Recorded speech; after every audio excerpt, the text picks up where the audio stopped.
You don't fit the vibe. My sister-in-law laughed, banning me from the formal dinner. So I legally liquidated her trust fund vanity project and watched her beg. Original post. I'm Evan, I'm 34 years old, and if you had told me a year ago that I would be sitting in the back row of a gilded ballroom at my own brother's wedding as an uninvited guest, sipping a $300 glass of vintage champagne while watching my family pretend I didn't exist, I probably would have laughed. My brother and I were close once. Not in the inseparable, best friend kind of way, but in the quietly dependable sense. We didn't talk every single day, but he always had my back. Or, at least, that is the lie I told myself for 3 decades. Our family isn't rich, we aren't scraping by, either. We grew up solidly middle class in a quiet, aggressively normal suburb. The kind of place where people mow their lawns at the exact same time every Sunday morning and engage in passive-aggressive warfare over holiday decorations in the neighborhood HOA group chat. Our parents were the quintessential hard-working types. My mom was a floor nurse who worked grueling 1-2-hour shifts, and my dad owned a small, moderately successful HVAC repair business. They raised us to believe in keeping our heads down, doing the hard work, and showing up for family no matter what. I took that philosophy to heart more than anyone else, maybe a little too much. For my entire life, I was the quiet one in the family. I wasn't painfully shy, just observant. I liked to watch how things worked, how people operated. Meanwhile, my older brother Leo was the undeniable golden child. He was charismatic, athletic, loud, and always the center of gravity in any room he walked into. I was the one people accidentally cropped out of group photos. It never really bothered me. I had my own goals, my own path, and my own quiet ambitions. I studied advanced finance, worked 8-0-hour weeks in my 20s, and took massive, calculated risks. The kind of stuff nobody in a middle-class family really notices or understands until it pays off. And recently, it paid off in a way that defies comprehension. I had spent the better part of the last 6 years building a boutique private equity and investment firm from the ground up. Nothing flashy on the surface, just incredibly smart, patient, ruthless moves. A few angel investments in tech startups here, a well-timed acquisition of a logistics chain there, and suddenly, I wasn't just Evan the quiet accountant. I was Evan, the managing partner of a firm with hundreds of millions in assets under management. I was the guy with real, terrifying leverage. But no one in my family knew that. Not because I was maliciously keeping secrets, but because they literally never asked. I learned early on that whenever I tried to bring up my work at the dinner table, their eyes would glaze over. My job wasn't flashy like Leo's career in high-end corporate marketing. I didn't have viral LinkedIn posts, I didn't go to destination conferences in Dubai, and I didn't wear designer labels. My parents genuinely thought I still did mid-level tax preparation for local businesses, and I eventually just stopped bothering to correct them. What did it matter? I didn't need their validation to check my bank balance. Everything changed the moment Leo got engaged to Chloe. Now, Chloe is a presence. She is the kind of person who sucks the oxygen out of a room the second she walks in, and not in a good way. Think reality TV villain energy wrapped in a suffocating layer of passive-aggressive, honey-coated comments. She is undeniably beautiful, I'll give her that. She's tall, poised, and possesses this effortless old money elegance that makes everyone around her feel like they are trying way too hard just by breathing. But behind that perfectly curated smile is a woman who is pathologically aware of social status, class markers, and wealth. And once the engagement was official, it became abundantly clear that Chloe viewed Leo's family as a charity case she needed to aggressively manage and fix. I remember the very first time I met her. It was a Sunday brunch at my parents' modest house. It was a casual, jeans and t-shirts kind of day. Chloe showed up in a designer dress that looked like it belonged at a Hamptons charity gala, wearing $800 sunglasses indoors, and clutching a teacup poodle in a leather carrier. She hugged my mom like she was interacting with a Make-A-Wish child she had just been forced to meet for a photo op. When she finally got to me, she blinked, let her eyes drag up and down my plain gray sweater, smiled a tight, polite smile, and said, "Oh, you're Leo's brother." That was it. Not, "It is so nice to meet you." Not, "Leo has told me so much about you." Just a polite nod, and a crystal clear dismissal. From that exact moment on, I was completely invisible to her, and slowly but surely, that invisibility began to infect the rest of the family. Standard family dinners morphed into exclusive couples nights where I was the awkward odd one out, so they just stopped inviting me. Group chats about wedding planning were, accidentally, created without my number. And every single time I did show up to a family event, Chloe would give me that same polite, chilling smile, treating me like a piece of ugly thrift store furniture she couldn't quite figure out how to move out of her pristine living room. It was subtle at first.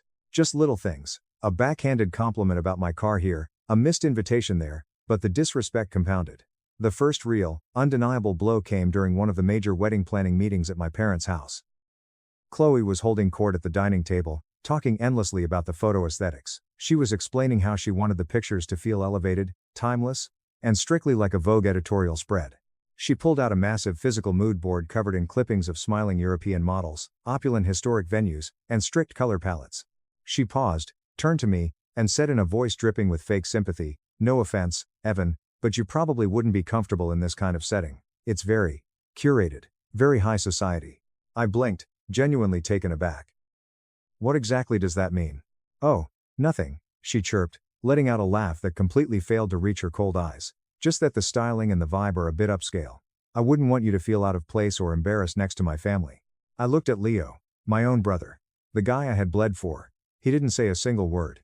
He just sat there, staring down at his coffee mug, refusing to make eye contact with me, like he completely agreed with her assessment that I was too pathetic to stand next to him. That night, I drove home in absolute silence. I sat on my couch and stared at my phone for a full hour, debating whether to text him and demand to know what the hell that was about, but I didn't. I swallowed my pride, played the good soldier, and let it slide. Another week went by, and I finally received the official wedding invitation in the mail, except, there was no +1 option, no seating assignment, and no itinerary. Just a single, generic card. I found out later that everyone else in the family received the full luxury suite, names elegantly engraved, gold leaf RSVP cards, custom wax seals, the works. Mine literally looked like a backup copy they had hastily printed at a local FedEx store. It stung far more than I expected it to. Still, I played the game. I showed up for their lavish engagement party, wore a perfectly tailored but understated suit, kept a polite smile plastered on my face, and made small talk. But Chloe made an absolute point of introducing me last to every single person we encountered. "And this is Evan," she would sigh, as if struggling to recall my name, "Leo's brother." And then she would immediately pivot her body away from me and direct the conversation back to someone she deemed important. The final, unforgivable insult came exactly 3 weeks before the wedding. It was a Tuesday afternoon. I was sitting in my corner office on the 40th floor, in the middle of reviewing a massive 9-figure acquisition contract, when my personal phone buzzed. A text from Leo, "Hey, can we talk?"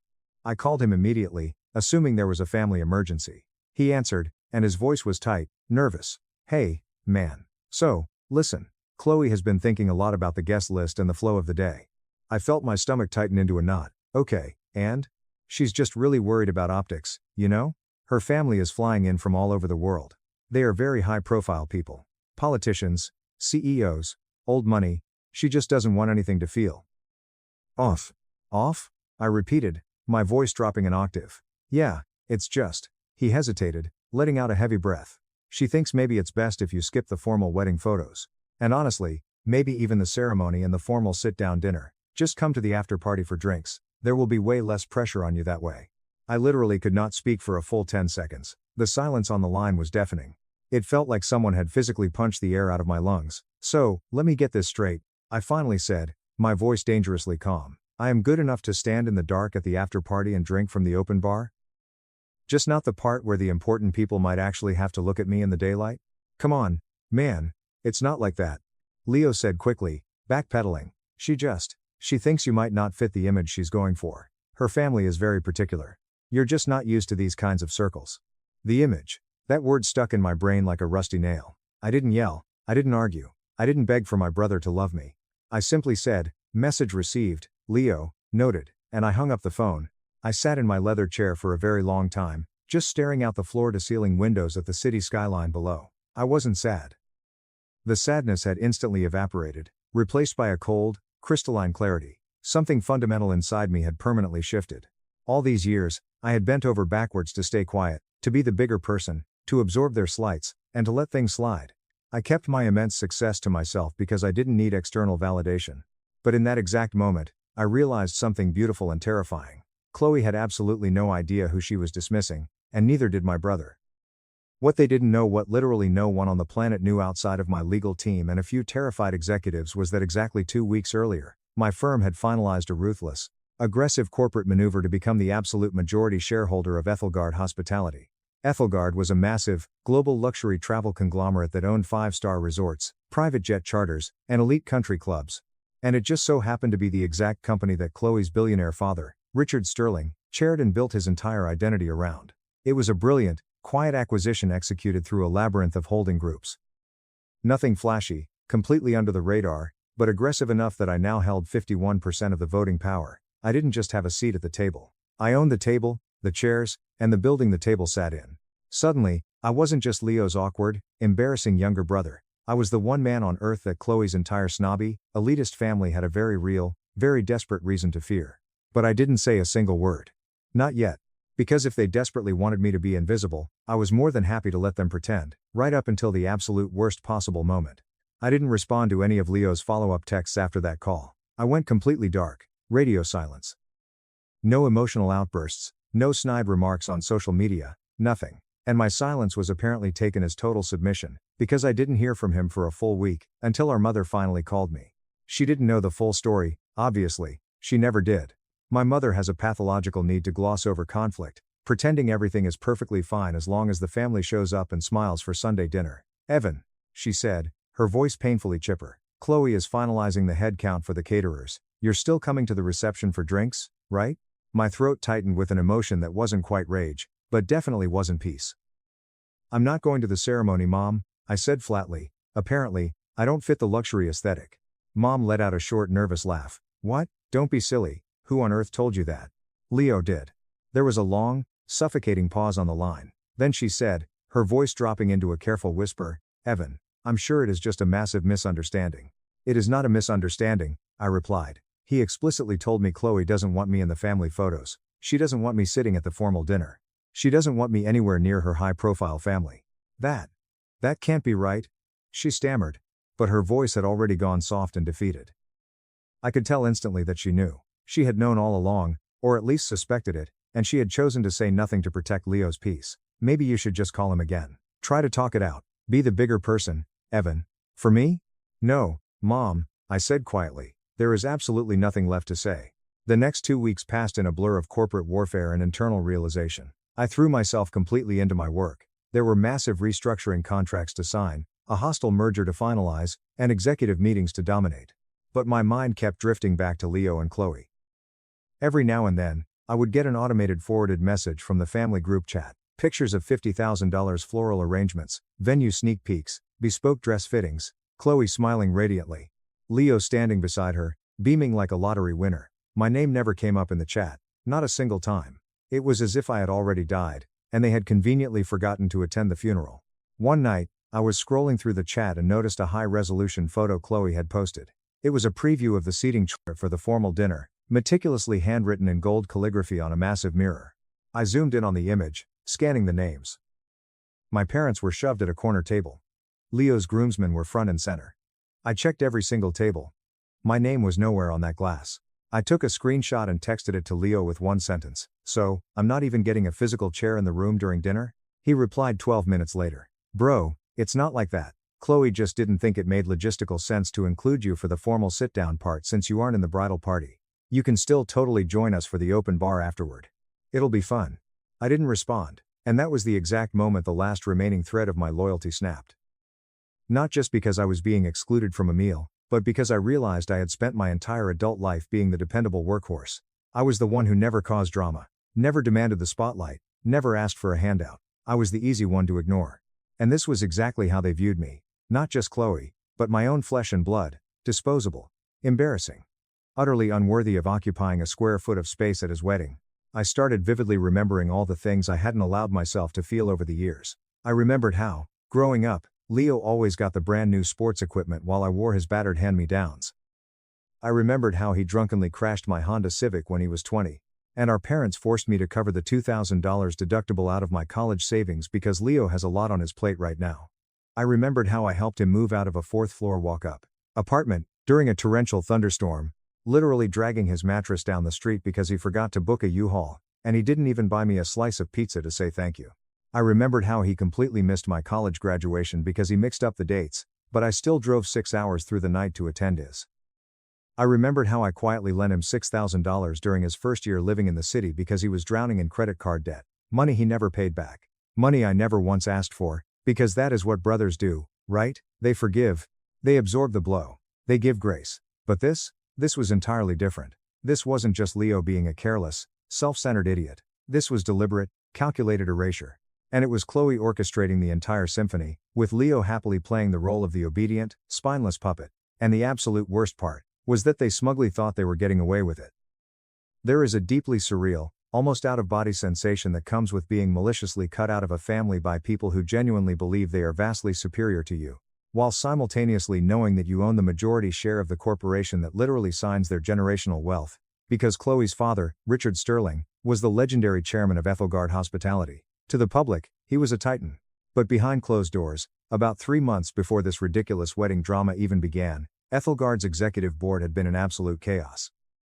Decades of gross mismanagement, toxic internal disputes, massively bloated executive salaries, and terrified investors pulling their capital. My firm, Aegis Capital, had swooped in like a vulture. We quietly bought 38% of their outstanding shares through a European partner fund, and another 13% through a domestic shell acquisition. Silent capital. Ghost money. I was not the public face of the transaction. I didn't need my ego stroked in the Wall Street Journal. But by the time Chloe was aggressively texting high-end florists and trying on custom Vera Wang shoes, I legally owned 51% of her entire world. And Richard Sterling had absolutely no idea until one rainy Friday afternoon, just days before the wedding, when I was anonymously invited into an emergency board meeting. I will take the memory of Richard's face to my grave. He was a tall, sharp-jawed, intimidating man, wearing a bespoke navy pinstripe suit like armor. He strode into the mahogany boardroom, scanning the room with arrogant eyes, his gaze passing right over me as if I were a junior IT consultant waiting to fix the projector. Then, the meeting officially commenced. I sat in absolute silence, letting my lead legal counsel run through the terrifying financial introductions. I just waited. Finally, when my name was explicitly read into the official record as the new controlling interest and managing partner of Aegis Capital, Richard Sterling stopped breathing. He turned his head with agonizing slowness, and for the first time in his life, he actually looked at me. I smiled warmly. He did not. After the boardroom cleared out, Richard approached me. He looked like a man who had just been told his parachute was packed with silverware. "Evan, is it?" he said, his voice tight. "You're Leo's younger brother." I nodded slowly, buttoning my suit jacket. "Small world, Richard." He stared at me, his jaw visibly flexing. "You have been incredibly busy, very quiet moves. What exactly are your intentions here, Evan?" I tilted my head, studying him like a bug under glass. "That entirely depends." "On what?" I let the suffocating silence stretch for just 3 seconds longer than was socially acceptable. "On whether your daughter ever manages to apologize for telling me I wasn't high society enough to be allowed in her wedding photos." Richard physically recoiled. He blinked rapidly, the air in the room instantly turning to ice. That was her personal decision. Regarding her special day, he said carefully, trying to maintain his authority. "I know about it, and I respect her wishes."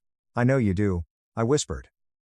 He looked deeply uneasy, his eyes darting around the room as if searching for a hidden camera. He didn't know what game I was playing, and he didn't know the rules. I didn't explain. I didn't need to. I simply reached into my pocket, handed him my heavy, matte black business card, the real one, with my name listed as managing partner, and walked out of the room without looking back. For the next 4 days, things were eerily quiet. Then, my mother called me again. Her voice was totally different this time. It wasn't chipper, it was timid, almost terrified. "Evan," she whispered. "Chloe mentioned that you might actually be thinking of showing up to the reception venue on Saturday." I wasn't deemed worthy of the ceremony or the dinner, I said smoothly. "But yes, Mom, I will absolutely be at the reception. I wouldn't want to miss the open bar, right?" She hesitated, her breath hitching. "Evan, please." She is really worried. "Worried about what, exactly?" "About you, causing a scene. Ruining the vibe." I let out a sharp, bitter laugh that echoed in my empty apartment. "You mean like standing in the background of a photograph and single-handedly destroying her Vogue aesthetic with my middle-class aura?" "She didn't mean it like that," my mom said automatically, still playing the peacemaker. I just waited in silence. Finally, she broke down and sighed. "Okay. Maybe she did mean it exactly like that. But please, Evan." "Mom," I said gently. "I promise you, I am not going to scream, or yell, or cause a scene." She exhaled a massive sigh of relief. "Oh, thank God, that is so good to hear. But," I added softly, "I will be seen." I hung up the phone. The ripple effect started almost immediately. 48 hours before the wedding, my personal cell rang. It was Richard Sterling, not a corporate board call. A desperate, personal one. He didn't even bother saying hello. "Evan, let's talk man to man," he pleaded. I put him on speaker and continued typing an email. "I'm listening, Richard." He tried to be civil at first. He tried to project the illusion that we were equals, just two wealthy men hashing out a minor misunderstanding. But the absolute sheer desperation bled through every syllable. He asked if I was genuinely planning to attend the wedding. He asked if I was going to make any public announcements. He practically begged me to just be discreet and stay home. I was explicitly told by my brother that I am not welcome at the ceremony. I recited calmly, so I will respect those boundaries. I will be at the reception, quietly, professionally, just an observer. He absolutely hated that answer. He tried a radically new tactic, his voice dropping to a conspiratorial whisper. Evan, listen to me. Would you consider selling your shares back to my coalition? We would make it incredibly worth your while. A massive premium. Name your price. Let's not make this personal. I smiled into the receiver, though he couldn't see it. But Richard, that is the entire point. It is personal. I ended the call. And so, the day of the wedding finally arrived. The ceremony was held at a breathtaking, historic grand estate about an hour outside the city. It featured towering white marble pillars, impeccably manicured hedge mazes, and a live string quartet playing classical music under a massive silk canopy. I didn't go. I kept my word. Instead, I parked my car on a hill about a half-mile away, completely out of view, and watched through binoculars as the elite guests arrived. Everyone was dressed like modern royalty. Chloe's family arrived in fleets of black SUVs, draped in designer gowns and tailored tuxedos. Their laughter echoed across the lawn, sounding distinctly expensive. Then, I saw my own parents. They looked incredibly stiff, constantly tugging at their clothes, completely unsure of where they fit in this ocean of wealth. And then, finally, Leo and Chloe appeared on the grand staircase. They were smiling, glowing, kissing for the cameras, utterly oblivious to the storm gathering just over the horizon. They had no idea I was watching. Not yet. Not until the reception. Not until I walked through those double doors. Wearing a bespoke, custom-tailored midnight blue suit that cost significantly more than Chloe's entire bridal gown, confident, uninvited to the dinner, unapologetic. Update 1. The ballroom for the reception looked like a scene aggressively ripped from a billionaire's Pinterest board. There were gleaming crystal chandeliers the size of cars, champagne flutes catching the ambient light, and thousands of fresh white orchids spilling from centerpieces that probably cost more than my parents' annual mortgage payments. Every single detail screamed unimaginable status. And every single detail, I knew for a fact, had been meticulously curated to impress Chloe's family, her father's Wall Street acquaintances, her fashion world cousins, and her high society friends. And now there was me, the uninvited guest, the embarrassing, nobody brother. I walked into the ballroom just as the newlyweds made their grand second entrance after the dinner service had concluded and the doors were opened for the party. The MC announced them with such booming pomp and circumstance you would think literal heads of state had arrived. Ladies and gentlemen, for the first time, Mr. and Mrs. Leo and Chloe Sterling Ethelgard. Everyone erupted into applause. Chloe did a slow motion, practiced twirl, her dress catching the light perfectly. Leo waved to the crowd like a politician who had just won an election. They took their places at the head table, flanked by gold-rimmed chargers and ivory menus. I didn't expect anyone to notice my entrance immediately, but someone did. A subtle ripple started somewhere near the massive ice sculpture by the bar. A few heads turned. Then a few more. Whispers broke out among the groomsmen. I didn't say a single word. I just moved with lethal, quiet certainty to an empty corner near a towering floral arrangement. A waiter, assuming I was a VIP guest based on the cut of my suit, immediately rushed over and offered me a glass of Dom Perignon. I took it, nodding my thanks. Leo saw me first. From all the way across the sprawling ballroom, mid-laugh with one of Chloe's wealthy cousins, his gaze swept the room and locked violently with mine. His smile instantly died on his face. For a fraction of a second, I could actually see the gears turning in his head, mentally replaying every single cowardly decision that had led him to this exact moment. I slowly raised my crystal glass in a quiet, mocking salute. He did not return it. He looked like he was going to be sick. I stayed completely in the shadows for a long time. I wanted to observe. I watched how they aggressively paraded their newly minted image. I watched how Chloe desperately clung to her father's arm when introducing him to important guests, her eyes constantly scanning the room to ensure particular people were looking at her. I watched as Leo, the guy who used to mercilessly make fun of country clubs, monogrammed towels, and trust fund kids now laughed just a little too loudly at a billionaire uncle's terrible joke. I watched as my own parents sat stiffly in the corner of the room, completely ignored by the bridal party, clearly out of place, while Chloe's family swarmed the dance floor like they owned the earth. I felt profoundly alone in a room packed with 300 people I once called family. And for a brief, agonizing moment, I almost set my glass down and walked out. I am not ashamed to admit that. I felt that familiar, awful pit in my stomach. That deep, childhood sting of rejection that no amount of corporate power or money ever truly numbs. The little voice in your head that whispers, "See? You're not one of them. You never were. You never will be." But then, I caught sight of someone I completely did not expect to see. My Aunt Vivian. She is my dad's older sister. A fiercely independent, sharp-tongued woman in her late 60s who wears oversized geometric glasses, chain smokes like a 1970s French film director, and absolutely does not believe in mincing words. She hadn't been around for most of the wedding festivities because she lived out of state and had some kind of massive falling out with my mother years ago. But there she was, seated alone at a terrible table near the kitchen doors, her hair tied up in an elegant silk scarf, watching the entire spectacle with severely narrowed, calculating eyes. She spotted me in the corner. She didn't wave. She just slowly raised her glass of wine, locked eyes with me, and distinctly mouthed the words, "You don't belong here." I smiled a sad smile. For a second, I thought she meant it in the exact same toxic way Chloe had meant it. But then Aunt Vivian tilted her head, nodded toward the newlyweds twirling on the dance floor, curled her lip in utter disgust, and mouthed her next sentence with perfect clarity, "They don't know who you are." That was it. That was the turning point. It wasn't the public, explosive moment of revenge I had been fantasizing about. It wasn't some grand, movie villain corporate reveal where I stole the microphone. It was just that one look. That silent, profound confirmation that someone in this bloodline still saw me. Someone remembered that I wasn't always just the background character. I nodded back to her, drained my champagne, and decided that tonight was no longer about them. It was about me. I didn't need to physically interrupt their first dance to feel powerful. I didn't need to embarrass them screaming in front of their polished guests, because the war was already over, and I had already won.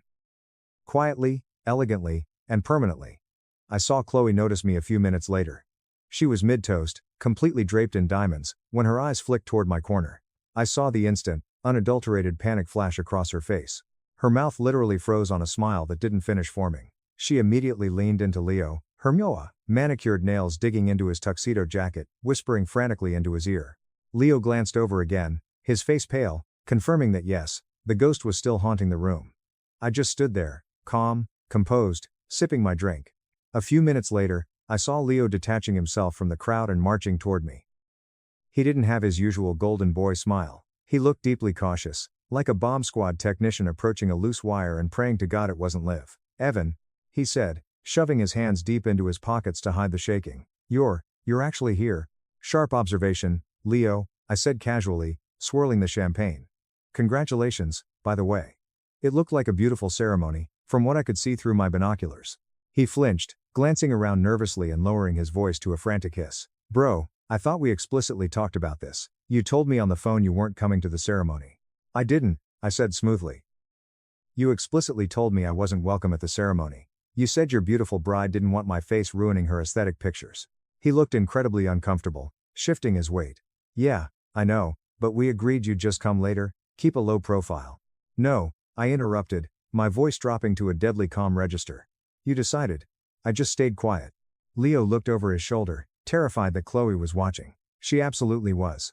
I could see her glaring daggers at us from across the room, pretending to listen to a bridesmaid while entirely focused on our interaction. "You've got to understand the pressure I'm under, man," Leo pleaded, playing the victim. "This wedding, her family is huge. They are powerful people. There's literal press here. Photographers. Her dad's massive business partners. She just wanted everything to look a certain way. It's not personal."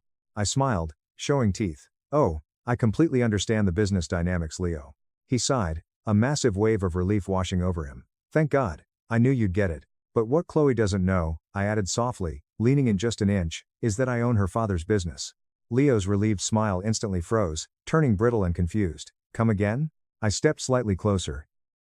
Not enough to cause a physical scene, just enough to ensure my words were for him and him alone. "Aethelgard Hospitality, Richard Sterling's crown jewel. The source of all this arrogance. I am the majority shareholder now. I bought 51% of the voting stock 3 weeks ago." Leo blinked rapidly, like I had just started speaking fluent Mandarin. "No, you're not. Shut up, you're joking. You're an accountant." "Am I?" I raised an eyebrow, my voice perfectly level. "Because I was at the emergency board meeting on Friday." I sat directly across from Richard himself. He didn't look particularly thrilled to see the guy his daughter banned from her wedding photos sitting in his chairman's seat. Leo's face drained of all remaining color. He went a sickly shade of gray. He didn't say anything for several long, agonizing beats. I let the silence thicken. I let the absolute gravity of the reality sink into his bones. I let it sting. Then, I casually patted his shoulder, exactly the way a disappointed father pats a child. "You've got a lovely, expensive evening ahead of you, little brother. Try to enjoy it while it lasts." I turned around, set my empty glass on a passing waiter's tray, and walked out of the ballroom, leaving him paralyzed on the floor. Update 2. But walking out of the reception wasn't the revenge. That moment was just planting the seed. What came next was the harvest. After that night, I knew 2 things with absolute certainty. First, Chloe's family valued their untouchable image significantly more than they valued human integrity. Second, my brother had completely lost his spine somewhere between the proposal and the honeymoon planning. I could have gone nuclear at the reception. I could have grabbed the microphone, made a toast, and revealed the corporate takeover to the entire room. Public humiliation. But I didn't want a loud spectacle. I wanted permanent, structural consequences.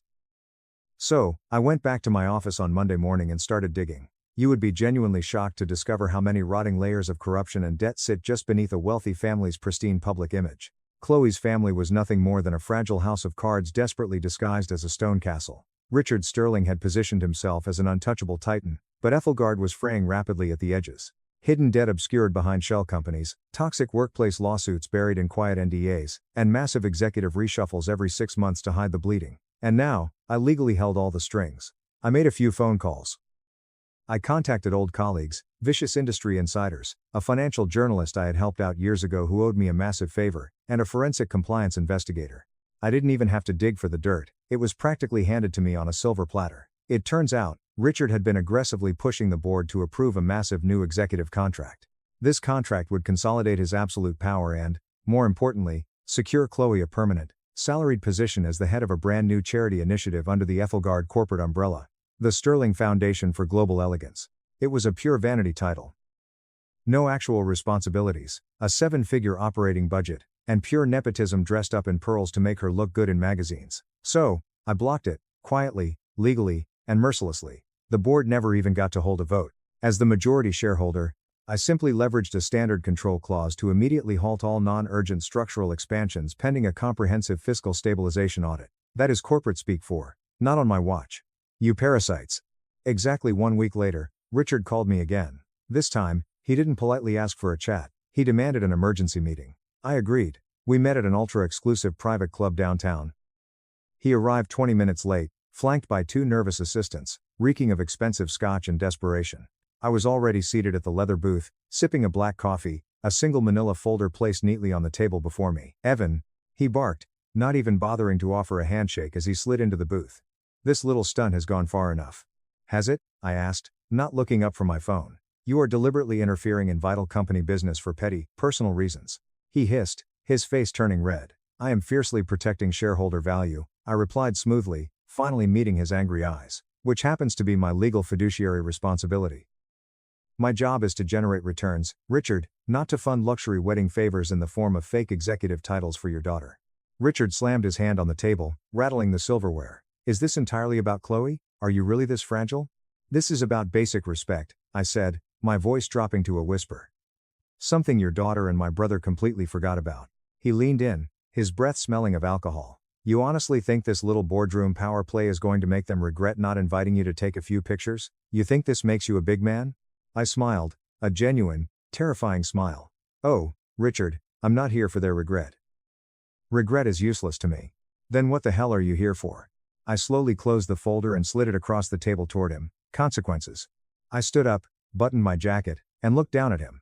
"This isn't personal, Richard, this is strictly business. But your family brought business directly to my doorstep the second they made it personal. Enjoy the audit." I left him sitting there, seething in impotent rage, but I wasn't quite done. Because true revenge isn't just about destroying your enemies, it's about reclaiming your own territory. So, I went back to my family. Not to grovel, not to beg for a seat at their table, but to formally reintroduce myself as the man who owned the room. I started with Aunt Vivian. I called her and thanked her for that look she gave me at the reception. We ended up talking on the phone for 4 hours.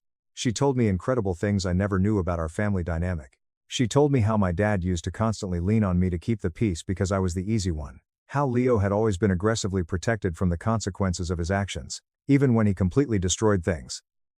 She told me about my mom's constant anxiety, the suffocating silence that followed every argument, and the way she swept Leo's failures under the rug for the sake of the family image.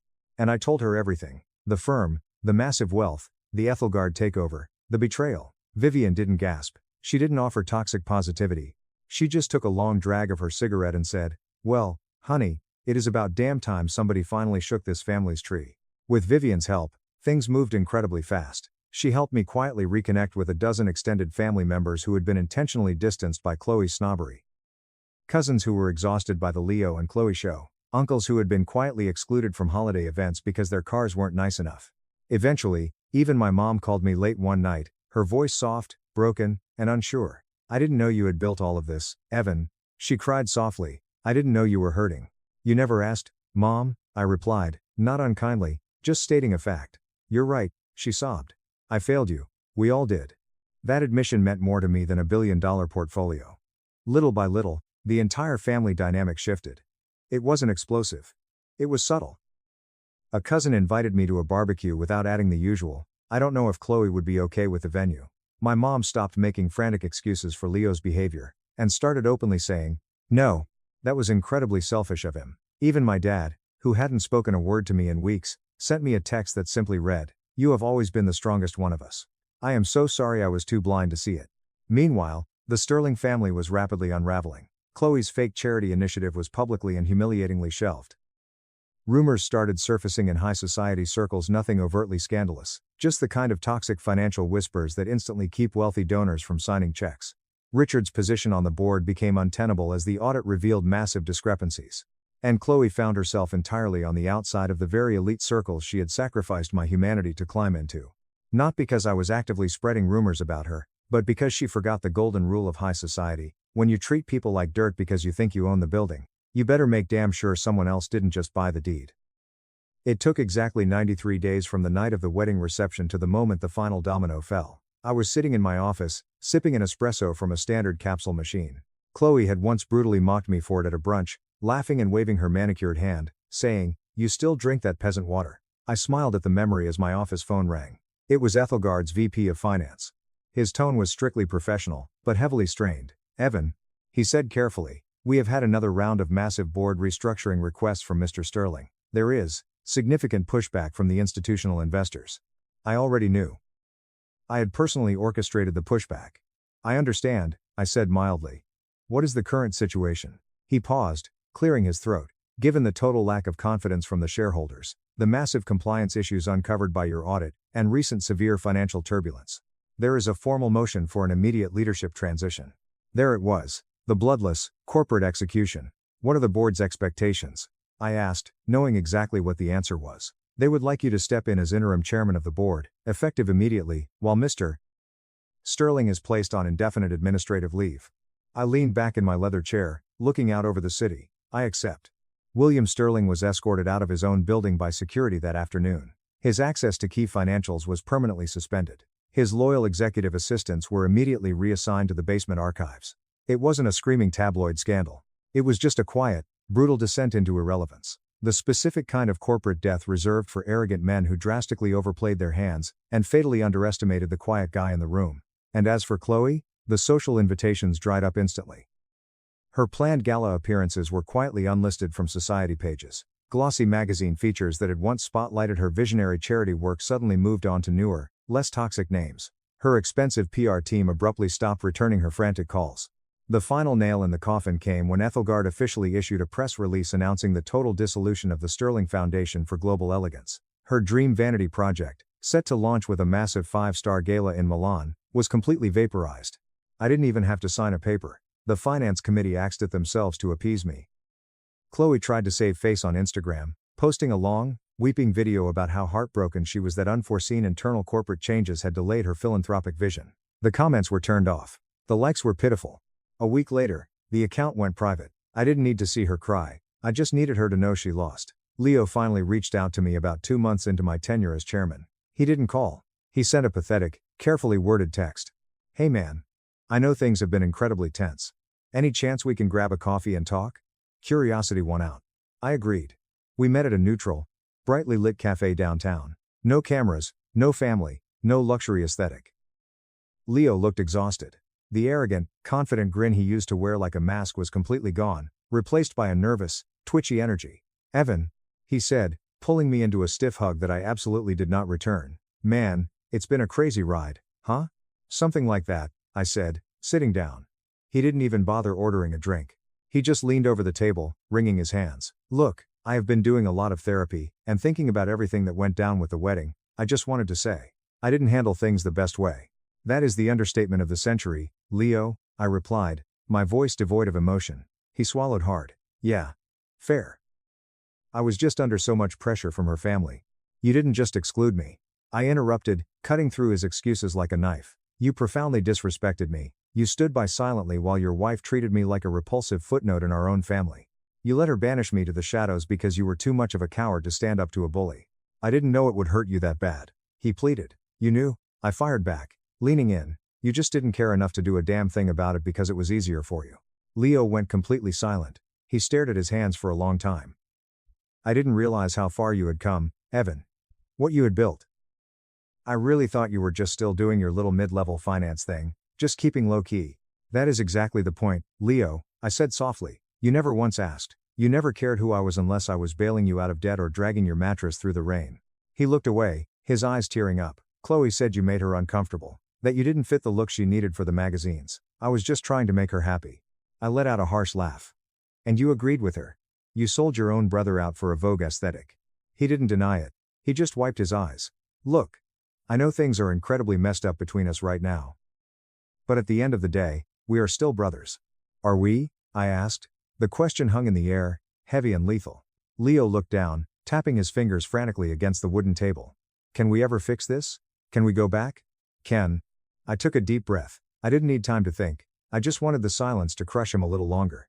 I don't know, Leo, I said honestly. Trust isn't a light switch you can just flip back on, and I am never going to pretend this didn't permanently alter how I view you. But? He asked, a pathetic glimmer of hope in his eyes. But, I said, standing up and buttoning my coat, I am open to seeing if a new version of you exists. Eventually. It wasn't forgiveness. Not even close. But it was a boundary. If you ever manage to stay married to her, I added, looking down at him, make sure you don't completely disappear into her shadow. I walked out of the cafe, leaving him alone with the check. As for Chloe, we have never spoken a single word to each other since the wedding. I did see her one last time, though. It was at a massive industry charity event I was hosting as part of Aethelgard's new corporate direction focused on sustainable luxury, not elitist vanity. It was a quiet, incredibly tasteful affair. No flashy press, just real substance. She showed up with her disgraced father, clinging to the absolute outer edge of the VIP crowd like a ghost desperately trying to haunt a house she had been violently evicted from. She looked thinner, her smile strained and fake.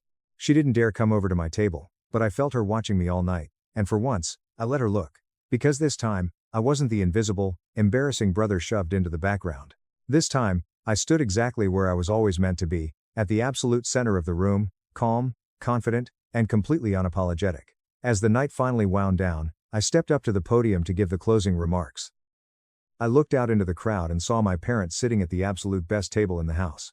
My mom was beaming with tears in her eyes, my dad was clapping fiercely, and Aunt Vivian was sitting next to them, raising a glass of scotch and giving me that same proud, knowing nod.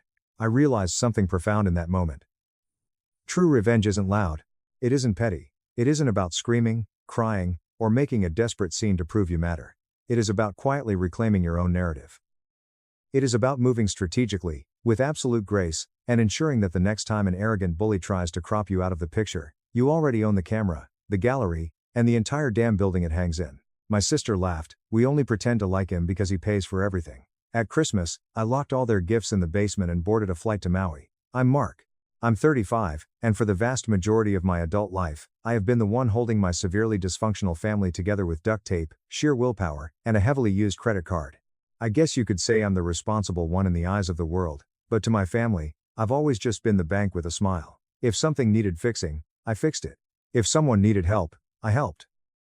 Birthdays, weddings, school fees, broken cars, rent for apartments they couldn't afford, medical bills, sudden accidents, I was the one they always came to. Not because I was the wealthiest guy in the world, far from it. I just work a solid job as a project manager, but because I never had the backbone to say no. That was my ultimate mistake. Saying yes made me useful, and being useful kept me close to them.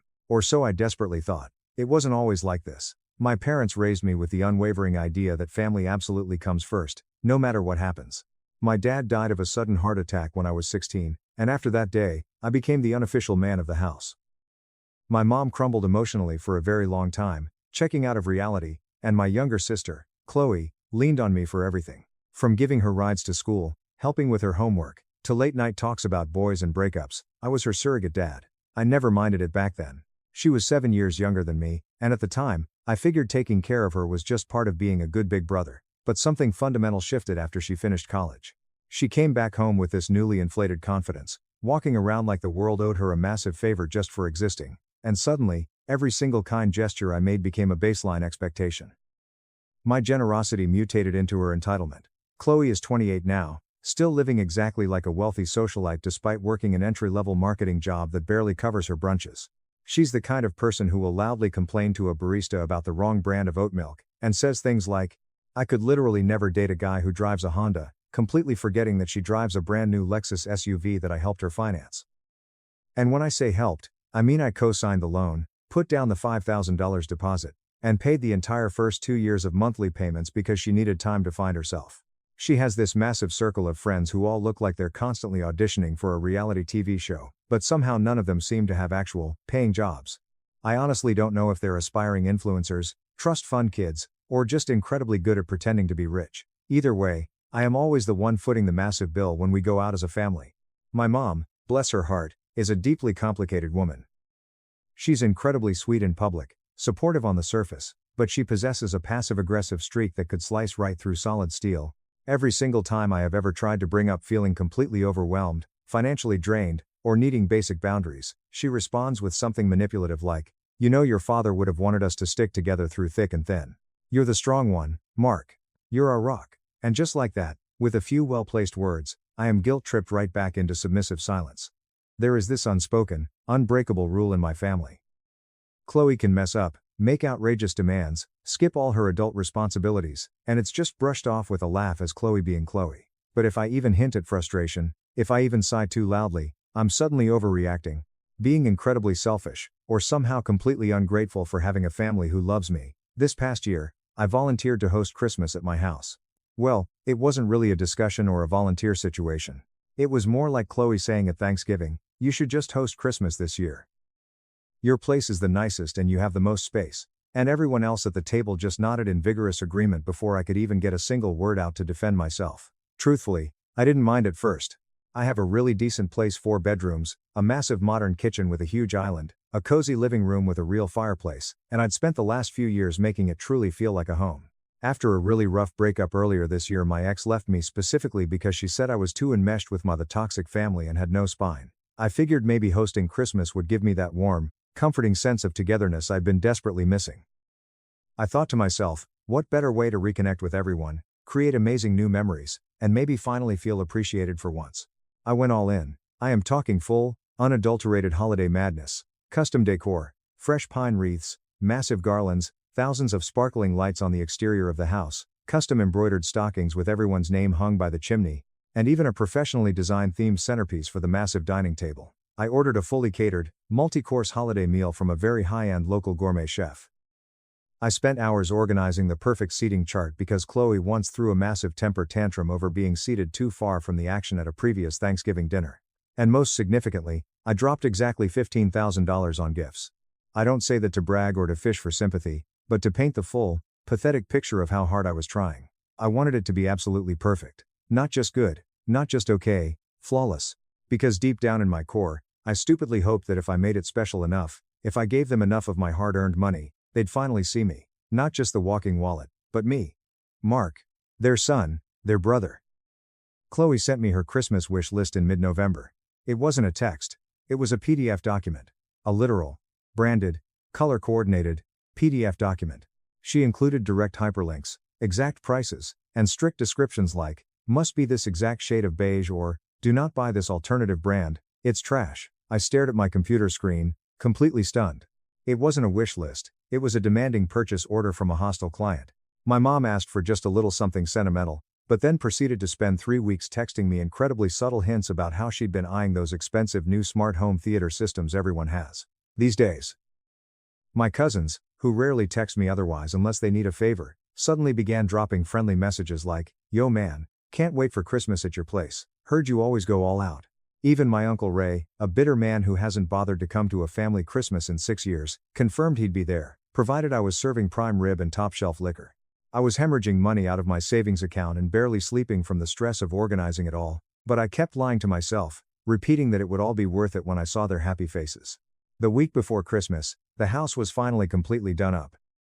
Sparkling lights everywhere, expensive scented candles burning, snowflake window clings perfectly aligned. A Pinterest influencer would have wept with pride. I was in my living room late one night, wrapping the very last of the gifts, including Chloe's $950 Dyson Airwrap Pro set, and sipping a mug of hot cocoa, when I heard loud laughter echoing from the guest room down the hall. Chloe was staying over a few days early, loudly claiming she wanted to help with the preparations. In reality, she spent 90% of her time aggressively scrolling on TikTok and taking endless selfies in front of my beautifully decorated tree while I scrubbed floors and prepped the guest bathrooms. That night, I was walking past her slightly open door on my way to the kitchen to wash my mug, and I heard her talking on the phone. It was that specific kind of loud whisper people use when they secretly want to be overheard, but still want plausible deniability. At first, I swear I wasn't trying to eavesdrop. I just froze dead in my tracks when I clearly heard my own name. "No, seriously," she was saying, followed by a fake, breathy, condescending laugh. "We only pretend to like him because he pays for literally everything. I swear to God, it's like his entire personality is just buying us stuff. It's honestly kind of pathetic." I just stood there in the dark hallway. My heart thudded so hard in my chest I thought it was going to crack my ribs. I couldn't move a single muscle. I felt like a block of concrete. My brain immediately started doing this weird, desperate thing where it tried to explain it away. Maybe I misheard her. Maybe she's talking about some other guy named Mark. Maybe she didn't mean it the way it sounded. But then she laughed again, a cruel, sharp sound, and added, "I mean, don't get me wrong, babe. I love how generous he is. But like, if he suddenly stopped paying for our stuff, what would even be the point of having him around?" That one hit me like a physical punch to the throat. She wasn't talking to some random stranger. She was on speakerphone with one of our cousins, Jessica. I heard Jessica's unmistakable nasal voice chime in, "Right? He's literally just the family ATM. I don't even think he realizes it," which is the funniest part. "It's so sad." They both burst into a fit of giggles. Then Chloe sighed and said, "Ugh, whatever. I just really hope he got me the right version of the Airwrap. If it's the cheap one, I'm literally leaving it behind in his trash can." I backed away so slowly, terrified the floorboards would creak. I retreated into the dark kitchen and sat on the cold tile floor for what felt like hours. My stomach was in absolute knots. I felt physically nauseous. I couldn't believe what I just heard, but there it was, echoing relentlessly in my mind. We only pretend to like him because he pays for everything. The people I was bending over backward for, the people I thought I was making happy, the people I had sacrificed my own romantic relationships and financial security for, were mocking me behind my back like I was some clueless, pathetic clown. I didn't sleep a single second that night. My mind kept going in endless, agonizing circles, replaying every single family moment from the last 10 years. Every holiday where I worked overtime to afford the food. Every time they joked about how I always pick up the tab while never reaching for their own wallets. Every awkward silence when I tried to bring up feeling deeply tired or needing emotional support. Every time Chloe talked down to me in that sugar-sweet, manipulative voice she only used when she wanted me to fund her lifestyle. And every single time I blindly mistook their greed for love. By morning, as the sun came up, I made a decision. A quiet, cold, absolute decision that settled in my chest like a heavy block of solid ice. I was completely done being the fool. I had 5 days left until Christmas, and for the first time in my entire pathetic life, I wasn't going to say yes. I was going to vanish, but not before giving them exactly what they deserved. Update 1. For the next 5 agonizing days, I pretended like absolutely nothing was wrong. I smiled, I nodded, I cooked 3 meals a day for Chloe. I even let her use my Amazon Prime account to order last-minute stocking stuffers, which, unsurprisingly, were just expensive skincare products for herself. Inside, though, I was rotting away. Every laugh from her sounded entirely fake. Every thank you felt like sharp manipulation. I watched her move through my house like she owned the property, parading around in her designer loungewear, treating me like I was the hired help. And the more I consciously noticed it, the more it became blatantly clear that this wasn't a new development. I just hadn't let myself see it before. 2 days after I overheard that phone call, I was out on the freezing front porch setting up the stupid fake snow machine Chloe insisted we desperately needed for her Instagram aesthetic. When my cousin Jessica arrived early, she brought her new boyfriend and made a massive show of squealing loudly when she saw the elaborate decorations. "Oh my God, it's literally like a movie set," she screamed, whipping her phone out to take Instagram stories without even bothering to say hello to me. Her boyfriend gave me a half-hearted bro nod, then silently followed her inside. I stayed outside in the freezing cold, pretending to fiddle with the power cord, and heard her say loudly through the open door, "I told you, he's so incredibly extra. Wait till you see the gifts. He probably spent 5 figures again this year. Watch, he'll literally cry if we don't do a group photo. He's super emotional and needy." I didn't cry. Not then. But I wanted to scream until my lungs gave out. Instead, I calmly turned off the fake snow machine, walked back into the house, and told myself to just get through the next 3 days. I had a solid plan now. I just had to hold the mask on long enough. By the time Christmas Eve finally rolled around, the house was packed. Chloe had boldly invited 3 of her friends without even asking me. They were staying in my guest room and my home office, and I actually caught one of them using my personal toothbrush and then laughing hysterically about it when I confronted her. "Relax, dude," she said, giggling. "It's not like I gave you a disease." Chloe overheard and aggressively rolled her eyes at me. "Mark, don't be such an annoying germaphobe. It's Christmas. Just chill out and buy a new one." That same night, my Uncle Ray stumbled in completely drunk around 10 p.m. and clumsily knocked over the expensive, antique nativity set I'd spent an hour carefully arranging. He just laughed loudly and blamed the rug. When I got on my hands and knees to start cleaning up the broken porcelain, he stood over me, watching, and said, "Man, you've really gone soft since high school. You were way cooler when your dad was alive and you actually had a backbone." I didn't even respond to him, I just kept picking up the little broken pieces of the manger. I barely slept that night. I couldn't. I lay awake in my own bed listening to muffled pop music, raucous laughter, and the distinct sound of people opening my fridge like it was their own personal grocery store. My house didn't feel like mine anymore. It felt like I was renting it out to a group of hostile strangers who saw me merely as the cleaning staff. I didn't feel like a host. I felt like a ghost haunting my own life. Then came the moment that finally broke me completely. Christmas morning. I woke up at 4 a.m., hours before anyone else, and quietly loaded the last of my packed bags into my car. My flight was at 10:45 a.m. to Maui. I'd booked it 3 nights ago along with a stunning beachfront villa for the entire week. It cost me an absolute fortune, but at that point, I truly didn't care if I went bankrupt. It was either that or scream at everyone and violently burn every single bridge in the family, and strangely, I didn't want a loud scene. I wanted absolute silence. I wanted to disappear so thoroughly that they wouldn't even know where to aim their fake, performative concern. But before I left, I had to see what they'd do. Call it petty, call it seeking closure. I needed to know. So I stayed just long enough to hear Chloe walk heavily down the stairs at 7:30 a.m., and loudly complain, "Ugh, where's the coffee?" I thought Mark always had it ready by now. I was standing completely still, just out of sight in the hallway, fully dressed in my travel clothes, car keys gripped tightly in my hand. She was in her expensive silk robe, scrolling endlessly on her phone, not even looking around, just talking aggressively at the empty room. Then she called out louder, "Mark, hello? Where is breakfast? Are you seriously still in bed? People are hungry." Though no one else had stirred yet, I waited in the shadows. She walked into the kitchen and saw the completely empty counter. The fridge was still till of the catered food, but the coffee pot was bone dry. The Christmas tree lights were unplugged. "What the hell?" she muttered to herself. Then louder, angry now, "Mark." I stepped calmly into the room. "I'm leaving." She blinked at me, confused. "What? Leaving where? To get coffee?" I smiled. Not the kind of smile that says I'm happy. The kind of cold, dead smile that says I'm completely done. "Vacation," I said smoothly. "Merry Christmas, Chloe." Her jaw literally dropped. "You're joking." "Nope. You can't just leave. Everyone is literally waking up. The presents. The catered food. You said you were hosting." F. F. F. F. F. I didn't answer her. I didn't owe her another word. I just walked right past her, opened my front door, and stepped out into the freezing morning air. Behind me, I heard her panic. "Wait, Mark. Be serious. Are you actually leaving? Mark. Wait, Mark. Mark." I got in my car, locked the doors, and drove away. I didn't look back once in the rearview mirror. But that's not the ultimate betrayal. Not yet. That came 2 hours later at the airport terminal. I was sitting quietly at my gate, sipping an incredibly overpriced strawberry smoothie, and watching the planes on the tarmac, when my phone buzzed aggressively. It was a frantic text from Chloe. "Mark, where the hell did you put the gifts? You better not have taken them with you." I stared at the screen for a long moment. Then I calmly typed back, "They're under the tree." I lied. They absolutely weren't. Before I left the house, at 4:30 a.m., I had meticulously moved all $15,000 worth of presents into the heavy-duty, dead-bolted storage closet, down in my unfinished basement. Every last one of them. Even the tiny stocking stuffers. I locked the heavy door and took the only key with me. About 15 minutes later, my phone completely exploded. Call after call after. First Chloe, then my mom, then Jessica, then even Uncle Ray. I ignored every single one of them. Then, the texts started pouring in like a waterfall. "Mom, Mark, what on earth is going on? Everyone is awake and the basement is locked. Chloe is crying. CHLOE, you locked the door? Are you insane? Give me the code to the lock right now."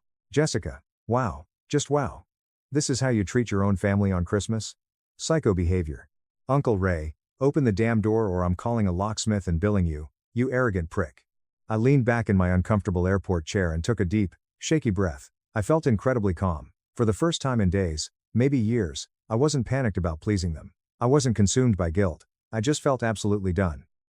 I took out my phone, opened the camera, and posted a single picture to our massive family group chat. It was a selfie of me standing on the airport tarmac just before boarding, the sun rising beautifully behind me. Me, Merry Christmas from Maui. The gifts will be there when I get back. Enjoy the catered food. I paid for it, after all. Absolute silence for 2 minutes. Then, pure, unfiltered chaos. CHLOE, are you effing kidding me right now? Mom, this is incredibly cruel. Mark, you are ruining the holiday. Jessica, hope your stupid beach is worth it. We are literally sitting here with nothing to open. I locked my phone, put in my noise-canceling headphones, and boarded my first-class flight, but even that wasn't the peak of the nightmare. The real betrayal, the exact moment that made me realize just how deeply broken and toxic everything had become, came later that evening. Once I landed in Maui, checked into the gorgeous beachfront villa, and finally turned my phone back on. There were over 80 unread messages, 24 missed calls, and one specific voicemail that stopped me dead in my tracks. It was my mom. Her voice was shaking, but not with sadness. It was dripping with venomous rage. You embarrassed me in front of the entire family, she snapped fiercely into the phone. You humiliated your poor sister on Christmas morning. After everything we have done for you, after all the years we have supported you when you were absolutely nothing, this is how you repay us? By running off like some spoiled, dramatic child and playing the victim? You're not the generous, kind man you think you are, Mark.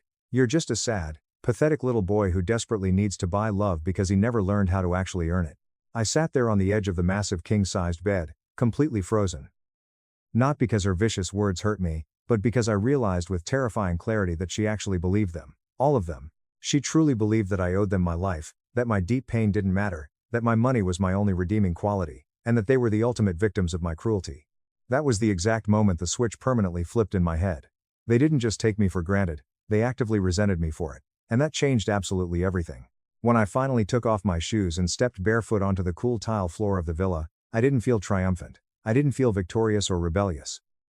I felt incredibly hollow, like I had just finished screaming underwater for a decade. The sun was bright outside, the ocean waves were soft, and there was this gentle Caribbean-style breeze that rustled the palm trees, but inside I was completely unraveling.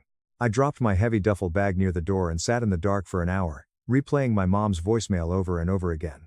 You're just a sad little boy who needs to buy love. That line echoed endlessly, not because it was true, but because it was said with so much absolute certainty, as if she believed she'd done me a massive favor all those years by graciously allowing me to carry all their financial burdens.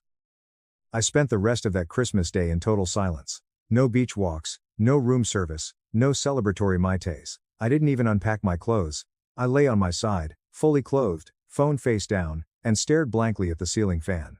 I thought about every single moment over the last 10 years where I'd eagerly handed over my time, my energy, and my money like a receipt for belonging. All those holidays I worked brutal overtime to afford something special. All those birthdays I wildly overcompensated for because no one else could be bothered to buy a cake. The $3,800 graduation party I completely paid for when Chloe finished college, complete with a rented photo booth, catered sushi, and a live DJ, which I never even got a simple thank you for. The 8 months of mortgage payments I completely covered when mom just needed a little help during a rough patch, only for her to buy a new designer handbag the very next week. I had built a fragile house of cards entirely made of their approval, and it completely collapsed with one single voicemail. The next morning, I woke up around 9 a.m. to a blinding, beautiful sunrise flooding the villa. My head pounded, not from alcohol, but from a massive emotional hangover. My phone buzzed angrily on the nightstand, but I ignored it. I knew exactly what it would be. More intense guilt tripping, more misplaced anger, more twisted mental gymnastics where I was the ultimate villain. I wasn't ready to deal with it. Instead, I showered, put on clean clothes, and stepped outside onto the patio for the first time since arriving. And just like that, I was hit with the incredible scent of salt, the gentle crashing of the waves, and a warm breeze that didn't judge me or demand my credit card. The villa's backyard opened directly onto a stunning private stretch of beach. No annoying tourists, no loud music, just sand, sea, and me. I stood there for a very long time, my bare feet buried deep in the warm sand, staring out at the endless horizon. That's when it finally hit me. No one here knew who I was. No one could demand a single thing from me. No one could walk through a door and interrupt my peace. I didn't have to explain myself to anyone. I didn't have to perform the role of the good son or the rich brother. I was completely free. And it terrified me, because I realized I didn't actually know who I was outside of serving them. That was my true rock bottom. Not the betrayal, not the vicious texts, not the voicemail. The rock bottom was realizing that my entire identity was so deeply entangled with their conditional approval that I wasn't sure what I even wanted out of my own life. I'd been living like a minor supporting character in their dramatic stories, constantly providing, assisting, and covering their tracks. But what was my story? So, I started small. That day, I made a simple breakfast, just for me.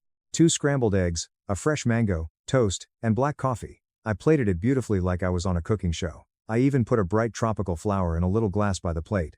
Then I sat on the patio and ate every single bite in total silence, savoring it like a sacred ritual. No one to impress, no one to entertain, no one complaining about the brand of eggs, just me. That afternoon, I went for a long swim in the ocean. Not a workout, not trying to achieve a goal, just floating on my back, just existing. And it felt incredibly weird at first, this slowing down, this not producing something or solving a crisis or paying for someone's mistake. But then, for the first time in what felt like a lifetime, I felt physically light. The next few days were a beautiful blend of stillness and rediscovery. I read fiction books I hadn't touched in years. I journaled my thoughts. I even tried drawing one night badly, but it reminded me that once upon a time, before the suffocating family chaos consumed me, I wanted to be an architect. That version of me had been buried alive under piles of invoices and impossible expectations. I didn't post anything to social media except a single photo on day 3, a perfect seashell resting in my palm, with the caption, "Not everything beautiful has to be earned." I didn't tag anyone. I didn't check the comments. It wasn't for them. It was a promise to myself, and slowly, the frantic messages from my family began to die down. The hot anger fizzled out into passive-aggressive silence. The drama moved on without its main sponsor. Chloe posted some highly dramatic, tear-filled TikTok story about being deeply abandoned on Christmas by a toxic family member, clearly trying to paint me as some heartless, narcissistic monster. But I didn't engage. I didn't even watch the whole thing. Let them intricately craft whatever false narrative they needed to feel like the victims. I knew the absolute truth now. They didn't just take advantage of me, they needed me to stay small, to stay desperately grateful, so they could feel bigger, better, and more important. The turning point came on my 5th night in Maui. I was walking down the beach at sunset, sandals in hand, watching a group of kids happily build a massive sandcastle while their dad snapped photos. They were laughing, covered in wet sand, completely living in the moment, and it hit me like a tidal wave. I wanted that, not necessarily the family part right away, but the absolute freedom to build something joyful for myself, something real. When I got back to the villa, I sat at the desk and made a list.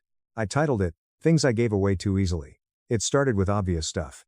Money, time, holidays, my savings account. Then it got much deeper. Self-worth, boundaries, creative dreams, my peace of mind. By the end of the page, I was crying heavily. Not because I was sad, but because I was furiously angry. Angry at myself for how long I let it happen. Angry that I stupidly thought loyalty meant silence. Angry that I kept shrinking my own life so these parasites could feel comfortable. Right beneath the list, I wrote in big, bold, all caps letters, "and no more." I spent the next day doing something incredibly radical. I wrote a formal resignation email, not from my corporate job, but from my lifelong role in the family. I didn't actually send it, but I needed to physically see the words on the screen. I wrote, "Effective immediately, I am officially stepping down as the family caretaker, emotional punching bag, and limitless financial backup plan. I am not angry anymore, I'm just finished. I hope you find peace. I'm busy finding mine." And I truly meant it. When I finally returned home a week later, the house was exactly as I'd left it, untouched, clean, and beautifully peaceful. It was like a massive reset button had been pressed on my life. I walked through the living room, looked at the still decorated, massive Christmas tree, and chuckled out loud. I never took the expensive ornaments down. I just unplugged the lights and left them there until February.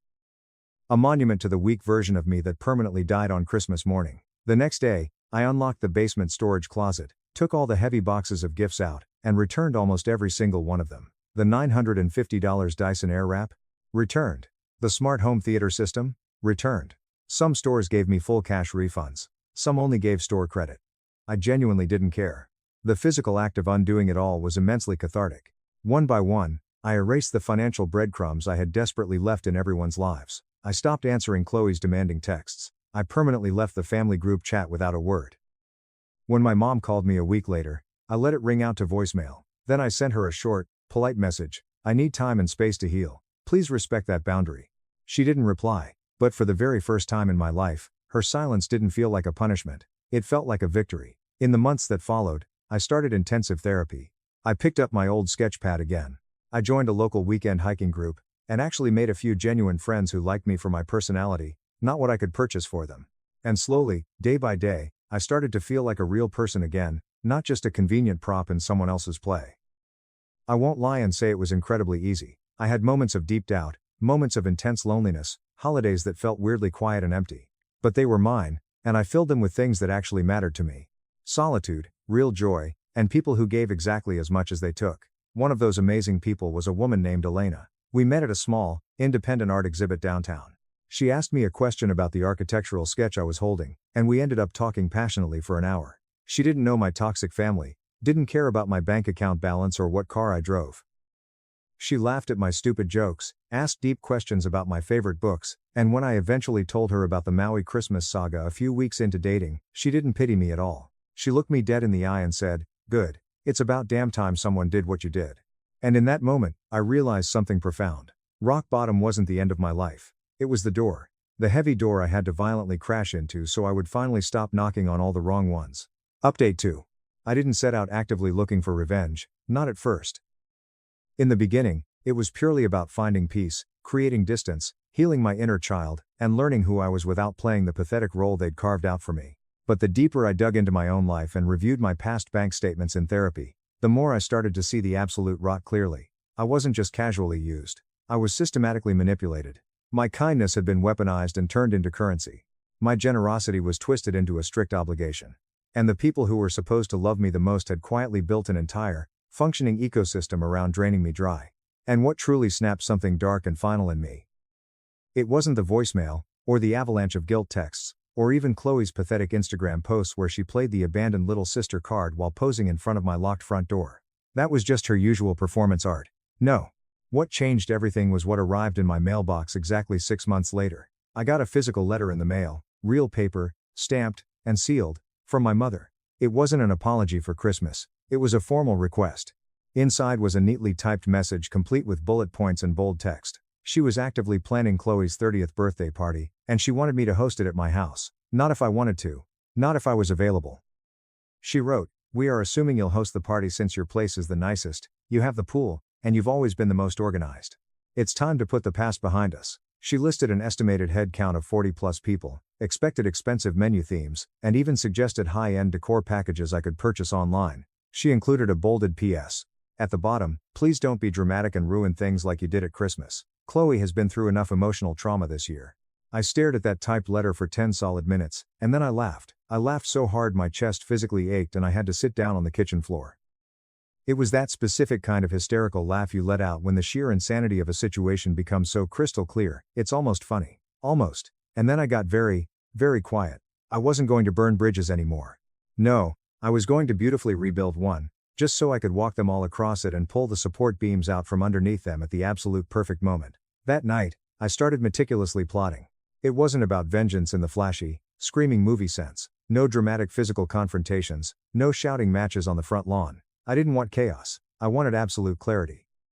I wanted them to feel the ground shift under their feet so subtly they didn't even notice until they were already buried. Because the absolute best revenge isn't loud. It's completely silent. It's highly strategic. And it starts with granting them access. I wrote my mother back, handwritten on thick, expensive ivory stationery. "Dear Mom, thank you for the letter. I appreciate the thought you put into Chloe's birthday plans. I'd be more than happy to help host, as long as a few ground rules are respected. I'll handle the house, the food, and the drinks, but I'd like to delegate the gift coordination, decorations, and entertainment. Let me know if that works. Warmly, Mark." It was the exact kind of message that looks perfectly polite on the surface, but is laced with quiet, absolute control. I was saying yes, but strictly on my terms. I knew they'd accept it instantly. They always did, as long as the end result meant they didn't have to pay and it made them look incredibly good to their friends. Right on cue, Mom texted me 2 days later, "So glad you're finally back to normal, Mark. Chloe will be so touched." Back to normal. That phrase sat in my stomach like a bitter poison pill. They still didn't get it. But they were about to. Over the next few weeks, I prepared like a military general. I made detailed spreadsheets. I mapped out specific roles. I designed the guest list not to include who they wanted, but exactly who I needed to be there. See, Chloe had a wide, flashy social circle, but many of those people weren't actually close to her. I meticulously cherry-picked the ones who thrived on drama, the ones who loved to talk behind people's backs, The ones who would spread a scandalous story like wildfire if it was juicy enough. Then I started rebuilding relationships with surgical precision. First came my cousin Jessica. She was incredibly shallow, yes, but she was also always desperately hungry for gossip and validation. I took her to an expensive brunch, paid for everything, and acted like I was humbly seeking her advice about the party details. I casually dropped heavy hints about how much money I'd spent on Chloe over the years, how Chloe never really thanked me, and how this 30th birthday might be the very last big thing I do before permanently stepping away to focus on my own life. I played it humble, incredibly vulnerable, just enough for her to sniff out a secret, but not enough for her to know what the trap actually was. Then I reached out to my cousin Ethan, the designated black sheep of the family. The one who always got talked over at gatherings and ignored by mom. He was socially awkward, yes, but very sharp, and crucially, fiercely loyal to people who actually gave him the time of day. I met him for coffee, asked about his struggling freelance career, genuinely listened to him, and then I asked if he wanted to help me professionally film the party. I told him I was trying to make a short family documentary as a surprise. He lit up immediately. He'd studied film in college, and always felt completely overlooked by the family. Perfect. The Paticle by Perfect.com. I bought him a brand new, tiny 4K camera, and some high-end wireless audio gear. Just shoot absolutely everything, I told him, handing over the equipment. Candid footage, interviews, behind-the-scenes whispers, whatever you see, we'll cut it down later. He had absolutely no idea what I really wanted to capture. Then came the final guest list. I made absolutely sure to invite a few specific people from Chloe's past, not outright enemies, but people she routinely talked garbage about behind their backs. People she had once selfishly used and then ghosted when they stopped being beneficial. An old college roommate named Sarah, whom she stiffed on 4 months of rent. A former best friend she publicly called trashy for buying a knockoff designer handbag.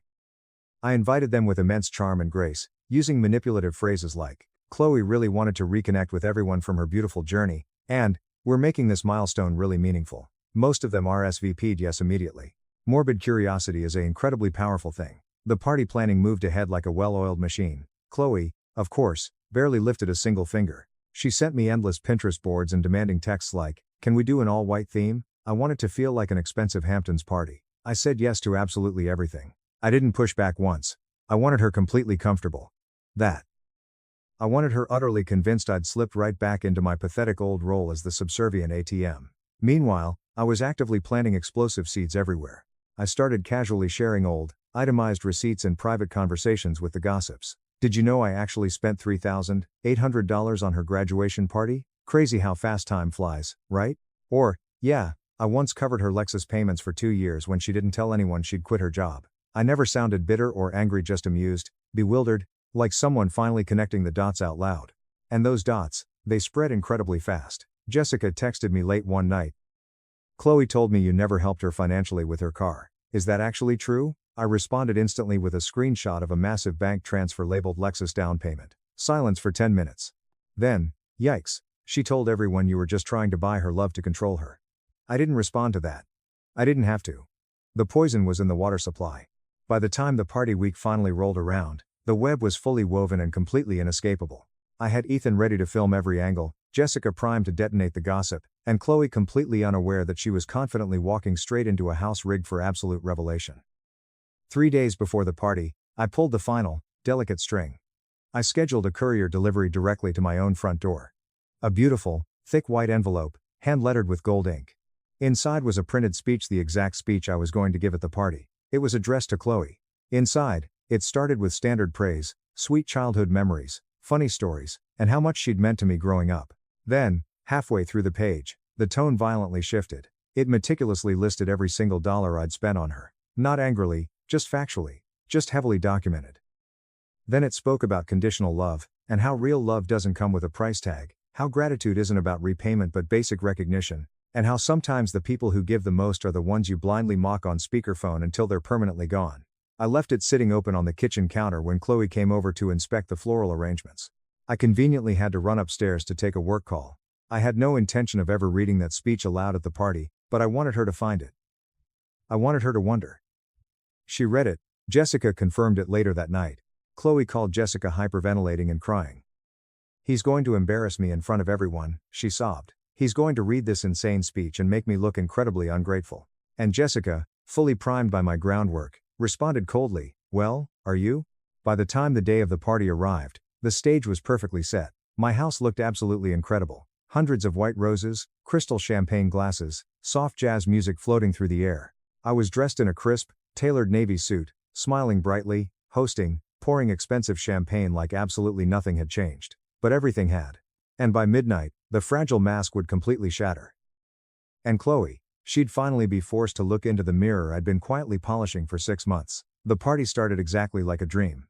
Guests arrived in steady waves, all dressed in stunning whites and silvers, eagerly posing for photos in front of the massive custom CHLOE 30 balloon arch in my backyard. The champagne flowed freely.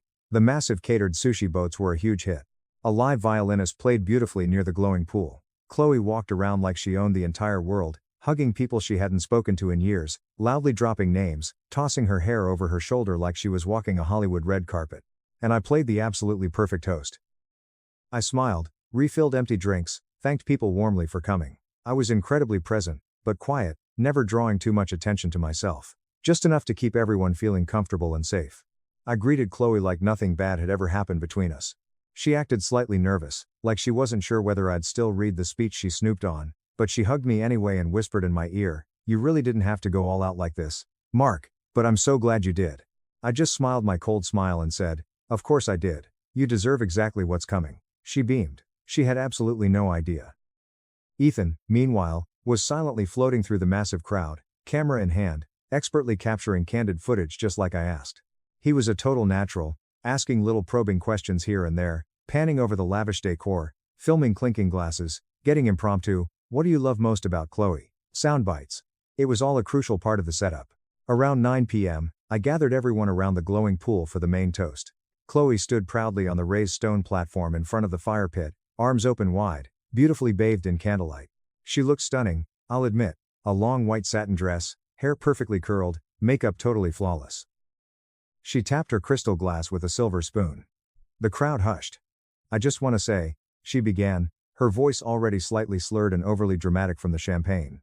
"This is honestly one of the most amazing nights of my entire life, and I owe it all to my amazing big brother. Mark, you've always gone above and beyond for me. You're like, I don't know, my guardian angel or something."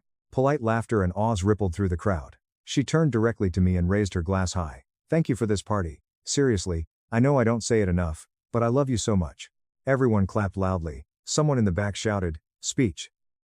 Speech." Others quickly joined in. She turned back to me, giggling and acting bashful. "Come on, Mark, say something sweet." I stepped forward slowly, feeling my heartbeat thumping rhythmically in my ears. Ethan was positioned right behind me, the 4K camera rolling, capturing every single angle. I cleared my throat, looking out at the sea of faces. "Chloe, you've always had an incredible way of making an entrance," I said smoothly. She laughed, and the crowd laughed with her. I smiled gently and continued, "I'm not usually the one holding the microphone at these things, but tonight I wanted to do something a little different. Because turning 30, it's a massive milestone, and you only get one shot to say something that truly matters."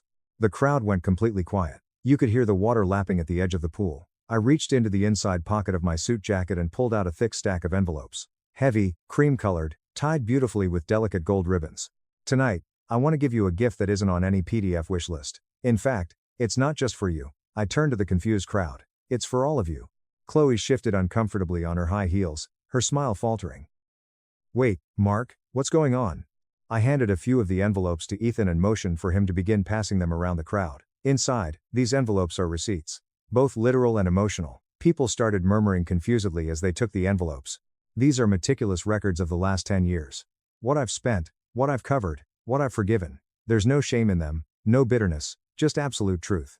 Because sometimes we get so incredibly comfortable being taken care of, we completely forget to ask what it's actively costing the other person. Chloe stepped off the platform, her eyes wide with panic. "Mark, what is this?" I met her terrified gaze. A mirror. Some guests were already tearing open the envelopes and reading. The whisper spread through the backyard like wildfire. Ethan stood near the pool with his camera aimed dead at Chloe as she violently ripped open her own envelope and scanned the thick pages. Her face completely drained of all color. Inside were bank statements, highlighting the $5,000 Lexus down payment, the 2 years of car notes, the $3,800 graduation party invoice, and the screenshot of the text where she called me a pathetic ATM. "What is this supposed to be?" she demanded, her voice rising to a shrill pitch. "This is incredibly petty, this is manipulative. You're trying to make me look like a monster in front of my friends." "No," I said calmly, my voice steady and cold. You did that all by yourself. I'm just turning on the lights in the room. Loud gasps rippled through the crowd. A few people were shaking their heads in disgust. Sarah, Chloe's old roommate, held up a brightly highlighted page. Is this actually real? You paid her rent for 6 months while she told me she was broke? 10 months, I corrected softly. The sixth was just the last one I could easily prove on paper. Chloe's jaw tightened in absolute fury. Why are you doing this? On my birthday? Because you made Christmas entirely about yourself, I said, my voice carrying over the silent yard. And when I finally stood up for myself and left, you told everyone I was heartless, that I abandoned the family, that I was pathetic. I overheard the phone call. Chloe, I heard you tell Jessica that you only pretend to like me because I pay for your lifestyle. Absolute, deafening silence. And then Jessica, standing right in the middle of the crowd, said under her breath, he's not lying. Chloe whipped around to face her. Excuse me? Jessica crossed her arms defensively, enjoying the chaos a little too much. Don't act surprised, Chloe. You've said way worse things about half the people here. You've been using Mark for years and you know it. The guests looked around extremely uncomfortably. One by one, the grand illusion was rapidly unraveling. People began backing away from the patio. Some returned the open envelopes to me quietly, nodding in quiet, respectful understanding. Others looked at Chloe with a mixture of intense pity and sheer disbelief. My mother finally stepped forward from the back, her face red, desperately trying to save face. Mark, this is incredibly cruel. I don't know what you think this accomplishes. I think it accomplishes my total freedom, I replied firmly, staring her down. For the first time in my life, I'm not hiding behind my own wallet, I'm showing my work, and if the truth makes people uncomfortable, so be it. She tried to speak again, to deploy her usual guilt trip, but I held up a hand, stopping her dead. No more guilt, Mom, no more emotional manipulation. I'm not the family vault. I'm not your safety net. I'm a human being, and I'm done being quiet about how much I've bled for you. Then I turned back to the remaining guests, holding up my champagne glass. To anyone here who ever wondered if I was okay, thank you. I'm doing better now than I ever have in my entire life, and I don't need applause. I just need space. I raised the crystal glass higher. To the truth. A few people actually clinked their glasses in return. Others stood completely frozen in shock. Chloe looked utterly destroyed. Her bottom lip quivered, not from sadness, but from pure, narcissistic rage. You ruined my 30th birthday. She spat fiercely. No, I said quietly. I redefined it. And with that, I turned around and walked back inside my house. I didn't slam the glass door. I didn't shout. I just left them all standing there, blinking in the soft glow of the fairy lights, completely crushed by the heavy weight of exposure. Later that night, after the guests quickly trickled out in awkward silence and the house was finally quiet again, I stood by the front window and watched Chloe leave. She was walking down the driveway with her expensive heels in her hand, mascara severely streaked down her face, muttering angrily to my mother as they got into an Uber. Ethan stayed behind. He walked into the living room, handed me the SD card from the camera, and said, "You want me to edit this into a movie?" I looked at the tiny plastic card and shook my head. No. Just keep it safe. One day I might need it if they try to rewrite history again. He nodded respectfully and left quietly through the front door.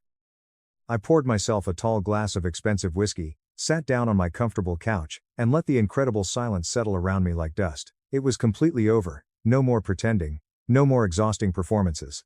I'd violently pulled back the curtain, and I hadn't lost myself in the process.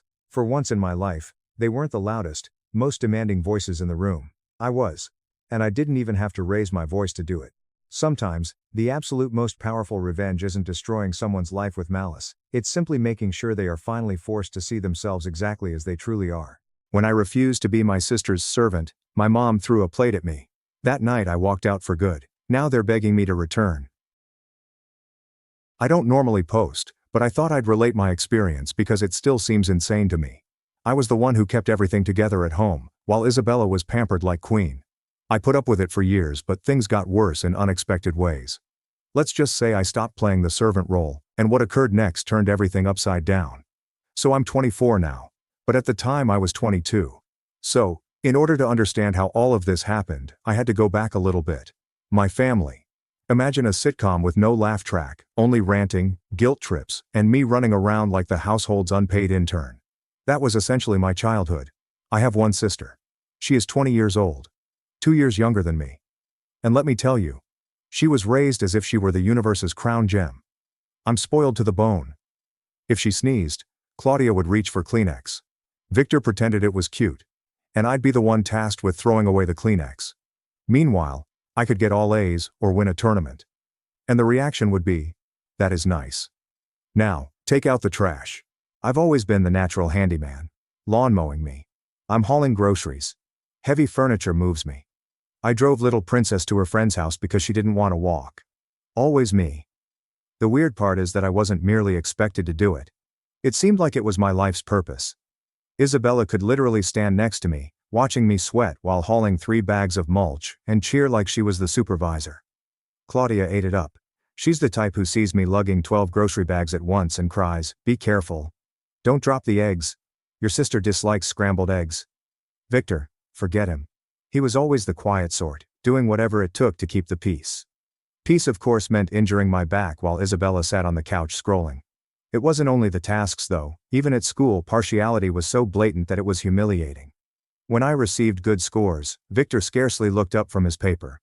Claudia would remark, "That's understandable. You're smart." Translation, nobody cares. But Isabella only got a D in math, and you'd think she cured cancer. Ice cream excursion, Facebook updates, and hugs in the living room. "We're very proud of you, honey. You're doing your best." She didn't always bring her assignments home. The toughest part was not even what I had to do. It was the way they complimented her on doing nothing. For example, she once vacuumed 1/3 of the living room and left the cord tangled everywhere. Claudia walked in like, "Oh, look how responsible she is helping the house." Meanwhile, I was sweating outdoors, mending a burst sprinkler line since Victor said, "You have strong arms. Handle it." No thank you, no appreciation, I just assumed I'd do it. By the time I was 20, I felt like a live-in worker. I worked part-time at a hardware store while also attending school. But when I went home, I found a list of duties waiting for me. Isabella was too stressed to help. "What is the source of your stress?" "Posting selfies on Instagram." The car stuff was another level. I gathered money and purchased my first beater, a 2003 Peugeot. I paid for it using my own money. Within 3 weeks, Isabella was demanding rides everywhere. Whether I had plans or employment, she would reply, "You're my brother. You are supposed to drive me." Of course, if I refused, she would cry to Claudia, "Begin the talk. Why are you so selfish? She's your sister. Family helps family." It's funny because no one ever asked her to help me. And Victor, he was simply invisible. He would only intervene if things got heated. Even then he took Claudia's side. "Just do it, son. It's not worth the fight." Classic. He acted as if keeping Isabella pleased was a national security job and I was the soldier sent to carry it out. Looking back, it felt like I was a supporting character in a play, with Isabella as the star. Every scene swirled around her. All of the applause went to her. My duty was to raise props, clean the stage, and then disappear while she received all of the attention. By the time I got to college, I figured I'd finally break out of it. I had scholarships lined up and a decent chance of establishing anything. But the family found a way to entice me back in every break and vacation. It created a chip on my shoulder. As if I wasn't just bringing their groceries. I was carrying the entire circus. And if I did speak out, I was resentful. That was Claudia's favorite term. "We have given you everything. How dare you talk back? You assigned me duties. There are endless duties. And a front row seat for Isabella's parade." So, growing up, I quickly realized that I wasn't their son. I was their mule. And she was more than simply the golden child. She was impenetrable. Claudia would defend her in any situation. Victor would remain mute, leaving me to take the blame. But here's the thing. You can only push someone so far before they begin pushing back. And at 22, I was no longer the kid who shut up and drove Isabella to the mall. I had learned to play smarter. I wasn't just a mule anymore. I was the mule with a plan. Growing raised in a house where you are required to bend down at all times, teaches you to anticipate moves. I knew Isabella was going to pull a stunt eventually. She always did, and I knew Claudia would back her up without hesitation, while Victor sat there pretending nothing was happening. So it didn't surprise me that everything went wrong during supper. What surprised me was how far they went. There were only 4 of us that night. No visitors, no neighbors, just family. Claudia prepared one of her signature buffets. Pasta, salad, and garlic bread. I sat down, preparing myself for the spectacle. Isabella sat in her chair across from me, swiping through her phone like the queen she imagined she was. Victor mumbled something about hotel reservations. Claudia was worrying over napkins as if the world relied on their being folded properly. Dinner begins, and for 7 lovely minutes, everything is normal. Chewing, little chat, and silverware clinking. Then it happens. Isabella dropped her fork. Not in a big fashion, just a slight slip, and it falls next to her chair. She doesn't blink or bow down. She merely stares at me and says, "Pick that up." I laugh out. Not a nervous laugh, nor a courteous chuckle. I burst out laughing because I believe she was joking. But, nah. Her expression was dead serious. She even cocked her chin upwards like a movie villain. I said, "Pick it up." Claudia's head sprang up. "You overheard your sister. Don't be tough." I reclined back in my chair, fork in hand, spaghetti almost in my mouth. She has 2 hands. Gravity affects her in the same way that it affects me. If she dropped it, she can retrieve it. Claudia responded as if I had cursed out the Pope. She slams her hand upon the table. "Do not start tonight. Just do it." I point to the fork on the floor. It is right there. It's not like it dropped into a sewer grate. She is not impaired. She can bend over and grab it herself. Victor clears his throat as if he is about to speak, but he does not say anything. He just gives me that disappointed dad expression, which he saves exclusively for me. Isabella smirks with that smug little twist of her lip that she's perfected since middle school. Wow, do you really believe you're too good to help your family? Servants should understand their responsibilities. That word servant triggered something in me. Not wrath or despair, just a cold switch flipped because she meant it. She was not joking. She wasn't teasing. That's exactly how she saw me. Not her brother, but her servant. I set down my fork on my plate. The clink resonated, making the entire table stiff. "I'm not your servant," I said. I spoke in a calm, bland tone that made it plain I wasn't lying. Claudia exclaims louder now. "Please stop embarrassing us. Do you realize how ungrateful you sound? Your sister has had a long day. The least you can do is assist her." I glance across the table at Isabella, who is sitting back in her chair, arms folded like if she is watching a show. A long day spent doing what? Taking selfies? Scrolling over Instagram? Yeah, sounds exhausting. Claudia snapped. She grabbed the nearest object, her plate, and threw it at me. No warning, no hesitancy, simply full-fledged fury mode. The plate smashed against my cheek, and for a split second, I felt no pain, only shock. Lettuce and vinaigrette went everywhere. The sting was acute and burning, and I could feel blood streaming down the side of my face. I stood up, hand on my cheek, staring at her. Claudia was standing now, chest thumping and eyes flaming as if I had just committed treason. Victor finally pushed his chair back, but he did not approach me, just sat there, frozen. Isabella did not even flinch, she just leaned closer, smirking and said, "I told you. Servants don't talk back." I did not yell, cuss, or give them any gratification. I just turned and left the dining room. The sound of my chair scraping across the tile was the only response I gave them. Upstairs, I locked my door and finally breathed. My cheek throbbed, and blood mixed with vinaigrette. I took my phone, opened the camera and began taking photos. The 2 cuts, the swelling, and the pile of food remaining on my shirt. Every click reassured me. Proof. That's all I needed. No screaming matches, no needless arguments, just cold, indisputable evidence. And while I sat there, rubbing a towel against my face, I knew something.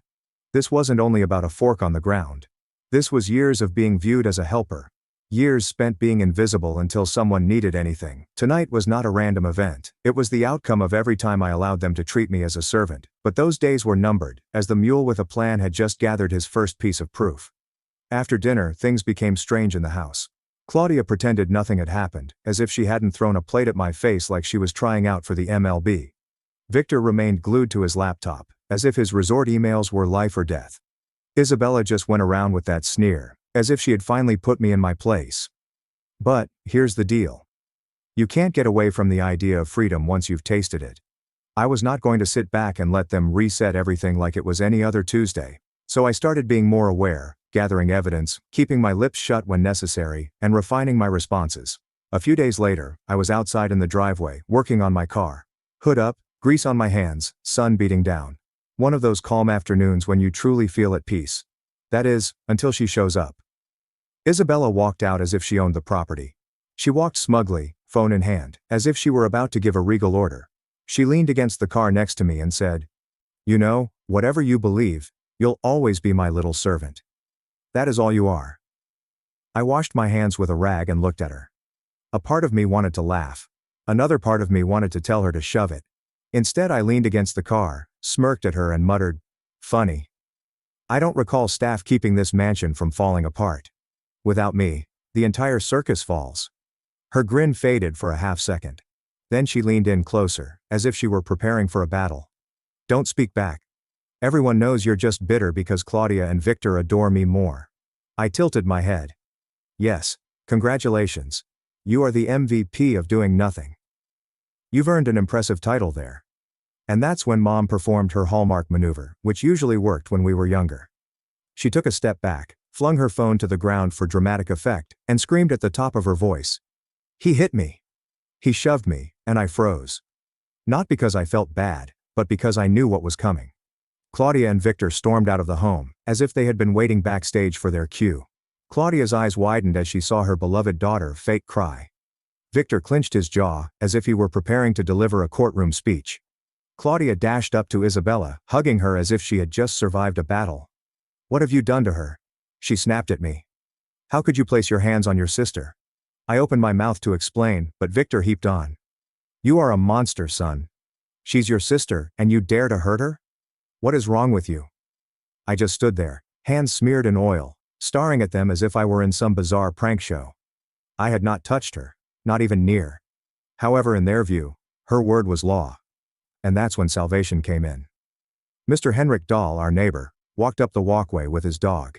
He's an older retired Navy guy with a no-nonsense attitude. He saw it all from across the street.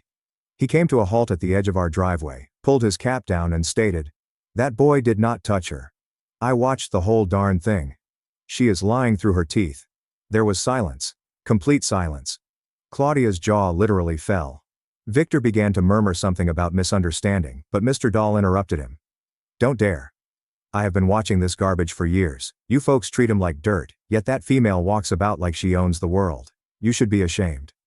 Isabella's phony tears ended abruptly. She merely stood there, caught red-handed, eyes flashing as if she may melt into the pavement. Claudia muttered something about family issues. Mr. Dahl shook his head. No. This is not family. It's bullying, and everyone here notices it. Then he walked away, leaving the bomb he had dropped hanging in the air. I swear I almost laughed out loud. For the first time in years, someone outside the house spoke it aloud. And my parents had no response. They just stood there, like someone had pulled the rug out from under them. That night, I sat in my room, still contemplating it. Mr. Henrik Dahl did not simply call them out. He validated me, proved I wasn't insane, that it wasn't all in my head. Outsiders noticed it too. While sorting through some old boxes in my closet, I discovered something else that sparked a fire within me. Letters from my late grandfather, Victor's father. I'd seen them before, but never read them carefully. This time I did, and they landed hard. One line remained with me. Don't let anyone turn you into a mule, son. Man creates his own life. Carrying everyone else will just break you down. I must have read that statement a dozen times, because that was just what I had been doing. Carrying them. Their emotions, tasks, and junk. And for what? Nothing. That's when the plan began to solidify in my mind. I wasn't simply daydreaming about leaving anymore. I was going to try it for real. I started tiny. I opened a secret bank account and saved whatever money I could scrounge together from side jobs. I sneaked into Victor's office at night to copy my birth certificate and social security card. Every small step felt like breaking a chain. And I did not stop there. I contacted Mr. Matteo Rossi, a family friend I'd always looked up to, a retired guy who was stern but fair, who gave counsel without sugarcoating. I told him what was going on, and rather than dismissing me, he responded, "It's about time you cut loose. You have brains, kid. Use them. Don't let them guilt you into wasting your 20s. That stung me the most, because he was correct. I was no longer merely planning. I was nearly halfway out the door. The difference was that they didn't realize it yet. To them, I was still the obedient son, the built-in handyman who did whatever was necessary. So I wore the mask, fixed the leaky faucet, carried the heavy groceries, nodded when Claudia gave instructions, and laughed when Isabella tried her little power plays. On the outside, it appeared that I was still their mule. On the inside, every errand meant another day closer to my departure. However, one of the drawbacks of playing the game is that the opposite side may occasionally sniff about. And Isabella was always the curious sort, snooping through your backpack because she was bored. I should have expected it. One afternoon, I was shaving upstairs in the bathroom when I heard her door bang open, followed by mine. My stomach constricted. She was inside my room. I walked out and caught the tail end of it as she rifled through my belongings. My duffel bag, the decoy one, was half unzipped on the floor. I had planted it many weeks ago, complete with exercise clothing, old sneakers and printed resumes for nearby jobs. Everything is a forgery, designed to be detected. A trap. And she ate the bait like a fish. Her eyes brightened up when she spotted the papers. Oh my God. Claudia. Victor, come here. I leaned against the door frame, towel over my shoulder, and seemed to be bored. Have you found anything you like? Claudia rushed in, drying her hands with a dish towel. Victor followed with a frown. Isabella pushed the papers at them. Look, he's preparing to depart. He has 2 suitcases packed. Claudia's face contorted as if she had discovered a criminal. Is this true? Are you snooping around? I shrugged. What? That's gym stuff. I thought I'd finally stopped skipping leg day. Victor grabbed the resumes and scanned them like they were FBI files. These are job applications. Yeah, I answered casually. For local locations. I figured I would toss some out there. You can't exactly live here forever, right? That line irritated Claudia. I could see it. She began pacing, muttering about loyalty and familial obligation. Isabella was practically glowing, waiting for me to get nailed, but I just leaned back, arms folded, and watched them spiral. I finally said, relax. It's called planning. You want me to freeload indefinitely? You complain when I do not contribute. You criticize when I try to give elsewhere. Make up your mind. Victor looked at me, then at the bag, and finally back at me. He exhaled. The classic. I do not want to deal with this transfer. Okay. But no secrets. If you're looking for work, please notify us, understand? Crystal clear, I responded, concealing a smirk. They left the room, Isabella trailing behind, still upset that her big discovery had failed. As soon as the door closed, I zipped up the duffel, tossed it into the corner, and sat on my bed. Inside, I was grinning. They had no idea that the original paperwork, bank information, copied IDs, and bus timetable to the city were hidden in a shoebox under the floorboard. That was the moment I realized I had them. They thought they had caught me. They believed they were in control. But I was running 2 games at once. They could see one, but not the other. Nonetheless, the scare reminded me that I was walking a fine line. If they slipped, they would tighten their grip even more. So I tightened everything. I began to treat every move as if it were a game of chess. The truth is, I know some people reading this will think, you're 22. Why not just leave already? And theoretically, I could have walked out the front door at that moment, but going broke with no paperwork, backup, or job lined up would have played right into their hands, and I had no one to help. I was on my own. So they'd make it seem like I was unstable, or worse, I'd crawl back when things got bad. And it was not going to happen. I didn't merely plan to depart. I planned to leave so clean that they'd never be able to bring me back. Every money I saved, every document I copied, and every step of this escape strategy was designed to sever all of their strings at once. When Claudia asked me to run errands, I volunteered, which provided me an excuse to go to the library, send out actual applications, and check emails on public computers. When Victor requested me to move boxes to the attic, I did so, then utilized the opportunity to hide extra cash where no one would look. When Isabella teased me for still living at home, I smiled since I knew I wouldn't be there long. But the tension was rising. Every dinner seemed like a challenge. Claudia's glances became sharper, as if she was waiting to catch me lying. Isabella began throwing little jabs at me, wanting to upset me so she could retreat and play the victim again. Despite the stillness, my heart would still race. Because if they ever discovered the real stash, the true plan, it would be over. They'd lock me down tighter than ever. The danger was not losing. The threat was identified too quickly. That made every day feel like walking a tightrope. But I wasn't afraid. I was as sharp as I had ever been. One night, while everyone was sleeping, I took out my notebook and began listing steps. Bus to downtown. Train tickets to Seattle. Please contact Mr. Rossi to confirm the job lead. Only bring what you really need. 2 duffel bags were hidden under my car's seat the night before. Every move was meticulously planned. I sat back and looked over the list, my cheek still slightly wounded from the plate. I smiled. They assumed I was confined. They believed they still owned me. But they were mistaken, since the mule with a plan was almost halfway gone. And this time, there was no turning him back. I knew it. But the trouble with crazy individuals is that they do not give up easily. They sense you pull away, and instead of backing away, they dig in deeper. grabbing at whatever they can grip. That is what my family did. It was after dinner, late enough that the house was silent save for the hum of the ceiling fan. I had just finished clearing my plate when Claudia's voice pierced through the air. Family meeting now. The tone was not optional. She used the same one when she found Isabella stealing beer at the age of 17, and when I forgot to maintain the lawn for a week. I sat back down at the table, and Victor and Isabella were already there, waiting as if it were a trial. Claudia stood at the head, as if she were the judge, jury, and executioner all in one. I did not even flinch. I reclined back in my chair, arms crossed, ready for the performance. Claudia began first. Your attitude has been unacceptable. You've been distant, belligerent, and downright ungrateful. After everything we've done for you, this is how you thank us. I tilted my head. Given to me, or taken from me? Her eyes narrowed. Victor cleared his throat. This family only works when everyone understands their roles. You're upsetting the balance. Translation, I replied, smirking. You mean when I act like the unpaid butler and she... I jerked my head at Isabella. Acts like royalty. Isabella gasped, as if I had spit on the Holy Grail. You are pathetic. You will always be the servant. That is your place. I did not raise my voice. Did not need to. I simply reached into my pocket, pulled out my phone, and slid it across the table. The screen popped up with a photo of my cheek. 2 plate incisions, swelling, and blood.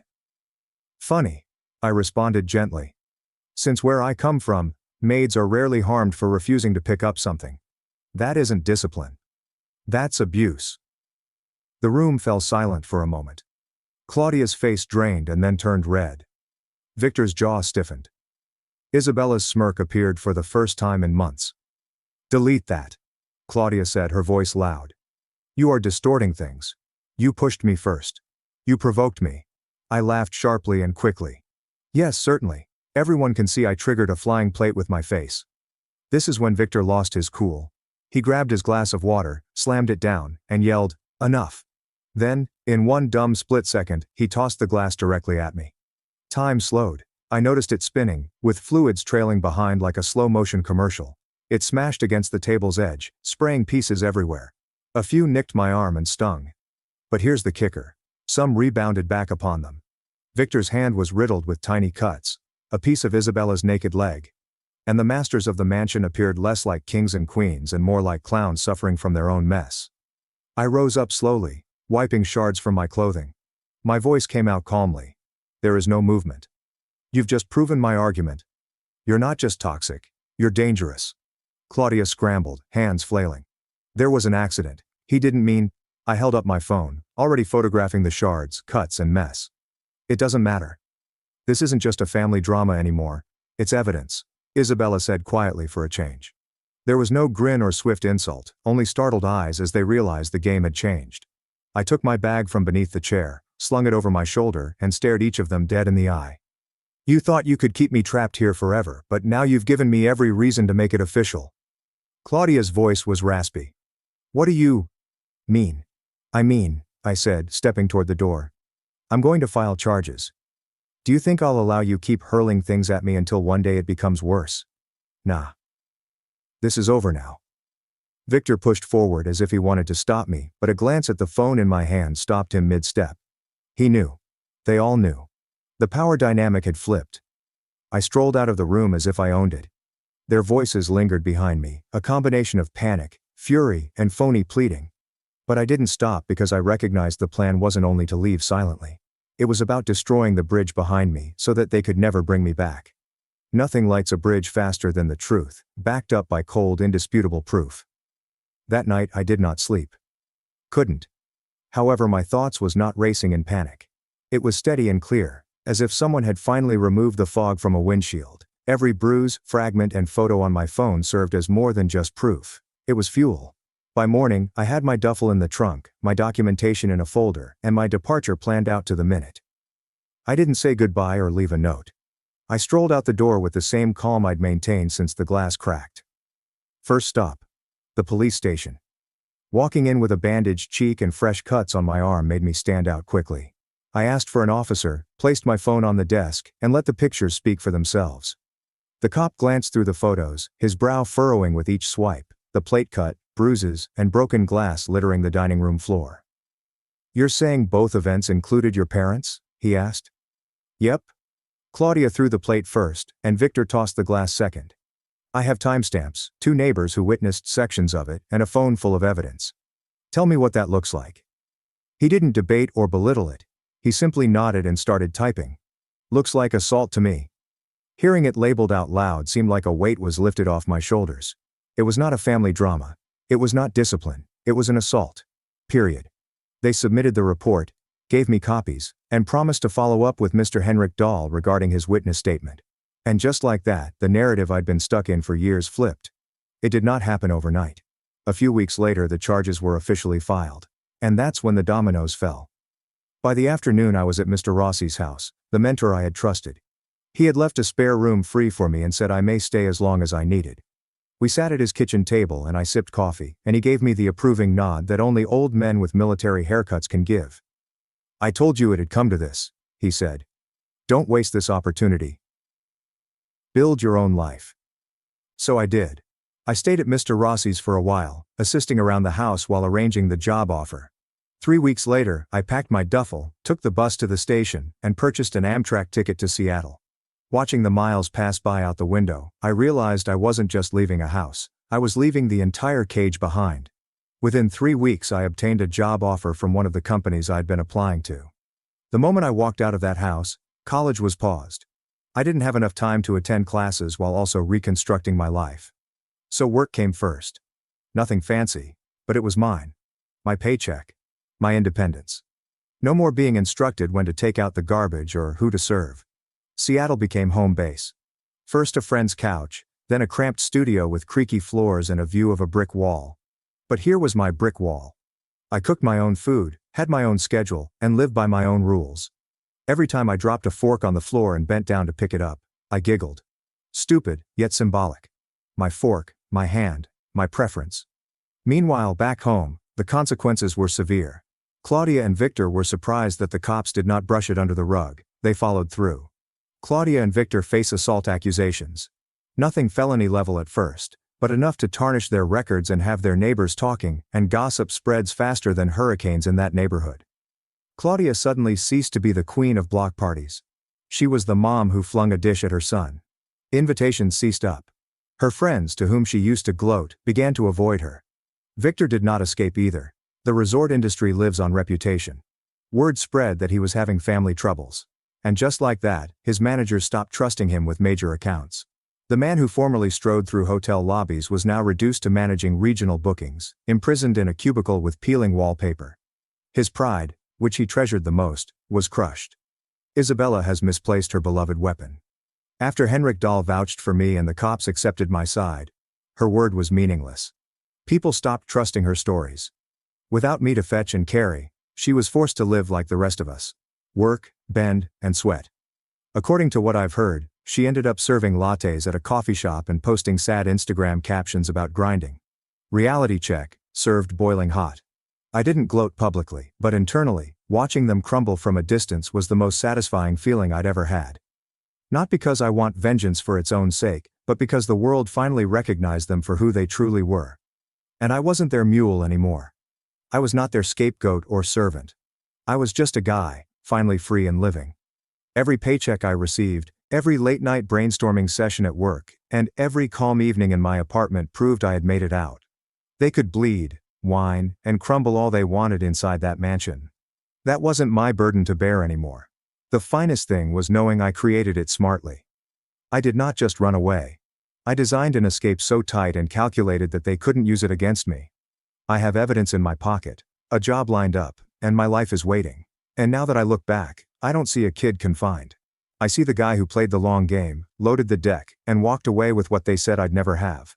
Control. And while I was establishing something real in Seattle, their entire enterprise back home began to collapse from every perspective. It wasn't even me pulling the cords, they were pulling themselves apart. Mr. Rossi was the first to provide me the updates. He informed me he had run into Victor at the hardware shop. He said the man resembled a ghost. Claudia and Victor fought every day. Claudia yelled that Victor had let me go away. Victor snapped back, claiming Claudia was the one who transformed the house into a circus. Isabella was yelling at both of them, stating they had ruined her life because she now had to do everything on her own. The lovely little familial unit that previously stood against me was now eating each other up.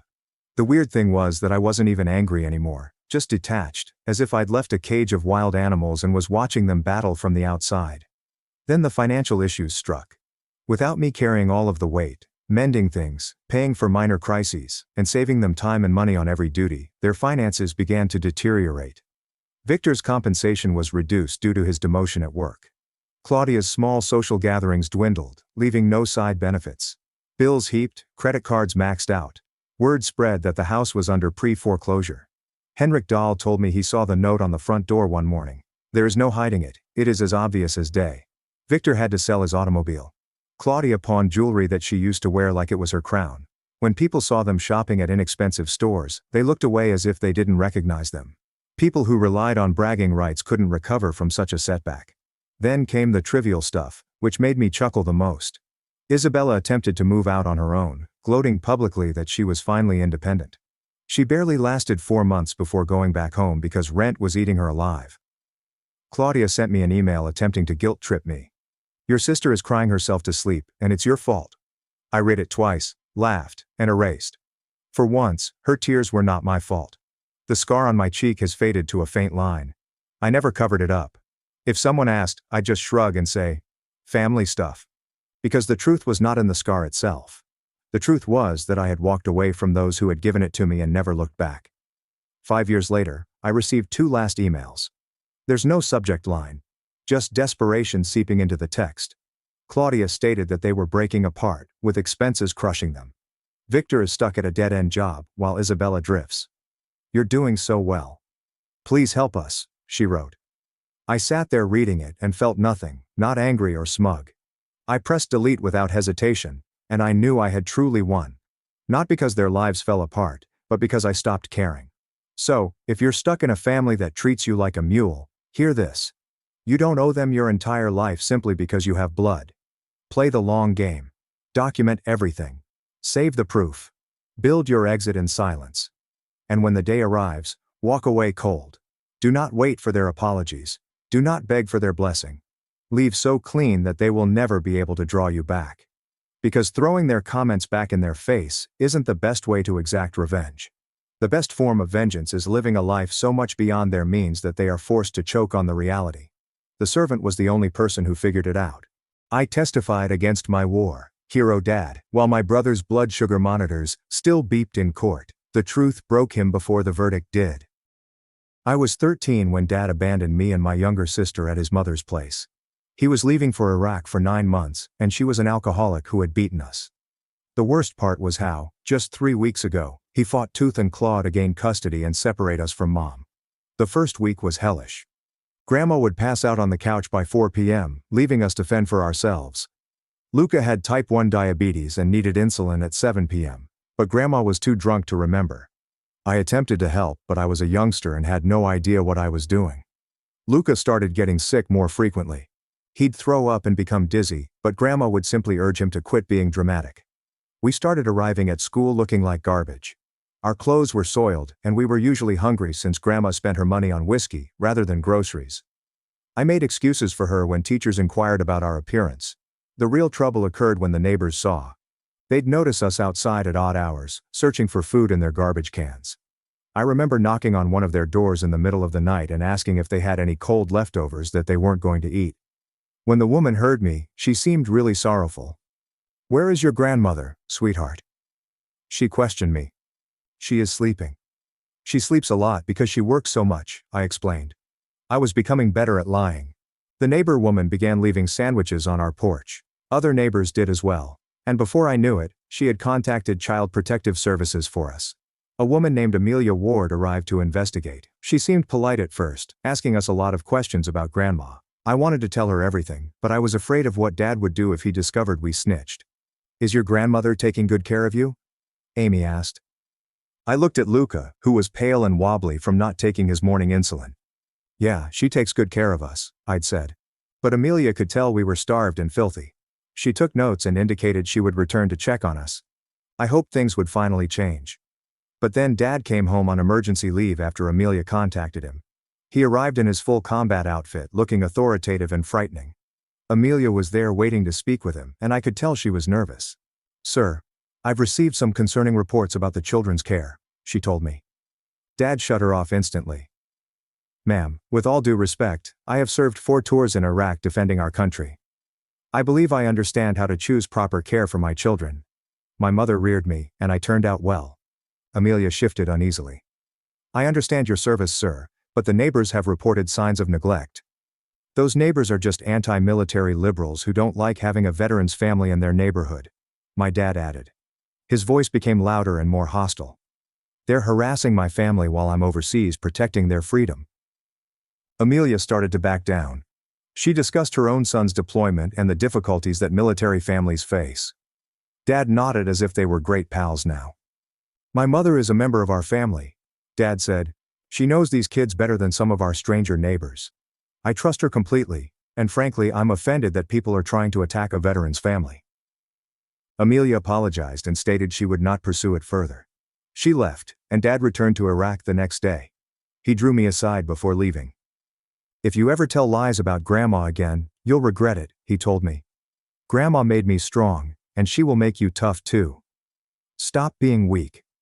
Things got a lot worse after that. Grandma's drinking grew, and she began laying hands on us when we requested food or reminded her about Luca's insulin. The neighbors continued to try to help, but they felt powerless because CPS had ignored their worries. Luca was getting progressively ill. Then the worst thing happened. Dad went on another deployment, and Grandma missed Luca's insulin for 2 days. I watched my younger brother degrade hour after hour. He was frequently puking up and couldn't remain awake. His breathing became very shallow. "Luca, you need to stay with me," I kept telling him, but he was drifting in and out of awareness. When he refused to wake up, I contacted 911. The paramedics took him to the hospital, where the doctor diagnosed diabetic ketoacidosis. They claimed he came close to death. A different social worker, Sophia Mueller, visited the hospital. She looked through Luca's medical records and noticed a pattern of missed insulin injections and mistreatment. She didn't care about Dad's military service or the fact that Grandma was family. "This is medical neglect, and it's life-threatening," she stated to me. "I'm filing an emergency petition with the judge today." She bypassed the local CPS office and went straight to family court. Before I knew it, Dad had been called, and he was back on a plane, ready to take me home. Dad's presence enveloped the hospital room like a storm cloud. He passed past Sophia without acknowledging her, his boots clicking on the linoleum floor. I saw him approach Luca's bed, where my younger brother was hooked up to monitors and IV drips. The devices beeped regularly, monitoring his heart rate and blood sugar levels, which the doctors were still attempting to normalize. "What has happened to my son?" Dad's voice had that deadly edge I knew all too well. He turned to face me, and my stomach dropped. His jaw was clenched, and I could see a muscle quivering beneath his skin. Sophia walked forward, clutching a big folder containing medical records. "Mr. Callahan, your son nearly died of diabetic ketoacidosis. The hospital records indicate a trend of missed insulin injections over the last few weeks." Dad's eyes narrowed. He stiffened his shoulders, making himself appear even more imposing in his military fatigues. "So, who exactly are you?" "My name is Sophia Miller, and I work as a social worker for the county. I've been appointed to look into this case of medical neglect." "Medical neglect?" Dad raised his voice slightly. "My mother has been looking after these children while I serve our country. Any concerns about Luca's treatment are simply misconceptions." I squeezed against the wall, hoping to disappear. Sophia opened the folder and took out a few documents. "Here are Luca's blood sugar diaries from past hospital trips. The pattern is clear. He'd been admitted 4 times in the previous month, all with dangerously high blood sugar levels." Dad grabbed the papers from her hands and swiftly scanned them. His expression darkened as he read each page. "Where did you acquire this?" "They are part of Luca's medical record."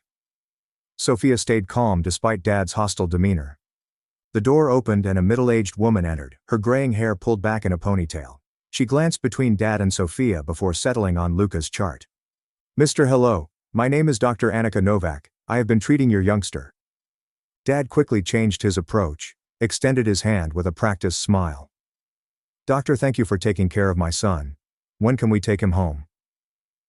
Dr. Novak did not reciprocate the smile. "Mr. Callahan, your son almost died. His blood sugar level was over 580 when he arrived. He had a diabetic coma. This amount of negligence may have resulted in death. Neglect is a strong word, doctor. Dad's charm offensive continued. My mother is elderly, and occasionally forgets things. I'll make sure she receives better reminders about his insulin schedule. Dr. Novak shook her head. This extends beyond ordinary forgetfulness. Luca's A1C readings show that he has had poor blood sugar control for several months. He's terribly emaciated and appears dehydrated. These are signs of systemic neglect. I saw Dad's hands clench into fists at his sides. Sophia noticed as well and quickly positioned herself between Dad and the doctor. Mr. Callahan, we need to talk about alternative care arrangements for your children. What about alternative arrangements? Dad's voice lowered to a low growl. These are my kids. I decide what is best for them. The court will make that decision, Sophia stated firmly. I have already filed an emergency petition. There is a hearing scheduled for tomorrow morning. Dad's face became red. He made a step toward Sophia, and I immediately shifted closer to Luca's bed. You have no rights. I serve this country by protecting people like you, and this is how you repay me? Dr. Novak pushed a button on the wall. Mr. Callahan, I'll have to ask you to lower your voice. This is the pediatric ward. 2 security guards appeared at the doorway. Dad noticed them and took a deep breath, apparently attempting to suppress his fury. He turned back to Sophia. This was a mistake. My mother raised me and my siblings properly. She is family. Family cares for family. Family doesn't let children nearly die from preventable medical emergencies, Sophia told me. The evidence is clear. Your mother is incapable of providing adequate care. Dad stared at me, and I noticed a difference in his expression. It was calculating, almost predatory. Son, tell them. Tell them how beautifully Grandma cares for you. My mouth became dry. I looked at Luca, who was still unconscious on the hospital bed, and at Sophia, who was watching me with concern. Dr. Novak walked closer to me, establishing a subtle barrier between Dad and where I was standing. My voice broke. I cleared my throat and tried again. Grandma drinks a lot. The words hung in the air like a confession. Dad's face changed from crimson to purple. Boy, you have no idea what you are saying. You're perplexed and scared. Sophia stepped forward. Let him speak, Mr. Callahan. But I couldn't say anything more. My throat felt as though it was closing up. Dad's look pierced through me, and I knew there would be consequences later. There always was. Dad pulled the "I served my country" card faster than a magician with a rabbit, except that instead of solving problems, he's making everyone uncomfortable while his children are connected to more gadgets than a gaming setup. Dr. Novak interfered. I believe we should give Luca a rest. Mr. Callahan, your visiting hours are about to end. I'm not leaving my son, Dad stated flatly. Actually, given the circumstances, I think it's best if the children have some space, Sophia told me. She took out her phone. I can have security escort you out if necessary. Dad's jaw worked silently for a time, then he grinned, but not with his eyes. Fine, I'll leave. But it's not over. I'll see you in court tomorrow and we'll see what the judge thinks of someone attempting to break up a military family. He approached the door, hesitated, and returned my gaze. I'll be staying at Grandma's tonight. We have a lot to talk. After he went, my entire body began shaking. Sophia sat in the chair next to me and gently touched my shoulder. You did the correct thing. I know that was difficult. He's going to call me, I said quietly.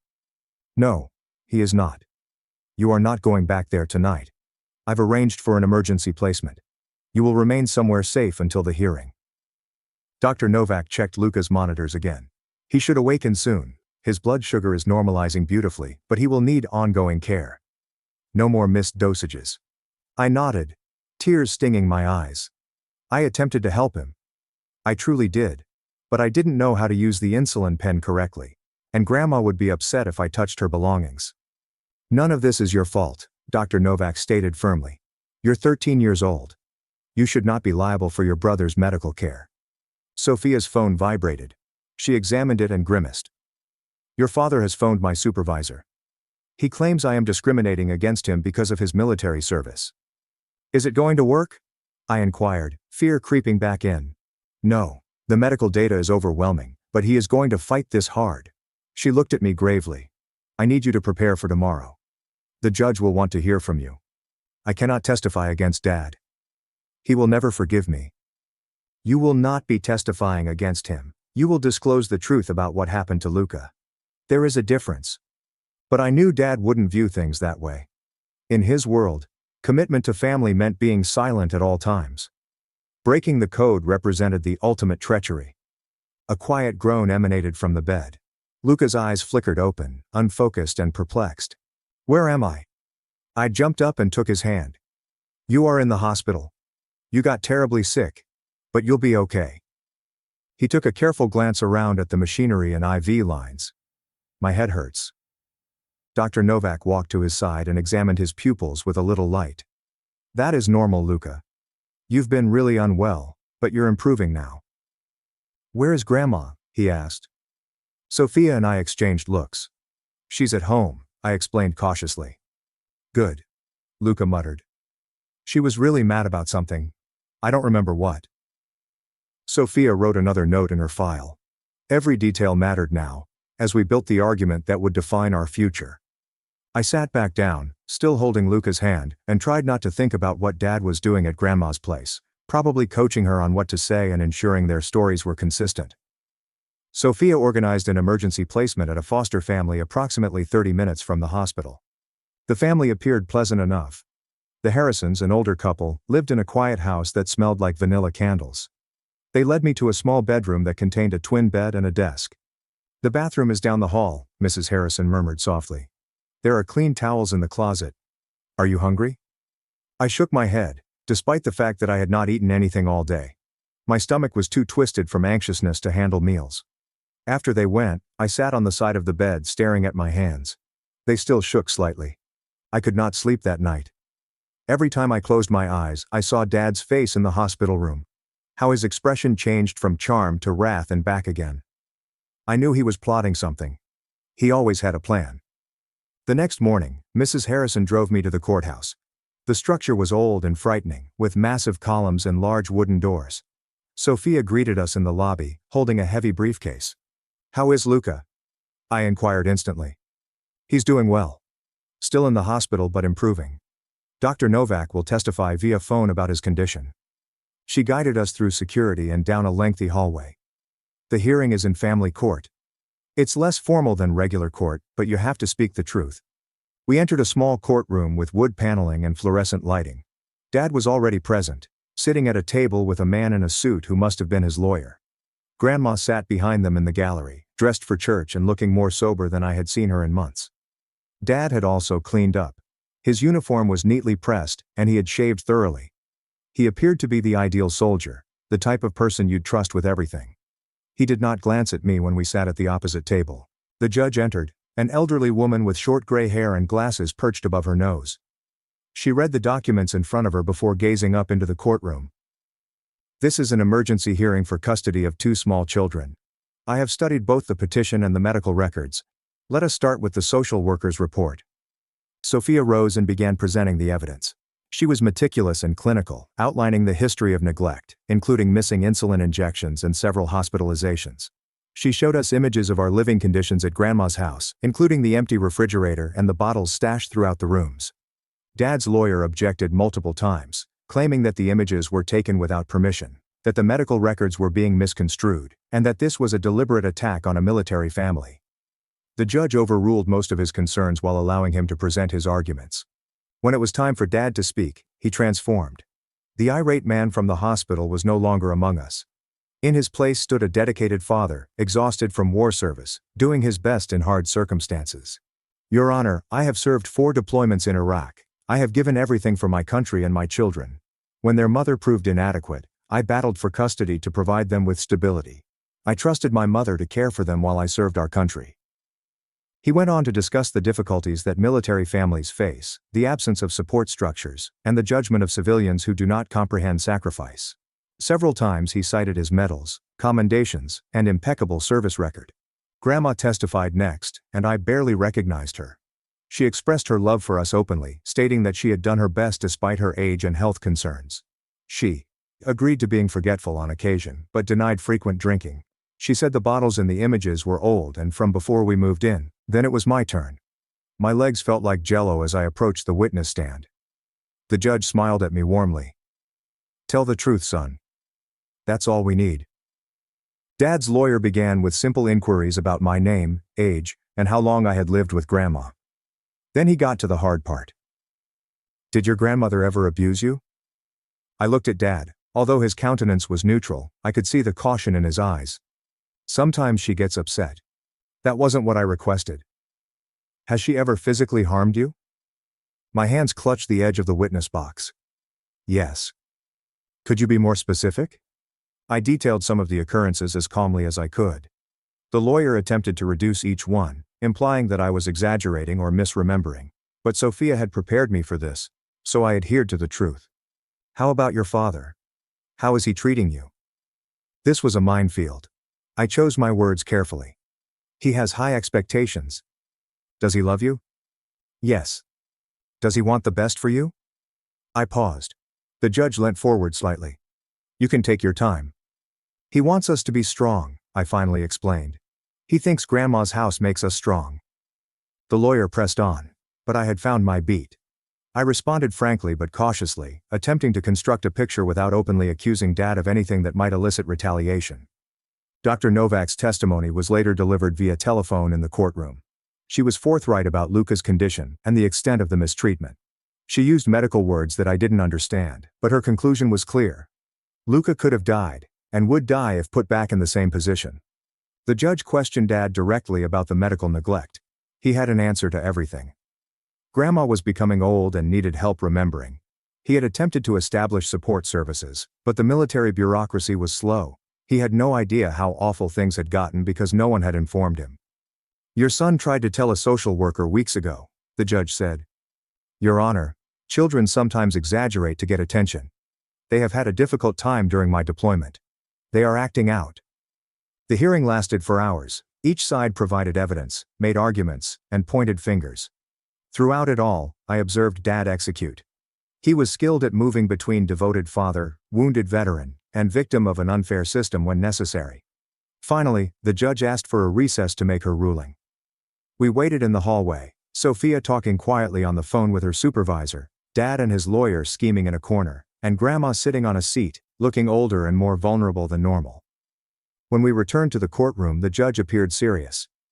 "It's a tricky case. On the one side we have a man serving his nation while trying to provide for his children in difficult circumstances. On the other side, we have compelling medical proof of life-threatening neglect." She continued, stating the facts as she saw them. My heart beat as she approached her decision. "The court finds that returning the children to their grandmother's care would pose an immediate risk to their health and safety." The judge was creating tension as if she were holding a reality show finale, but Luca's life was on the line. Now that's what I call courtroom drama with bad timing. Someone needed to inform her that this wasn't Europe's got custody. Temporary custody is granted to the Department of Children's Services pending a full investigation and permanent custody hearing. Dad shot to his feet. "Your Honor, this is incorrect. These are my kids. Sit down, Mr. Callahan, or I'll hold you in contempt." The judge's voice was steely. "You'll be able to provide a complete plan for their care during the permanent hearing. Until then, kids will remain in foster care." She scheduled the next hearing for 4 months out, giving Dad time to make plans that did not involve Grandma. As we left the courthouse, Dad grabbed my arm. "This isn't over," he stated gently. "You are still my son. Remember that." Sophia intervened and led me away, but I could feel his gaze on my back as we walked down the corridor. I knew he was already plotting his next move. Dad always had a plan. The drive back to the Harrisons' house seemed unreal. Mrs. Harrison continued looking at me in the rearview mirror, her eyes filled with anxiety. I peered out the window, seeing familiar streets pass by, knowing Dad was somewhere out there, planning his next move. Back at the foster home, I attempted to eat the sandwich Mrs. Harrison prepared, but my hands trembled. Every car passing outside made me jump. I knew Dad's strategy. He'd start small, probing boundaries and discovering flaws. The first sign appeared that evening. Mr. Harrison responded to a knock at the door, and I heard Dad's voice, calm and sensible. My blood turned icy. I crept to the top of the stairs, listening as Dad stated that he only wanted to check on his son and make sure I was comfortable. Mr. Harrison respectfully but firmly informed him that visits were to be arranged through Sophia. Dad thanked him for taking care of me, his voice tinged with false gratitude. After he went, Mrs. Harrison discovered me hunched on the steps. She assisted me back to my room and perched on the edge of the bed. I told her about Dad's methods. He'd charm them first, making them believe he was sensible. She listened intently and swore they'd be careful. The next morning, Sophia called. Dad had filed a complaint with her boss, alleging she had broken protocol and had a particular grudge against military families. He had also called the foster care licensing board, accusing the Harrisons of poisoning me against him. Sophia told me that these tactics would not work, but I could sense the strain in her voice. At the hospital, Luca was improving. The nurses allowed me to sit with him as he ate his first solid meal in days. He inquired about Grandma again, and I informed him that she was ill and couldn't visit. It was not wholly a falsehood. Dr. Novak taught me how to correctly administer insulin, something I had anxiously attempted to figure out on my own at Grandma's place. The situation became more serious on the second day. Dad arrived at the hospital during my visit with Luca. He entered wearing his formal uniform, medals sparkling. The nurses nearly swooned. He brought Luca a teddy bear and me a book about military heroes. He acted like the ideal father, inquiring about Luca's care and lavishly thanking the nurses for their efforts. He pulled me aside near the vending machines. His grasp on my shoulder appeared kind to anyone observing, but his fingers pushed in deep. He spoke quietly about family loyalty, disappointment, and how much easier things could have been if I had just revealed the truth.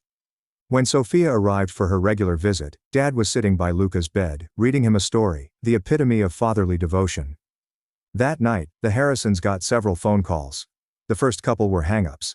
Then came calls from Dad's military buddies, who explained what a terrific man he was, and how everything was a misunderstanding. One caller claimed the Harrisons didn't understand military families, and were being exploited by a disgruntled youngster. The psychological assault intensified throughout the next week. Dad filed a formal complaint with the military, alleging Sophia harassed him and interfered with his service. He launched a social media campaign, sharing photographs of himself in uniform, along with carefully phrased words about fighting for his children and defending his nation. Comments rushed in to support the loyal soldier parent who is being persecuted by the system. Military recruiters suddenly became highly interested in visiting my classrooms at the school I'd started attending after leaving the foster family. They'd share stories about honor, devotion, and family values. One person expressed how painful it was when children deceived their parents.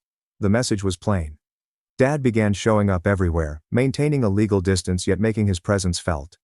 He'd be in the grocery store when Mrs. Harrison took me there. He would drive by the school during recess. He'd sit in the hospital cafeteria during my visits with Luca, reading a newspaper and never approaching, but always watching. Everyone was feeling the pressure. The Harrisons began receiving bad feedback on their foster care profile from unknown sources. Sophia's supervisor summoned her to many meetings to discuss the allegations. Even Dr. Novak admitted that someone had questioned her medical license, implying that she was misrepresenting Luca's health. 2 weeks before the permanent custody court, Dad made his most daring move.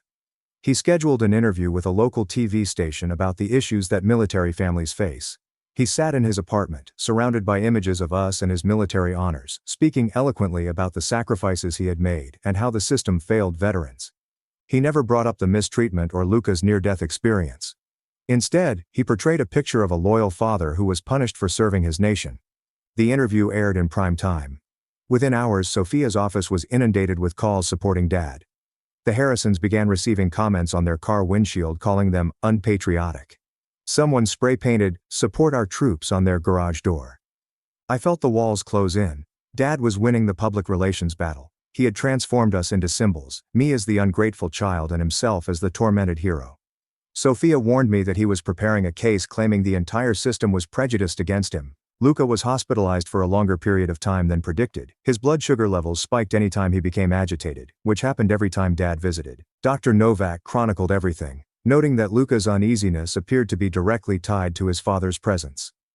Dad responded by calling in a private specialist, who stated that Luca's health was worsened by the trauma of being removed from his family. The foster home became a pressure cooker. Mr. Harrison began having problems at work after someone called and suggested he was hiding a child who had been trained to lie about a war hero. Mrs. Harrison discovered her automobile tires slashed one morning. They never said anything to me, but I could see the pressure on their faces. Dad's lawyer filed several letters asking increased visitation, psychiatric testing to prove I was coached, and speedy custody return. Each letter was forwarded to Sophia's managers, the judge, and several military advocacy organizations. The lawyer described a pattern of systemic prejudice against a decorated veteran. 3 weeks into foster care, I made a life-changing decision. I began keeping a journal, writing down all I remembered about living at Grandma's place. I wrote about finding empty insulin bottles beneath couch cushions, trying to wake Grandma to rescue Luca, and hiding injuries with long sleeves. I provided dates, timings, and particular instances. It was unpleasant to recall, but I knew memories could be questioned. Written documents were more difficult to ignore. Sophia assisted me in submitting the journal to the court, but Dad's lawyer instantly questioned its validity. He claimed that I had been trained to write it, and that the timing was suspect. He ordered handwriting analysis and psychological tests to see if I was being controlled. The psychiatric evaluation was exhausting. The court-appointed psychologist questioned me about my relationships with my father, grandmother and mother. Dad had prepared well for this, having already submitted his own psychiatric evaluation from a military psychiatrist who confirmed his mental fitness and commitment to his children. During my review, I sought to balance truth and self-preservation. I knew Dad would read every word in the report. I had to be honest enough to protect Luca while yet being cautious enough not to provoke Dad's worst retribution. The psychologist observed my hypervigilance, desire to dismiss unfavorable events, and protective instincts around Luca. She stated that these were consistent with a child who had taken on adult responsibilities too soon. Dad's lawyer framed this as evidence of coaching, claiming Sophia had trained me to exhibit these symptoms. Meanwhile, Luca's illness became the main battleground. Dad called in medical experts, who testified that diabetes treatment can be difficult for older caregivers, and that missed doses are not inherently neglectful. They claimed that Luca's health had been exacerbated by the stress of being apart from his family. Dr. Novak fought back using real data. She exhibited Luca's blood sugar logs, which revealed a clear pattern of worsening under Grandma's care versus improvement at the hospital. She described how near Luca had been to death and how diabetic ketoacidosis could result in lifelong organ damage. However, Dad's experts contended that the hospital setting alone could explain for the improvement. The community pressure increased. A veterans advocacy group launched a petition demanding Dad's complete custody. They staged rallies outside the courts, waving national flags and holding posters advocating for military families. Luca's blood sugar spikes every time Dad paid a visit were his body's way of submitting its own custody complaint. I guess even diabetes understands when to take a side in this mess. Local politicians began to weigh in, taking care not to appear anti-veteran. One especially horrible night, someone threw a rock through the Harrisons' glass. A message was attached, describing them as traitors who were ruining a military family. The police arrived, took a complaint, but indicated they couldn't do much because there were no witnesses. I overheard Mr. Harrison discussing with his wife whether they could continue fostering me. Dad stepped up his effort by reaching out to military media sites. He conducted interviews regarding the unique issues that deployed parents face, as well as how the system fails to recognize military culture. He spoke movingly about missing birthdays and holidays while serving overseas, and how all he wanted was to be home with his children. The story was shifting. Instead of a parent who had put his children at danger, Dad had become a symbol of how the country had failed its veterans. Online forums erupted with support for him. People who had never met us had strong views about our family. Sophia was overwhelmed with papers and complaints. Her supervisor tasked another employee with reviewing her handling of the situation. Dad's counsel said Sophia had a bias against military families, citing a case from years ago in which she removed children from another veteran's house. At school, I felt alienated. My father's identity had circulated, and children either avoided me or accused me of being anti-patriotic. Teachers regarded me with pity or distrust. One replacement instructor made a harsh remark about children who did not value their parents' contributions. The Harrisons attempted to protect me, but I could see them cracking. They had fostered scores of children over the years, but they had never experienced this amount of persecution. Mrs. Harrison started experiencing panic attacks. Mr. Harrison installed security cameras after finding their garbage cans overturned several times. 6 weeks into foster care, Dad pulled out his ace. He announced his retirement from the service in order to devote more time to his children. He gave a press conference in the Veterans Hall, accompanied by other warriors. He discussed prioritizing his children over his career, the greatest sacrifice for a soldier. He brought a job offer from a local security agency, demonstrating his ability to give stable employment. This altered the entire dynamic. The main reason for keeping us in foster care was Dad's deployments. Now, he was erasing that barrier, portraying himself as a parent who had sacrificed all for his children. The veterans community rallied even more strongly around him. Luca was finally moved from the hospital to a specialized medical foster home. Dad's lawyer argued that my presence might encourage Luca to say terrible things about their father, so I was only allowed supervised visits from now on.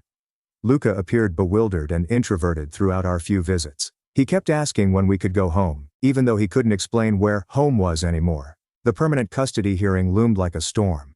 Dad's attorney filed petition after motion, requesting access to all medical records, every correspondence between Sophia and her superiors, and any notes from foster families. He was arguing that the entire system was conspiring against a military hero.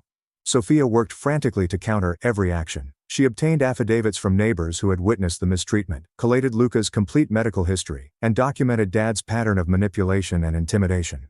However, for every piece of evidence Sophia offered, Dad's team provided a counter-narrative. The weekend before the hearing, Dad made one last effort. He planned a candlelight vigil outside the courthouse, billed as a prayer meeting for separated military families. Hundreds of people attended. The local media reported it extensively. He talked about forgiveness, healing, and bringing his family back together. He even urged that he seek counseling to be a better father. I felt terrible as I watched the news report from the Harrisons' living room. Dad had successfully changed the narrative from one of kid endangerment to one of government overreach. He had weaponized his military experience, using public opinion as a shield. Mrs. Harrison sat alongside me with her hand on my shoulder. She assured me that the truth would eventually come out, and that the judge would see through the trickery. But I could sense doubt in her eyes. We all understood how powerful Dad's story had become. The night before the hearing, I couldn't sleep. I kept thinking about Luca, and how many more times his blood sugar would drop if we went back. I thought of Grandma, who had been fairly silent throughout, most likely because Dad had taught her to maintain her image. Sophia called early in the morning with updates. Dad had filed letters of support from dozens of military men, community leaders, and even a state senator. He had completed a parenting class and received certificates to show it. He'd scheduled Luca's future medical appointments with a reputable endocrinologist. On paper, he appeared to be a rehabilitated father who had done everything well. As Mrs. Harrison drove me to the courthouse, I noticed the masses already gathered. Veterans in uniform, family waving flags, and news vans lined the roadway. Dad had turned the custody hearing into a political event. Inside the courthouse, the mood was tight. The small courtroom was filled with Dad's supporters. They donned yellow ribbons and military pins. When Dad entered in his dress uniform, they stood in admiration. He'd planned every aspect properly. Sophia squeezed my hand while we took our seats. She warned me that this would be difficult, and that Dad would pull out all the stops. But seeing the entire scope of his effort was astounding. He'd transformed public opinion into a weapon, and he was using it against everybody who stood in his way. The judge appeared, and I could see her looking around the filled courtroom with concern. She reminded everyone that this was about the well-being of two children, not politics or public opinion. But I pondered how she could possibly disregard Dad's insistence. As the hearing began, I figured Dad had one more surprise in store. But it would be revealed soon enough. For the time being, I sat between Sophia and Mrs. Harrison, trying to keep my breathing calm, knowing that everything we'd fought for over the previous 2 months was about to be decided. The real war has barely begun. The judge summoned Dad's surprise witness to the stand. A man in military dress blues moved forward, his chest adorned with ribbons and medals. He identified himself as Colonel Peter Holm, Dad's previous commanding officer. My heart dropped as he continued to describe Dad's exceptional service record, including his leadership under fire and loyalty to his unit. Colonel Holm portrayed Dad as a hero who rescued lives in combat and gave everything for his country. He talked on the psychological impact of deployment and how soldiers struggled to return to normal life. He indicated that Dad's parenting failures were symptoms of his service, rather than character faults. Sophia opposed, stating that military service did not excuse child irresponsibility. The court permitted the hearing to proceed while reminding everyone that the focus was on the children's safety, not Dad's military record. Dad's lawyer then called several character witnesses. Fellow servicemen spoke of Dad's honesty. His landlord referred to him as a model renter. His new boss at the security firm commended his work ethic and dependability. Each testimony supported the story of a fine man being unfairly victimized. When Sophia's turn came to offer rebuttal evidence, she concentrated on medical facts. She presented Luca's complete hospital records, which revealed not only the latest crisis, but also a pattern of emergency room visits dating back months. She showed photos of Luca taken at each admittance, demonstrating his rapid deterioration under Grandma's care. The most devastating proof arrived from an unexpected source. A nurse from Luca's previous hospital trips had taken personal notes on our health. She documented bruising, starvation, and Luca's recurrent complaints about being hungry and missing his insulin. Her notes predate any custody dispute, which makes them more difficult to reject as prejudiced. Dad's lawyer questioned the nurse's integrity, claiming she had violated patient privacy by making personal notes. He claimed that her observations were subjective and unprofessional. But the harm had been done. An impartial third party had documented the pattern of neglect, which was shown to the judge. Dr. Novak testified again, but this time in person. She presented Luca's blood test results, describing in detail how persistent high blood sugar levels affected organs. She exhibited brain scans that revealed early signs of diabetes-related impairment. She stated unequivocally that transferring Luca to an environment in which his medical needs were disregarded would most certainly result in irreversible disability or death. Dad's medical expert attempted to downplay the findings, claiming that the harm was reversible with careful treatment. He highlighted that Dad had already planned for Luca to receive good medical treatment in the future. Dr. Novak, on the other hand, provided statistics on diabetic youngsters who had experienced ketoacidosis on multiple occasions. The fatality numbers were dismal.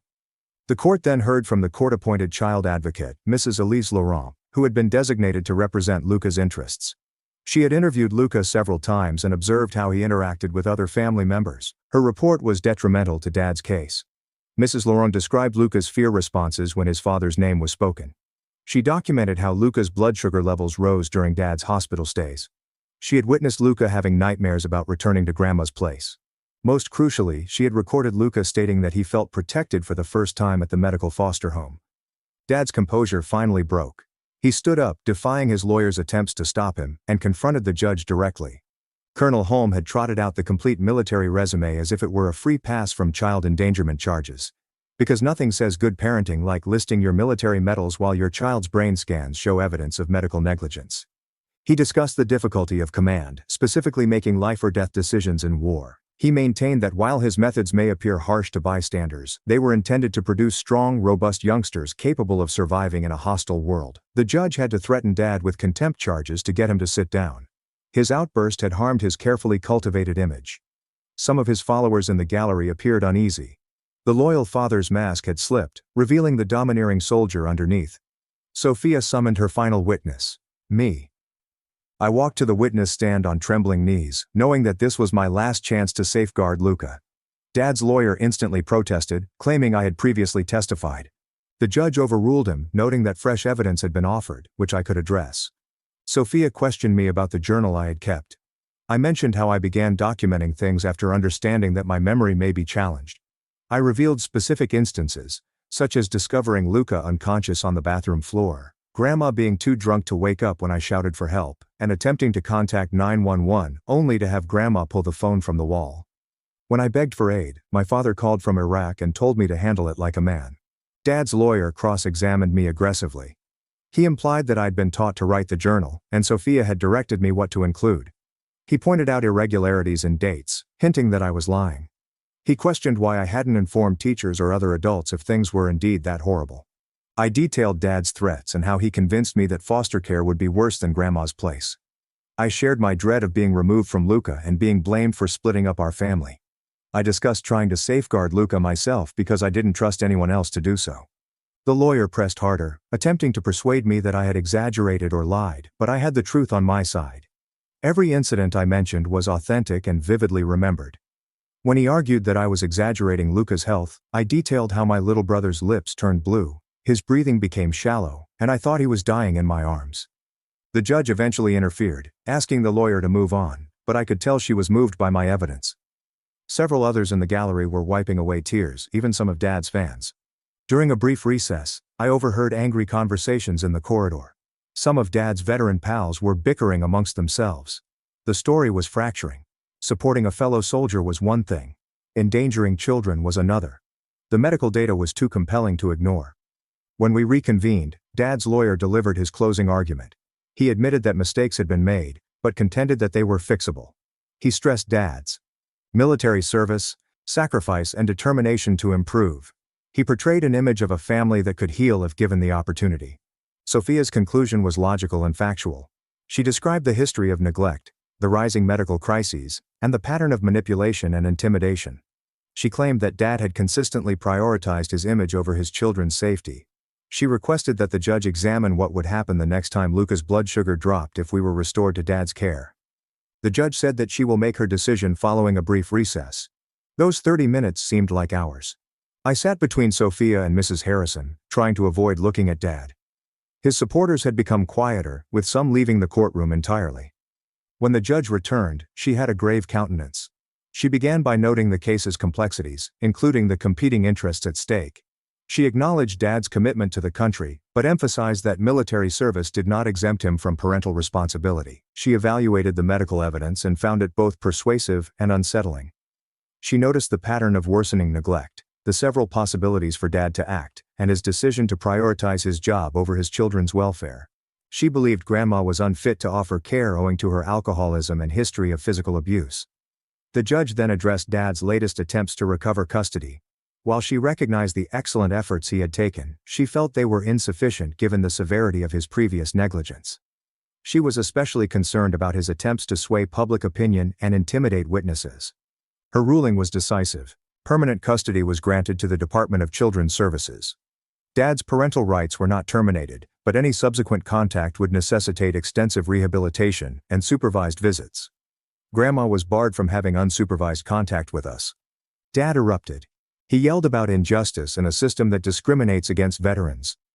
Security approached him, but his lawyer managed to calm him down. As they took him out, he looked at me with such venom that I knew this was not over. Not for him. The courtroom slowly emptied. Sophia hugged me with tears in her eyes.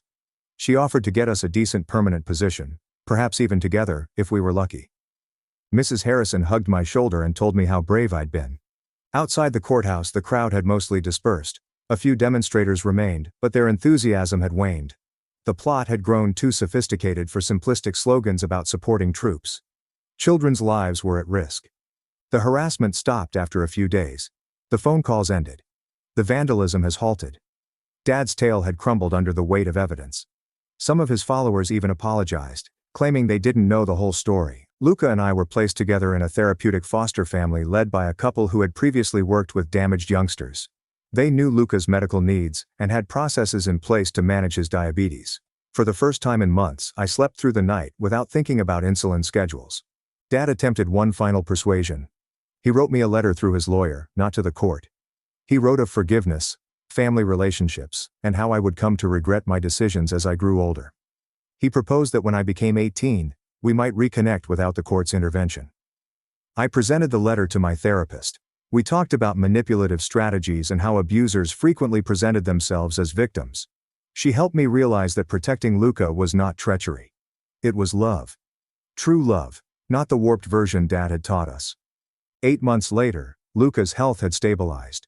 His blood sugar was stable, and his weight was normal. The brain damage from the diabetic coma was modest, but he will always require extra assistance with specific tasks. He smiled and played again, acting like the child he was meant to be. I entered high school in a different district. Nobody knew our story.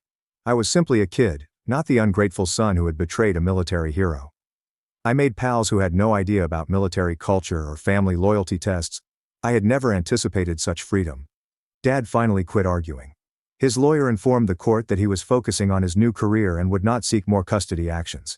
I feared the legal bills had grown too much, or that his new job didn't appreciate the attention. Regardless, the calls and letters ceased.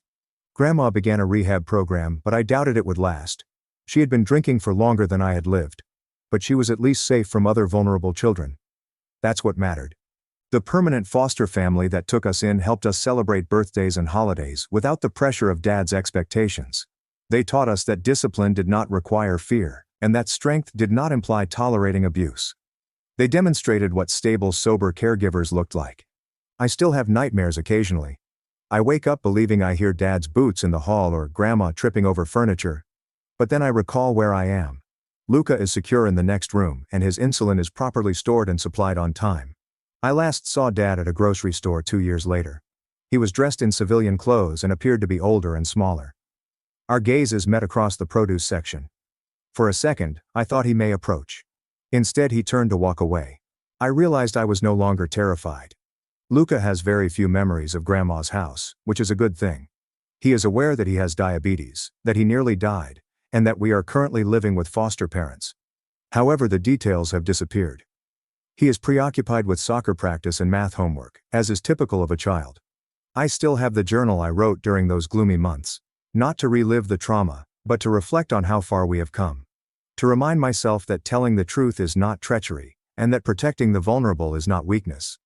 Dad was mistaken about what makes someone strong. Sophia still checks in on occasion. She informs me that our situation altered how the county handles military families in difficulty. When military members complain about bias, they must now provide more documentation. They take a deeper look at medical neglect, even when it is disguised with patriotic rhetoric. Last year, the Harrisons sent out a Christmas card. They have successfully fostered 2 additional children after me. They claimed that I had taught them about courage, despite the fact that I had felt anything but brave during those dreadful weeks at home. They claimed they still had my room available in case I needed it. I'm now applying to universities, intending to study social work.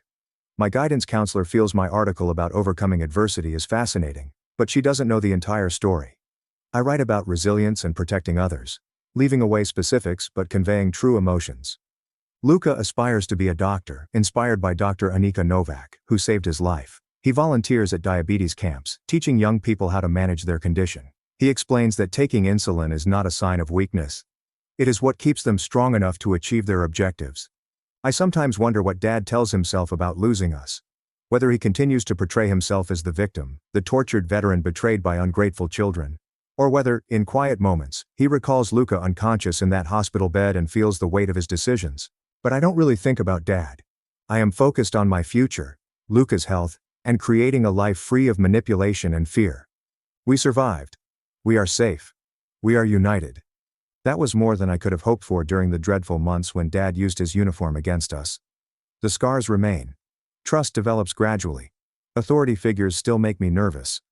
But I've realized that true strength isn't about bearing abuse or remaining silent, it is about safeguarding those who are unable to defend themselves. Even when the entire world appears to be against you, even when the abuser wears a uniform and calls it love. This is the kind of knowledge that most adults never understand.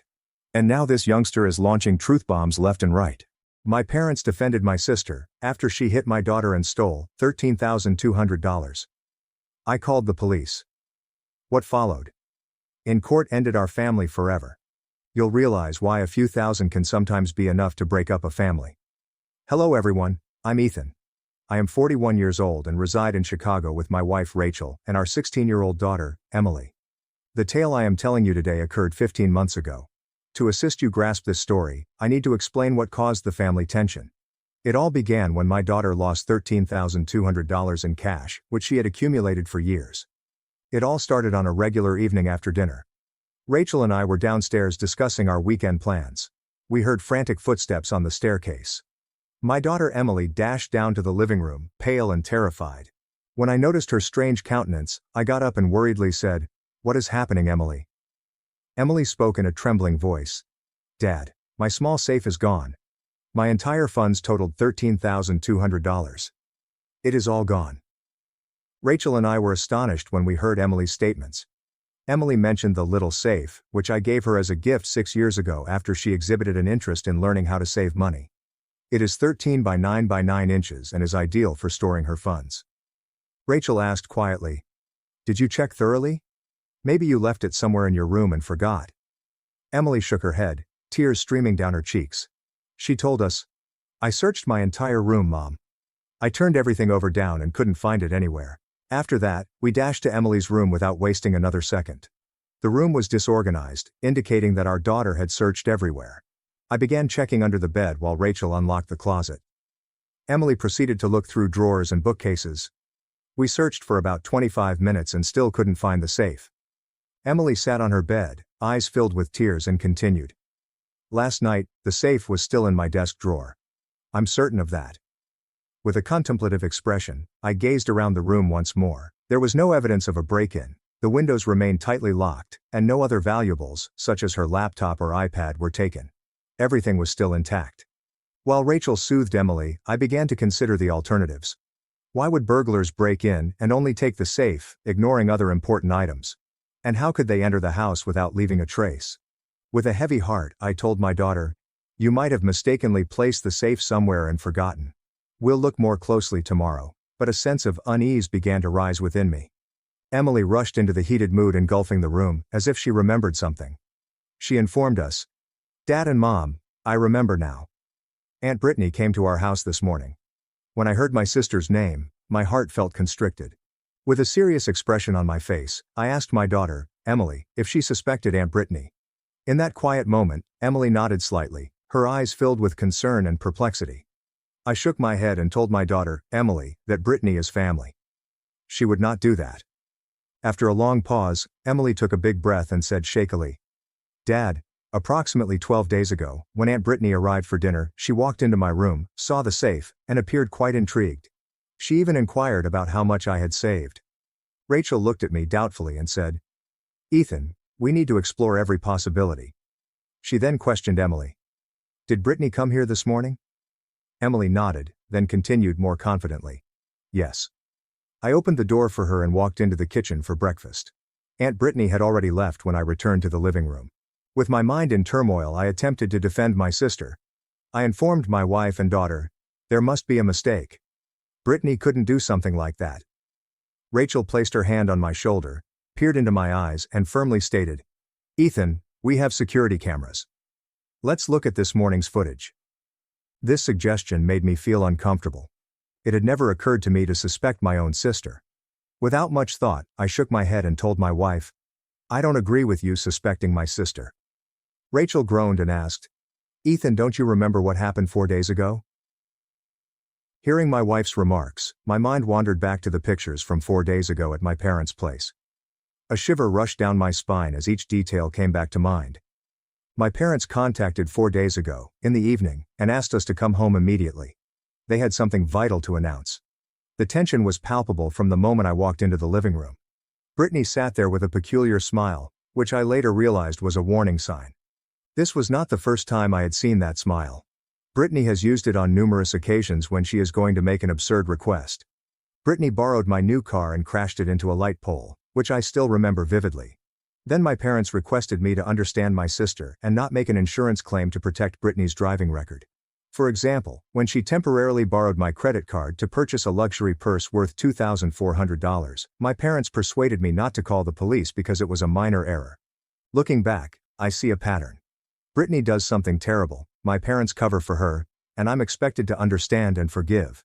This trend has been repeated for years, but this time was significantly worse. When we first got down, Brittany abruptly declared, I'm getting married in 3 months, and I need to borrow $35,000 from you for the wedding. I nearly choked on the water I was sipping. My pulse raced when I heard that number. I could feel Rachel holding her breath next to me. The entire room was silent for a few seconds, with the exception of Dad's antique clock ticking steadily. This was Brittany's largest request to yet, but it was not surprising. My sister's adult life has been a series of rash financial decisions. At 26, she had borrowed money from me 3 times to pay off credit card debt. At 29, she left her solid career to find her passion, and my parents covered her rent for 6 months. Brittany, 33, had yet to acquire any lessons about financial responsibility. After a brief lull, I spoke out, attempting to remain cool but unable to conceal my disbelief. I asked Brittany, $35,000? Are you planning a royal wedding? Brittany did not laugh at my humor. Her eyes seemed strangely determined. She sat up straight, looked at me, and said, a wedding is the most important day of a person's life. I need it at the Plaza Hotel. Derek's family is all prosperous company owners. I do not want people to believe we are inferior. Derek was Brittany's boyfriend. They had barely known each other for 8 months before deciding to marry. My sister's hurried marriage stunned me. At this time, Rachel gently intervened, telling Brittany, the most beautiful wedding is when everyone is happy, not when everyone is broke. When Brittany heard Rachel's statements, she looked at her sister-in-law aggressively and stated, this is not a joke. My future depends on it. Derek's relatives will criticize our entire family during this wedding. After hearing my sister say that, I attempted to remain calm and responded, Britt, you need to understand that $35,000 isn't pocket cash. We can have a lovely wedding at a more affordable price. Perhaps approximately $12,000. After hearing my offer, Brittany firmly stated, I can't do that, Ethan. I previously promised Derek that the wedding would be spectacular. The Plaza Hotel is the only place that can match our expectations. Rachel noticed the standoff in the discussion and asked Brittany, but why isn't Derek contributing to the costs? If his family is wealthy, as you mentioned, they would undoubtedly want to help. When Rachel asked, Brittany blushed and added, Derek is saving money to buy us a house once we marry. He can't afford the wedding. After hearing Brittany's explanation, I sighed and replied, I apologize, Brittany. I can't assist you with this amount. Brittany slammed her hand on the table, causing the teacups to tremble, and yelled, You think you're so rich, showing off your new Tesla and Hawaii vacation, then being stingy about helping your sister once in a lifetime. Before I could react, my father stepped up. His face flushed with rage, and he demanded angrily, What sort of brother are you if you can't care for your sister? Do you know Nathan next door? He's not as wealthy as you, yet he bought his sister a 2-bedroom house, while you won't even pay for your sister's wedding. My parents' statements made me angry. I'd helped them pay off their house, covered Brittany's college tuition, and always tried to be a decent son and brother. But they never thought it was enough. Rachel sensed my rage and squeezed my palm beneath the table, as if to calm me down. I took a big breath, looked Dad in the eyes, and stated, Dad, I am not this family's banker. Rachel and I work hard for everything we own. $35,000 is a lot of money, and I believe it is unnecessary for a one-day party. My mother, who had been silent the entire time, finally spoke up, sadly asking, So, you won't help your sister? After Mom asked her a question, I informed her I needed to speak with Rachel alone. Rachel and I went to the porch shortly after that to discuss how much money we had given Brittany. About 5 minutes later, we returned. The atmosphere remained strained. I glanced at my parents and sister and told them, We will give you $6,000 as a wedding gift. That's a realistic amount we can assist with. When Brittany heard the sum, she jumped up quickly and remarked contemptuously, I don't need your charity money. I'll figure it out myself. She turned abruptly and went out of the room. The door crashed behind her, rattling the entire wall. My parents stood up and went into the rear room without saying anything, leaving us in the oppressive mood. On the way home, I was still angry and bewildered. Rachel tried to console me, but I knew this wouldn't be easy. When she didn't get her way, Brittany always found a way to respond. Returning to my daughter's missing safe story. After hearing my wife mention the earlier event and recalling what had happened, I reluctantly nodded and said, All right, we'll check the cameras. I was hoping Brittany would be absolutely innocent when I reviewed the cams. But what happened next changed my opinion of my sister. With my heart beating, we all stared at my phone screen. I launched the front entrance security camera app and rewound to this morning. The footage definitely shows Brittany arriving at our residence around 8:10 a.m. In the video, she rang the doorbell, Emily opened it, and Brittany entered after exchanging a few words. What was notable was that Brittany arrived with only her phone. Watching the video brought up recollections of similar situations from the past. I remembered Emily when she was younger. Brittany's birthday money was vanished after her visit. My folks believed Emily must have dropped it. They advised me not to suspect my sister without reason, or the time Rachel's watch went missing while Brittany stayed overnight. Each time, I felt like I knew what had happened despite the lack of hard evidence, and the entire family was always eager to keep the peace. More significantly, I trusted my sister not to cause any harm to the family. Rachel squeezed my hand while we watched. The camera could no longer record anything after they entered the house. With tensions increasing, we waited to see when Brittany would leave. Brittany reappeared at the front door at 8:26, exactly 16 minutes after her arrival. But this time, she was holding a little pink bag, large enough to keep Emily's mini secure. When I saw that vision, Rachel took a big breath and Emily burst into tears.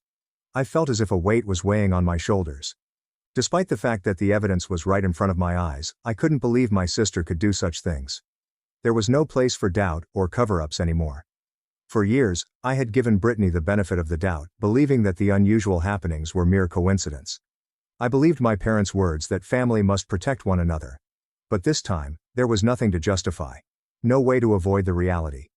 Brittany had crossed the line, and I felt betrayed by my unwavering belief in familial relationships. After a long silence, I turned off the video, looked at my wife and daughter, and told them, "We need to talk to Brittany." Rachel asked me with determined eyes, "What if she denies it?" With my voice lowering, I replied, "We have evidence. She cannot argue with that." My heart felt as if it had stopped beating. There was no plausible explanation for Brittany coming empty-handed but departing with a bag carrying an object the same size as Emily's safe. The grim reality has surfaced. Looking into Emily's tearful eyes, I firmly grasped her shoulder and replied, "I'll get your money back. Promise." At this point, I had a hunch that the approaching encounter would be about more than just safety, money, and family. Relationships would be strained to their limits. With a heavy heart, I took up the phone and called Brittany. After a few rings, she responded with her normal happy tone. "Hello Ethan, what up?" Trying to remain cool, I inquired, "Where are you?" Brittany responded with a slightly shocked tone. "I'm at Mom and Dad's. Is there an issue?" After hearing the response, I nodded to Rachel and Emily. I just told Brittany, "We're going to talk about the money for the party. We will be there in 15 minutes. Brittany said, "You changed your mind about money? Great. Come over. I will wait." After hanging up the phone, the three of us hastily got into the car and drove to my parents' house, which was about 12 miles away. No one spoke during the trip. Tension and fear flooded the cramped area of the automobile. I had to lie to Brittany because I knew we wouldn't be able to see her if I said the truth. When we arrived, my parents and Brittany were sitting in the living room. When they saw us walk in with somber expressions, my mother knew something was wrong. My mother looked at me worriedly and said, "Ethan, what's wrong?" Without saying, "Mom," I walked straight to Brittany, looked her in the eyes and asked calmly, "Brittany, why did you come to my house this morning?" The blunt inquiry caught Brittany off guard, and she struggled for a moment before saying, I just went by to see Emily. I missed the kid." Emily took a step forward, looked Brittany in the eyes and asked, shakily but determinedly, "Aunt Brittany, please give me back my mini-safe and the money inside." Brittany appeared stunned, jumped up, and approached Emily angrily asking, "Are you claiming I took your money?" Emily did not back down. She began to remark, "This morning, only you came to our house." Without waiting for Emily to finish, Brittany struck my daughter across the face. The slap resonated around the room, surprising everyone. Without hesitation, I stepped forward, grabbed Brittany's hand, and drew her away from my daughter. With an outraged tone I demanded, "How dare you hit my daughter?" Brittany challenged me, saying, "She lied to me. If you are tough enough, go ahead and hit me. If you hit me, you're just a coward who assaults women." When I heard those words, my heart pounded so violently that I thought it would burst out of my chest. My hands shook with rage, like if they could shatter anything they touched. I'd never felt so hateful against anyone, especially someone I'd loved and protected for years. Brittany was standing there defying me, having stolen my daughter's money and slapped my granddaughter. I felt betrayed, used, and appalled by her acts. All the fraternal feelings I'd developed over the years appeared to go in an instant. While I was battling to control my wrath, Rachel went forward, placed her hand on my shoulder, and drew me back. Rachel looked at me with hard eyes, something I rarely seen in my wife, and said firmly, "If you want to hit a woman, let a woman handle it." None of us could respond to Rachel's next action. She pounced at Brittany with the quickness of a leopard pouncing on its prey. Rachel's hand shot up and landed hard on Brittany's cheek, the harsh sound ringing through the room. Rachel slapped Brittany again immediately after the initial slap and yelled, "You piece of trash! You dare to grab my daughter's money and hit her?" Brittany lurched backward, her eyes wide with shock and anguish. But before she could regain her equilibrium, Rachel grabbed Brittany's hair and yanked hard, knocking her to the ground. Rachel grabbed Brittany's hair and whispered, word by word, "I'll show you what real pain feels like." My father tried to interfere, saying in a frightened voice, "Rachel, stop right now." My mother covered her face, wailing and begging, "Please stop it." Emily stood in the corner of the room, paralyzed, her eyes wide with dread. I felt completely helpless, unsure what to do in this situation. 5 minutes seemed like 5 centuries. Rachel finally let go of Brittany's tangled hair, possibly after venting her frustration. Brittany quickly slid away, her cheeks flushed scarlet, and whispered chokedly, "I'll call the cops. You will go to jail for hitting me." Rachel took her phone from her pocket with no fear in her gaze, never leaving Brittany. With a frigid smile she dialed 911 and stated, "I'll contact both the police and CPS as you requested. Let them come here and discover who the true criminal is."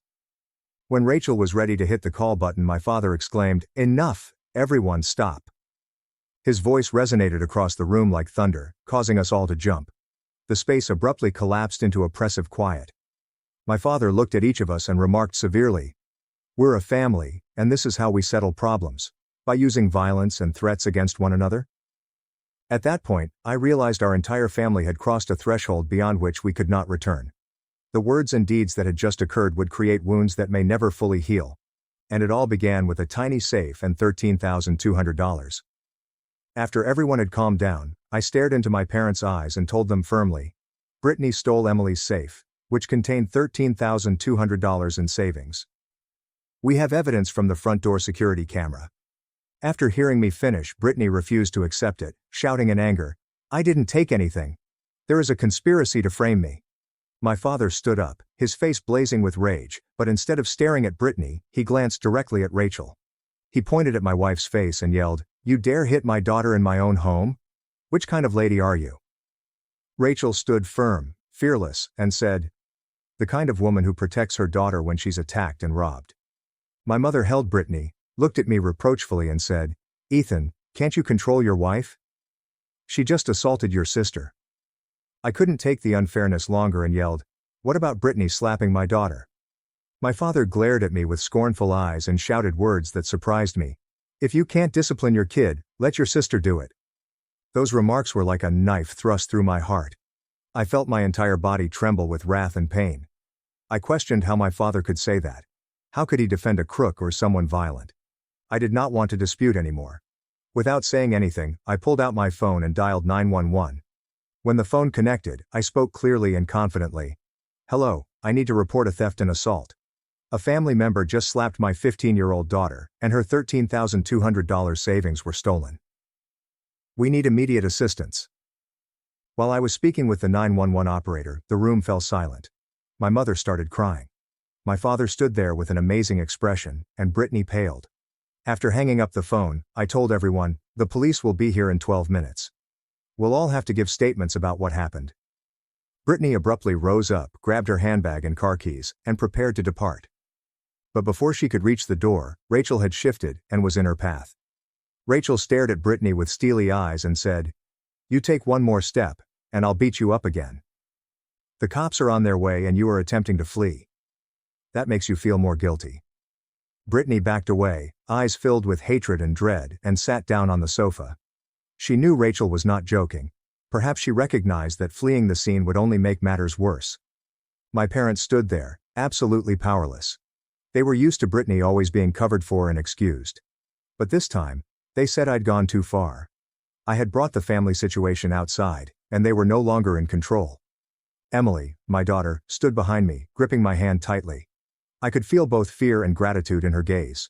For the first time, she witnessed her parents stand up to protect her rather than compromise for family harmony. The mood in my parents' living room was suddenly more intense than ever. We sat quietly, waiting for the sound of police sirens. Every passing second seemed like torment, but I knew I was doing the right thing. Police came to my parents' house shortly after the argument, responding to my call. 2 officers, one male and one female, listened to the stories of all people involved. They watched the video from the security camera I had stored on my phone and recorded everyone's statements. After gathering enough information, the police invited us to the station to complete the investigation. Brittany, who was now calmer, continued to deny responsibility, insisting she did not remove the safe and Emily was mistaken. At the police station, after carefully reviewing the footage, the case officer looked at Brittany and remarked, "Miss Barker, the evidence is quite apparent. You arrived at your brother's house empty-handed and departed with a sack large enough to contain the stolen safe. Would you like to update your statement?" When confronted with incontrovertible evidence, Brittany burst into tears and admitted her guilt. "I took it. I didn't realize it had so much money. I assumed there were only a few thousand. I apologize. I'm very sorry." The officer nodded before turning to me and saying, "Mr. Barker, because this is a family theft, we normally allow the parties time to examine their options before filing charges. Do you want to think more about this?" Without hesitation, I looked the officer in the eyes and answered, "I thought it through. I'd like to proceed with this case." Brittany began crying more, pleading me, "Ethan, please, I'll repay the money. Do not do this to me." My parents pleaded with me, but I had already made my decision. Brittany did not simply steal a big amount of money. She also struck my daughter, a youngster. This was not behavior that could be ignored. The officer nodded, then added, "So, we'll file theft charges against Miss Brittany Barker. Miss Brittany and Mrs. Rachel Barker may face charges related to the attack.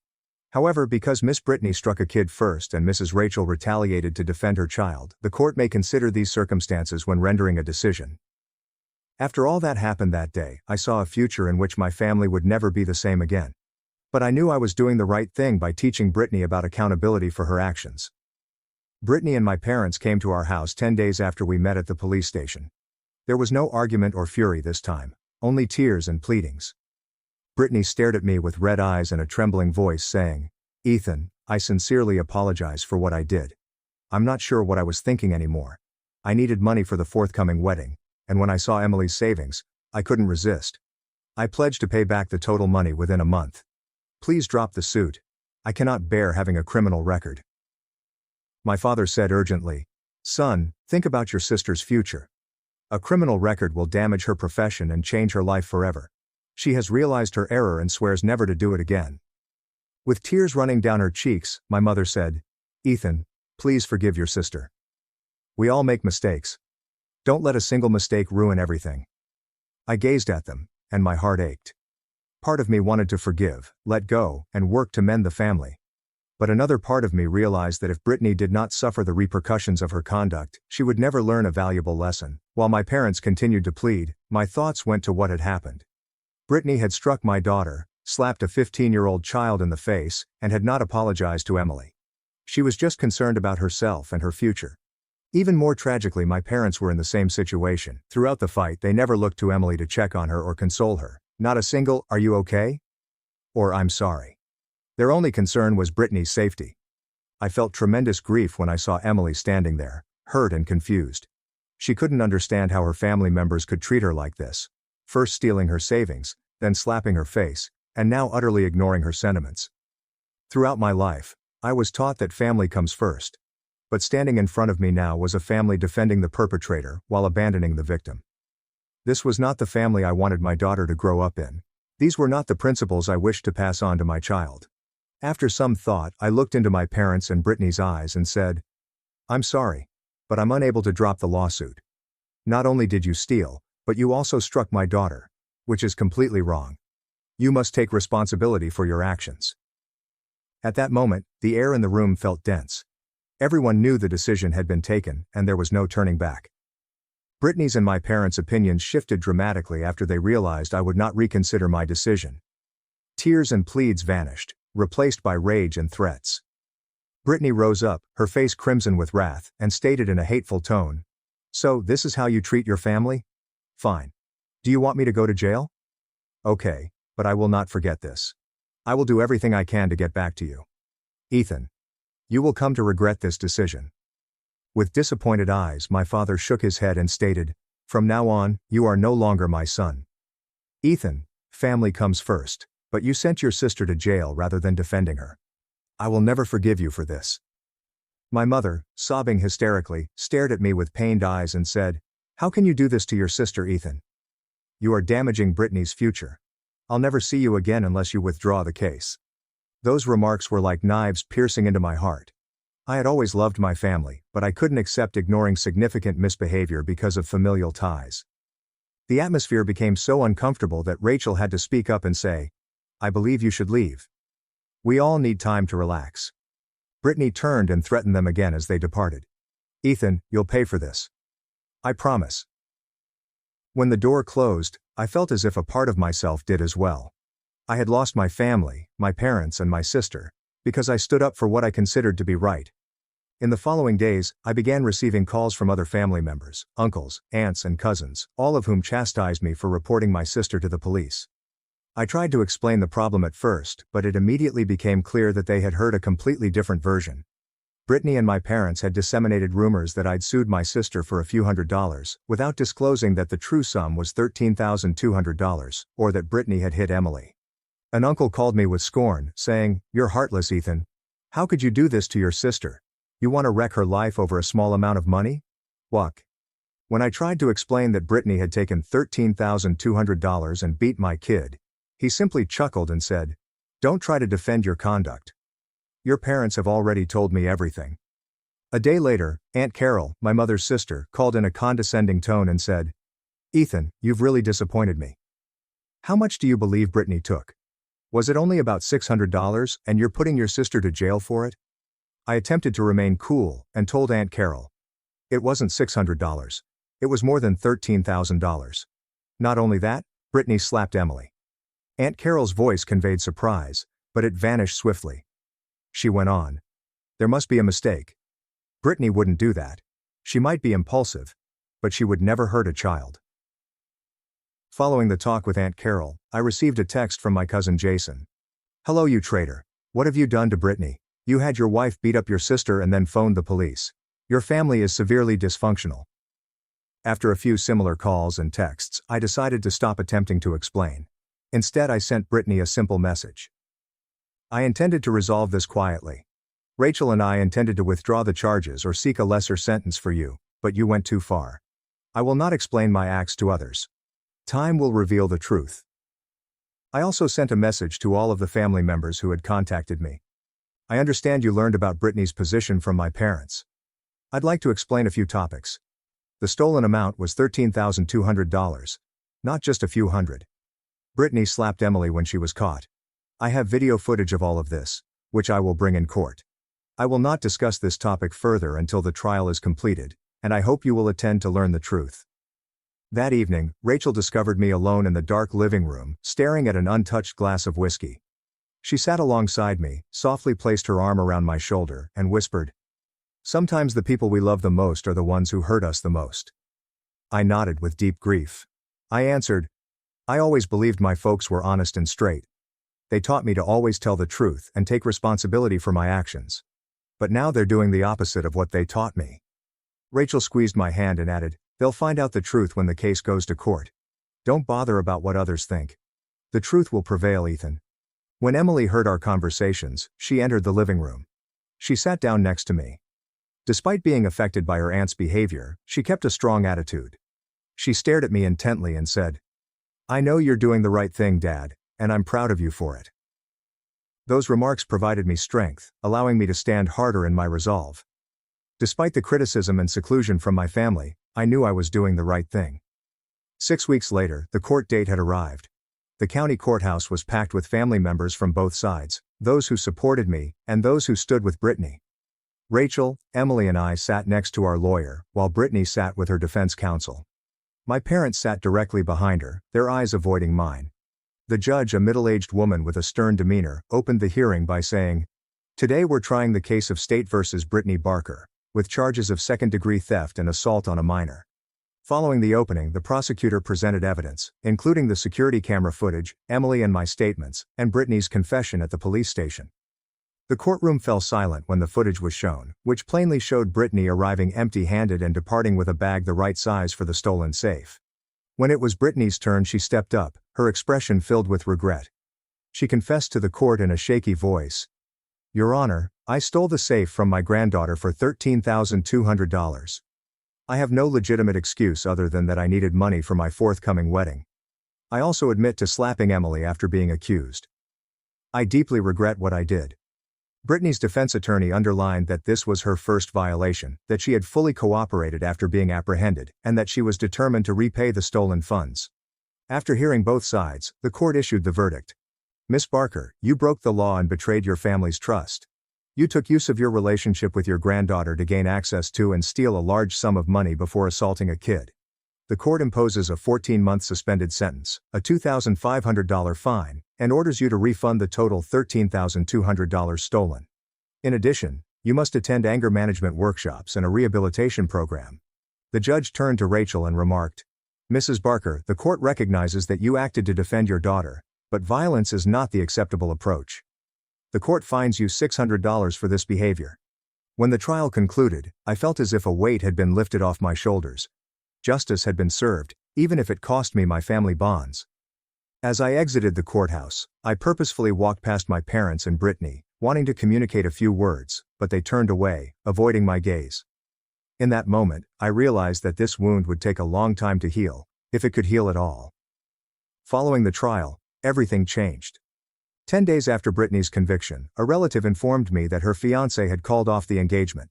He, a prominent lawyer, couldn't imagine marrying someone with a criminal record, particularly for theft and child violence. Brittany lost her employment at the financial firm after they learnt about the case. With a criminal record and no employment, she was compelled to return to live with my parents.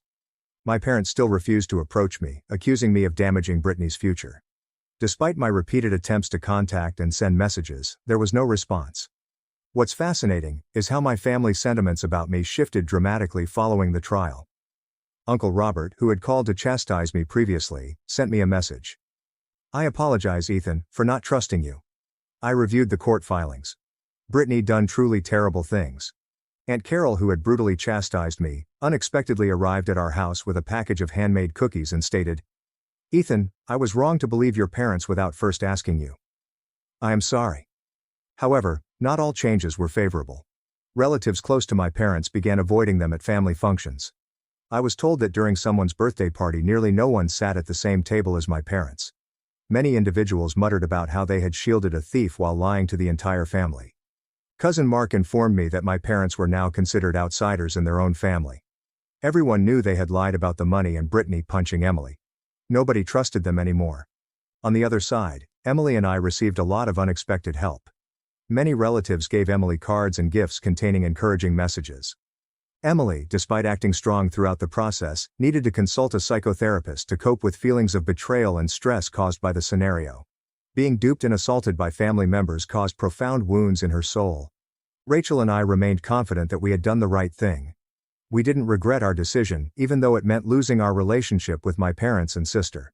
We taught Emily an important lesson about standing up for herself and remaining true to her ideals, even if it meant confronting loved ones. One day while we were eating dinner, Emily asked me with pensive eyes, "Dad, do you think we'll ever talk to Grandpa, Grandma, and Aunt Brittany again?" Sighing, I replied, "I'm not sure, dear. Time will tell, but I hope they realize we were doing the right thing someday." Rachel grasped my hand and softly remarked, "Sometimes doing the right thing entails making difficult choices. But that is what characterizes us." In that moment, I felt the weight of prior decisions, but I also recognized the resilience in my tiny family. A family that had weathered adversity together and remained steadfast in the face of challenges. It has been 15 months after the case, and our lives have gradually returned to normal. Emily is now 16 and has developed significantly since what happened. She overcame her shock and gained a deeper understanding of the importance of integrity thanks to treatment and our assistance. One of the most major modifications we made was to open a bank account for Emily, rather than using a safe. Emily's savings are now safely protected, and she is learning actual financial management skills through a banking app. I wish I had given her this practical lesson in financial responsibility sooner. My family's situation stays unaltered. My parents still refuse to speak to me. They believe that I betrayed the family. Brittany, according to family, still lives with my parents and works part-time at a neighborhood supermarket, which is a significant drop-down from her previous financial management role. The conversation surrounding the incident appears to never end. I frequently hear whispered talks at large family gatherings, when I am still invited. Many people still believe I was too harsh, that I damaged the family's happiness and my sister's future. Others, particularly those who have looked into the subject, understand and even support my decision. Most recently, during a relative's wedding, an aunt approached me with a drink and simply stated, "Ethan, you know your parents are so lonely now. Brittany has no future left since you couldn't overlook a minor error." I looked straight into her eyes and said, "Aunt, stealing and beating a child are not minor offenses." My aunt shook her head and walked away, leaving me with thoughts I'd been struggling with for a year. Was I overly harsh? Am I truly the one who shattered my family? And now I'd want to ask you all. Am I the one who ruined my family's happiness, or did Brittany's actions wreck her future and sever our family bonds? Do you have a better method to address this situation? It wasn't dramatic. No tears, no hugs. Just two women standing in the quiet truth of what they'd done to each other, and what they were finally learning to undo.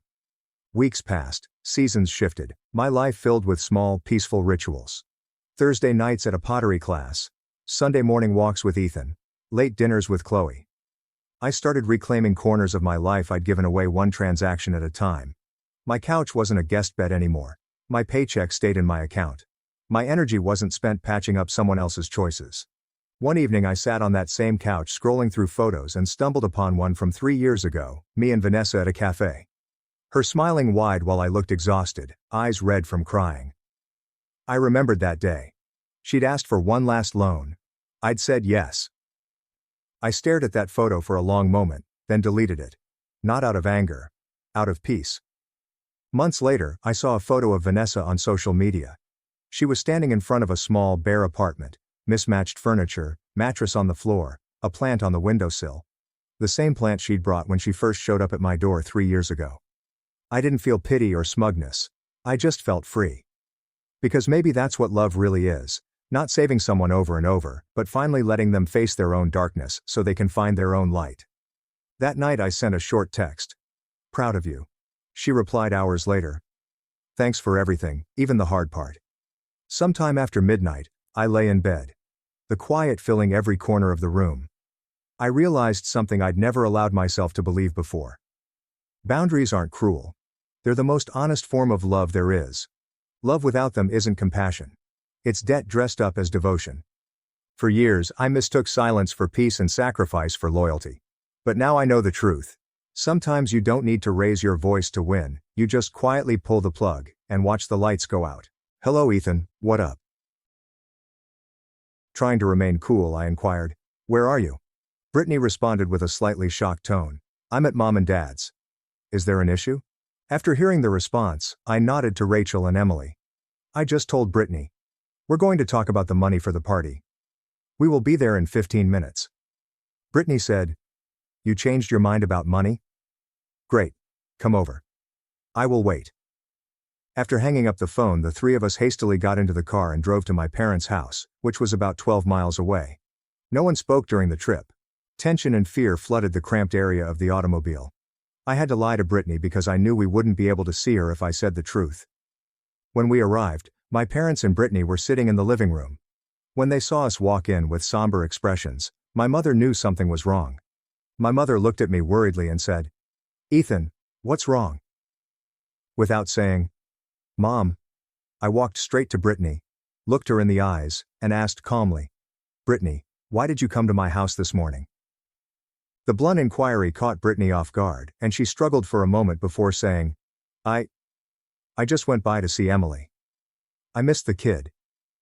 Emily took a step forward, looked Brittany in the eyes, and asked, shakily but determinedly, Aunt Brittany, please give me back my mini safe and the money inside. Brittany appeared stunned, jumped up, and approached Emily angrily, asking, Are you claiming I took your money? Emily did not back down. She began to remark, This morning, only you came to our house. Without waiting for Emily to finish, Brittany struck my daughter across the face. The slap resonated around the room, surprising everyone. Without hesitation, I stepped forward, grabbed Brittany's hand, and drew her away from my daughter. With an outraged tone, I demanded, How dare you hit my daughter? Brittany challenged me, saying, She lied to me. If you are tough enough, go ahead and hit me. If you hit me, you're just a coward who assaults women. When I heard those words, my heart pounded so violently that I thought it would burst out of my chest. My hands shook with rage, like if they could shatter anything they touched. I'd never felt so hateful against anyone, especially someone I'd loved and protected for years. Brittany was standing there, defying me, having stolen my daughter's money and slapped my granddaughter. I felt betrayed, used, and appalled by her acts. All the fraternal feelings I'd developed over the years appeared to go in an instant. While I was battling to control my wrath, Rachel went forward, placed her hand on my shoulder, and drew me back. Rachel looked at me with hard eyes, something I rarely seen in my wife, and said firmly, If you want to hit a woman, let a woman handle it. None of us could respond to Rachel's next action. She pounced at Brittany with the quickness of a leopard pouncing on its prey. Rachel's hand shot up and landed hard on Brittany's cheek, the harsh sound ringing through the room. Rachel slapped Brittany again immediately after the initial slap and yelled, You piece of trash!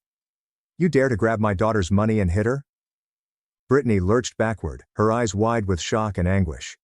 But before she could regain her equilibrium, Rachel grabbed Brittany's hair and yanked hard, knocking her to the ground.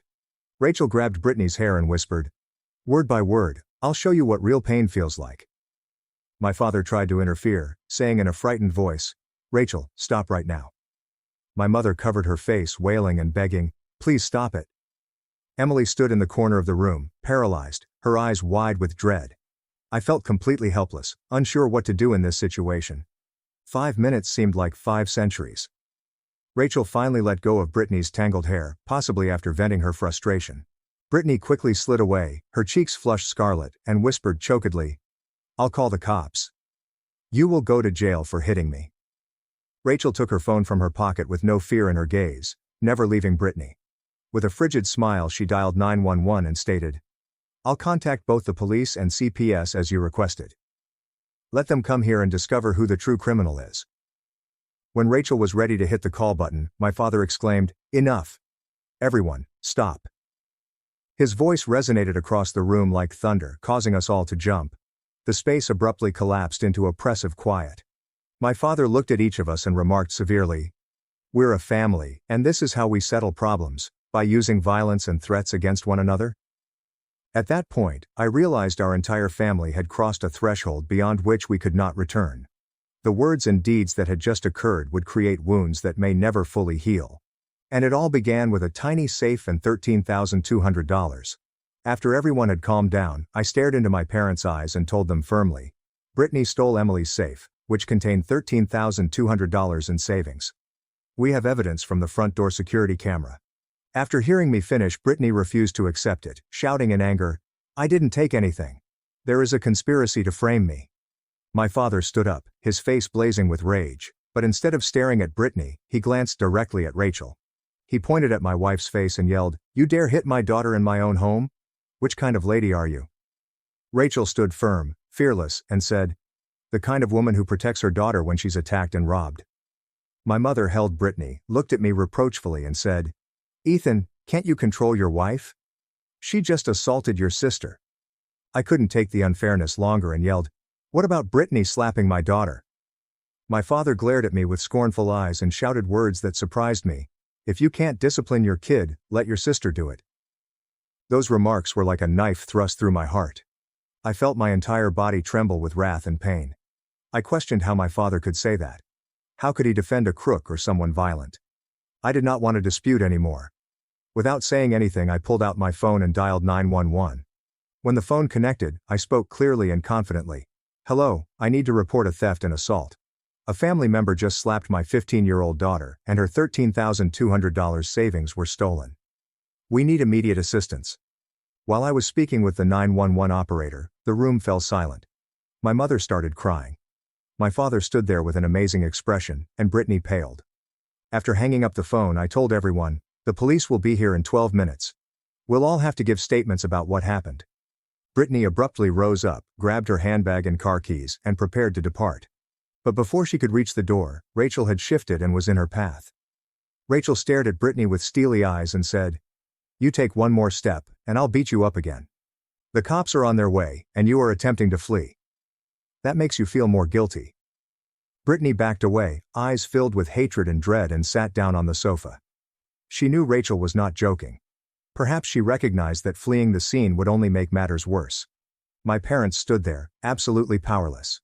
They were used to Brittany always being covered for and excused. But this time, they said I'd gone too far. I had brought the family situation outside, and they were no longer in control.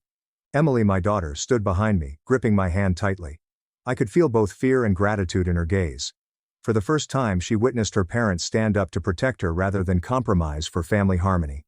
The mood in my parents' living room was suddenly more intense than ever. We sat quietly, waiting for the sound of police sirens. Every passing second seemed like torment, but I knew I was doing the right thing. Police came to my parents' house shortly after the argument, responding to my call.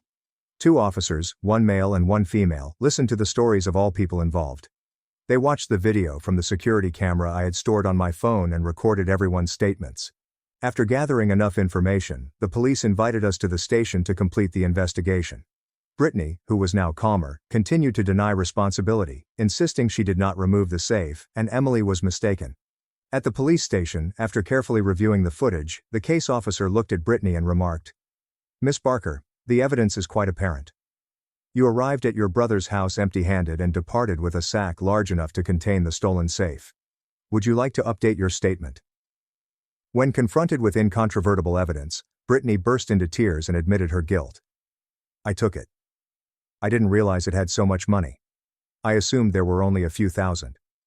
I apologize. I'm very sorry. The officer nodded before turning to me and saying, Mr. Barker, because this is a family theft, we normally allow the parties time to examine their options before filing charges. Do you want to think more about this? Without hesitation, I looked the officer in the eyes and answered, I thought it through. I'd like to proceed with this case.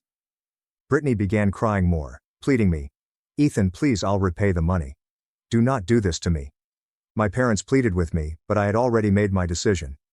Brittany did not simply steal a big amount of money, she also struck my daughter, a youngster. This was not behavior that could be ignored. The officer nodded, then added, So, we'll file theft charges against Miss Brittany Barker. Miss Brittany and Mrs. Rachel Barker may face charges related to the attack. However, because Miss Brittany struck a kid first and Mrs. Rachel retaliated to defend her child, the court may consider these circumstances when rendering a decision. After all that happened that day, I saw a future in which my family would never be the same again. But I knew I was doing the right thing by teaching Brittany about accountability for her actions. Brittany and my parents came to our house 10 days after we met at the police station. There was no argument or fury this time, only tears and pleadings. Brittany stared at me with red eyes and a trembling voice saying, "Ethan, I sincerely apologize for what I did. I'm not sure what I was thinking anymore. I needed money for the forthcoming wedding, and when I saw Emily's savings, I couldn't resist.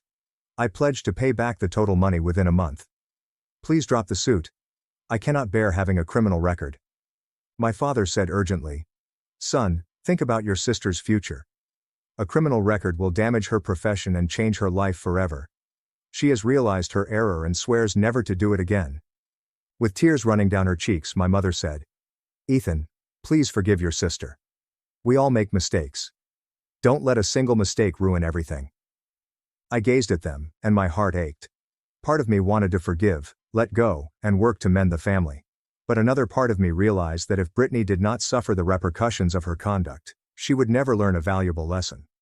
While my parents continued to plead, my thoughts went to what had happened. Brittany had struck my daughter, slapped a 15-year-old child in the face, and had not apologized to Emily. She was just concerned about herself and her future. Even more tragically, my parents were in the same situation. Throughout the fight, they never looked to Emily to check on her or console her. Not a single, "Are you okay?" or "I'm sorry." Their only concern was Brittany's safety. I felt tremendous grief when I saw Emily standing there, hurt and confused. She couldn't understand how her family members could treat her like this, first stealing her savings, then slapping her face, and now utterly ignoring her sentiments. Throughout my life, I was taught that family comes first. But standing in front of me now was a family defending the perpetrator while abandoning the victim. This was not the family I wanted my daughter to grow up in. These were not the principles I wished to pass on to my child. After some thought, I looked into my parents' and Brittany's eyes and said, "I'm sorry, but I'm unable to drop the lawsuit.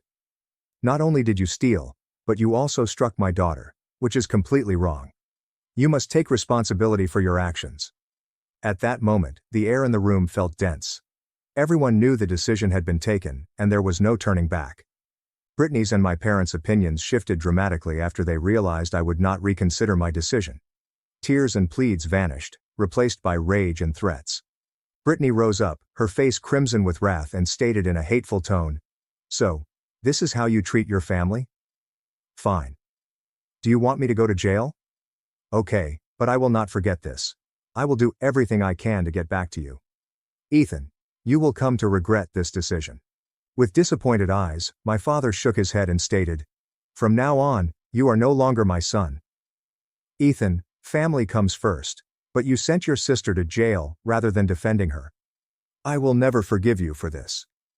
My mother, sobbing hysterically, stared at me with pained eyes and said, "How can you do this to your sister, Ethan? You are damaging Brittany's future. I'll never see you again unless you withdraw the case." Those remarks were like knives piercing into my heart. I had always loved my family, but I couldn't accept ignoring significant misbehavior because of familial ties. The atmosphere became so uncomfortable that Rachel had to speak up and say, "I believe you should leave.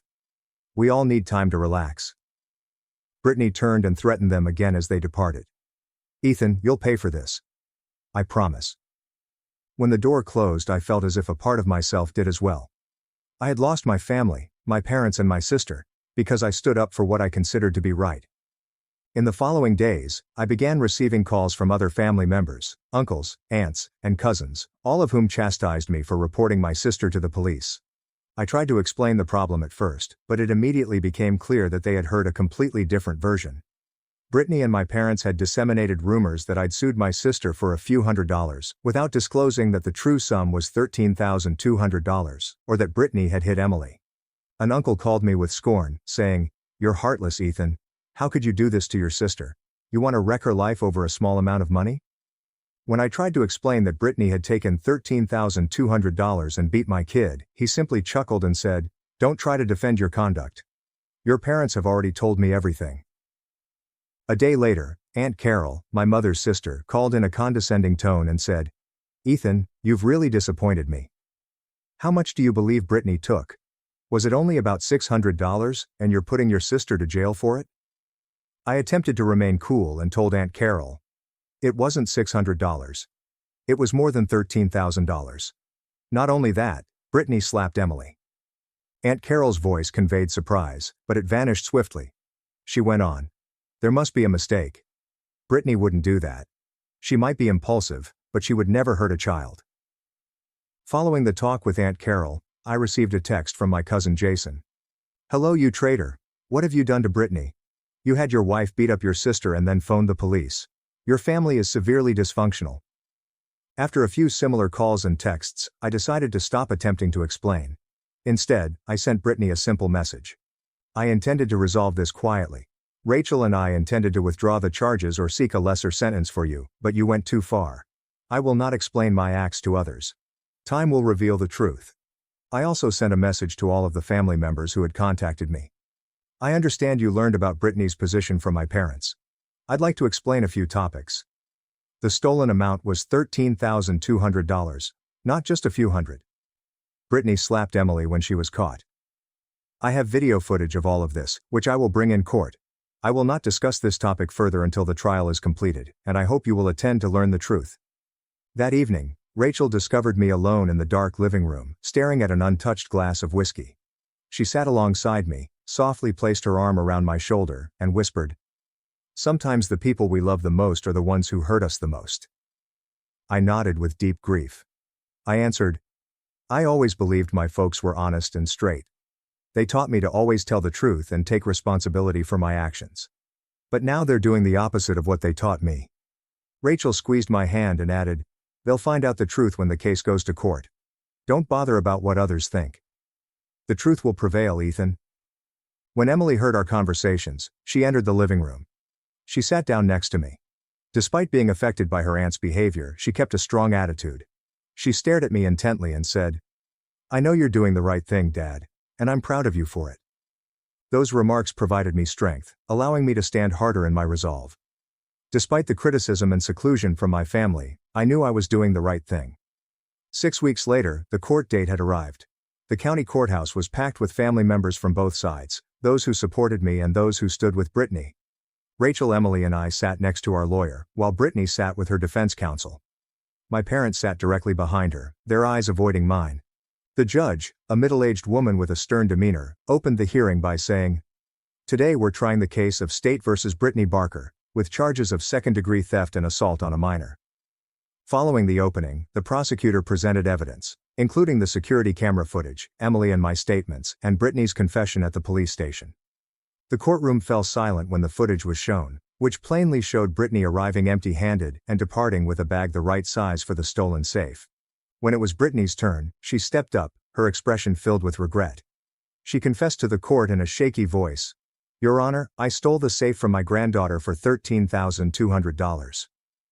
I have no legitimate excuse other than that I needed money for my forthcoming wedding. I also admit to slapping Emily after being accused. I deeply regret what I did." Brittany's defense attorney underlined that this was her first violation, that she had fully cooperated after being apprehended, and that she was determined to repay the stolen funds. After hearing both sides, the court issued the verdict. "Miss Barker, you broke the law and betrayed your family's trust.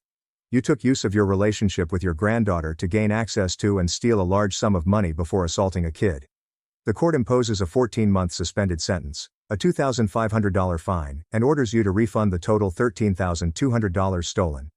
In addition, you must attend anger management workshops and a rehabilitation program." The judge turned to Rachel and remarked, "Mrs. Barker, the court recognizes that you acted to defend your daughter, but violence is not the acceptable approach. The court fines you $600 for this behavior." When the trial concluded, I felt as if a weight had been lifted off my shoulders. Justice had been served, even if it cost me my family bonds. As I exited the courthouse, I purposefully walked past my parents and Brittany, wanting to communicate a few words, but they turned away, avoiding my gaze. In that moment, I realized that this wound would take a long time to heal, if it could heal at all. Following the trial, everything changed. 10 days after Brittany's conviction, a relative informed me that her fiancé had called off the engagement. He, a prominent lawyer, couldn't imagine marrying someone with a criminal record, particularly for theft and child violence. Brittany lost her employment at the financial firm after they learnt about the case. With a criminal record and no employment, she was compelled to return to live with my parents. My parents still refused to approach me, accusing me of damaging Brittany's future. Despite my repeated attempts to contact and send messages, there was no response. What's fascinating is how my family's sentiments about me shifted dramatically following the trial. Uncle Robert, who had called to chastise me previously, sent me a message. "I apologize, Ethan, for not trusting you. I reviewed the court filings. Brittany done truly terrible things." Aunt Carol, who had brutally chastised me, unexpectedly arrived at our house with a package of handmade cookies and stated, "Ethan, I was wrong to believe your parents without first asking you. I am sorry." However, not all changes were favorable. Relatives close to my parents began avoiding them at family functions. I was told that during someone's birthday party, nearly no one sat at the same table as my parents. Many individuals muttered about how they had shielded a thief while lying to the entire family. Cousin Mark informed me that my parents were now considered outsiders in their own family. Everyone knew they had lied about the money and Brittany punching Emily. Nobody trusted them anymore. On the other side, Emily and I received a lot of unexpected help. Many relatives gave Emily cards and gifts containing encouraging messages. Emily, despite acting strong throughout the process, needed to consult a psychotherapist to cope with feelings of betrayal and stress caused by the scenario. Being duped and assaulted by family members caused profound wounds in her soul. Rachel and I remained confident that we had done the right thing. We didn't regret our decision, even though it meant losing our relationship with my parents and sister. We taught Emily an important lesson about standing up for herself and remaining true to her ideals, even if it meant confronting loved ones.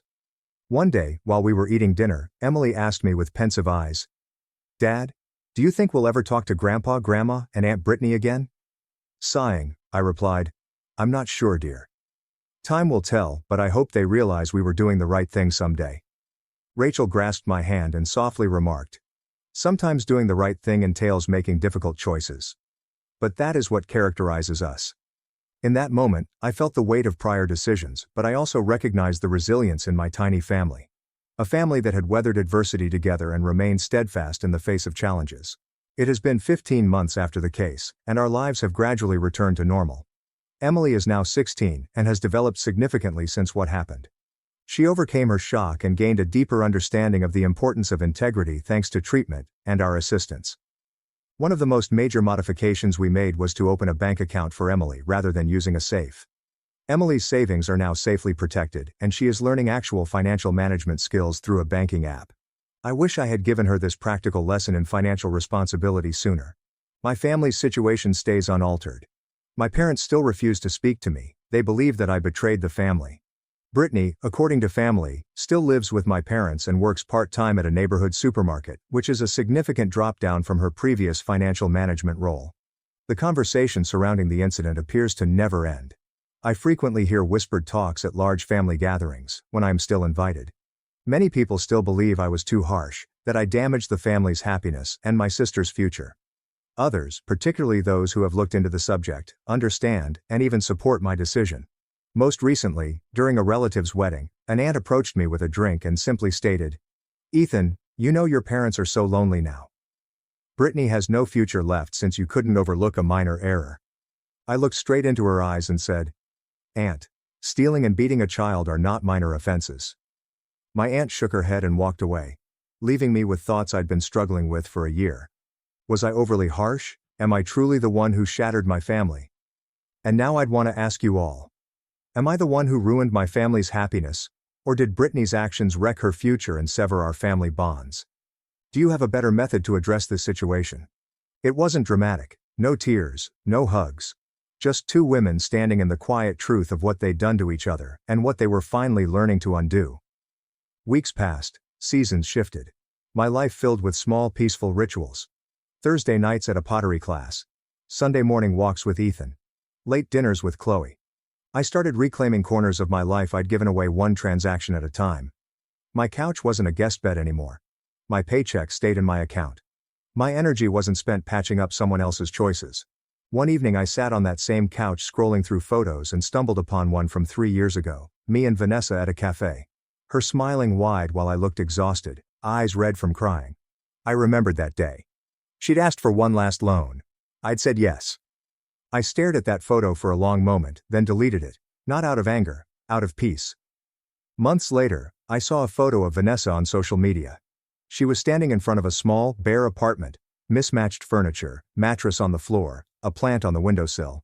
The same plant she'd brought when she first showed up at my door 3 years ago. I didn't feel pity or smugness. I just felt free. Because maybe that's what love really is. Not saving someone over and over, but finally letting them face their own darkness, so they can find their own light. That night, I sent a short text. Proud of you. She replied hours later. Thanks for everything, even the hard part. Sometime after midnight, I lay in bed, the quiet filling every corner of the room.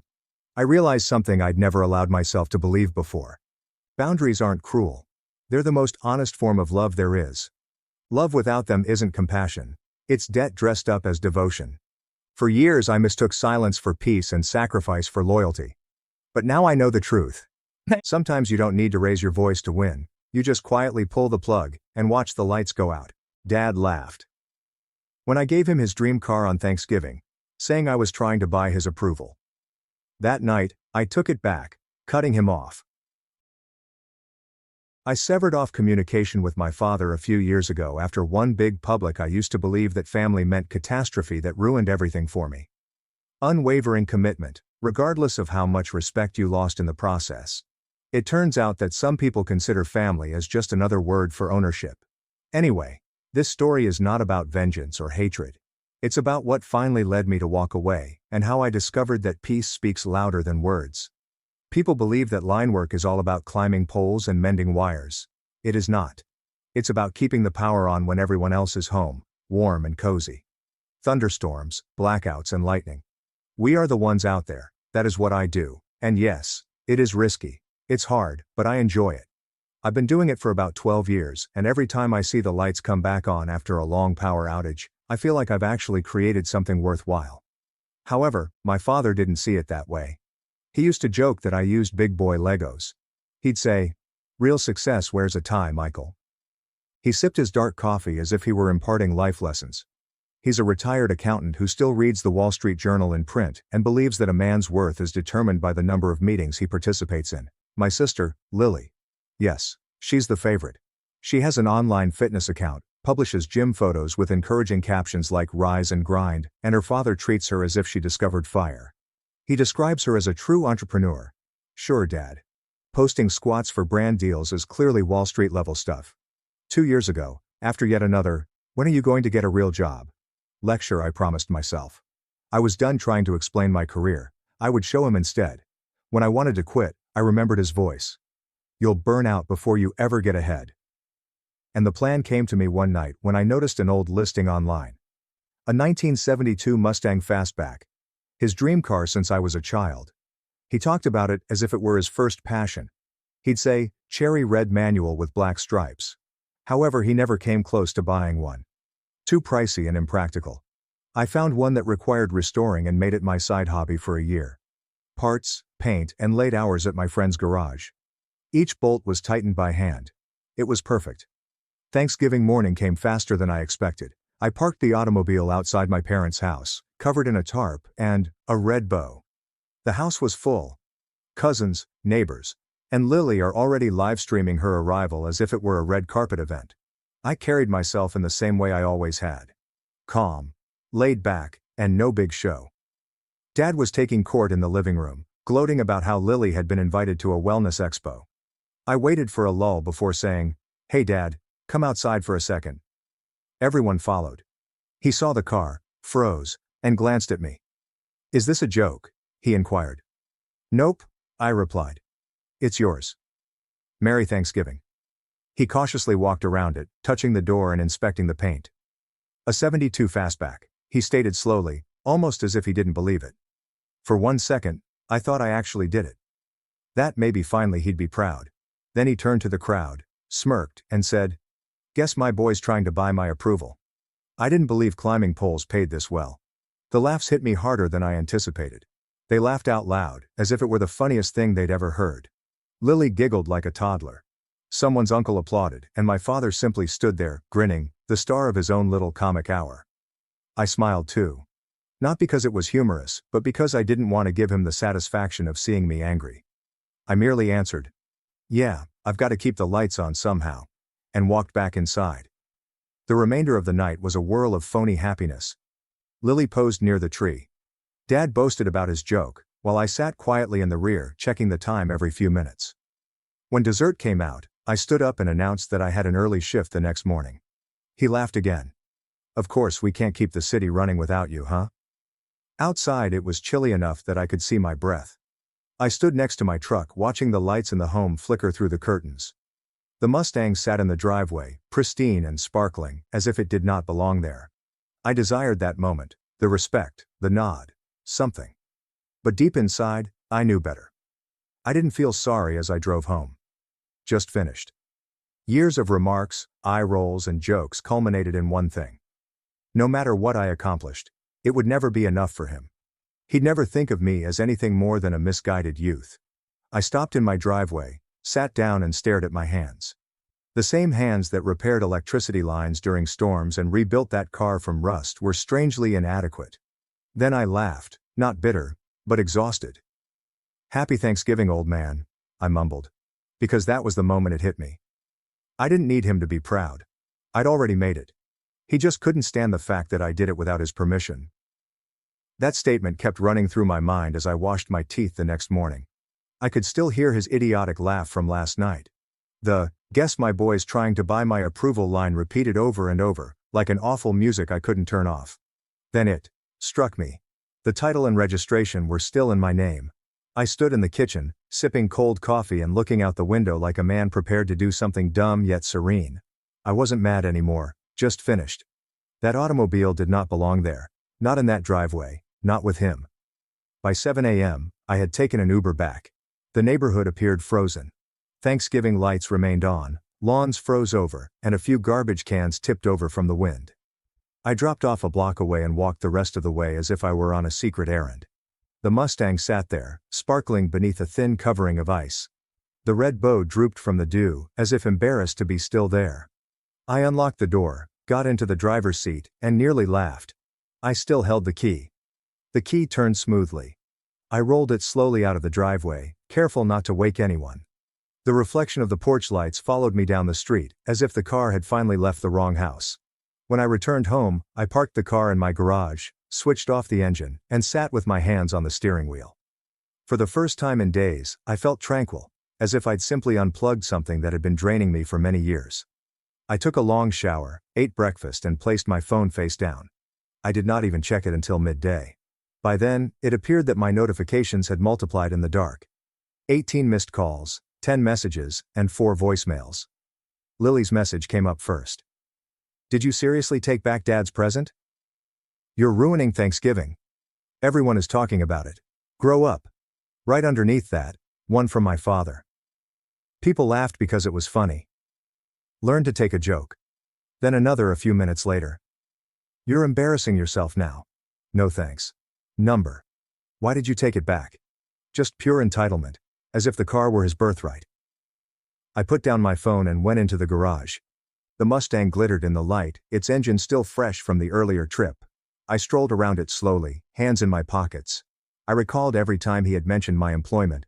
Blue-collar muscle kid who works with tools because he can't do math. Perhaps if you studied harder, you wouldn't have to hang from poles for a career. He stated everything as if it were useful counsel, as if tearing me down was his form of drive.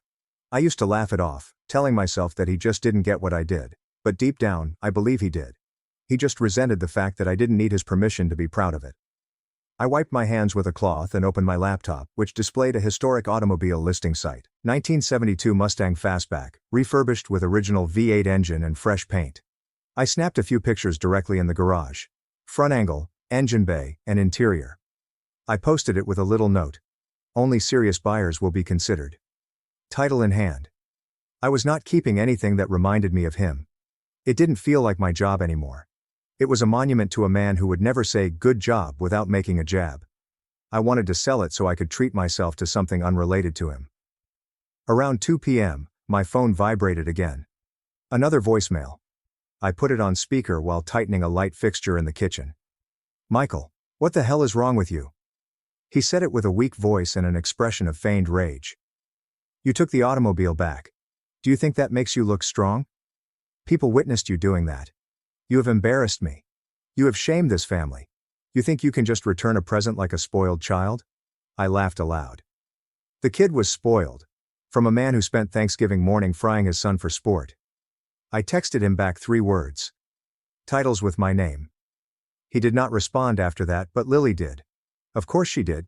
You are acting insane. Dad's quite upset. He didn't intend anything with the joke. Why can't you let things go? Because I had been letting things go for 30 years. That's why. Every insult, every jab, veiled as harmless banter. You don't realize how much you've consumed until you've stopped. That evening, I stood in the garage again, gazing at the automobile. Someone had already contacted me about it, offering to come over and see it that weekend. I accepted. When I turned off the garage lights, I caught sight of myself in the side mirror. I looked different. Not in a dramatic movie style, but rather steadier and crisper. That night, while lying in bed, I came to a simple realization. I'd spent years trying to prove to him that I had made it. But I didn't have to prove it anymore. The guy who thought success required a tie and a title might retain his empty house and false pride. I had calm and a car for sale. That weekend, a buyer stopped by. The older guy, presumably in his late 40s, recognized what he was looking at. He did not even haggle. I simply walked around the Mustang, nodded once and said, "Someone really took their time with this." "Yeah," I replied, handing him the keys. "Someone did." By Monday morning the automobile had disappeared. The garage was empty, and I felt lighter. I assumed my father would blow up again once he saw it was posted online, so I severed the cord for real before he could start his next meltdown. I grabbed my phone and searched through my contacts until I found Rachel, his wife, and my stepmother. She's the only one in that house who has ever treated me like a real human being. She didn't always take sides, but she never pretended the person was easy to get along with. My text was brief, perhaps 4 lines. "Hello Rachel. I just wanted to let you know that I'm taking a break back from everything. I'm done with family vacations, repairing things, and attempting to make peace when it's one-sided. I wish you the best." Before pushing submit, I took a second to stare at the screen. No essays, no explanations, just the reality. Her reply arrived 10 minutes later. "You've done enough, Michael. Do not feel guilty. You deserve to be at ease." Simple and honest. Probably the best thing anyone on that side of the family has ever said to me. After that, I figured I'd get ahead of the pack. My mother lived in Arizona, remarried, divorced, and currently teaches sewing classes out of her garage. We occasionally discuss about little issues such as the weather, job, and so forth. But this time, I called her legitimately. She picked up on the second ring. "Hey stranger," she said. "Hey mom. I did something." I said, "That sounds like something you usually say before bad news," she joked. I told her about the Thanksgiving mess, the Mustang, the joke, everything. She didn't interrupt once. When I finished, there was silence. Then she said, "Good. Good." I asked, "That's not the part where you tell me to make peace." She laughed softly. "Michael, I was wondering when you'd finally stop trying to fix him. It's about time." That threw me off. My mother isn't the emotional type, never has been, but she sounded calm, even relieved. Then she said something I didn't expect. "You know why I left him, right?" she asked. "I figured it was the arguing," I said. She sighed. "It was the control." I leaned back in my chair, staring at the wall, imagining him saying it in the same smug tone he used when he told me climbing poles wasn't a real job. I used to sell my work at fairs, but he told me it wasn't respectable enough for an accountant's wife. She went on to say, "He does not love people, Michael. He audits them. Their worth is measured similarly to balance sheets. You could give him the entire globe, and he'd still find an error somewhere." That sentence resonated with me. He audits people. And that's precisely what he did. Every interaction was a calculation of how much he could critique and how much power he still had. I told her, "I guess I finally grew weary of being one of his lousy investments." She laughed. "You're the only one that actually paid off. He just doesn't like the return coming in without his name on it." We spoke for another hour, and she sounded cheerful and free, which I hadn't heard in years. When we hung up, I realized she wasn't surprised at all. She had been silently waiting for this moment, hoping I'd find it out. After that call, I remained on the couch for a bit. Scrolling through old texts between my father and Lily, messages that looked normal until you read them, little digs disguised as conversation. Dad once asked me, "Any chance you'll advance to management, or are you more of a hands-on forever type?" It all read like the same script, me proving them minimizing. I was weary of it. So I did what I should have done years ago. I opened my contacts, blocked both of their numbers, and then navigated through social media, deleting them from every platform. There was no announcement, no post about cutting off toxicity, no attention-seeking things. Just quiet deletion. My phone buzzed once, an unknown number. Most likely my father using a separate phone to get across the block, and I didn't respond. Instead, I just watched it ring and stop. Later, I sat out on the porch with a cold soda, scrolling through a few job listings in Arizona just for curiosity. Not because I needed to move, but because I could, because I didn't owe anyone an explanation anymore. It was strange how light everything felt, as if my life had been filled with background noise for so long that I forgot what quiet sounded like. Before heading in, I sent one last text to Rachel, not my father. "Just so you know, I blocked him and Lily. I'm done. I appreciate you always being decent." She responded a minute later. "I understand. You're doing the right thing."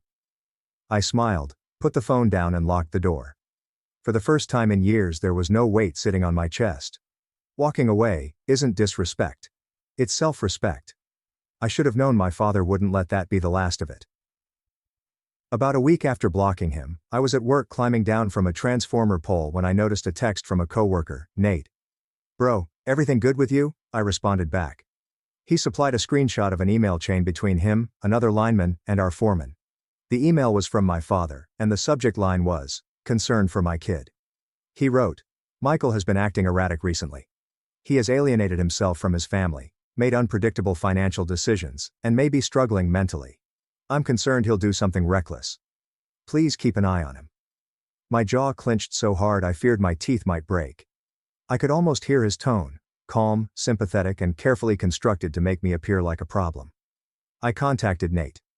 "You didn't believe that garbage, right?" "Of course not, man," he said. "But buddy, that is messed up. Who does this to their own child?" "Someone who treats people like projects," I mumbled. By the end of the day, 2 more co-workers messaged me, and the tale was the same. My father had contacted people he didn't even know personally. Managers, union reps, anyone connected to me, all under the banner of concern. It wasn't concern, it was sabotage. The old man didn't like that I stopped playing by his script, so he decided to write a new one, starring me as the unstable son. So I called my friend Mark, one of the union lawyers I'd worked with during a safety dispute years ago. Guy's sharp, no nonsense. He took a piece of something crunchy and asked, "What's up, Michael?" I recounted everything. The emails, the stories, the bogus concern. He didn't even sound surprised. "Classic image management," he said. "He's developing a story, so if you ever call him out publicly, people believe you're the crazy one." "Can I shut it down?" I asked. "Oh sure, do you want me to handle it?" "Please." Within an hour he emailed me a brief, professional, and lethal draft of an official cease and desist letter written to my father, citing defamation and harassment and telling him 48 hours to stop contacting anyone linked with me. I approved it right away, and 2 days later, Mark texted me a screenshot of the delivery confirmation. I expected silence, but instead I got a storm. That afternoon my phone buzzed with a number I didn't recognize and I let it go to voicemail. When I listened later, it was my father's voice, shaky, theatrical and full of forced outrage. "Is this how you treat your father? You send attorneys after the family? Do you think that makes you a man? Michael, you've embarrassed me again. Do you really care what this does to our name? Our name?" Like he was running a corporation, not a family. I deleted it without replying. Not even worth my breath. The next day Lily called from her other phone. I didn't pick up. She texted instead. "Dad thinks you sent legal threats. What is wrong with you? He's heartbroken. You're being cruel." I replied back, "Tell him to stop contacting my coworkers, and I'll stop defending myself." She saw it, but didn't respond. Typical Lily. Defend him first. Think later. For over a week, everything was quiet. Then one day around lunch, I opened Facebook and nearly spit up my sandwich. There it was. A photo of my father lying in a hospital bed wearing one of those patient gowns, an oxygen tube under his nose, with the message, Stress can really hurt the heart when your own blood turns on you. Appreciate your family while you still can. I just stared at it, speechless. Within minutes, the post was inundated with comments. Old family, friends, churchgoers, and accounting co-workers rushed in to offer their condolences. Stay strong, Mr. Thompson. You've raised a good son, he will come around. Kids today don't understand loyalty. Lily, of course, responded with a heart emoji and, I love you, Dad. It was like watching a live performance of the Martyr Chronicles with Dad as the victim. I didn't comment, message, or defend myself. I just closed the app and went back to work. But that night, I couldn't stop thinking about how he'd pulled it off so easily. He wasn't even sick, just bored and hungry for attention, and I knew him too well. The next morning, my foreman Tom approached me in the yard and said, Hey, just checking in. Is everything okay with you? I smirked. Let me guess. Did you see Facebook? He nodded awkwardly. Yeah. I didn't know what to believe, so I decided to ask straight up. I'm all right, I replied. He's not. He's just addicted to pretending he is. Tom chuckled and shook his head. Family, right? Something like that, I responded. After work, I went home and sat in my truck for a minute before heading inside. The sky was dismal and calm, and it dawned on me that he didn't want peace. He wanted an audience. Every move he made was about control, about bending reality to make him appear noble. And I looked broken. He wasn't sick, just addicted to control, and I wondered if cutting him off had been too harsh. I used to second-guess myself all the time, but not anymore. One afternoon, while fixing a breaker in my garage, I received a call from a storm response company in Arizona. It was a big job, 3-month contract, good pay. They needed line workers to help rebuild infrastructure after monsoon damage. I didn't even hesitate. The universe had given me a reason to leave. That same night, I put my apartment up for rent, cleaned out the garage, and boxed up the few things I actually cared about. My tools, some photos, and a worn leather jacket my mother had given me years ago. Everything else could stay. I wasn't fleeing. I was just tired of standing still. By the following month, I was in Arizona, where my mother lived in a single-story house surrounded by dry hills and cactus fields. When I pulled into her driveway, she came out wiping her hands on a sewing apron, smiling. You're really here, she said. Yeah, I responded, thinking I'd see what peace looked like. She hugged me quickly, as if she didn't know how to do it anymore, and motioned toward the house. I made lasagna. Don't ask if it's healthy. The first week seemed unusual, with no work-related emergencies or caustic texts from Lily. There was no tension in the background, just open sky, long drives, and tranquil nights. I moved into a little home near my mother's, nothing extravagant, with a single bedroom, a small yard, and a view of power lines crossing through the desert horizon, which was fitting. My days were spent working on the storm contract. Weekends were slower, and I'd help neighbors fix porch lights, patch fences, and do other small jobs. It was hard work, long hours, and the kind of job that made you fall asleep the moment you sat down. But I loved it because it felt honest. Every bolt I tightened, every line I reset reminded me that I had built my own life, with no help from anyone. So people would come by with tiny projects and coffee as payment, which I didn't mind because it was pleasant labor with no drama or expectations. Then one Thursday night, I received a text from Rachel, whom I hadn't heard from in months. Hey Michael, just a heads up. Your father tried to use the old emergency credit card you gave him years ago. It got declined. I froze mid-bite. I'd completely forgotten that card existed. It was something I'd set up years ago when he had surgery. I texted back. How do you know? He returned home upset, saying the card had been refused 3 times in one day for groceries, petrol, and something at Home Depot. I checked my account that night to confirm, and the activity log showed all 3 failed attempts. The next morning, I called the bank and canceled the card, then asked them to close the entire account so there were no leftovers. The rep asked if I wanted a replacement. No, I said. I'm done lending out lifelines. It felt symbolic, ending that one last connection. That card had been a silent chain, one he could pull on whenever he wanted. Later that night, I told my mother about it at dinner, and she didn't seem surprised. He never wanted help, she said, setting down her fork. He wanted control. There's a distinction. She was correct. He didn't miss me. He missed access. Every favor, card and phone call had always been about convenience, not concern. A week later, Rachel sent another text, this time short. He's unhappy you canceled it, said, you're punishing him. I told him, "It's your right." He didn't like that, and I grinned when I read it, not out of malice, but out of humor. The man honestly believed that cutting him off financially was a moral violation. That night, I sat on my porch with the desert wind blowing through, the stars were bright, the air was quiet, and for once, my mind wasn't replaying old arguments or unfinished sentences. I just sat there watching the power lines stretch across the horizon like silver threads. The same lines I used to climb for a living. There was something poetic about it, I suppose. The same thing he mocked me for had become the very thing that gave me freedom.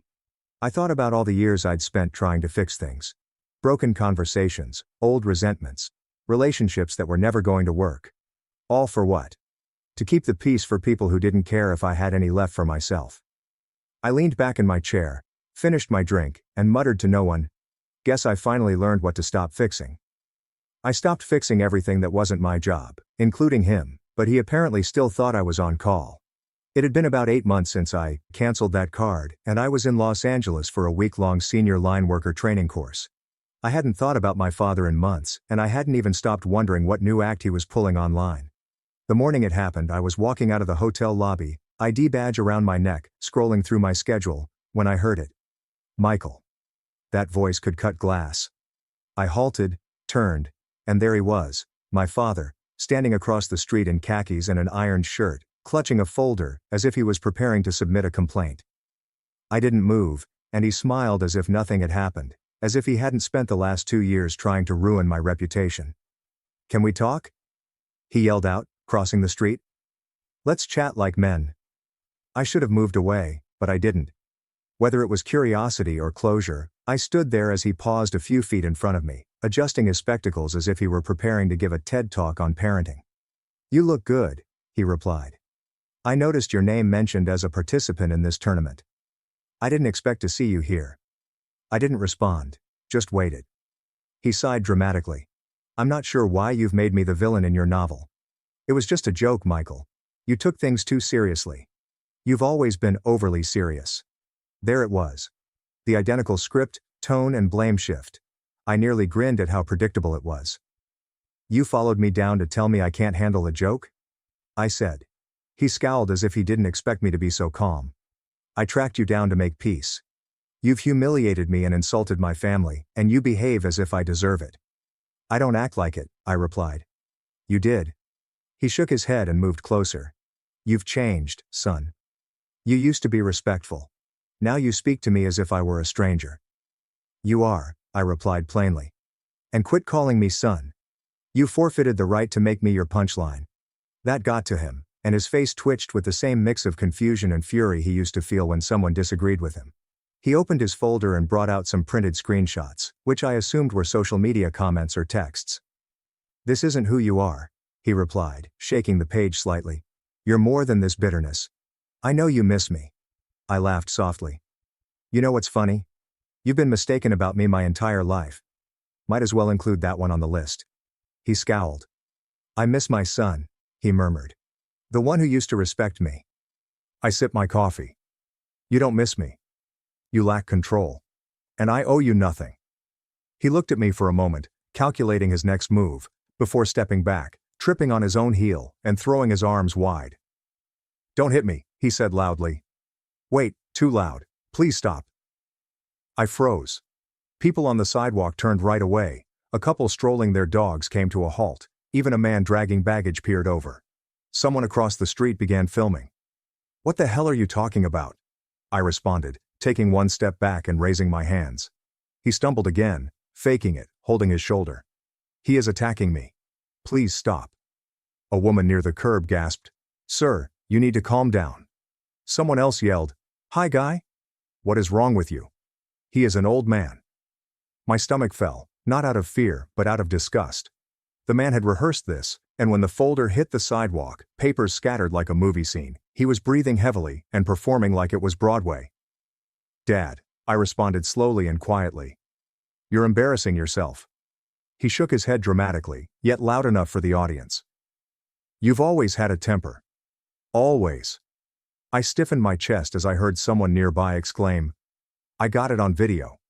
Not because I was guilty, but because I knew how easily he could twist this. Then, with perfect timing, a man emerged from a bakery across the street, apron still on and white flour all over his hands. "Hey," he exclaimed. He didn't touch him. Everyone turned. "I watched the whole thing," the baker said, hurrying over. "That old man is faking it. The younger one hasn't touched him. He's been talking calmly the entire time." My father halted in the middle of his performance, still slightly bent, as if he couldn't decide whether to keep performing or stop. The baker approached, pointing directly at him. "You should be embarrassed attempting to pull that in public. Cameras are everywhere, buddy. You just made a fool of yourself." Several people whispered, and one woman who had been shooting lowered her phone. My father's face turned pale, and the performance fell apart entirely. He fixed his shirt, murmured something about being misunderstood, and then looked at me. I addressed his gaze. "You just proved why I left." I turned and walked off toward the corner. The crowd parted silently, and I didn't look back. I could feel his gaze burning into the back of my head. But I didn't care. By the end of the block, the tension had drained out of me. My hands were steady, my heartbeat was normal, and I wasn't even angry. I was just done. I had had enough of the lies, theatrics, and incessant manipulation, and when I returned to the hotel, the front desk clerk gave me a concerned look. "Is everything okay out there?" I nodded. "Yeah," I answered. "Just someone who doesn't know when to quit." I went up to my room, placed my badge on the table, and looked out the window at the city lights. A year later, that's precisely what he was. For months there were no calls, stunts or performances, just silence. The type he always claimed he wanted but never knew how to live with. Cars drove silently and distantly beneath him. That was the last time I saw him. I was living outside of Sedona by then. After that training in Los Angeles, I was promoted to lead a small crew for contract jobs. My days were simple: work, gym, and occasionally assisting a neighbor in repairing a broken fence or light fixture. Most days ended with me grilling dinner on the back porch, watching the sunset paint the desert orange. I didn't think much about my father anymore. He was a chapter I'd closed until he tried to write himself back in. It began with a text from an unknown number, in the same tone I'd heard anywhere. "Michael, it's your father. I'd want to talk." Family is family. Life's too short to carry grudges. I glanced at it, shaking my head. There was no apology, no accountability, just a rehashed slogan. I didn't respond. 2 days later, another one arrived. "You'll regret pushing your family away one day." I didn't even block the number. I just muted it and let him shout into the blank. Then came the GoFundMe, which Rachel texted me with no comment, just the link, and the title. "Helping a father recover from estrangement and health issues." The description was worse. "I'm a retired man dealing with heart difficulties and emotional turmoil after losing communication with my only son. I'm fighting to keep my home and restore my life." He didn't mention the phony heart attack, the smear campaign, or that I'd given him more chances to change than he ever deserved. The target was $8,000. After 4 weeks, it had $110. The comments were also quiet, with one from a cousin wishing prayers. Rachel called one afternoon, and I picked up half anticipating more turmoil. Anything was a message from old accountant 77 who said, "Stay strong." Lily didn't share anything, which shocked me. "She's humiliated," Rachel explained. "The entire stunt made her appear ridiculous. People posed queries that she couldn't answer." "Good," I told her. "Maybe she'll finally stop trying to defend the indefensible." There was a silence. Rachel sighed quietly. "He still talks about you, you know. Says you'll come around eventually." I said, "Doesn't make it true." I thanked her for informing me, then returned to work. I didn't think about it again. It was just another of his performances, another way to get attention after the applause had stopped. Weeks passed, the fundraiser vanished, as did his new phone number.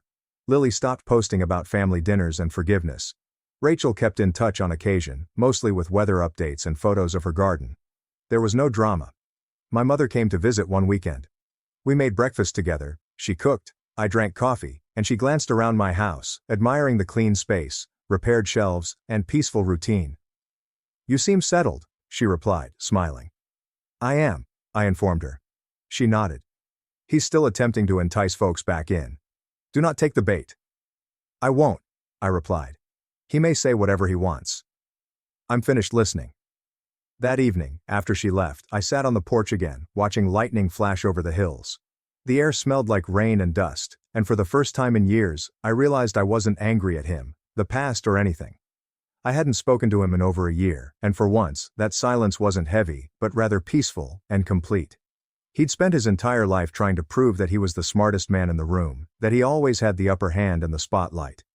He assumed I'd always come crawling back, but I'm not that kid anymore. I have peace, and he has stillness. My parents couldn't help with my daughter's treatment but spent $480,000 on my sister's kids' tuition. When I confronted them, the truth shattered me.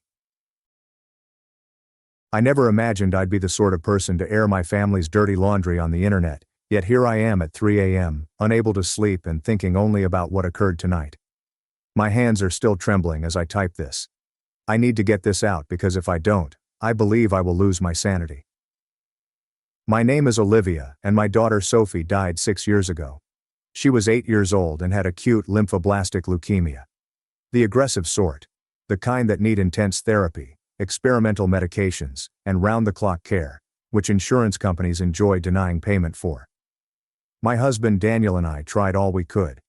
We maxed up credit cards, took out loans, sold our car, and even established a GoFundMe campaign, which hardly made a dent in the exorbitant expenditures. We were drowning, seeing our little child suffer, and begged anybody who would listen for assistance. I recall calling my folks in complete desperation. Sophie had been in the hospital for 3 months, and we had recently learned that the next stage of her therapy was not entirely covered by insurance. We needed $50,000 fast. I was weeping so hard that I couldn't talk. My mother answered the phone, and I described everything with weeping. I told her about the therapy, how Sophie was so courageous yet exhausted, and how the doctors claimed it may save her life. There was a long delay at the other end of the line. Then my mother added, in her quiet, measured voice, "Olivia, you know we're on a limited income, and your father's retirement isn't what we wanted. We just do not have that amount of money to spare." I begged. I went down on my knees in that hospital corridor and begged the phone. I assured her that we would repay them in full, with interest. I assured her I would sign over everything they wanted. I would have sold my soul to the devil himself to save Sophie. But my father got on the phone and said the same thing. They apologized. They wanted to contribute, but they couldn't afford it. They advised we check into medical bankruptcy and go to a social worker at the hospital. When I hung up the phone, something inside of me cracked. Sophie needed me, so I didn't have time to digest it. Daniel and I ended up acquiring the money through a mixture of his parents putting out a second mortgage, my work giving me a year's pay advance, and a loan from a medical financing firm with an unlawful interest rate. Sophie received therapy, but it wasn't enough. 6 months later, my baby girl died in my arms while weighing less than 60 pounds. Her hair is long gone. Her gorgeous brown eyes continued to grin at me, even as life drained from them. The last thing she said was, "I love you, Mommy.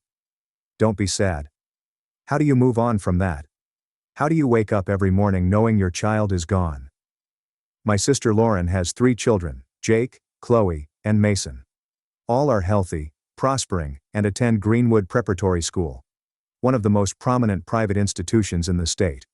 Tuition there costs around $40,000 per year each child. Do the math. That's $120,000 every year. I knew Lauren and her husband Chris did well. Chris is a corporate lawyer, and Lauren runs a dentistry business. They live in a gorgeous suburban home with a pool, travel to Europe, and drive matching Tesla SUVs. I didn't envy them their success. I actually didn't. Even when Sophie died and I couldn't afford to keep the lights on due to our debt, I never resented Lauren's good fortune. We hadn't been very close growing up, but she was still my sister. She sent a floral arrangement at Sophie's funeral, one of those generic ones from the internet. She didn't stay very long at the service. They said the kids had soccer practice. For 3 years, I've been reconstructing my life. Daniel and I split 18 months after Sophie's death. Grief ended our marriage. We couldn't look at each other without noticing her absence. The divorce was peaceful, if heartbreaking. We still chat and support one another while we heal, but we can't stay married. The weight of loss was too much for us to bear together.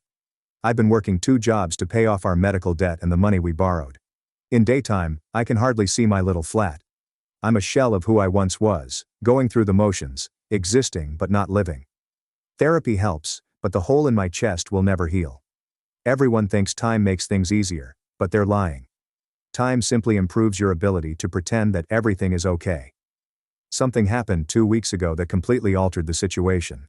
I was having coffee with my former college roommate, Tara, who works in administration at Greenwood Preparatory School.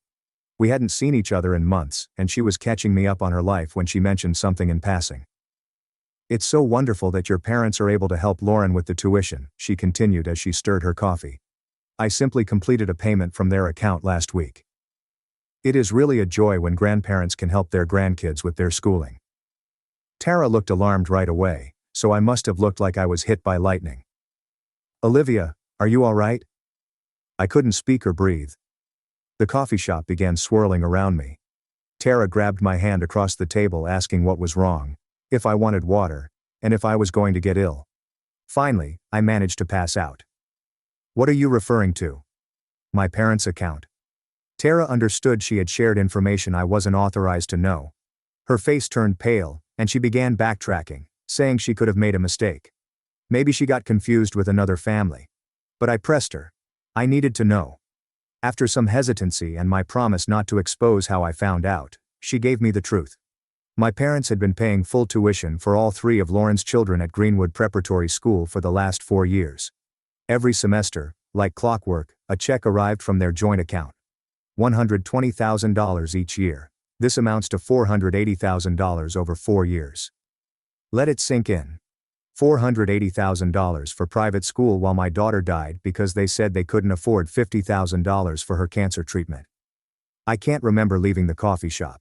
I do not recall driving home. I just remember sitting in my car outside my apartment complex, screaming till my throat was sore. I pounded the steering wheel till my knuckles were sore. Then I sat there in quiet, looking at nothing as the sun sank and darkness fell over the automobile.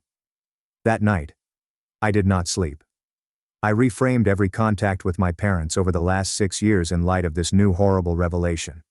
Every holiday they gave Lauren's children extravagant presents while I received a gift card. Every family event, they lauded Lauren's parenting while making subtle barbs at my decisions. Every time I phoned in despair and they claimed to be poor, they lied. While I was watching my daughter suffer, selling everything I owned, destroying my life and marriage in an attempt to rescue Sophie, they were writing checks for my sister's children to attend a school with a climbing wall and a culinary arts program. For 2 weeks, I wondered how to proceed with this knowledge. Part of me wanted to confront them right away, to phone them and shout until they grasped the gravity of their treachery. But another part of me, the part that was still their daughter despite everything, wanted to think there was an explanation, a rationale for this, even though I knew there wasn't one. During those 2 weeks, I got preoccupied with putting together the timeline. I gathered old bank statements, medical bills, and anything else that may help me figure out when my parents began financing Lauren's immaculate existence. While seeing mine fall, I made a spreadsheet because sorrow and hatred had transformed me into someone who records betrayal in Excel. My parents submitted their first tuition contribution to Greenwood Preparatory School in August, 6 years ago. I know this because I performed further research, called in favors, and perhaps broke some ethical boundaries I'm not proud of. August. 6 years ago. Sophie received her diagnosis in June of that year. By August, we were drowning in medical expenses and beginning to worry about how we would fund her therapy. That implies my parents made the deliberate decision to invest more than $120,000 per year to private school tuition within 2 months of Sophie's diagnosis. They knew she was ill. They knew we were hurting, yet they opted to write those checks nevertheless. I began experiencing panic attacks throughout those 2 weeks. I'd be stacking shelves at the grocery store where I work as a second job when I suddenly couldn't breathe. I'd have to lock myself in the bathroom, sit on the floor, and attempt to recall the breathing techniques my therapist had given me. In via the nose for 4 counts, hold for 7, and exhale through the mouth for 8. However, no breathing technique could quell the wrath that was growing inside me like a pressure cooker poised to erupt. I also began to recall things I'd shut out. Things my brain had shielded me from at the depths of my grief. For example, around 5 years ago, Lauren grumbled at a family BBQ about how costly Greenwood Preparatory School was, and my mother stroked her hand and said, "Don't worry, dear. You're doing the right thing for the children. Quality education is worth any price," my mother had commented less than a year after Sophie's diagnosis, when I was already financially distraught. Quality education is worth any cost. Or the time my father lectured me on financial responsibility, hinting that Daniel and I had been living above our means, and that our financial problems were our own fault. He was aware that Sophie was in treatment at the time, and that we were selling everything we owned. He stared me in the eyes and basically blamed us for our financial collapse, all while paying large checks to Lauren's children. Sophie's last birthday party, which took place just before she became too ill to celebrate, sprang to mind. We had it in our flat since we couldn't afford anything else. It was simply family, a baked cake, and a few gifts we'd saved money for. Lauren had arrived late, grumbled about the parking, and then departed early since Mason had a tennis lesson. My parents also paid for a membership at a country club where I took tennis lessons. I subsequently realized that my parents had handed Sophie $60. Savings bond for her birthday. $60. And I was thankful for it since $60 was $60. Meanwhile, I subsequently discovered that they had given each of Lauren's children new iPads the same month. Top-of-the-line models are $850 apiece. Sophie, however, received a savings bond that she would never be able to redeem. The memories kept coming. Each one has a fresh knife wound.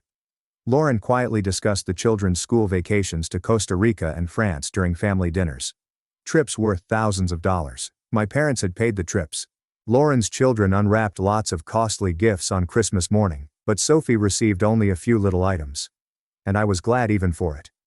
Every family event, my financial troubles were regarded as a dirty secret while Lauren's wealth was praised. I remembered calling my mother and weeping because we couldn't afford Sophie's anti-nausea medicine, which insurance wouldn't cover. How my mother advised that I check into patient support programs. Consider talking to a social worker. Maybe try generic alternatives. All reasonable recommendations, only she was making them when she could have just written a check to remedy the situation right now. There was one time that I couldn't quit thinking about. Sophie had lost all of her hair due to chemo, and she was sad. She was just 8, and she was really self-conscious about it. We discovered a gorgeous wig made of genuine hair online that matched her natural curls perfectly. It costs $300. We could not afford it. Sophie wore inexpensive synthetic wigs that irritated her scalp and made her weep since they did not look natural. During the little time she was able to attend school, students stared at her. I mentioned it to my mother casually during a phone chat. I wasn't even asking for money. I was simply talking about how difficult it was to watch Sophie so unhappy with her appearance, on top of everything else she was going through. My mother made sympathetic comments but said nothing further about it. The wig never arrived, but Lauren's daughter, Chloe, received a $500 American Girl doll bell set from her grandparents the same month as a reward for earning the honor roll. During the 2 weeks of discovery, I also contacted Daniel's parents, Rebecca and James. They were the ones who took out a second mortgage on their modest house to assist us pay for Sophie's care. They had never been affluent, as both retired teachers relied on pensions, but they had done everything they could. I met Rebecca for lunch and informed her about my discovery. She sat in silence for a long time after I finished speaking. Her face was expressing a variety of feelings that I couldn't decipher. Finally she continued, "Olivia, I want you to know something. When we took out the mortgage, we contacted your parents.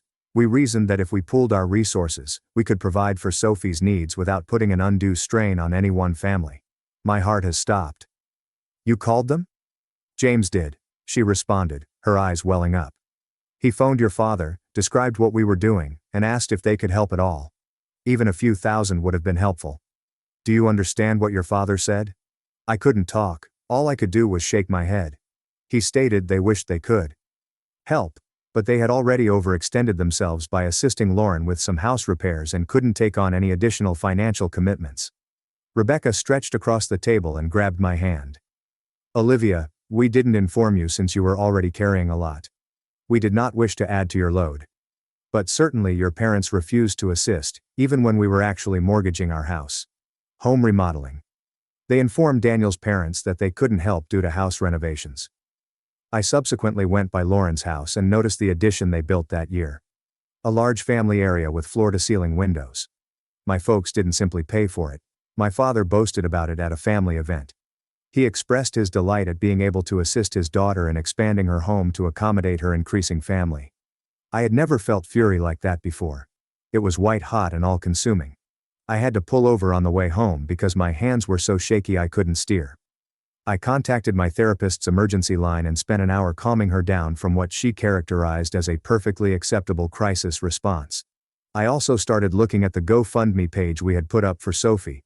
I hadn't looked at it in years since it was so awful, but I pushed myself to review every gift, remark and share. What struck me was how many people had done what they could. Daniel's co-workers, Sophie's schoolmates, neighbors, and even strangers had heard her story. People who evidently didn't have $7 to spare made $7 contributions. $25 here, $60 there, all accompanied by prayers and well wishes. My parents had contributed $250 to the GoFundMe. $250 with a public statement that they were praying for their granddaughter and wished they could do more.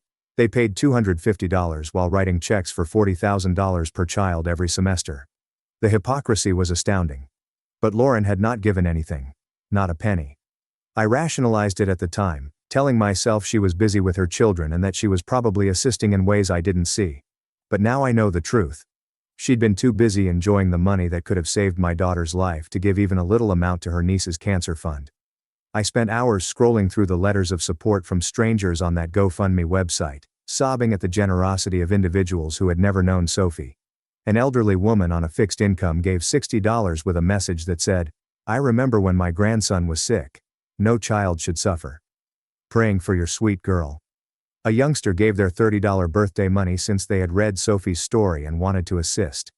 These strangers, with no commitment to us, had pulled together what they could as my parents sat with hundreds of thousands of dollars and said no. The wickedness was astounding. Then, yesterday, my mom texted me in the family group chat. "Sunday meal at our home. Lauren and the children will be there. We haven't been all together in a long time. Please come, Olivia. It would mean a lot to your father and I." I gazed at the writing for a long time. Then I said, "I'll be there." Daniel felt I was insane when I told him what I was planned. We met for coffee because I wanted someone to talk to, someone who knew the gravity of this betrayal because he had experienced it himself. When I described what I had learned and what I meant to do, he remained silent for a while. "Are you sure you want to do this?" he inquired, his eyes filled with the same sadness we experienced. "You cannot take these things back after they have been said." "Good," I said. "I don't want to take them back." He nodded carefully before reaching across the table and squeezing my hand. "Sophie would be proud of you for sticking up for yourself and for her." That made me cry right there in the coffee shop because he was correct. Sophie was always so bold and prepared to fight. She never gave up, even when her small body failed her. I owed it to her memory to be equally bold.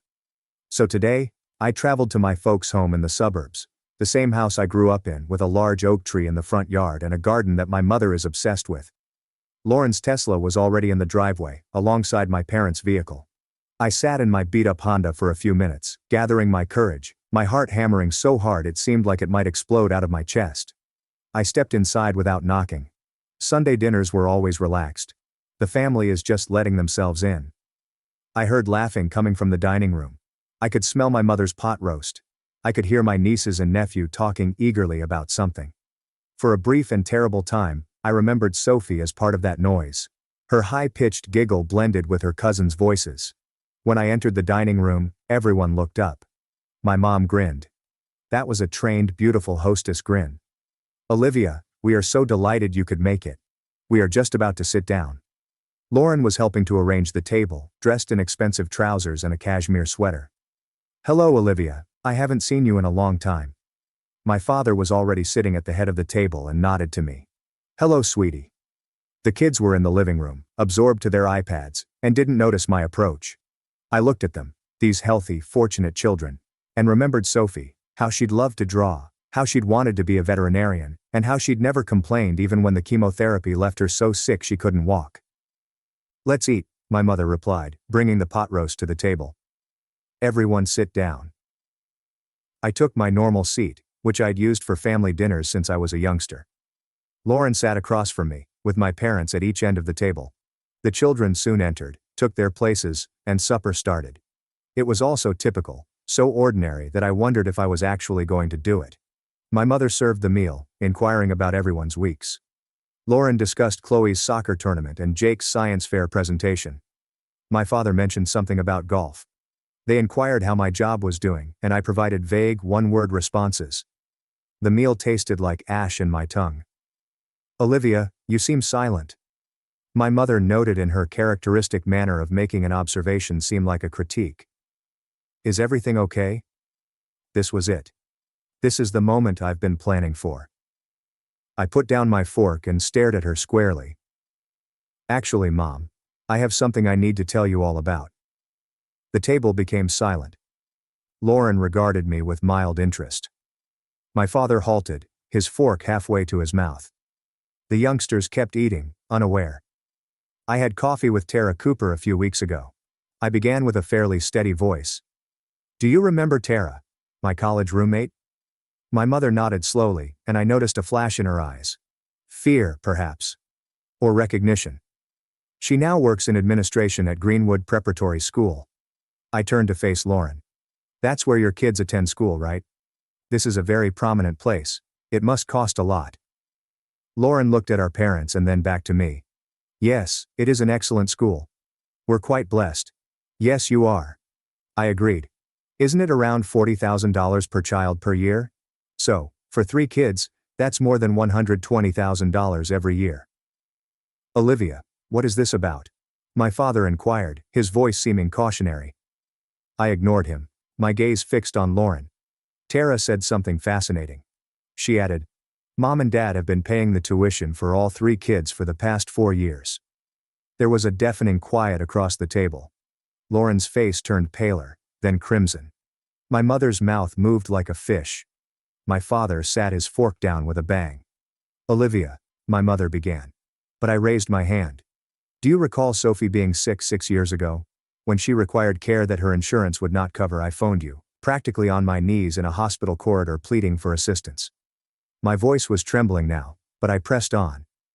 Do you recall what you told me? My mother's eyes were full with tears. Olivia, please. You said that you were on a fixed income. You mentioned you didn't have that much money. You advised that I look into bankruptcy. I laughed, and it sounded harsh to my own ears. I needed $50,000 to save my daughter's life. You told me you couldn't afford it, but you could afford $120,000 each year for Lauren's children to attend private school. My father's face turned crimson as he responded. It's not that simple. The scenarios were different. How are they different? I demanded. Please tell me why paying for private school is more essential than preserving your granddaughter's life. I'm eager to comprehend this rationale. Lauren discovered her voice. Olivia, I didn't know about this. I swore. I assumed my parents were only providing minor assistance. Do not lie, I snapped. You knew exactly where the money was coming from. You knew they were paying full tuition. Yet you said nothing. Even during Sophie's funeral, you said nothing. That's not fair, Lauren said. I didn't know what happened with Sophie's treatment because you never asked. I was standing now, my chair scraping back, and you never once asked how we were doing, or how we were paying for anything. You were too busy enjoying your beautiful life with your healthy children, Tesla, and European trips. Olivia, sit down, my father instructed. You're upsetting the children. I looked at my nieces and nephew who were gazing at me with wide-eyed terror. I felt horrible for scaring them, but the greater part of me, the one that had died with Sophie, didn't care. I'm disturbing the kids, I repeated incredulously. I witnessed my child die because you prioritized a private school education over her survival. I held her as she breathed her final breath, knowing we'd done everything we could, never realizing you had the funds to assist us all along. Do you know what it did to me? What had it done to Daniel? We dissolved our marriage due to anguish and financial disaster. I've lost everything, even myself. My mother was weeping now, mascara dripping down her cheeks. We felt it was too hazardous. She sobbed. The doctor stated that there was no assurance that the therapy would not work. At least with the school, we knew the money would be wisely spent. Used effectively. I couldn't believe what I heard. You risked with my daughter's life since there were no assurances. Every medical therapy has a risk, Mom. But she was 8 years old and struggling for her life. She deserved a chance. My father stood up and said, You need to calm down. We made the option that we believed was best. Lauren's children required private schooling more than Sophie needed to survive. Say it. I want to hear what you say. I was sobbing now too. Years of pain and hatred are spilling out of me. Tell me that your other grandchildren's education is more essential than Sophie's life. Lauren interrupted. That is not what we are saying. Olivia, you are twisting everything. Am I? I turned against her. So kindly untwist it for me. Describe how this makes sense. Describe how you can live with yourselves. Any of you? My mother shook her head and reached out to me. Olivia, please. We adore you. We adored Sophie.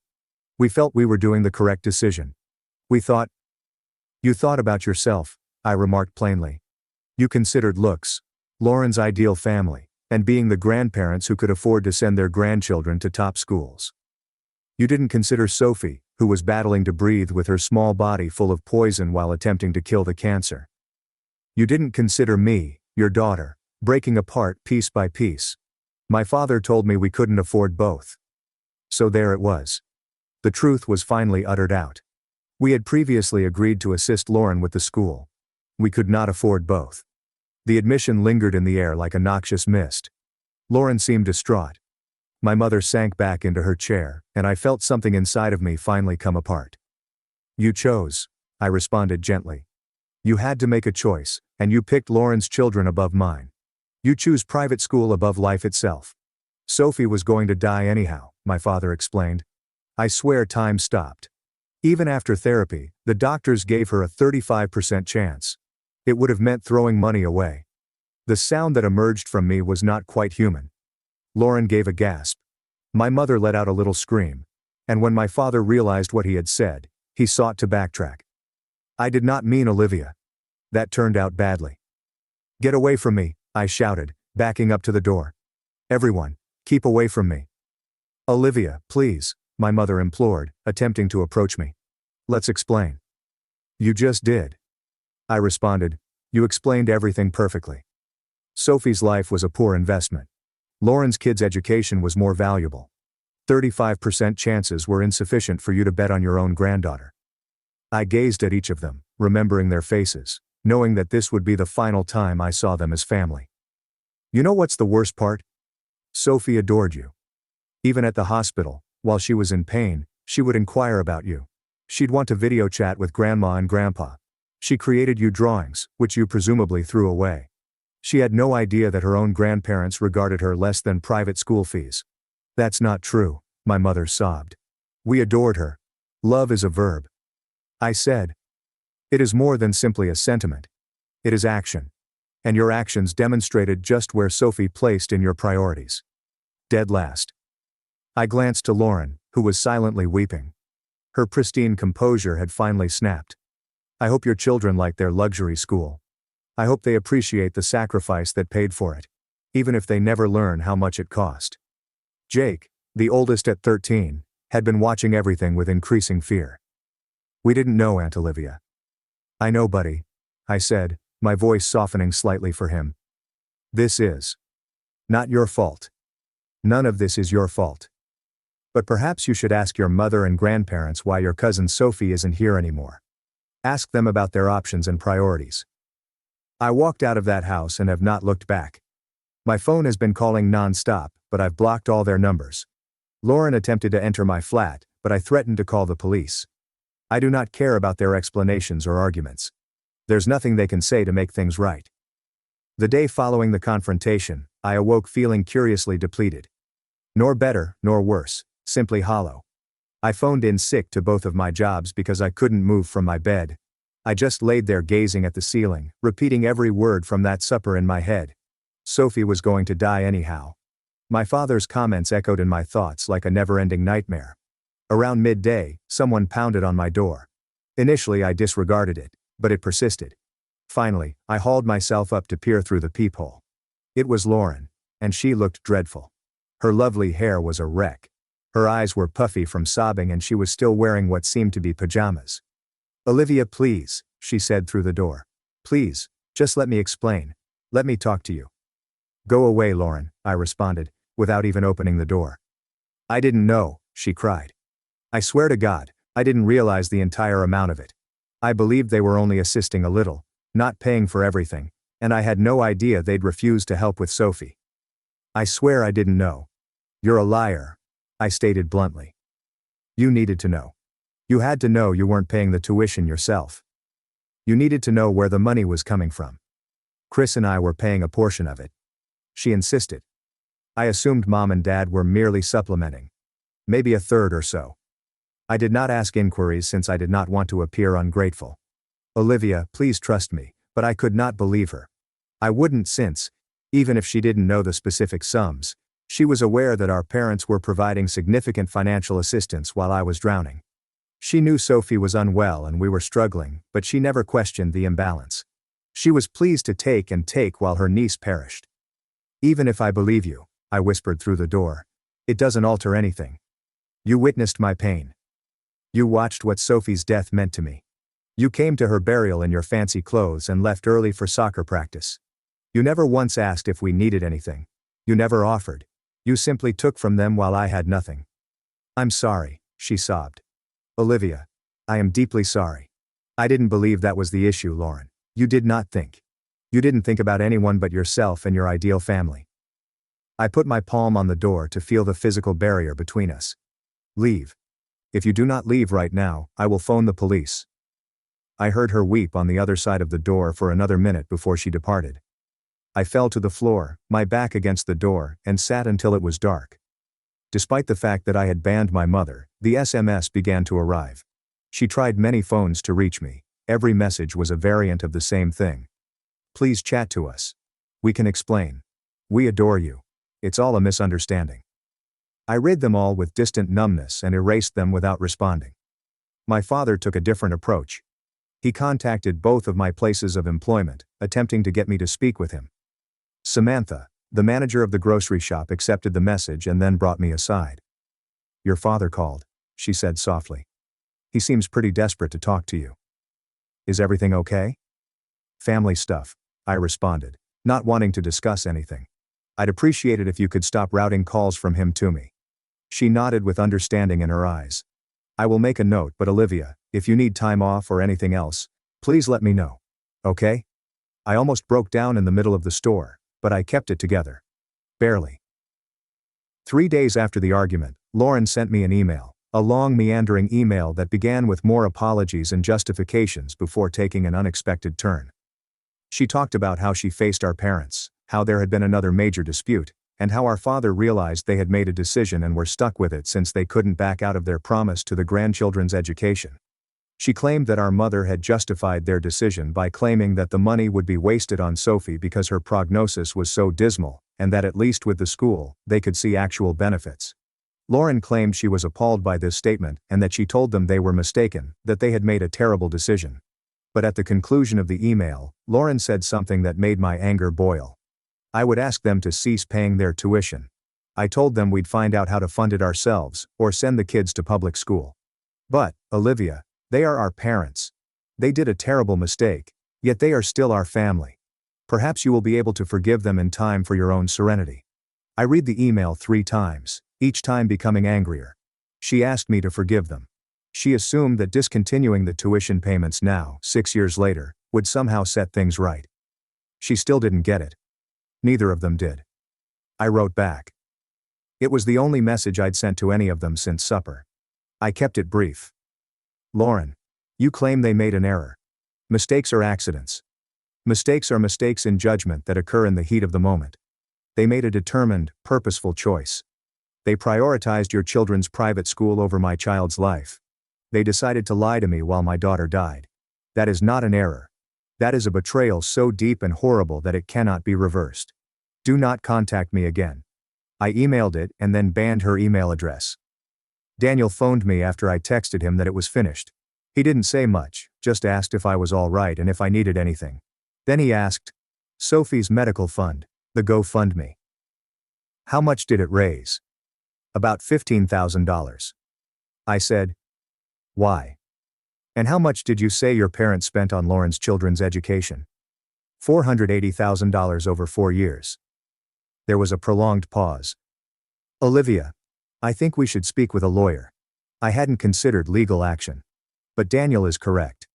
There might be a case here, especially because my parents openly refused to help while having the capacity to do so, causing Daniel and me significant financial difficulty.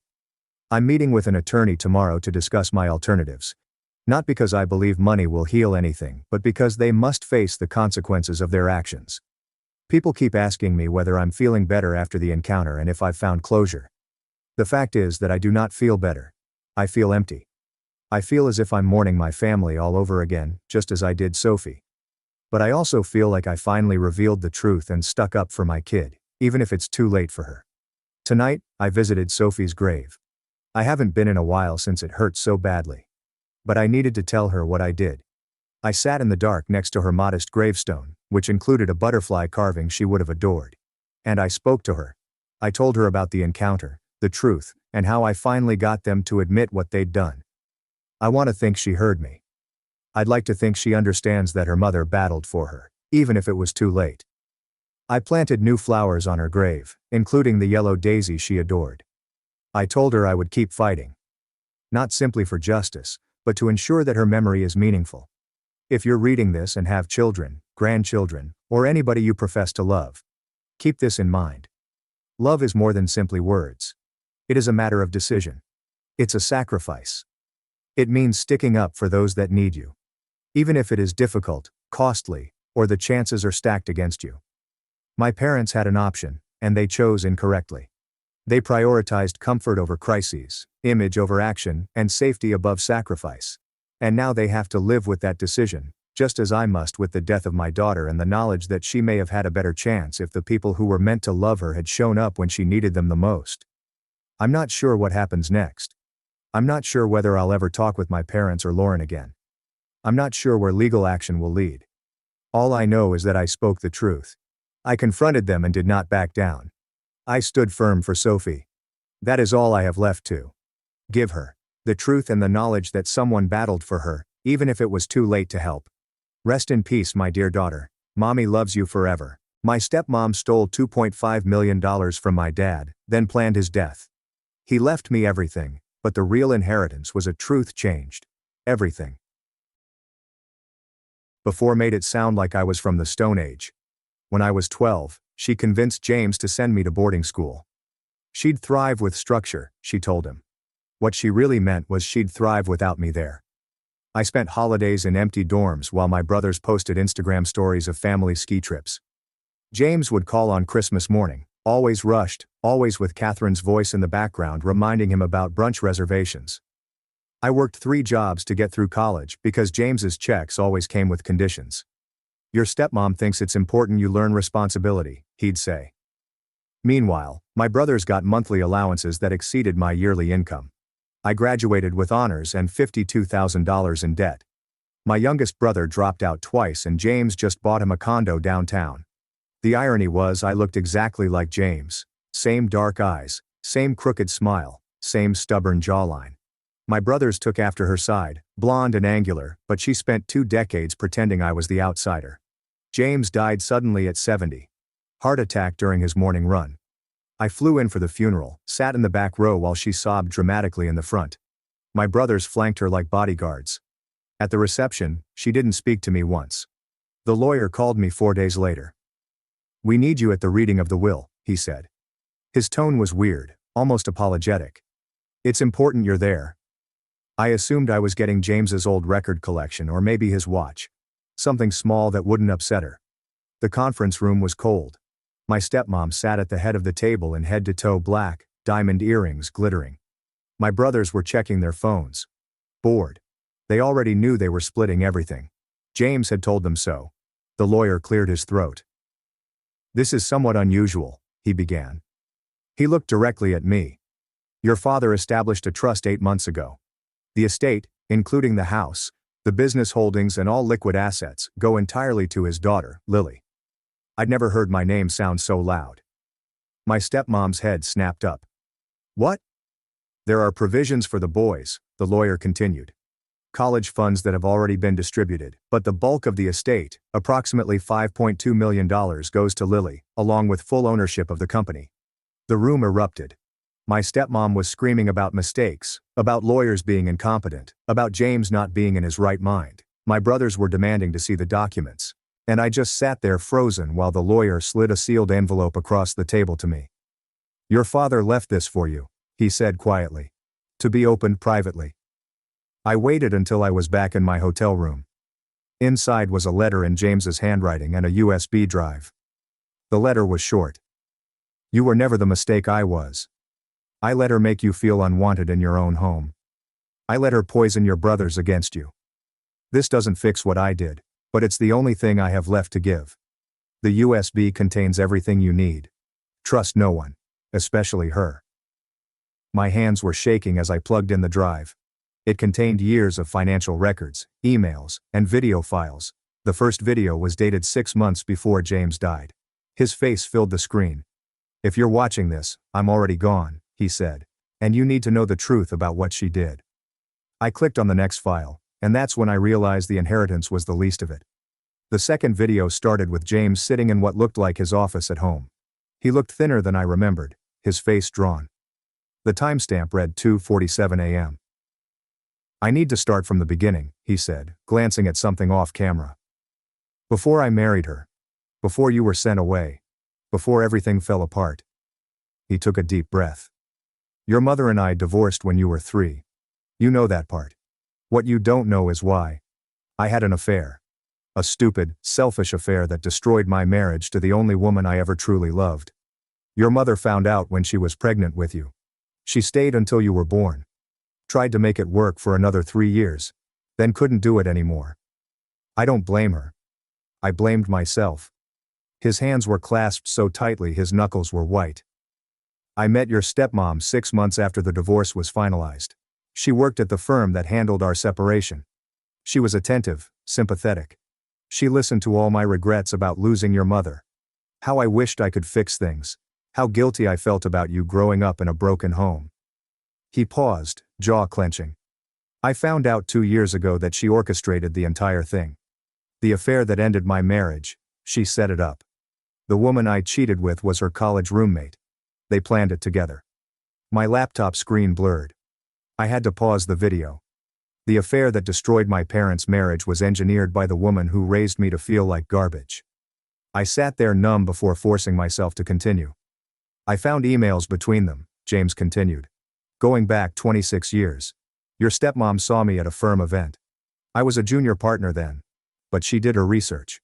She knew I was married, knew about your mother's family money, knew I was being groomed to take over the company, and she wanted in." He pulled out a folder. "Her roommate Sophie was hired to work at my firm as a temp. She pursued me aggressively. I was weak and stupid and flattered. We had an affair that lasted 3 months.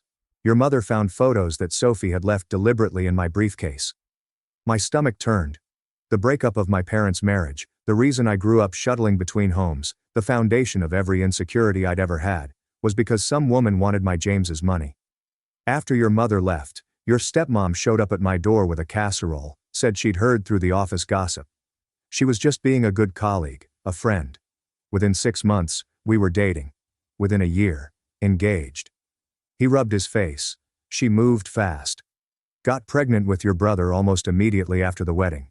Then pregnant again, 14 months later. By the time I realized something was off, we had 2 kids and she'd positioned herself as the perfect wife. PTA president, charity board member, the whole act. But she hated you, Lily. From the moment we got married, she made that clear when we were alone. You reminded her that I'd loved someone before her. That there was a time when I belonged to another woman. She couldn't stand it. The boarding school. The holidays spent alone. The constant criticism. I should have protected you. I should have seen what was happening. But I was a coward. I told myself you were resilient. That the distance was good for you, that she'd warm up eventually." His voice cracked.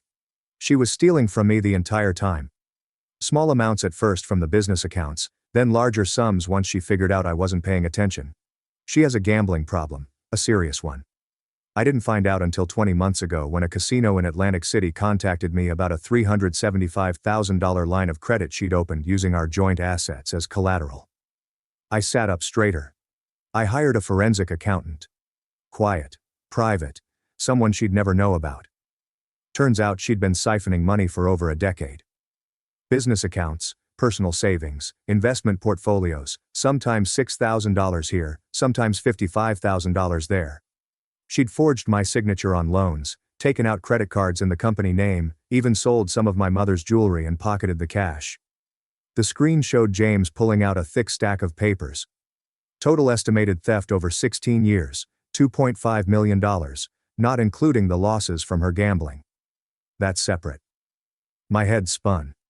No wonder James had been so stingy with my college money. He probably didn't have it. When I confronted her, she didn't deny it. She laughed. Said I owed her for marrying down, for raising another woman's daughter, for giving me 2 sons who'd carry on the family name. She said if I divorced her, she'd take me for everything I had left and she'd make sure everyone knew I was a deadbeat father who abandoned you. He leaned closer to the camera. That's when I started planning. I sold off assets quietly. Restructured the business. Set up the trust in your name only. I made sure everything was ironclad. She can't touch it. The boys got their college funds, that's it. Everything else is yours. But here's what you really need to know. His expression darkened. 3 weeks before I died, I told her I wanted a divorce. I'd finally found my spine. I told her I had evidence of the theft, that I'd go to the police if she didn't leave quietly. He glanced away. She said I'd regret it, that I wouldn't live to see the divorce finalized. The video cut off. I sat frozen. The next file was titled Insurance Investigation. My finger hovered over the trackpad. Part of me didn't want to know. The other part needed to know everything. I opened it. It was a report from a private investigator dated 3 weeks before James's death. The summary page made my blood run cold. Subject has made multiple internet searches on undetectable poisons, heart attack medications, and life insurance payout timelines. Subject was observed meeting with an individual identified as Dr. Michael Cross, a physician who lost his medical license in 2019 for prescription fraud. Subject exchanged cash for unknown items. Recommend immediate action. James had known. He'd known she was planning something and he documented it, but he died anyway. I clicked on the next video. James's face appeared, but this time he looked scared. If you're seeing this after my death and it's ruled natural causes, it wasn't. Look at the autopsy report. Check my medical records. I had perfect heart health. I was running marathons. There's no history of heart disease in my family. He was breathing hard. She's going to kill me. I know it. I can feel it. I've started documenting everything. What I eat, where I go, every pill I take.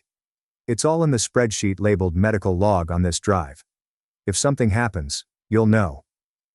The video ended. I was shaking so badly I could barely control the mouse. I found the medical log. It was meticulous.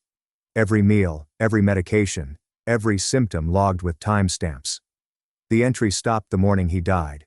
The final entry read 7:14 a.m. Took usual vitamins. Felt dizzy, heart racing. This isn't right. I needed to see the autopsy report. I clicked through folders frantically until I found it. The cause of death was listed as cardiac arrhythmia. Natural causes. No toxicology screen had been performed because there was no suspicion of foul play. He'd been cremated 2 days after his death. My stepmom had pushed for it, saying James wouldn't want people gawking at his body. The evidence was ash. My phone rang. It was the lawyer. Miss Lily, I'm sorry to call so late, but there's something else you should know. Your stepmother is contesting the will. She's filed an emergency motion claiming your father was mentally incapacitated when he made the trust. Can she do that? She's going to try. The hearing is in 4 days. You'll need to be there. After we hung up, I opened my laptop again. There was one more folder I hadn't looked at yet. It was labeled for when she tries to fight. Inside were more emails. These were between my stepmom and her lawyer from 6 months ago, before James even died.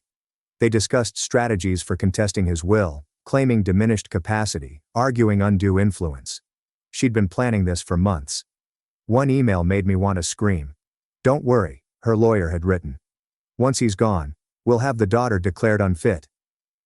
She's unstable. No relationship with the family. Hasn't been involved in his life for years. The judge will give it all to you and the boys. They'd been planning to steal my inheritance before I even knew I was getting one. I spent the next 3 days barely sleeping. I hired my own lawyer, a woman named Patricia Rodriguez who specialized in estate law and fraud. She was expensive, but James's trust had provisions for legal fees. Patricia listened to everything, watched the videos, reviewed the documents. This is attempted murder, she said flatly. You need to go to the police. With what evidence? He's already cremated. The autopsy said natural causes. The investigator's report, the medical logs, the internet searches, it's circumstantial, and she's connected. She spent 20 years schmoozing with judges and lawyers and society people. They'll protect her. Patricia leaned back in her chair. Then we hit her where it hurts. The money we prove she stole from your father. That she forged documents. that she committed fraud. We make it so toxic that contesting the will becomes impossible. The hearing was in a courthouse I'd driven past 1,000 times but never entered. My stepmom arrived in a black dress and pearls, playing the grieving widow. My brothers flanked her, both in dark suits, looking uncomfortable.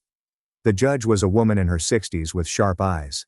She'd reviewed the preliminary documents. "Ms. Rodriguez," she said, "you filed a counter motion alleging fraud and theft. That's a serious accusation." Patricia stood.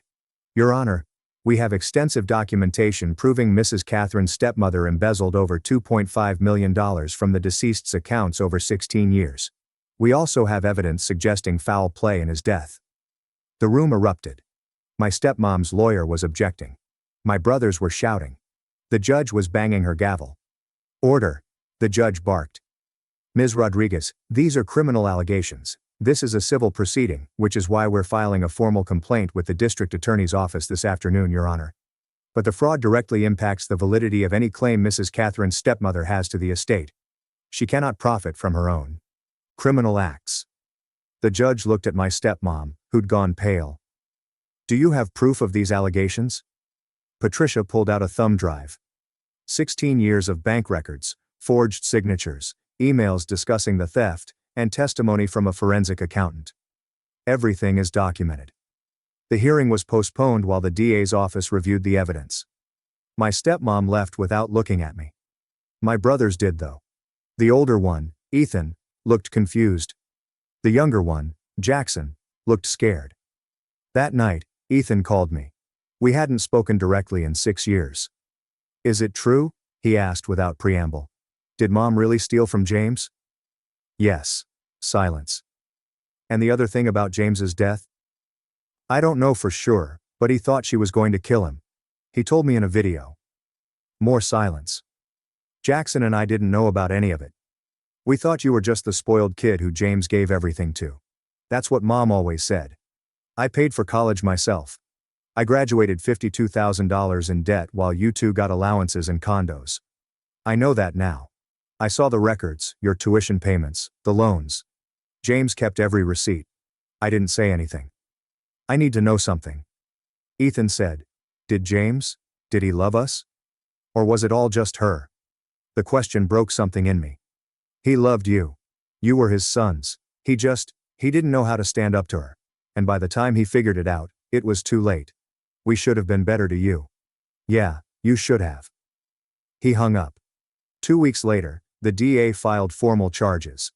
15 counts of fraud, 11 counts of forgery, and 7 counts of grand larceny. My stepmom was arrested at her tennis club in front of all her society friends. The news covered it. Prominent socialite charged in $1 million theft scheme. Her mugshot was everywhere. She posted bail within hours. Her lawyer issued a statement calling it a vindictive witch hunt by a bitter stepdaughter, but the evidence was damning. The forensic accountant testified. The forged signatures were analyzed. The casino confirmed her gambling debts. The private investigator provided his report on the suspicious searches and meetings. Patricia filed a separate motion to reopen the investigation into James's death. This one was harder. The detective assigned to review it was skeptical.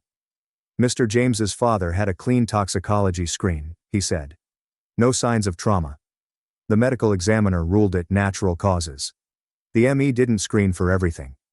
Patricia argued there are substances that mimic heart attacks and clear the system quickly. Potassium chloride, digoxin, certain beta blockers. The deceased's medical log shows symptoms consistent with poisoning. Those symptoms could also be consistent with a heart attack. He was 70 years old, ran marathons, had perfect blood work 3 weeks before his death, and his wife had been researching undetectable poisons online. There's probable cause for further investigation. The detective promised to review it. I didn't hold my breath. The criminal trial for the fraud charges started 4 months later. I sat in the courtroom every single day. My stepmom wore designer outfits and cried delicately into tissues. Her lawyer painted her as a dedicated wife and mother who'd sacrificed everything for her family. The prosecutor, a bulldog of a woman named Helen Park, destroyed that narrative methodically. She showed the bank transfers, the forged signatures, the emails where my stepmom bragged about how much she'd gotten away with. One email to her sister read, "He's so stupid he doesn't even check the accounts." I took $80,000 last month and he didn't notice. This is almost too easy. Another to her lawyer. Once the idiot dies, I'll have everything. The daughter gets nothing. She's not even really family. The jury deliberated for 6 hours. Guilty on all counts. My stepmom's face crumpled. Her lawyer immediately filed for appeal, but the judge wasn't sympathetic. She set bail at $2.5 million. My stepmom couldn't pay it. All her assets were frozen, and the friends who'd surrounded her for years suddenly had other commitments. She spent the next 3 months in county jail waiting for sentencing. The DA's office finally agreed to reopen James's death investigation based on the new evidence. They couldn't prosecute for murder, they explained. Not without a body or toxicology results, but they could investigate. The detective interviewed the private investigator. He tracked down Dr. Michael Cross, the physician who'd lost his license. Under pressure, Cross admitted he'd sold my stepmom a bottle of liquid potassium chloride, telling her it was for gardening purposes. Potassium chloride in high doses causes cardiac arrest that's nearly impossible to distinguish from natural causes, especially if no one's looking for it. The DA couldn't charge her with murder. The evidence was circumstantial, and James's cremation had destroyed any chance of proving cause of death beyond reasonable doubt. But they could charge her with conspiracy to commit murder. The second trial was faster. The evidence was presented: the searches, the purchase, the threats. James's fear documented in his videos. My stepmom's lawyer argued it was all speculation, that buying a chemical wasn't the same as using it. But the jury saw James's face in those videos. They heard the fear in his voice. They saw a woman who'd stolen millions from her husband and threatened him when he tried to leave. They convicted her on conspiracy charges. At sentencing, the judge looked at my stepmom with undisguised contempt. You married a man under false pretenses. You manipulated him for decades. You stole from him systematically. You made his daughter's life miserable, and when he finally found the courage to stand up to you, you plotted his death. My stepmom's lawyer started to object, but the judge held up her hand. Even if we can't prove you administered the substance that killed him, the evidence is clear you intended to. You researched methods. You acquired the means. You threatened him directly. She adjusted her glasses. For the fraud charges, I'm sentencing you to 13 years. For the conspiracy charges, an additional 16 years. To be served consecutively. You'll be eligible for parole in 22 years. My stepmom was 54. She'd be 76 before she could even apply for parole. She was led away in handcuffs, finally silent. Ethan and Jackson testified at the trial. They'd cooperated with the investigation, turning over their own communications with their mother. Emails where she'd asked them to lie about timelines, to say James had been sick for months, to discredit me as unstable. They'd refused. After sentencing, we met at a coffee shop near the courthouse. It was awkward. We hadn't been in the same room socially since we were kids. We're sorry, Jackson said. He was 24 now, working at a marketing firm. We believed everything she told us about you. That you were ungrateful, that you'd abandoned James, that you were only coming back for money. She was convincing, I said. That's not an excuse, Ethan added. He was 26, had started his own consulting business. We were old enough to see what was happening. We chose not to. I sipped my coffee. It was still too hot. James left you both the college funds. She can't touch those. They're in your names. We know. We're not going to contest the will, Ethan said quickly. You deserve everything. We wanted you to know we're not her. We don't want anything from you except maybe to know each other, Jackson said quietly. If you're open to it. Not as brothers necessarily, but as people who shared a really messed up family. I looked at them. They had her coloring, but I could see James in their expressions now. The same slight furrow when they were nervous. The same way of holding themselves. We can try, I said. It wasn't forgiveness. Not yet. But it was a start. I inherited everything 6 months later after all appeals were exhausted and the estate was finally settled. $5.2 million. The house, the company, everything. I sold the house immediately. I couldn't live there. Couldn't walk through rooms where she'd made me feel worthless. A developer bought it and tore it down to build condos. Good riddance. The company was harder. James had built it from nothing, and it employed 60 people who had nothing to do with the family drama. I kept it running, hired a CEO to manage day-to-day operations, and set up a profit-sharing plan for all employees. I paid off my student loans in one payment. $52,000 gone with a single check. Then I did something James would have liked. I set up a scholarship fund at my old boarding school for kids who needed financial help. The kind of help I never got. It's called the Every Kid Belongs Fund, and it pays full tuition plus living expenses for 20 students every year. I also established a foundation to help adult children of parental alienation, legal fees, therapy costs, whatever they needed to rebuild relationships or move on from toxic families. I'd lived it. I knew what it cost. Ethan, Jackson and I have coffee every month now. It's still strange. We're learning each other as adults, trying to separate who we actually are from who we were trained to be. Jackson's engaged to a guy named Chris, who's a social worker. Ethan's dating, but says he's not ready for commitment after watching what marriage did to our family. I get that. I'm in therapy twice a week, working through 2 decades of being told I didn't matter, that I was a burden, that I was the mistake that ruined everything. Some days I believe her voice instead of my own. Those days are hard, but I have James's videos. I watch them when I need to remember that I wasn't crazy, wasn't wrong, wasn't the problem. You were never the mistake, he says in the last video he made, recorded 3 days before he died. You were the best thing I ever did. I just didn't fight hard enough to prove it to you. I'm sorry, Lily. I'm so sorry. He's crying in that video. So am I every time I watch it. A year after the sentencing, I got a letter from my stepmom. She'd written it from prison. Her handwriting was shaky, unrecognizable from the perfect script she'd used for Christmas cards and party invitations. I'm not writing to apologize, it began. Because I don't think sorry means anything at this point. I'm writing because I need you to understand why. I almost threw it away, but something made me keep reading. I grew up poor, trailer park poor. The kind of poor where you wore the same jeans every day and kids made fun of your food stamps. I watched my mother work 3 jobs and still couldn't pay rent. I promised myself I'd never live like that. Never be that desperate. When I saw James, I saw a way out. He was kind, successful, stable, everything I'd never had. And I took it. I orchestrated it. I don't regret that part. But somewhere along the way, it stopped being about security and became about control, about winning. You were evidence that I wasn't his first choice, that he'd loved someone before me. I couldn't stand it. Your brothers were mine. The house was mine. The social status was mine. But you were a reminder that I'd built my life on a lie. That I was the second wife, the replacement, the one he'd settled for. So I made you feel how I felt growing up. Unwanted. Less than. A mistake. It's not an excuse. It's just the truth. I stole the money because I was terrified. Terrified he'd leave. Terrified I'd end up back where I started. The gambling was. It was the only time I felt in control. Even when I was losing, I was the one making the choice. And your father's death. The next part was blacked out. Redacted by prison officials probably. But I could make out a few words through the ink. Regret. Too late.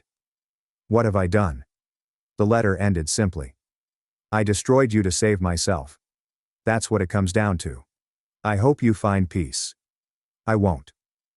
I burned the letter in my fireplace that night. Watched her words curl and blacken and turn to ash just like James's body. She'd wanted me to understand her. Maybe I did, but understanding doesn't mean forgiveness. My therapist asked if the letter gave me closure. No, I said, because she still made it about her. Her poverty, her fears, her pain. She couldn't even apologize without centering herself. Do you need her apology? I thought about it.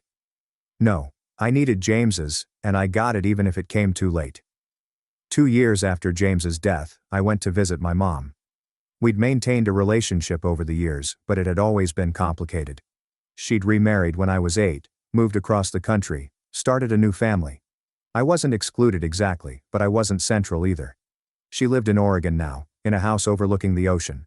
Her second husband was nice enough. They had a daughter, my half-sister Olivia, who was 14. Mom hugged me at the door. She'd aged well, still beautiful in that effortless way some women managed. I heard about everything, she said. The trial, the conviction, all of it. We sat on her back deck watching the waves. Why didn't you warn me? I asked her. You must have known she was involved in the affair. Mom was quiet for a long time. I suspected little things that didn't add up, but I couldn't prove it. And honestly, Lily, I was so angry at James, I didn't care. I wanted him to be miserable with her. I wanted her to make his life hell. She looked at me. I never thought about what that would mean for you. That you'd be caught in the middle of it. That she'd take her insecurities out on you. You sent me back there every summer. Every holiday. You knew she didn't like me. I thought I was doing the right thing, making sure you had a relationship with your father. I didn't realize that she was torturing me. Mom's eyes filled with tears. I failed you too. I was so focused on my own hurt, my own new life, that I didn't see what was happening to you. It was the apology I'd needed from her for years. Better late than never, I guess. We talked for hours that day. Really talked. Maybe for the first time in my adult life. She told me about the affair. How she'd found the photos. How she'd confronted James. And he'd confessed everything. How she'd tried to forgive him but couldn't get past the betrayal. I loved him, she said. Even after everything, I loved him. But I couldn't trust him. And without trust, there's no marriage. Did you ever regret leaving? Every day for the first 5 years. Then I met Richard, and I built a new life, a good life. But I always felt guilty about you, about what my leaving cost you. Olivia came out onto the deck, shy and curious. She'd heard about me, but we'd only met a handful of times. Are you really my sister? She asked, half-sister. But yeah, Mom says you're really rich now, Olivia. Mom scolded. I laughed. It's okay. Yeah, I inherited money from my dad. What are you going to do with it? Help people. That's the plan anyway. She nodded seriously. That's cool. Mom says money can't buy happiness, but it can buy security, and security is really important. Smart kid. I stayed in Oregon for a week. Mom and I rebuilt something during that time. Not the relationship we'd lost, but a new one. Adult to adult, honest about our failures and our regrets. Before I left, she gave me a box of photos, pictures of James and her when they were young, before the affair, before everything fell apart. They looked happy. Genuinely, unquestionably happy. He loved me once, she said. And I loved him. Remember that, okay? Not everything was ruined. You came from something real. I keep those photos in my living room now. A reminder that even broken things started whole. The company James left me turned out to be more complicated than I'd expected. He'd run a commercial real estate development firm, but he'd also been quietly buying up properties in low-income neighborhoods. The files showed he'd been working on a project to create affordable housing, using the company's resources to subsidize rent for families who couldn't afford market rates. He'd never told anyone about it. Not my stepmom, not the boys, not me. It was his secret project, something he'd been planning for years. The plans were detailed. Mixed income developments, community spaces, partnerships with local organizations. He'd wanted to build something that mattered. Something that helped people like my stepmom had been as a kid. The irony wasn't lost on me. I decided to finish it. Hired architects, met with community leaders, pushed through zoning approvals. The first building opened 2 years after James's death. 24 units, half market rate and half subsidized. We named it the Second Chance Building. Ethan and Jackson came to the opening. They'd both contributed to the project. Ethan handling the business planning and Jackson managing the marketing. We were learning how to work together, how to be family without all the poison our parents had fed us. At the ribbon cutting, I gave a speech. My father wasn't perfect. He made mistakes, hurt people he loved, and spent too long looking the other way while others suffered. But at the end of his life, he tried to do something good. This building is his apology, and it's my promise to keep doing better. The local news covered it. The reporter asked about the trial, about my stepmom, about whether I felt vindicated. No, I said honestly. Vindication suggests winning. Nobody won here. We all lost years. We can't get back, but we can build something new. That's what this is about. That night, Ethan, Jackson and I went to James's grave. We buried his ashes finally in a plot next to his parents'. My stepmom had fought it, wanted to keep his ashes, but the court ruled in my favor. We stood there as the sun set. 3 siblings who barely knew each other, connected by shared trauma and tentative hope. Do you think he'd be proud? Jackson asked. I think he'd be relieved, I said. That we're not making his mistakes. Ethan laughed. A short, bitter sound. Low bar. Yeah. But it's a start. 5 years after James's death, I got an email from the prison. My stepmom had requested a meeting. She'd been approved for a visitation if I agreed to come. I didn't respond for 3 weeks. My therapist asked what I wanted to do. Part of me wants to see her, I admitted. To look her in the eye and tell her she didn't break me. That I'm fine. Better than fine. That I have everything she wanted and she's rotting in a cell. That's understandable. But the other part knows that's what she wants. Attention to matter. Even my hatred would feed her ego. So what does the healthiest version of you want? I thought about it. Nothing. I want to feel nothing about her. She's just someone who hurt me once. Not my villain origin story, not my nemesis. Just a sick, sad woman who made evil choices. I deleted the email. The last time I thought about her was 2 months after that. I was at a park watching Ethan's daughter, my niece Claire, play on the swings. She was 3, blonde like her grandmother, but with James's smile. Ethan had been terrified when she was born, afraid he'd mess her up the way we'd been messed up. But watching him with her, patient and present and overflowing with uncomplicated love, I could see he was nothing like the parents who raised us. I tell her I love her every day, he'd said once. Even when I'm frustrated, even when she's being difficult, I want her to never doubt it. That's what we'd all needed. Someone to fight for us. Someone to choose us consistently and loudly over everything else. Claire fell off the swing and scraped her knee. Before I could move, Ethan was there, scooping her up, kissing the injury, promising it would be okay. She cried for 30 seconds, then wriggled down and ran back to play. She's going to be fine, I said. Yeah. Ethan watched her, his expression soft. She will because I'll make sure of it. I drove home that afternoon thinking about cycles. How trauma cascades through generations. How my grandmother probably damaged my stepmom, who damaged me and Ethan and Jackson. How we were all just wounded people wounding each other. Unless someone decided to stop, we stopped. It wasn't dramatic. No big confrontation, no final showdown. Just a quiet decision to not pass the pain forward. To let it end with us. The foundation I'd started was helping 30 families a year now. We'd expanded services to include therapy, legal support, and job training. I hired social workers who specialized in family trauma, lawyers who worked on custody cases, therapists who understood complex PTSD. Every person we helped felt like putting a tiny crack in the cycle of abuse that had defined my childhood. Jackson got married last year. Chris was everything my stepmom would have hated. Brilliant, kind, openly gay, and from a working-class family. Jackson invited me to be in the wedding party. I said yes. At the reception, he gave a speech thanking his parents for showing him exactly what kind of marriage he didn't want. I watched my mother manipulate, lie, and destroy, he said. And I watched my father enable it. They taught me that love without courage is just cowardice. So, thank you to Chris for being brave enough to love me honestly.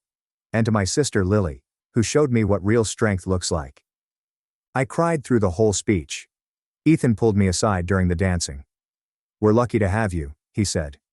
I know we didn't earn it, but we're grateful. You're earning it now, I told him. That's what matters. The scholarship fund sent its first recipients to college this year. 20 kids who'd grown up in boarding schools, foster care or broken homes. Kids who'd been told they were problems, mistakes, burdens. I met them all at an orientation dinner. They were bright, damaged, hopeful, cynical. They reminded me of myself at 18. One girl, Tasha, approached me after. She'd grown up in foster care, bounced between 12 homes before aging out of the system at 18. Why are you doing this? She asked. You don't know us. Because someone should have done it for me, I said. And they didn't. So now I'm doing it for you. Do you want us to be grateful? I want you to be successful. Grateful is optional. She studied me for a long moment. My caseworker said you had a messed up family too. That you get it. I get it. Does it ever stop hurting? I could have lied, given her some inspirational speech about healing and time and resilience. Instead, I told her the truth. Sometimes for longer and longer periods, and then something will remind you, and it'll hurt again. But the hurt gets smaller, less sharp.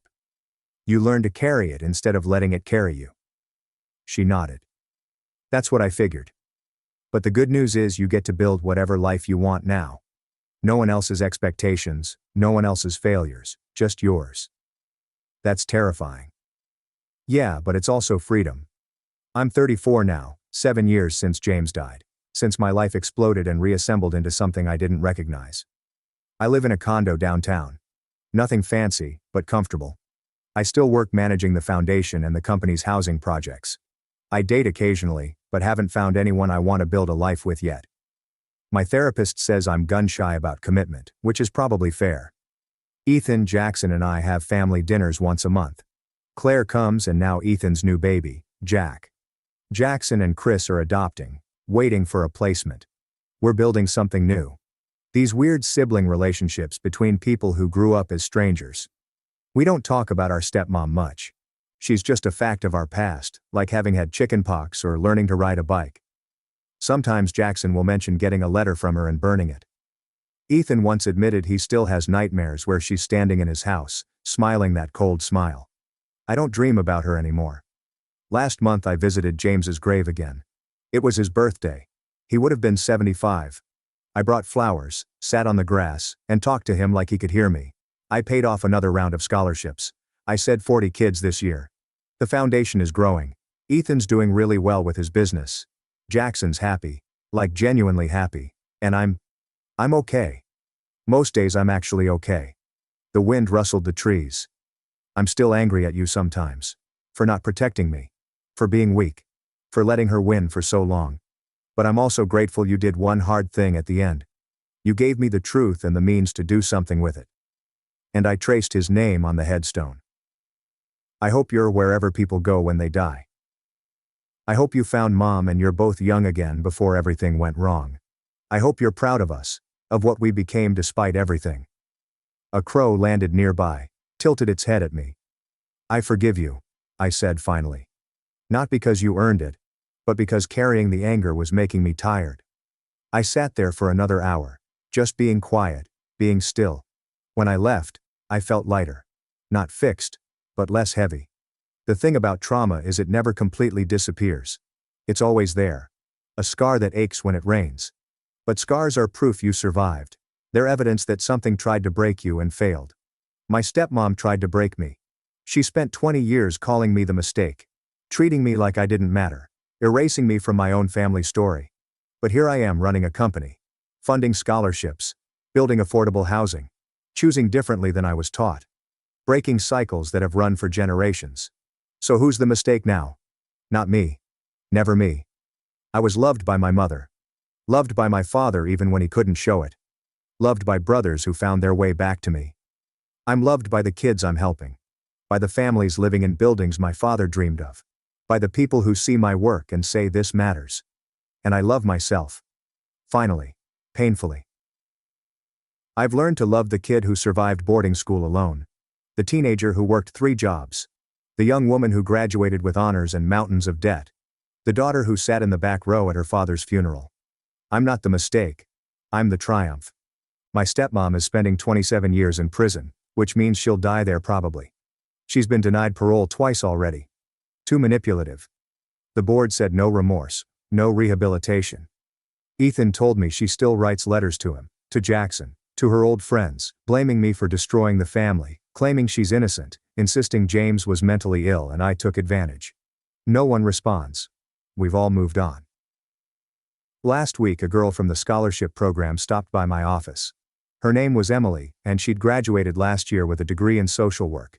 She'd gotten a job at a nonprofit helping kids in foster care. I wanted you to know, she said, that I used your story in an interview. They asked why I wanted this job. I told them I wanted to be for other kids what you were for me. Someone who saw us as valuable, not broken.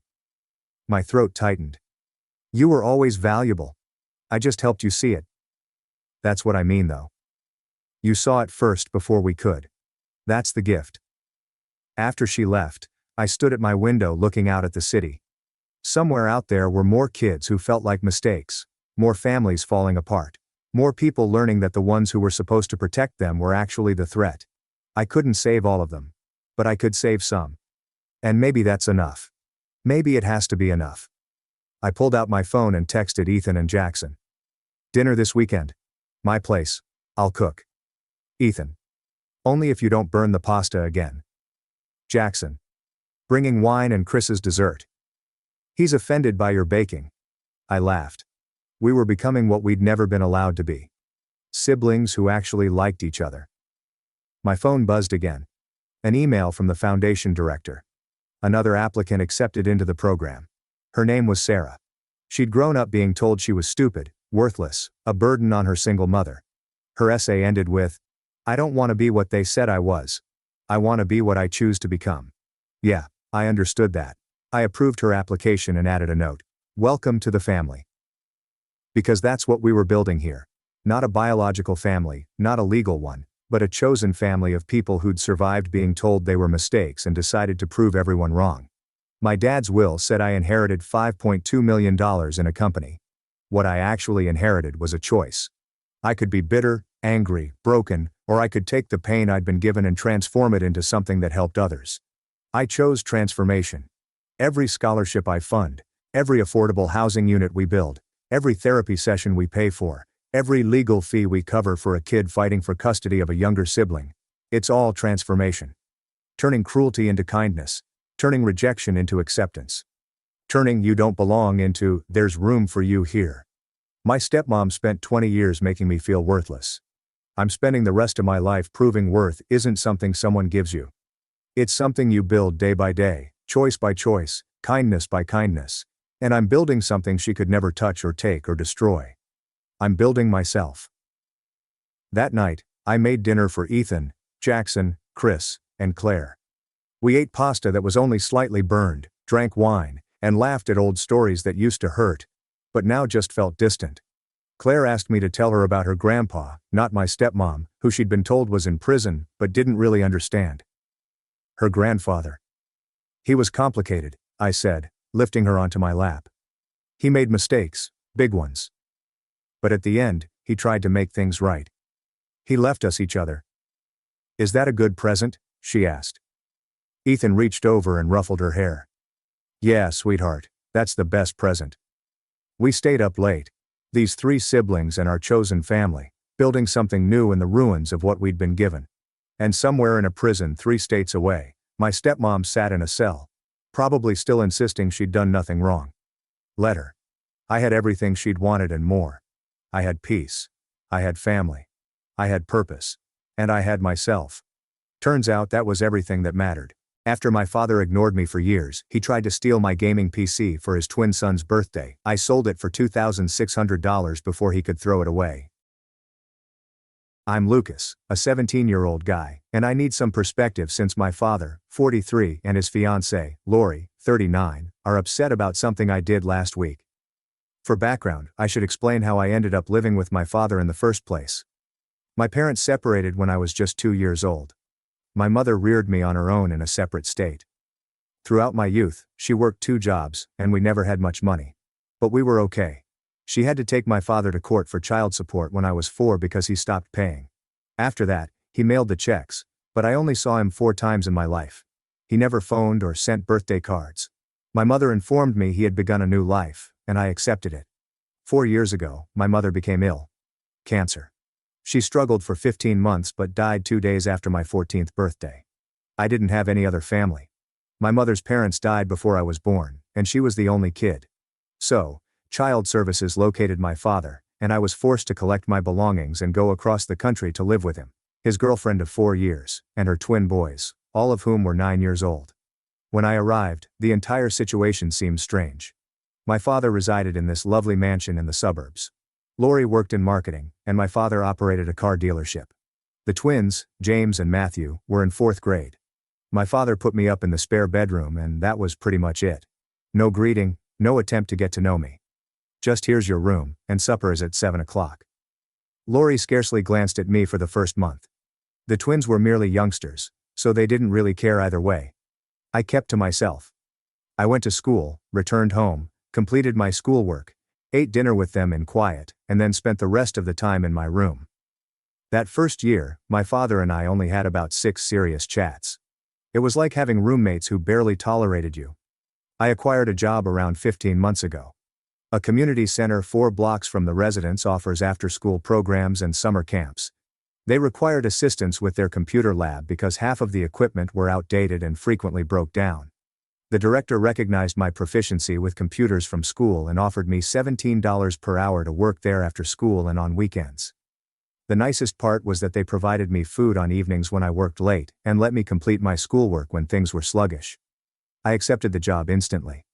During the academic year, I worked around 25 hours per week, and in the summer, it was closer to 40. I saved practically everything because I didn't have any costs. My father provided me a tiny stipend for clothing and school supplies, but that was all. After 10 months, I had saved around $4,500. I spent around $2,500 on my room. I purchased a suitable workstation, a comfortable chair, a second-hand gaming PC from an internet seller, a monitor, a keyboard, a headset, and several games.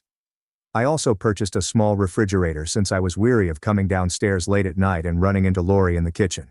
She never said anything, but I could tell she disliked having me around. The twins spotted the new arrangement right away. They often knocked on my door, begging to play games. I did not mind at first. I purchased a second controller and some games suitable for 10-year-olds. My rule was straightforward. They could play anytime they wanted as long as I didn't use it. If I required the computer for homework or to play my own games, they had to go. This worked nicely for about 2 months. Then, one afternoon, I returned home from work and discovered Matthew weeping in my room. James stood next to him, appearing guilty. There was Coke all over my keyboard.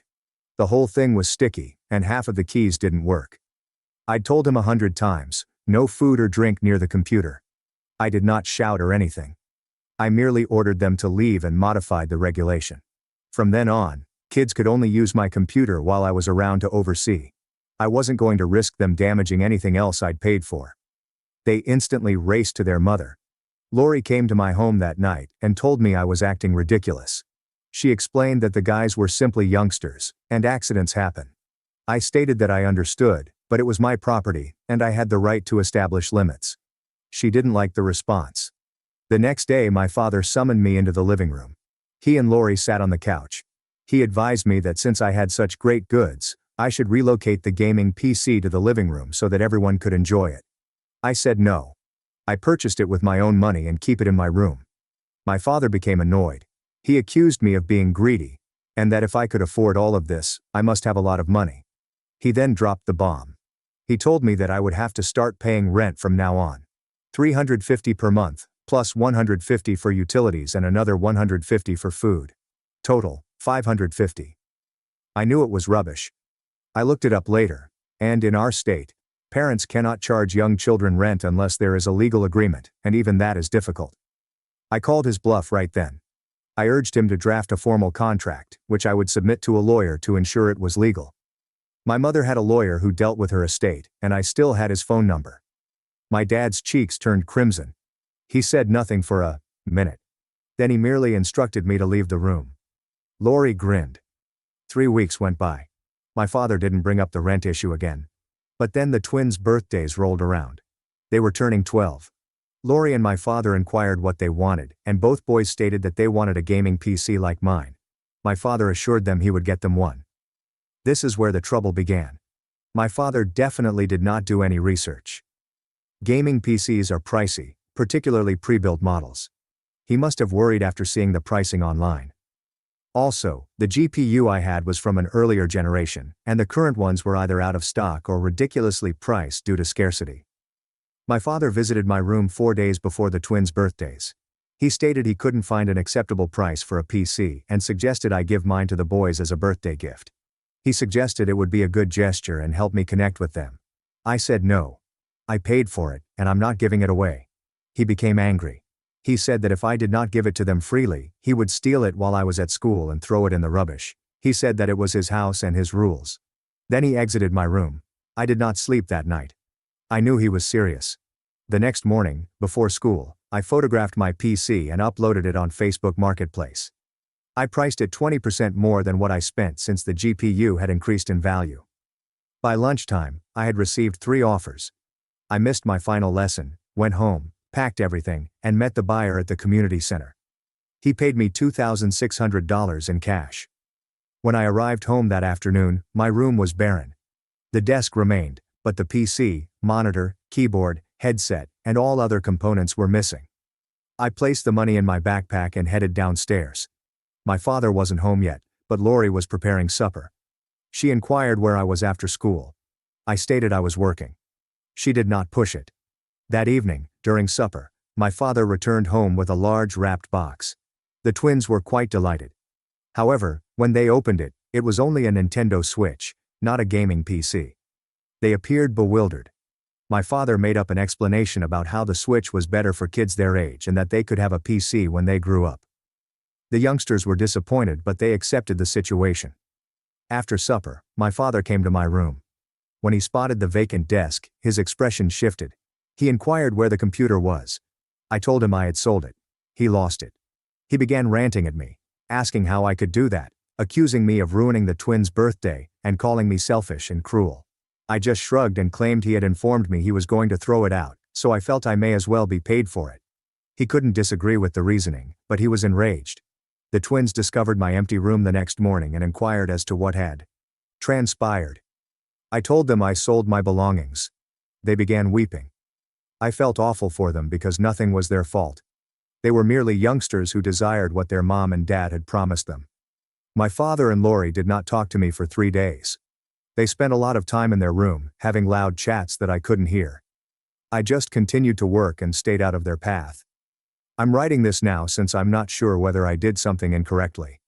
My father claimed I could have just given them the PC and been the greater person, but I purchased it with money I earned, and he threatened to burn it. Was it wrong for me to sell it rather than hand it over? The twins are upset, and Lori continues mentioning how I destroyed everything. My father is scarcely speaking to me. I don't have anybody else to ask, so I'll ask here. Is there something I did wrong? Update 1. I didn't expect anyone to reply to my post, and I certainly didn't expect the response I received. Many people told me I did the right thing and that my father was acting inappropriately. Some of you inquired about my mother's estate and if I had access to funds from it. I'll explain that here since it's important to what happens next. When my mother died, she had a life insurance policy via her employment and some funds. Her lawyer explained to me that everything had been put into a trust, and I would have access when I was 19. I was 14 at the time and still trying to digest the reality that mom was gone, so I didn't pay attention to the details. I just felt there was money somewhere I couldn't get yet. The lawyer gave me a folder containing paperwork and instructed me to keep it secure. I put it in a box beneath my bed and essentially forgot about it. Lori came to my room after reading my article and begged to speak with me. This was the longest chat I've ever had with her. She sat on my desk chair as I sat on my bed, and she said she owed me an apology. She stated that when my father informed her that I was moving in 4 years ago, it was the first time she had heard of my existence. She stated my father never mentioned having a son. Nothing happened when they first started dating, or when they moved in together. She found out 3 weeks before I came, when child services called him.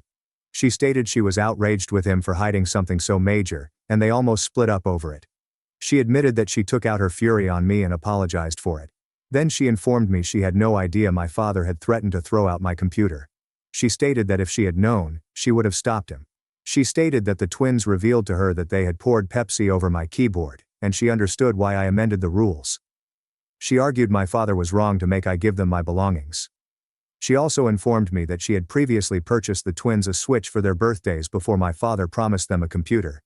She said he made that pledge without asking her and then expected her to assist him figure it out. She said he panicked when he saw the pricing and devised a scheme to grab mine. She stated that she disagreed with it but did not stop him, which she regretted. She stated that she wanted to set things right. She offered to pay me the difference between what I paid for my PC and what it would cost to acquire a new one now to compensate for the mess she and my father had caused. It was a good deal, but I told her I didn't need her money. I had already profited from the sale, and all I had to do now was wait for prices to drop or discover another nice offer online. She seemed relieved. She asked if we could start over and attempt to improve our relationship. I said yes. I didn't have strong sentiments for her either way, but I did appreciate the apology. My father still hadn't said anything to me. He ignored me at meals and went for work before I was awake. Lori usually stated he felt humiliated, but I'm not sure whether that's accurate. Lori informed me a week later that her parents were hosting a large family Christmas celebration, to which I was invited. I hadn't met either of my father's or Lori's families throughout my 4 years there. My father never brought me to any family occasions. I assumed this was because he didn't know how to describe me to others without revealing he'd been a deadbeat for the most of my existence. I wasn't sure I wanted to go, but Lori said it would be beneficial for me to meet everyone. She described her family as large and boisterous, but kind. I consented primarily because I had nothing else to do. The event took place 3 days after Christmas at Lori's parents' house. There were at least 60 persons present. Aunts, uncles, cousins, grandparents, relatives, and pals. Lori introduced me to everyone. She made it clear that I was her boyfriend's son and a wonderful child. Everyone was friendly. A number of the younger relatives were about my age, so we ended up playing games in the basement. One of them had the identical gaming headset I used to have, and we spent about an hour discussing builds and specifications. Lori summoned everyone to the living room. I assumed it was for food, but instead, she took out her phone and began reading. It was my Reddit post, read out in front of everyone. I wanted to disappear, but the room fell quiet, and people began to respond. Lori's father inquired whether it was true. My father stated it was more difficult than that. Then my father's elder sister, whom I had only met that day, claimed it didn't seem complex at all. She stated it seemed like my father was attempting to coerce me into giving away something I purchased. Then other folks joined in. Lori's brother claimed my father was out of line. My father's younger brother, who evidently reads Reddit, claimed he saw my post and assumed the father in the tale was a jerk until realizing it was his own brother. People were chatting over one another. My dad attempted to defend himself, but it just made everything worse. My father's mother, who I believe is my grandmother, approached me amid all of this and inquired about my mother.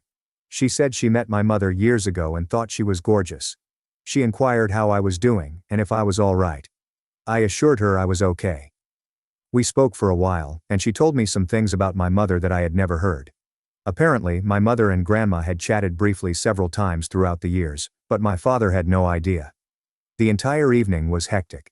My father spent much of it bickering with his brothers and Lori's relatives. He once walked into Lori's father's office and refused to leave. Lori's brother, David, went to check on him and returned laughing. He stated, "My father was on his laptop, writing his own Reddit post to defend himself.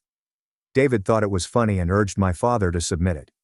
My father asked on the Am I the subreddit whether he was wrong to expect his son to share valuable stuff with his girlfriend's children. He described the scenario from his point of view. He claimed he took me in since I had nowhere else to go. He said I had money from my mother's inheritance and was acting entitled. He said he only wanted his family to get along, and I was making things tough." The post was broken apart. People described him as egotistical, domineering, and a bad parent. They pointed out that I purchased my own items using money I earned. They said he was attempting to take credit for being a dad when he had disregarded me for the majority of my childhood. My father sat in the office for hours, refreshing the website and reading the comments. He did not even come out for supper. I left the gathering at 9 p.m., with Lori and the twins. My father stayed behind. He didn't get home until after midnight. The following several days were stressful. My father seldom spoke to anyone. He went to work, got home, and went directly to his room. Lori tried to talk to him, but he ignored her. I've never seen him like this. Part of me feels horrible that he was humiliated in front of his entire family. But another part of me believes he brought it upon himself. He made decisions and is now coping with the repercussions. I'm still living here, and things are weird, but I now have Lori's family. Her brother David gave me his phone number and said to call if I ever needed anything. My grandmother calls me once a week to check in. The cousins added me to the group chat. I'm not sure what happens next with my dad, but I don't feel as alone as I did before. Update: things have grown worse. My father's conduct has become increasingly unpredictable, and there has been a significant development that I did not anticipate. A few weeks ago, my father tried to ground me. It was my birthday week, and I had planned to go to an arcade with some school friends and a few of relatives I'd met at the Christmas celebration. I took the day off from work and was looking forward to it. My father entered the kitchen when I was eating breakfast on my birthday morning. He said I didn't take out the garbage the night before, which was unacceptable. I honestly forgot since I worked late and arrived home sleepy. I apologized and said I would do it when I came back from the arcade. He stated it wasn't good enough. He stated I was grounded for 2 weeks and couldn't go. I knew it was about control, not the waste. I told him he couldn't ground me on my birthday because I forgot one chore. He said he could do whatever he pleased in his home. I ordered him to leave me alone and walked back into my room. He followed me and continued talking, but I simply put on my headset and ignored him. He eventually departed. I went to an arcade. When I went home that night, Lori grabbed me aside and said she told my father he was being foolish and that I wasn't grounded. She stated I could go about my life normally. My father said nothing to me about it, but I could sense he was upset. The next day, my father made another Reddit post. Another post. This one was about his teenage son's disdain and refusal to obey family rules, and he sought to ground him, but his girlfriend sided with the son, rather than him. He made it seem like I was an out-of-control child when, in reality, I had only forgotten to take out the garbage once. People in the comments trashed him again. They pointed out that this was the same parent as in the gaming PC article, and he definitely had difficulties. Some individuals informed him that he needed professional aid. Others claimed his girlfriend was wise to side with me. My father erased the message after a few hours, but screenshots had already circulated. David gave me a screenshot, claiming that my father was in a downward spiral. He suggested I stay with him and his wife for a bit if things were too unpleasant. I thanked him but stated I was okay for now. My dad and Lori's relationship began to deteriorate 2 weeks after my birthday.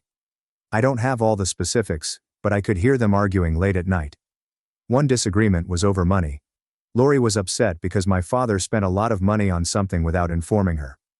Another point of contention included his family. Lori said his brother called him out for his actions, while my father responded his family should mind their own business. Then one night, I got home from work and heard them arguing in their bedroom. It was noisy. Lori yelled that she was weary of him attempting to control everything.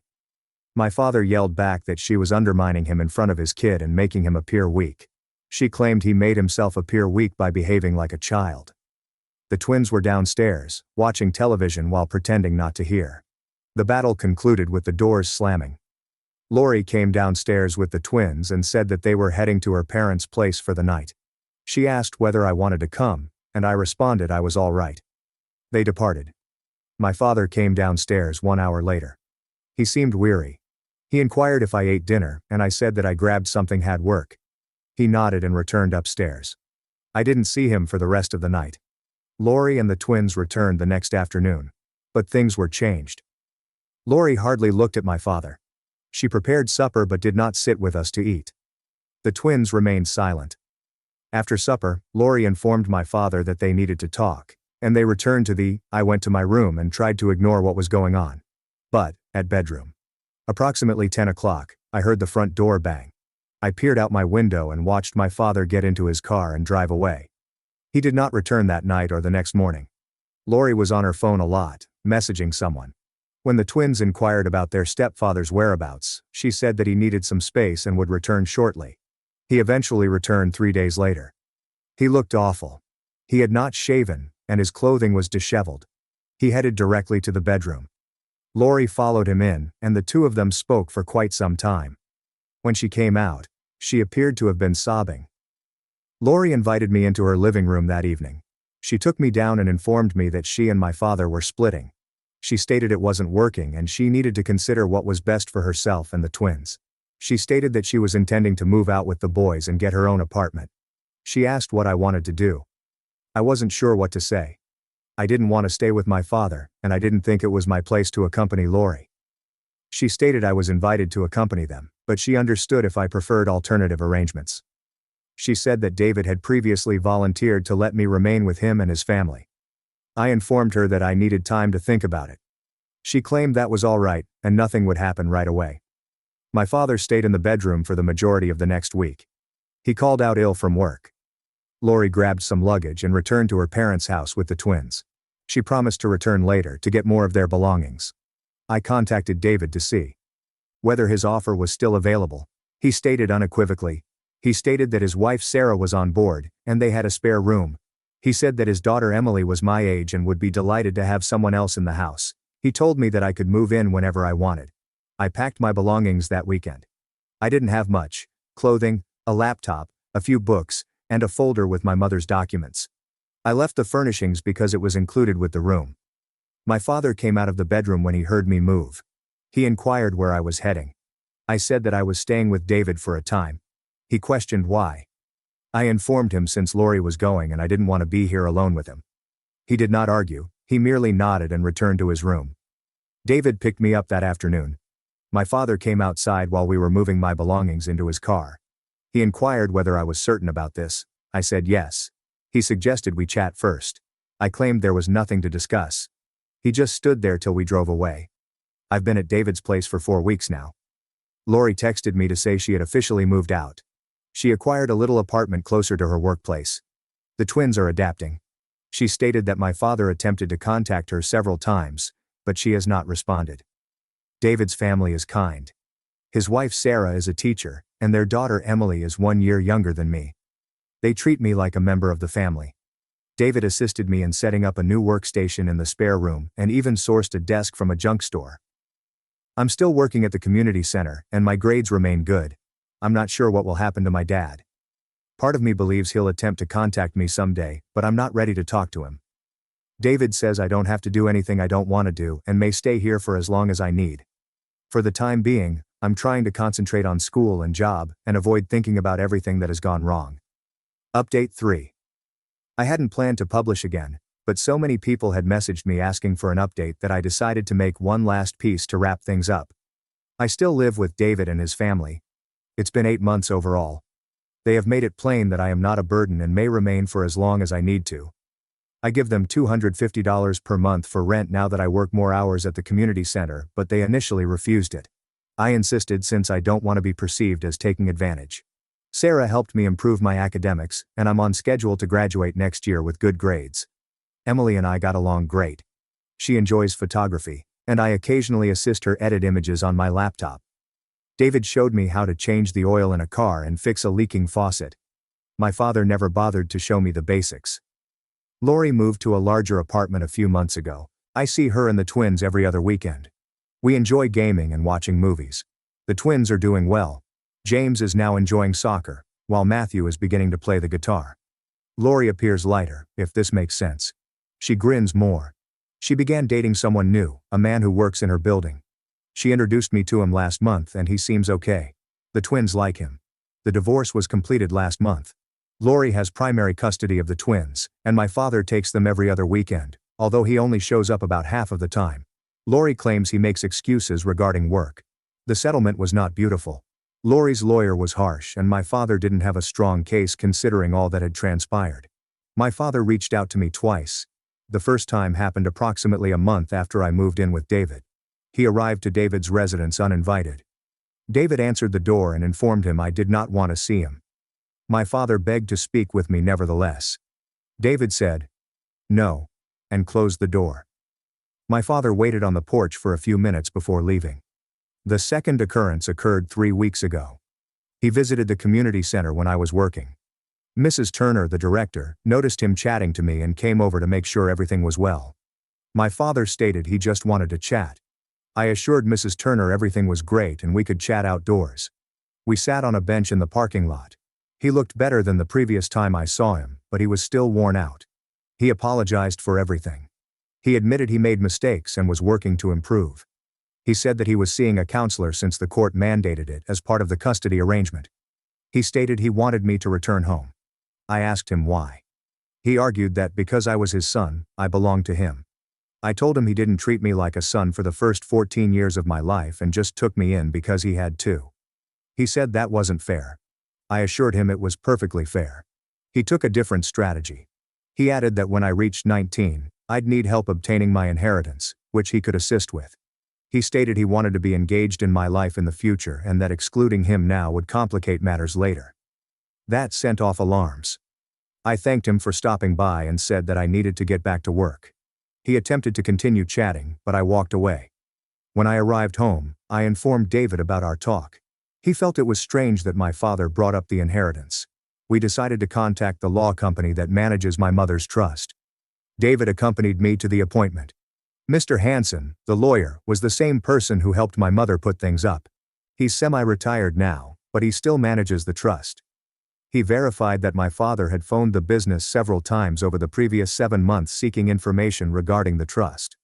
He wanted to know how much money was in it, when I'd have access, and whether he could be recognized as a financial guardian while I was still a child. Mr. Hansen stated that he turned down every request. He claimed the trust is unbreakable and my father has no legal right to any of it. He added that when I reach 19, I will meet with him and a financial consultant to go over everything and open accounts in my name. He stated that my mother made certain that it was secured so that my father would not be able to access it. Hearing it made me realize that my father's sudden interest in reconciling was not motivated by a desire for a relationship. He merely wanted access to my mother's money. David asked Mr. Hansen if there was anything we could do to prevent my father from causing difficulties. Mr. Hansen added, "As long as you keep the paperwork safe and don't sign anything your dad gives you, you'll be fine." He gave me his card and told me to call him if my father tried anything more. I have not heard from my father since our talk at the community center. Lori claims he's been irregular with the twins. He either cancels visits at the last minute or fails to show up altogether. When he sees them, he spends half of the time on his phone. She claims that the lads are losing interest in whether or not dad shows up. I'll turn 18 next month. David and Sarah are organizing a little celebration with some of my school classmates and cousins. Emily is baking a cake. It'll be my first true birthday since my mother died. I was promoted in the community center. I am currently operating the computer lab full-time and offering basic coding workshops to children on Saturdays. Mrs. Turner informed me that she will be sending me a college recommendation letter. Considering programs in computer science and possibly business. Even without the bequest, I have enough savings to last the first year. I don't think about my father much anymore. I occasionally worry if he'll get his act together, but I don't lose sleep over it. He made his pick. I miss my mother every day. I wish she was here to see how everything came out. But I think she'd be pleased that I discovered folks who genuinely care about me. David and Sarah treat me like I am their own child. Lori and the twins remind me of the family I never had growing up. My cousins and grandma visit on a regular basis. When I reach 19, I plan to read whatever letter my mother left me with trust. Mr. Hansen stated that there was one, but it was sealed until I reached the legal age. I'm nervous, but yet interested. For the time being, my main priorities are finishing school, accumulating money and finding out what happens next. I don't have all the answers, but I'm in a better place now than I was a year ago, when I was living in that home with people who didn't want me there. That is it. I don't believe I'll update again until anything significant occurs. Thank you to everyone who left comments and messages, it helped more than you realize. Now, let us go to the following story. Story 2. My brother-in-law lost his job and wants to reside at my place for free. He's been lazy. He is a filthy slob and my wife is on his side. I, 34, was married to Emily, 32, for 8 years. We had been living in my house, which I had acquired before we married. It was a respectable 3-bedroom house in a pleasant area. Emily's brother, Ryan, 28, was forced out of his apartment around 6 months ago because he couldn't pay the rent after losing his job during the epidemic. His assets were entirely depleted, and he had nowhere to go. Emily requested that he remain with us temporarily until he could get back on his feet financially. I was apprehensive at first since I treasured my privacy and personal space. However, after Emily begged with me and explained that Ryan was family and had no other alternatives, I decided to let him remain in our spare bedroom for a few months. Ryan had moved in with only a couple suitcases of goods. For the first several weeks, everything was fine. He had stayed to himself, cleaned up after himself in the communal spaces, and had been actively looking for work. However, after approximately a month, Ryan's conduct began to change. Instead of looking for work, he had started spending more time at home, lying about and playing video games. His bathroom habits had deteriorated to the point that there were pubic hairs everywhere, urine stains on the toilet, and the bathroom reeked of his foul body odor at all times. He had also started consuming all of our meals without contributing anything. I politely mentioned these concerns with Ryan several times, but he always answered dismissively, promising to do better but never following through.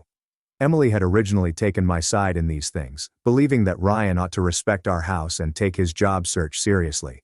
However, after a few months, she began to make excuses for his lethargy and messiness, claiming that he was simply going through a difficult period, and that I should be patient with him. By the 4th month of Ryan's stay, I'd had enough. Not only had his filthy conduct continued, but he had begun inviting strange people over without permission, blaring loud music and video games all night, and even vaping indoors, leaving the house smelling like a nightclub. I had to put my foot down and tell Ryan that he needed to get his act together and start looking for work, or he would have to find another place to live. This resulted in a major blowout confrontation between Emily and me. Emily had shockingly taken Ryan's side, saying, "What's the big deal? He's just having some fun after going through a rough patch. Why are you being so uptight and cruel to my own brother? I was astounded that she was justifying and enabling Ryan's complete lack of responsibility or respect as a guest in my home. When I refused to back down from giving Ryan an ultimatum, Emily issued her own. If you kick Ryan out, I'll leave with him. You will have to pick between us. In that instant, I understood my marriage was already finished.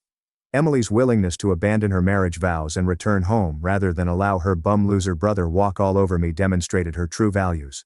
Her family would always come before me, regardless of how insulting or inappropriate their behavior was. Then I took the tough decision to inform Emily that if that was her preference, then be it. Ryan would stay, and she would go, not vice versa. I wasn't going to let them push me out of my own house, which I had owned before to the marriage. Needless to say, this resulted in World War II between Emily and I. She had called me every name in the book, including selfish, uncaring, domineering, abusive, and more. She accused me of preferring brick walls over your wife and said I would live to regret wrecking our marriage over it.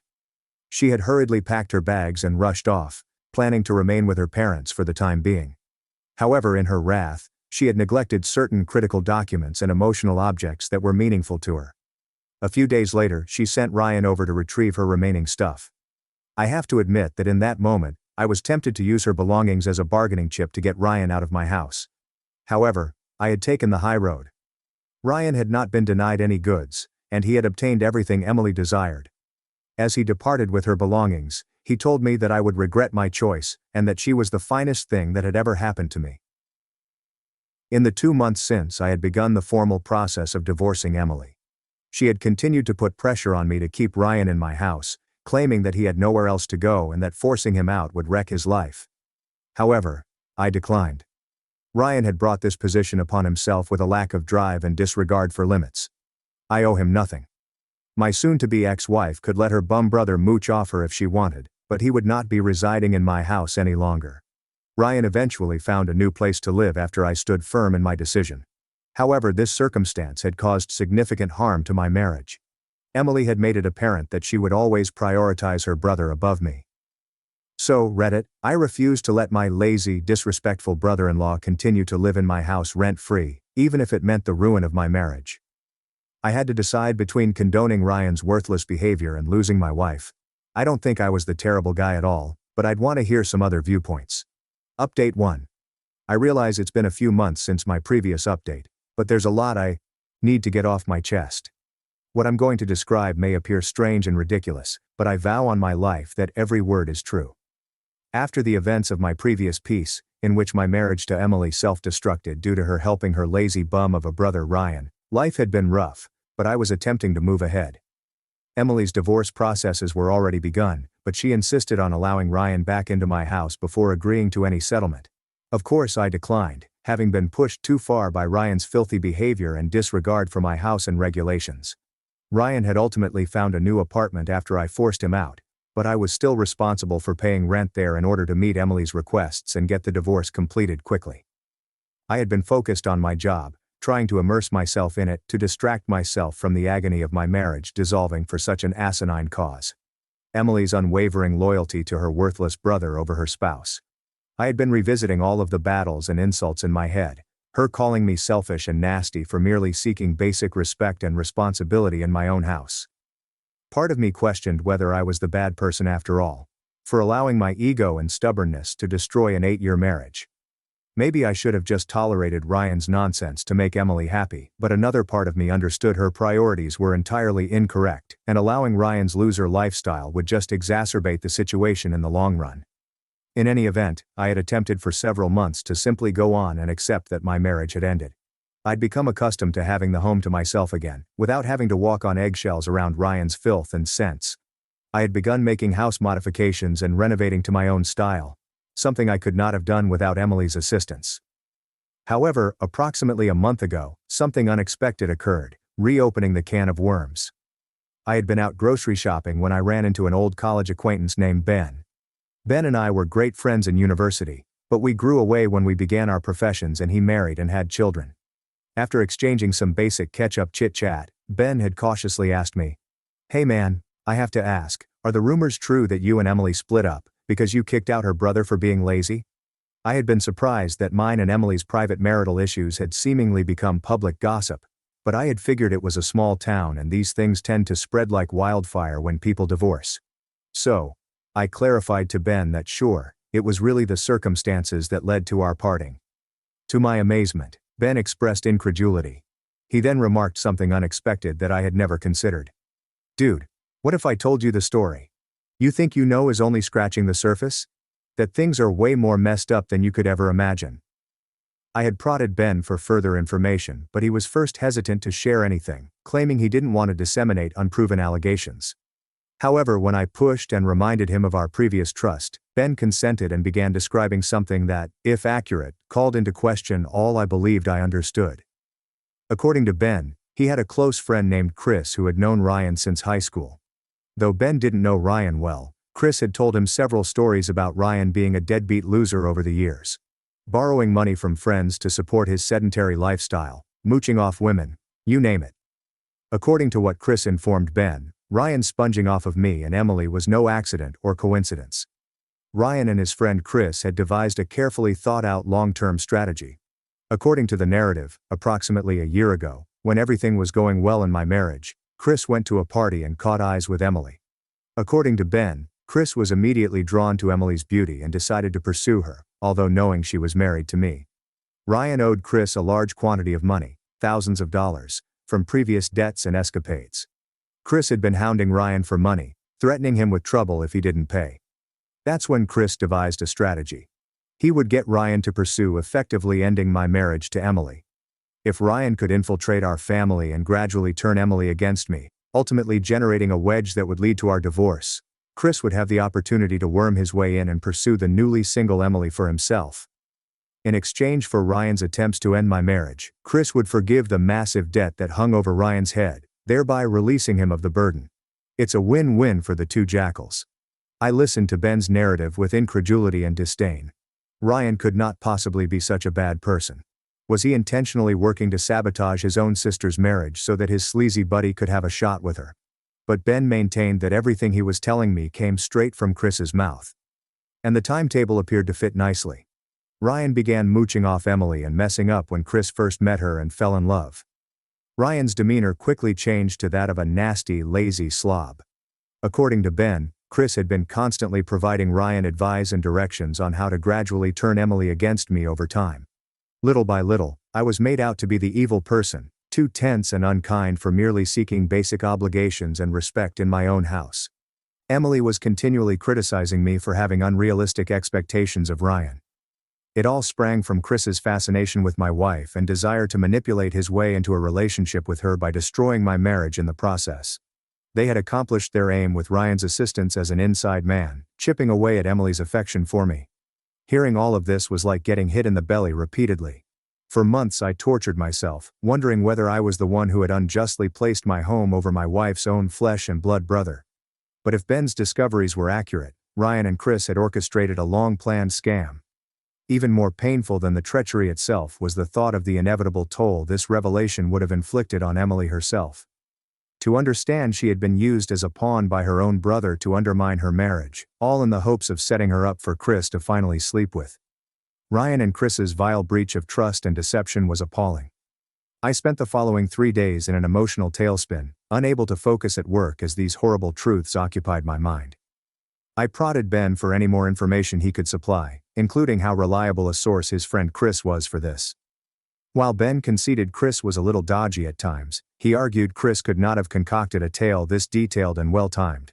Finally, I decided that I needed to get to the bottom of this, no matter how terrible the reality might be. I vowed to address Ryan personally. If I could get him away from Chris's possible influence, I might be able to get Ryan to finally admit everything. I wrote Ryan asking if we could meet for a talk, and to my surprise, he accepted quite fast. We had agreed on a quiet cafe near his new location for the meeting. When I arrived, Ryan was waiting with the same arrogant expression and contemptuous body language he usually had. "All right, man. You said you wanted to talk," Ryan replied as I sat across from him. "What's on your mind?" I took a long breath, preferring to be direct rather than skirt the issue. "I know everything, Ryan, including the plan you and your buddy Chris devised to sabotage my marriage." Ryan's smile vanished as soon as he heard my words. His eyes had widened in amazement and worry, giving me all the evidence I needed that what I had learnt was correct. "I don't know what you're talking about, man," Ryan had blurted out unconvincingly, unable to establish eye contact with me. "Don't even try to deny it," I said firmly. "I know exactly how your scumbag friend Chris became fascinated with my wife Emily after seeing her at a party. And I know everything about the twisted agreement you two struck." Ryan remained silent, moving uneasily in his seat as I recounted the facts of their arrangement. "Chris promised to forgive all of the money you owed him if you could effectively insinuate yourself into our family and gradually turn Emily against me over time, causing a schism between us until our marriage fell apart. Chris might also pursue Emily, who is freshly single." Ryan's lack of resistance and denial told me everything. His attention eventually shifted to the table and he could no longer look me in the eye. In that moment, I felt a powerful combination of fury, disdain, and grief. "You're a real piece of work, Ryan," I spat out, struggling to keep my voice down in the diner. "Betraying your own sister, sabotaging her marriage just so your loser buddy could have a shot at getting with her. Do you have any idea how messed up and cruel that is?" Ryan had finally started muttering some garbled responses about owing Chris money, needing a place to stay, and getting it over his head with Chris's manipulation. But it all seemed like sad explanations and justifications to me. Save it. I'd cut him off. This was one of the most heinous, despicable betrayals I could possibly fathom. The saddest thing is that you exploited Emily as a pawn in your sick little game. I had considered if I should tell Emily the whole truth about her brother's actions. Part of me wanted to shield her from the sorrow of finding that her own sibling had actively sabotaged her marriage for his own selfish reasons. But another part of her felt she deserved to know the entire scope of Ryan's heinous crimes and treachery. In that moment in the cafe, with the truth fully revealed between us, I decided to shut Ryan out of my life, regardless of what happened with Emily. I stood up from the table and said, "You're done, Ryan. I don't want to see or hear from you again. If you even come near me or try to contact me, I'll make sure the full truth about what you did is plastered all over this town." Ryan sat there, totally deflated without his signature smile and nonchalant attitude to hide behind. As I turned to exit the diner, he had finally found his voice. "You'll regret this." And when Chris, I cut him off right away, feeling furious and disgusted. "If you or your degenerate buddy Chris ever comes near me or Emily again, you'll wish you had never been born." With that, I stormed out of the diner, still feeling a slew of emotions: hatred for Ryan, disgust at Chris's depravity, and torment at Emily's manipulation by her own blood without even realizing it. I had determined that Emily needed to know everything, no matter how unpleasant. Perhaps understanding about the circumstances will finally let her see the manipulation she had been exposed to. I had asked Emily if we could meet in a public area since I had something very essential to talk regarding the termination of our marriage. To her credit, she consented without objection. We had met in a quiet cafe, and I could instantly sense her fear and unease. As quietly as I could, I began telling her what Ben had told me about Ryan and his friend Chris's plan. She initially responded with surprise, unwilling to believe her brother was capable of such brutality and deception. But when I put out the jigsaw pieces, the date, and the particular information, her countenance gradually changed. By the end, I could see it all coming together for Emily. Ryan's persistent prodding to take his side against me. His seeming fixation with intruding himself into our marriage and living circumstances, as well as his advice that I was being unfair in my attitude toward his lack of accountability. It had all been a well-planned attempt to push Emily and me apart, all in service of Chris's twisted fixation and dealings with Ryan. Emily's eyes welled up with tears as she realized the unpleasant reality. To her credit, she made no attempt to justify or rationalize Ryan's behavior. I believe she knew, as I did, that this was a new low in depravity that couldn't be explained or excused in any manner. She immediately tried to reach Ryan to confront him, but he ignored all of her calls and messages. She eventually informed me that she felt utterly ill to her stomach. Sick of Ryan's nasty, selfish attempts to undermine her own marriage, and sick of seeing how horribly she had been misled and exploited as a pawn. In that instant, I saw the lady I had fallen in love with all those years before. The nice, kind-hearted individual who would never intentionally harm someone. Emily had been an innocent victim of Ryan's lies, just like me. Despite the sorrow of our marriage's collapse, I couldn't stay angry or resentful of Emily after that chat. If anything, I was relieved that she, like me, had seen Ryan for the wicked viper that he was. We had spent a long time talking about everything that day, re-examining her interactions with Ryan during his visit to our house through a fresh lens of understanding. So many of his words and behaviors that had previously been benign or equivocal suddenly took on a new, ominous significance when examined in light of the facts we now knew. Emily had made it apparent that she had realized how incredibly wrong she had been in allowing Ryan's dreadful actions toward me. No more excuses. No more justifications. She received it. We both determined that day to do whatever it needed to permanently remove Ryan's cancer from our life. Emily, like me, was sickened by Chris's perverted fascination and participation in all of this. On some way, we had reconnected because of our shared contempt for the two rascals who had abused our marriage. Emily and I maintained an open channel of contact throughout our divorce process. While we both believed our marriage was too broken to repair, there were no residual resentments or bad blood between us, which helped tremendously. We had agreed to break off all contact and communication with Ryan permanently, refusing to allow him worm his way back into our life or make any further excuses. He had made his terrible decisions and could live with the repercussions. Regarding his scumbag friend Chris, we had decided that if he ever attempted to contact or pursue Emily in any manner, we would not hesitate to seek police assistance and file restraining orders. His warped infatuation and entitlement towards Emily had already gone too far. In any event, given how terrifying this entire experience was, I'm just glad Emily and I came out on the other side with an unusual feeling of clarity and boundaries reinstated. While our marriage may be ending, a tremendous weight and load has been removed off both of our shoulders. We no longer have to live with the rage, uncertainty, and self-doubt that came from being gaslit and manipulated by those two filthy sociopaths. The truth has helped us reclaim our self-esteem and value. As we part ways and begin new chapters, I believe we are both motivated to pass on the hard lessons we learned here, such as recognizing the warning signs of poisonous personalities. Parent called me selfish while I paid their bills for years and gave me a milkshake, knowing I'm lactose intolerant. So I canceled all 14 auto pays. For 20 years my family has called me selfish. They had no idea that I had discreetly paid all their bills for 750 days. Was 10 when it started. My mother, Karen, told me to send 90 of my $120 yard sale proceeds to my brother Ryan, since keeping them would be selfish. That word followed me. Was your grade decent? Selfish for not teaching my sibling. Did I buy myself something nice? Selfish for neglecting family. My first stable job came 3 years ago. Karen called me crying the same week. They were banished. Ryan lost another job. Karen's boyfriend, Rick, left, and they needed $3,200 to avoid homelessness. But I know you won't help, she cried. You're too selfish to care if your own family becomes homeless. Weary of paying for anything and being selfish, I paid it behind their back without telling them. Everything fell apart on my 28th birthday. I arrived at their house thrilled since I had a passive income investment for my brother that would have offered years of stability.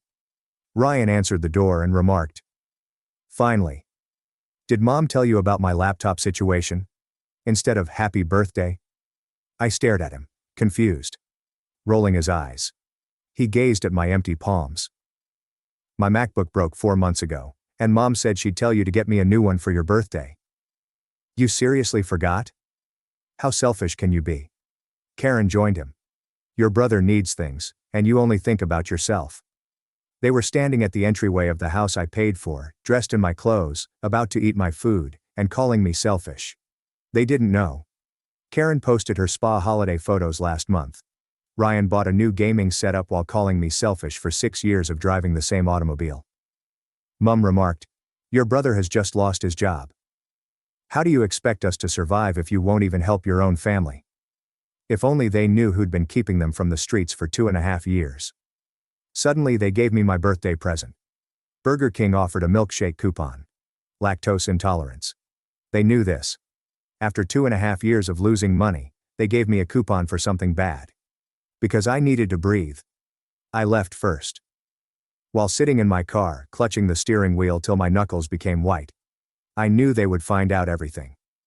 As I returned up the driveway, my legs felt rubbery, but my mind was clear. "Hey Ryan," I said as he answered the door, my voice so calm it scared me. "Quick question. Who pays your phone bill?" He replied, Rick," as if I was ridiculous for asking. I could hear my heart racing in my ears. Interesting. What about your gas, health insurance, those $120 weekend food deliveries? His face changed. Confusion crept in. His grin wavered like a math equation gone wrong. And Mom, I continued as she neared, my voice growing louder. Who exactly pays the rent here? The car insurance? That electricity bill that's somehow never late? The silence was awful.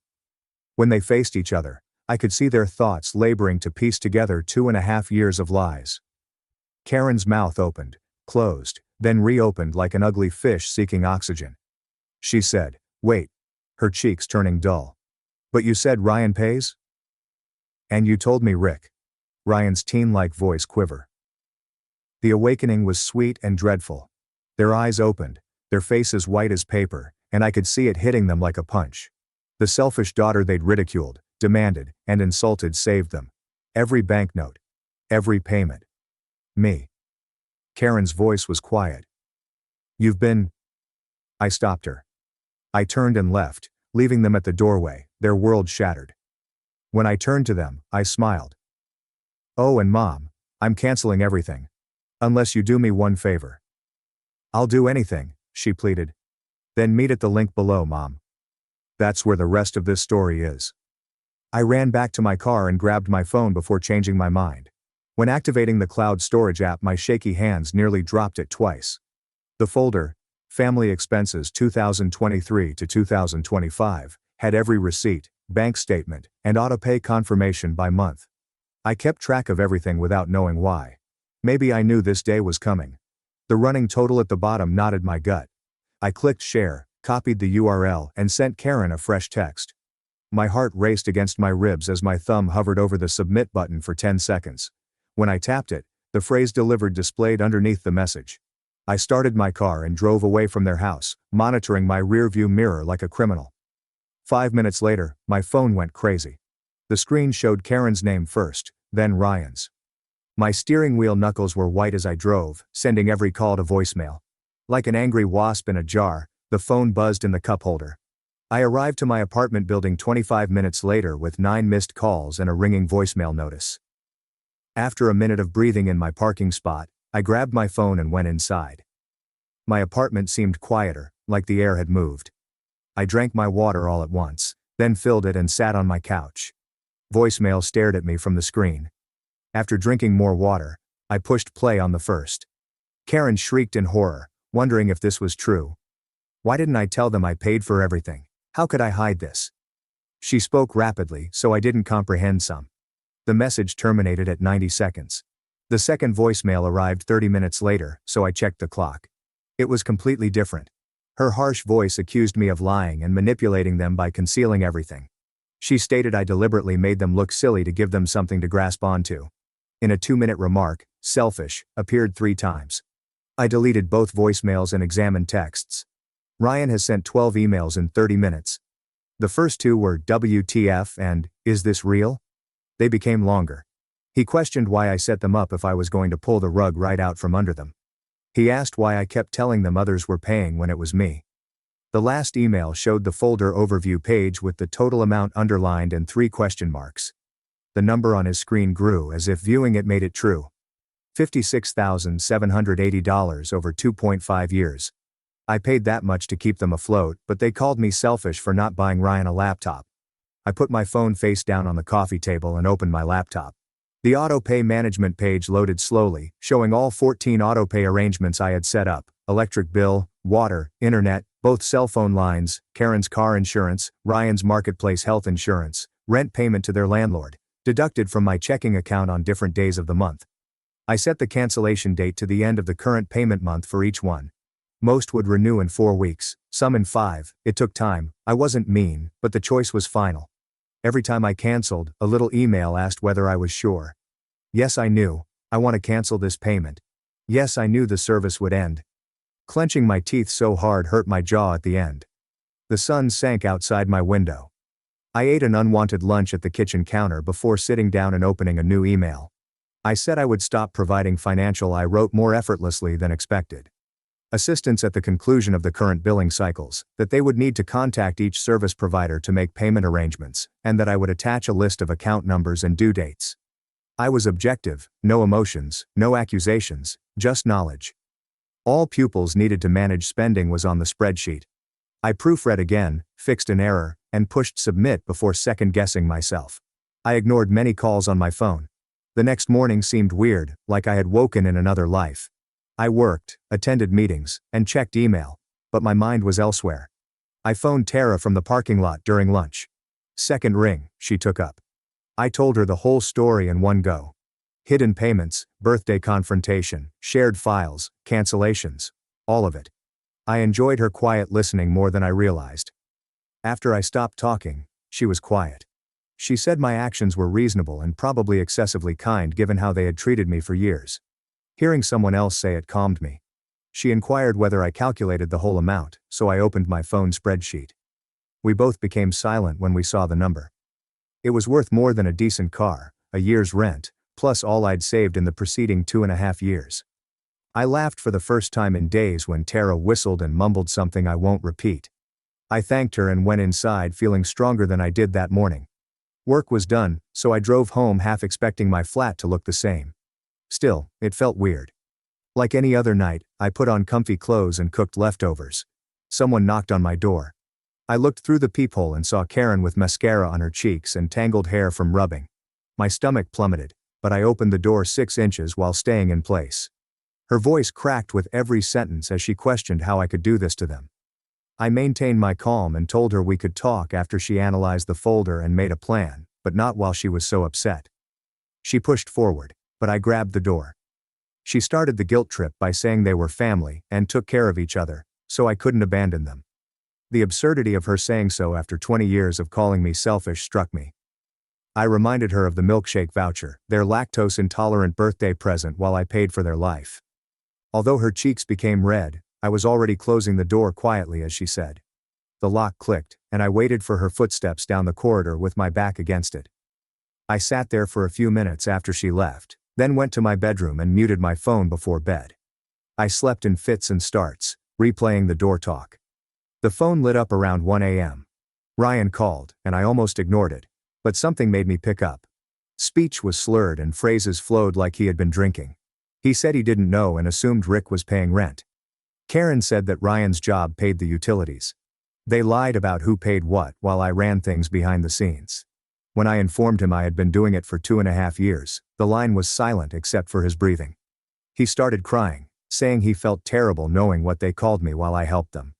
I said we'd talk when he was sober and hung up before he could respond. I checked the property management company's website the next morning for contact information.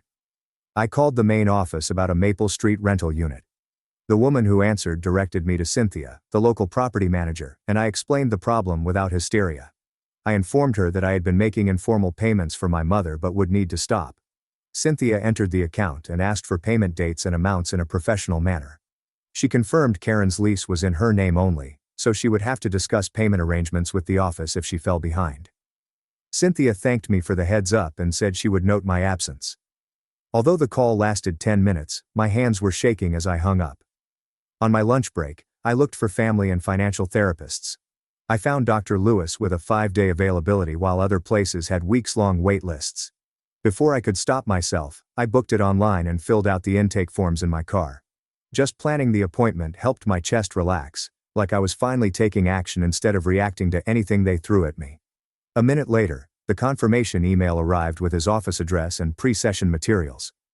Karen sent me a long text that afternoon about how she had sacrificed everything to raise us alone. I turned it around on her over money when she talked about working many jobs while we were young, losing her life and doing everything for her children. Paragraph after paragraph, she complained about my ungratefulness and how she couldn't believe her daughter would leave her family. I read it once, remembering Tara's advice to let her rage in an empty location until she was ready for a meaningful talk, and put my phone away without responding. She sent harsher messages every few hours, participate, including some I hadn't seen in months, because I knew they were empty. A spreadsheet showed my income, expenditures, excluding bills, and how much I could safely save each month. The findings were shocking and disappointing. Amazing because I could save money and live comfortably. Depressing because it showed how much I sacrificed my stability to keep them afloat. I could have had an emergency fund. They may have vacationed. If I chose, I could have upgraded my furniture or car. Instead, I lived paycheck to paycheck while others bought gaming gear and spa visits. 2 days later, Ryan surprised me with a note. I didn't sense an entitled edge in his voice, which was smaller and more real. He asked if we could address the investment opportunity I mentioned before things went wrong, acknowledging he made a mistake. He understood if I wasn't ready and supported my decision. I saved the message but didn't call back since I didn't know what to say. I didn't trust myself to have that chat without starting another fight since my anger was so raw. Cynthia phoned me at work the next day. Karen had asked Cynthia about payment choices in the office and was astonished to learn she was 4 months behind schedule. I covered the difference between Karen's belief and her actual debt. Suddenly the buffer disappeared. Cynthia suggested a formal discussion with all parties to identify liability and set a fair payment plan. She spoke professionally, but I could hear a trace of frustration, the tone of someone who had dealt with difficult tenants before and knew what to anticipate. I attended the meeting but stated that I was only an observer to absolve myself of financial responsibility. Cynthia said she understood and arranged it for the next week, allowing Karen time to get financial papers and face her situation. I accepted her email calendar invite with the date and time, knowing it would be unpleasant yet necessary. This has to be done officially with witnesses and documents to remove any doubt about my responsibility. 5 days after scheduling, my therapy appointment happened. A small professional building near downtown housed Dr. Lewis's office, which had beige walls and generic landscape paintings. He was younger than I expected, maybe in his mid-40s, and had glasses and a calm manner that put me at ease quickly. I told him everything, even the selfish past, secret payments, and birthday fight. After listening without interrupting, he explained that hiding the donations was my way of avoiding their shame while yet feeling guilty about family chores. He taught me I kept my phone silent, and didn't. I opened my laptop that evening and checked all my bank accounts. Broken record approach for setting limits, which entails repeating a calm phrase when someone pushes back instead of arguing or making excuses. After that session, I felt like someone had told me to stop apologizing for self-care as I returned to my car. Karen emailed me asking if I could cover for a month while she acclimatized, saying she had applied for 3 jobs and needed time. I typed the identical script Dr. Lewis gave me in my car, adding that I knew it was hard, but my choice was clear and she needed to work with property management to make arrangements. I checked it again to make sure the tone was powerful but not harsh, then put my phone in my bag and drove home without waiting for her response. The property management meeting 4 days later was held in a cramped, stale coffee and copy paper smelling conference room. Cynthia sat at the head of the table with a thick folder, and Karen took the chair opposite me, wiping her eyes with a tissue before speaking. Ryan slouched in the corner seat, seeming smaller than usual, his leg jumping under the table with that childlike jitteriness. Cynthia opened the folder and read the lease papers in a calm, professional manner that made them appear real. She grabbed payment records from the past 2.5 years and pointed to the columns to say the account was 5 months behind since my payment stopped. Karen stared at me and Cynthia with 5 different emotions, from tears to wrath, as if one of us would explain this was all a mistake. Ryan watched the table, pulling at a loose thread on his sleeve. He seemed so young then, like he had regressed into the child who hid behind Karen when things got bad. Cynthia stated the figures simply. 5 months of back rent plus the current month, followed by direct monthly payments. No more mystery donors will fill gaps. After she finished, only Karen's sniffling and the fluorescent lights overhead broke the heavy, awful quiet. While everyone watched, I wrote $2,200 in my checkbook, which I'd brought for this occasion. My hand held solid despite my heart racing. I paid the property management company directly. Not to Karen or Ryan, but to the building owner. I slid it across the table to Cynthia and explained in the same calm voice I'd used with Dr. Lewis that this was a one-time transition payment to help them catch up if they signed up for a formal payment plan today and transferred all utilities into their own names within 1 week. Cynthia checked the check, then pulled out a payment plan agreement from her folder and entered the dates and amounts. Karen grabbed for the check, but Cynthia moved it to her side of the table and explained that it would be kept in escrow until all requirements were met, making this formal and binding rather than just another family promise that might be broken. Karen's face transformed when she understood this wasn't free money. There were actual boundaries and repercussions. Karen shrieked and argued that $2,200 was insufficient, that they needed more time, and that I was being unkind and unfair after everything she had done for me. Her hands shook as she pointed to Cynthia's papers figures to show that the amount was difficult to handle. Cynthia interrupted her mid-sentence, slipping her professional mask to show that she had dealt with difficult renters and was not buying the sham. She stated, strong but not harshly, that $2,200 plus a structured payment plan was more than generous considering the circumstances, that most landlords would have already started eviction procedures, and that this was their chance to put things right before legal action. Ryan said they would take it and figure out the rest for the first time since we sat down, his voice low but clear. He looked at Karen like they'd been fighting about who should pay what and why no one had noticed the bills were paid. Ryan shook his head and took Cynthia's pen while Karen protested. His face made Karen slump, the fight abandoning her as she realized she had no other options. I saw them sign the payment plan agreement while I sat there, feeling a strange mix of relief and anguish as they took responsibility for their life. That evening, when I was making dinner in my apartment, my phone buzzed with family group chat notifications I had forgotten about. Karen sent a long letter to every aunt, uncle and cousin, accusing me of abandoning them in their hour of need after she had given everything to raise me. Each message about how selfish I was and how family should be together was more dramatic than the last. But I saw this coming a mile away, and I'd already written my letter to the important relatives, the ones who'd known me from childhood and may listen to my side. I quickly stated that I had helped them financially for 2.5 years but wanted to focus on my own security. Simply spoken fact, nothing special or accusatory. I received several supportive or neutral remarks on my phone throughout the evening, expressing their sympathy or hope that we might resolve things. Some others wrote me private messages wondering whether I was okay, which I appreciated more than mediation. I didn't care about those who believed Karen's theatrics, and most people could see through it. Next morning at work, my desk phone rang with an odd internal extension while I was perusing a report. I picked it up and heard Karen's voice, which shocked me because she had never called my office and didn't have my direct number. She started the guilt trip immediately, loud enough for my cubicle neighbor to notice, and I realized she must have called the main number and been transferred through. She kept phoning, getting louder and more desperate when I respectfully informed her I couldn't speak during work hours. After 30 seconds, my phone rang again, and I was worried about making a commotion when HR's Ethan arrived at my cubicle entry. The receptionist had apparently informed him, as the same number had repeatedly called to be connected to me. I explained the situation as quickly as possible, feeling humiliated, but Ethan nodded and made notes on his iPad.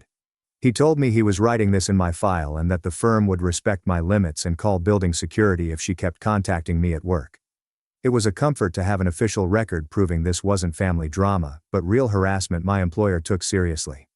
Ryan texted me that afternoon, asking for help with his resume since he was searching for a decent warehouse job. The letter was courteous and requested practical help without guilt or demands. Instead of hiding his uneven career history, I emailed him a simple resume template I had maintained for years and advised him to emphasize reliability and enthusiasm to learn. I answered his question concisely and gave him crucial information without being a caretaker. Helping him help himself rather than offering him unfavorable responses seems right. He instantly said thank you and made no additional demands, a change from typical chats.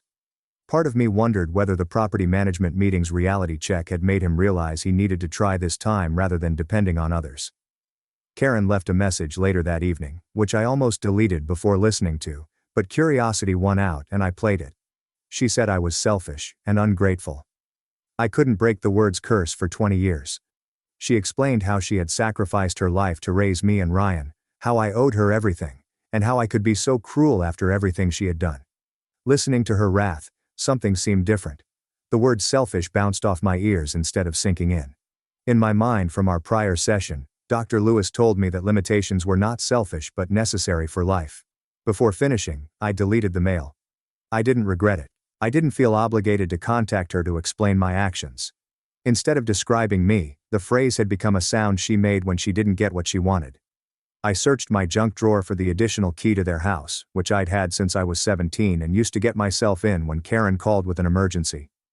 As I grasped the key, I remembered all the times I'd used it to feed them, fix anything broken, or check on them. The metal felt warm. I found a little envelope and note card and wrote a simple message saying that we should take time to adjust to the new arrangement. My boundaries were clearly stated, nothing harsh or exceptional. It seemed strange to drop it in the mailbox on my way to the grocery store, as if I was abandoning years of obligation. The key dropped into the envelope with a slight clinking sound, and I stood with my palm on the mailbox lid, feeling lighter than in months. 2 days later, Ryan called, sounding afraid rather than entitled, maybe for the first time since we were youngsters. He needed advice after the warehouse interview, his voice rising at the end of his statements like he was pleading. I advised him to be honest about his work experience but stress what he'd learned from failed jobs and how he was looking for stability and ready to commit long term. Listening without interrupting and asking follow-up questions showed he was sincere. I sensed a new maturity in his voice. I wondered whether rock bottom had woken him awake. We discussed warehouse work and interviewing for 10 minutes. I felt okay about the conversation when we hung up, like if our relationship didn't require daily rescue. The energy provider confirmed via email that Karen and Ryan had requested transfers for my accounts over the following few days. At least things were moving forward, but bureaucratic paperwork and verification would take another week. I verified each account and made sure my autopay cancellations were still set for the end of the billing cycle, double-checking the dates to avoid misunderstanding. I then changed all my passwords to random characters and numbers they couldn't guess and saved them in a password manager so they couldn't restart anything without my authorization. Each account I safeguarded felt like another lock, keeping my bounds and preventing them from guilting or manipulating my pocketbook. Without the automated deductions, my bank account balance looked different, so I put some money in my savings account to see if it would rise instead of emptying it for emergencies.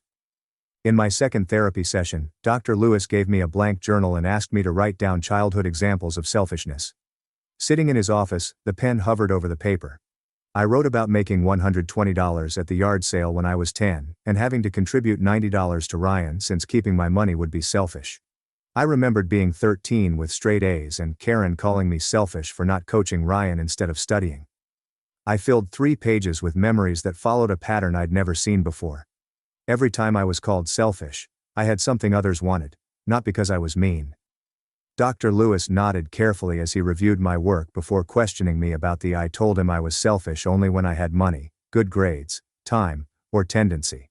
Anything else I might lose. He highlighted selfish on each sheet and asked what it meant and how it was used against me at the bottom. As I walked back to my car after the session, my brain felt like a jigsaw piece had finally fit after years of being in the incorrect position. I received a text from Karen 2 days later. She emailed an image of an overdue utility notice with, "Is this what you wanted?" in all capitals. The electricity bill was $372 late and due next week, according to the warning. The message made me experience the stomach twist Dr. Lewis warned me about. He called it the conditioned response, automatic guilt that arose whenever they created a circumstance. I wrote 3 responses, deleted them, and closed the message without answering. The humiliation weighed on me like a mountain, yet I didn't apologize or pay. I returned to work and focused on my tasks, not their emergency. Cynthia phoned me that afternoon while I sorted desk files. Despite her misgivings about being in this circumstance, she told me Karen had come and signed the payment plan. Cynthia's dry, weathered voice indicated that she had dealt with unpleasant renters and doubted Karen's victimhood. She said Karen kept blaming me for putting her in poverty, but Cynthia slammed the payment agreement over the desk and urged her to sign or risk eviction. Karen signed. Cynthia confirmed that the utility transfer paperwork will be completed next week. I thanked her for her professionalism and communication. She said there was no problem and will email me final confirmation when everything was transferred out of my name. My bank account showed the $2,200 escrow payment I'd committed to help them transition. Cynthia verified the signatures, and utility transfers began.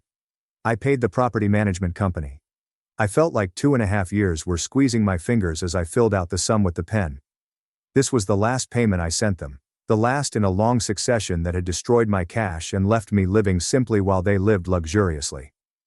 I signed the check's bottom and sent it to Cynthia's office. Dropping it in the outgoing mail at work felt sad and liberated, like closing a long open door. Ryan texted me a photo 4 days later. He looked exhausted but confident in a warehouse, wearing a bright yellow safety jacket and work boots. Text said, "Day 1 done," with a thumbs up emoji. No one asked for money or complained about the work. After zooming in, his face looked more mature, as if having to sustain himself had aged him positively. I replied that I was proud of him and asked how things went. He complained it hurt his feet, but his supervisor believed he performed well. After a few more texts about the position, the discussion concluded without him asking for anything. I felt a fracture in my rage toward him. Not forgiveness, but maybe the start of it. Next morning Karen posted on social media, A mysterious statement about finding your true family in trying times caught my eye while browsing during my coffee break. In her passive-aggressive tone to beg compassion, she obviously addressed me without saying my name. The post got 15 family and friend responses urging her to be strong and asking what happened. My fingers hovered over the reply button, anxious to explain the story and reveal who paid their expenses. However, Dr. Lewis had said that I was not required to alter her account. I muted her accounts to hide her posts on my feed. Those who didn't know the whole story may believe anything, but those who did would listen to me. Utility provider emails started arriving days later. Each confirmed that my name was removed from another account and billing was changed to Karen or Ryan. I received confirmations for energy, water, gas, internet, and garbage service, which I was paying for without knowing. I screenshotted each email and stored them to a new Boundaries 2025 folder on my PC. These proved I had left their financial situation. If anybody questioned anything I did or didn't help with, I have dated confirmation emails showing when I stopped and what I paid for. Personal communication from a previous neighborhood buddy came later that week. She saw Karen's unclear social media remark and wanted to check on my family. I liked that she asked privately rather than escalating the situation. I briefly explained that I had been helping them financially but wanted to focus on my own security. I avoided discussing selfishness or hidden payments to be neutral and accurate. She seemed to understand and wanted a good ending. The discourse ended without judgment or need to elaborate. When I say that, most people realize that you have to take care of yourself even when your family needs you. I set up an automatic transfer from my bank account to savings with each paycheck that day. It was only $60 twice a month, but it was mine now. In the following weeks, I watched my savings account grow in ways I never could while supporting 3 people on one wage. The number rose from 900 to 1,000 to 1,200. It wasn't much, but it felt huge since it was mine. The emergency fund account on my banking app made me proud every time I checked it. Saving for my own needs rather than theirs was meant to look like this. Ryan texted me again a month after starting warehouse job. He asked if we might reconsider investing in a few months if he proved his capacity to stay. I read the message 3 times and noticed that he was setting criteria rather than demanding immediate help. He wanted to show his work ethic before asking me to invest in his future. I told him we could chat again after 7 months of steady work and gave him a timetable and goal. He said that was fair and will contact me later. The money chat seemed more like 2 people discussing a business transaction than me being guilted into bailing him out of another disaster. 4 days later, while reviewing project files at my work, my phone rang with a local area code from a stranger. Assuming it was a vendor or IT representative calling regarding the system upgrade, I responded and said hello in my professional voice. Karen's voice exploded before I could understand, diving into how she'd been trying to reach me. Didn't I care that she was struggling? How could I leave them when they needed me most? My stomach dropped, but I remembered Dr. Lewis's broken record technique and took a long breath before saying that while I understood she was unhappy, my choice was certain. I repeated, I realized she was angry, but my option was clear. She kept talking over me about Ryan's troubles, the rising costs, and how selfish I was. She started crying and wondering what to do next, and I repeated it calmly. I knew she was unhappy, but my choice was final. She hung up after 5 seconds of silence, leaving me staring at my computer screen, my heart pounding, but strangely delighted that I'd done it, that I'd held the line without getting sucked into her drama or needing to justify myself. After Karen's call, I was fatigued when I saw Dr. Lewis for my 3rd time on Thursday night after work. He had me search up the dictionary definition of selfish on my phone and read it out, which seemed silly until I realized it meant being just concerned with one's own wants without considering others. Dr. Lewis asked me to look on the past 2.5 years and whether that categorization really represented my actions. I had to admit that I'd been worrying about them and sacrificing my own stability to keep them afloat. He asked me to identify this thing I'd been doing where I cared after myself while presenting an acceptable transition plan. I said self-preservation. The soothing lighting and box of tissues on the side table in his office made me realize that taking care of myself wasn't selfish. It was just me finally opting to live rather than slowly sinking while they called my names from the shore. On Monday morning, Cynthia sent me a payment update. I read it during my coffee break, expecting bad news. Despite arriving 2 days late and requiring a reminder phone call, she wrote in her professional property management voice that Karen had made her first planned payment. Cynthia claimed Karen seemed anxious but barely made the payments, which was all that counted for lease compliance. I read the email again and felt relief and something else I couldn't quite identify. Maybe validation that the system was working, that Karen could handle this without me, even if it wasn't lovely or simple. I did everything I could to show us that she didn't need me to survive. Having me there made it easier to avoid responsibilities. The next Wednesday, I met Tara at a coffee shop near our office and sat by the window, where the afternoon light warmed us. She asked how I was doing, so I told her about Karen's call, the therapy session, and Cynthia's email, arranging the last few weeks like jigsaw pieces on the table. Tara listened intently before interrupting me mid-sentence to say that I wasn't always talking about them and felt lighter, like a weight had been removed.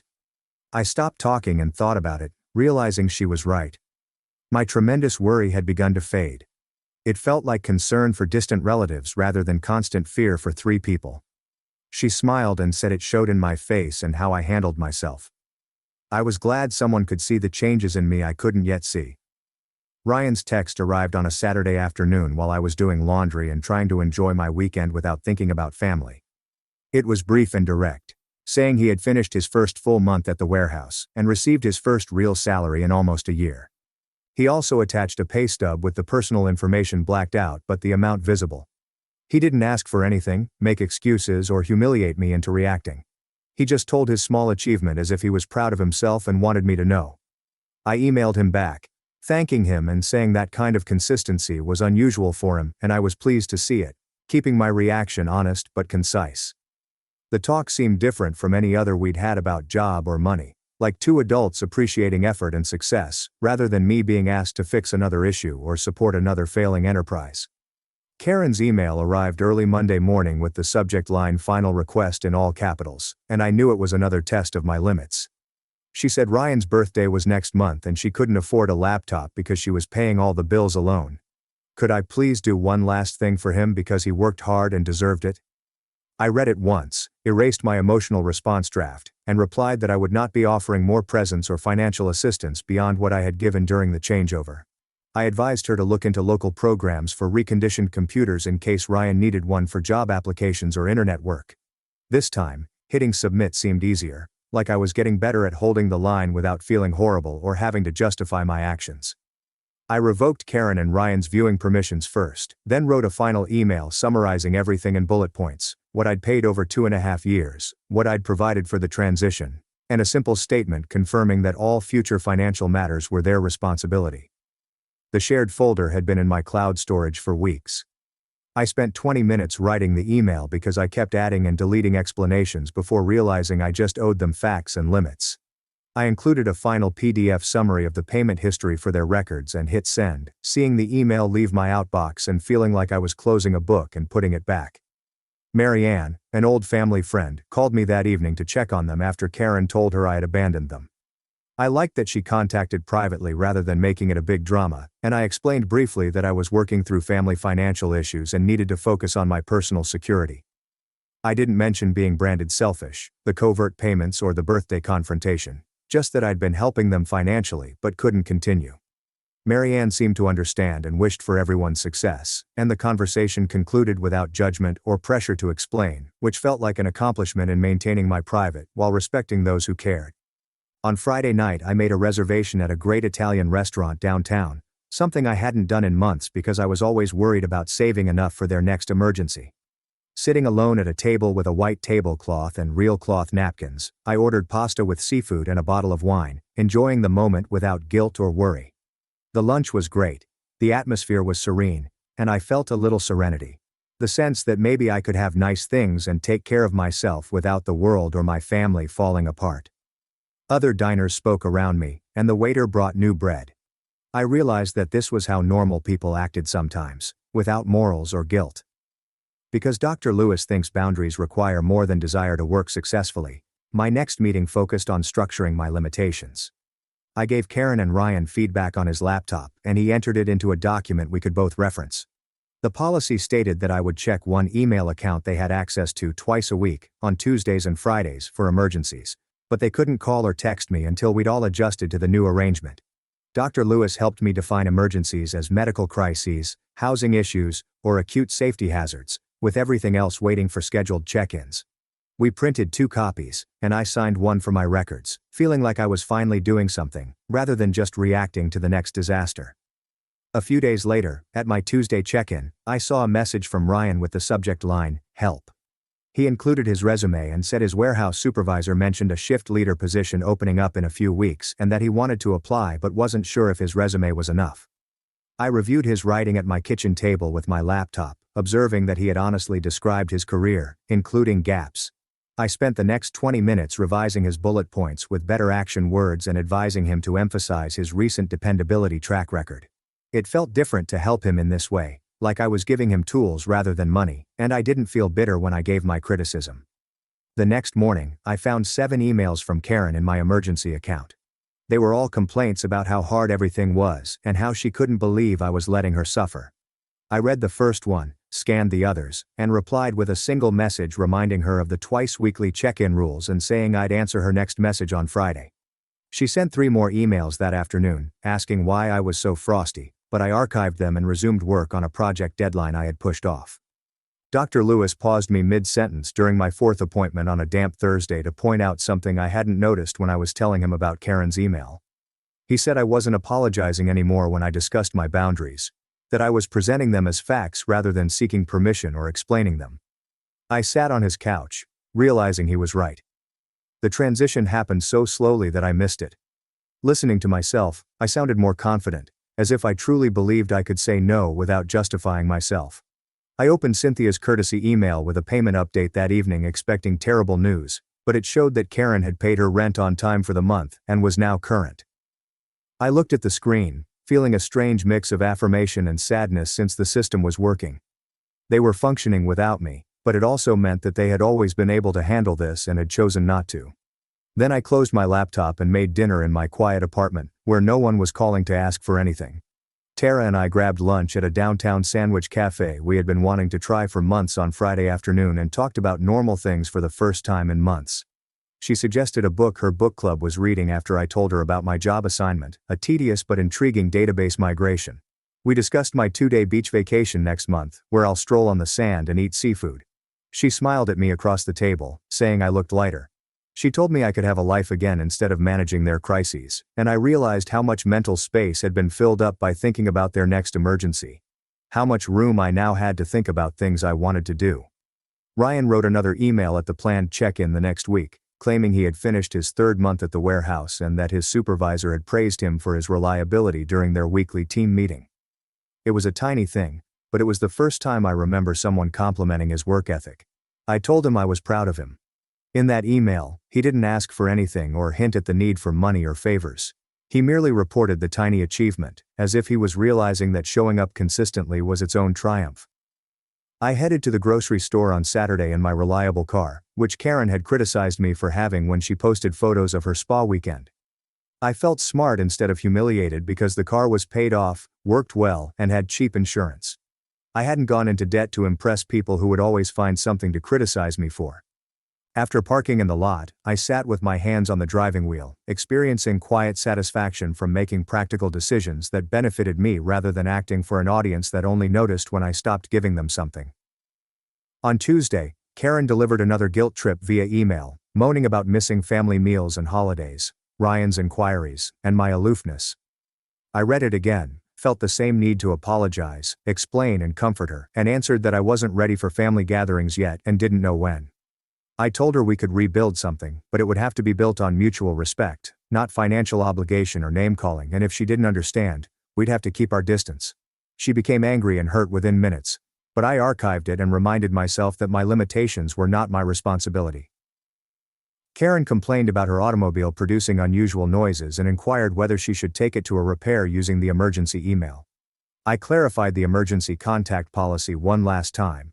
Only medical, housing, or imminent safety emergencies could be addressed. Everything else had to wait until the twice-weekly check-ins on Tuesdays and Fridays. I finished negotiating the basic arrangement and said I'd cut check-ins to once a week if she didn't respect that restriction. 10 weeks had gone since that birthday argument on their doorstep, and I'd seen their features change as they realized their selfish daughter had been their lifeline. I was sitting in my apartment on a Sunday morning checking my growing savings account. It was still small compared to what I had given them, but it was growing. $150 here, $250 there. Money that had gone into their crisis fund was now in for my future.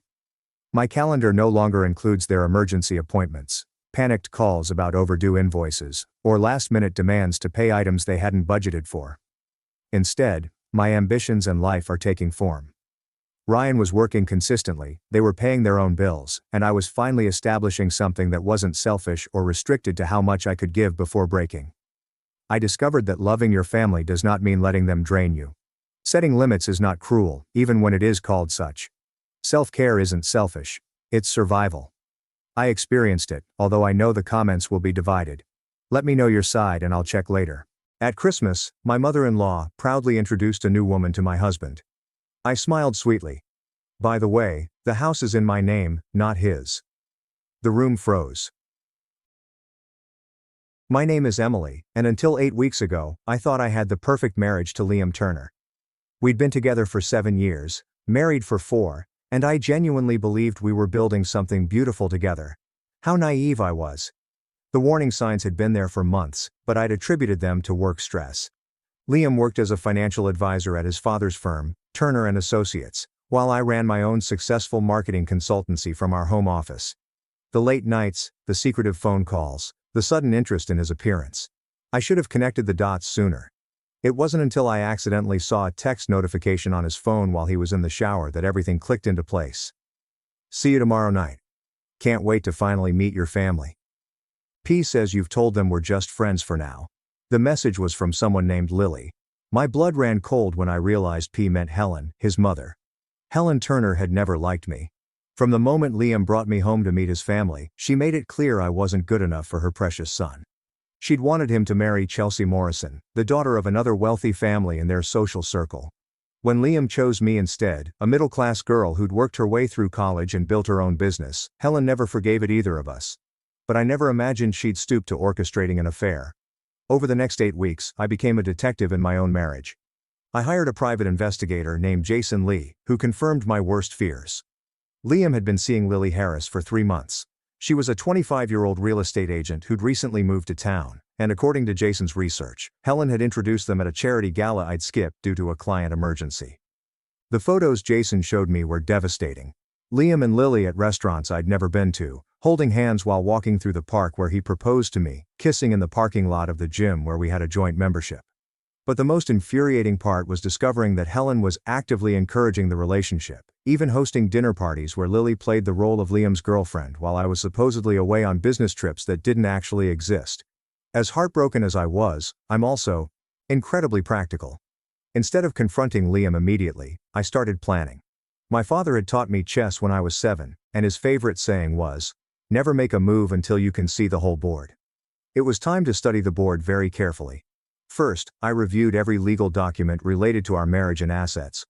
When we got engaged, my lawyer had insisted on a prenuptial agreement. Liam had been offended initially, but I'd explained that, as a business owner, I needed to protect my company and personal assets. The prenup was ironclad. What was mine remained mine, and what was his remained his.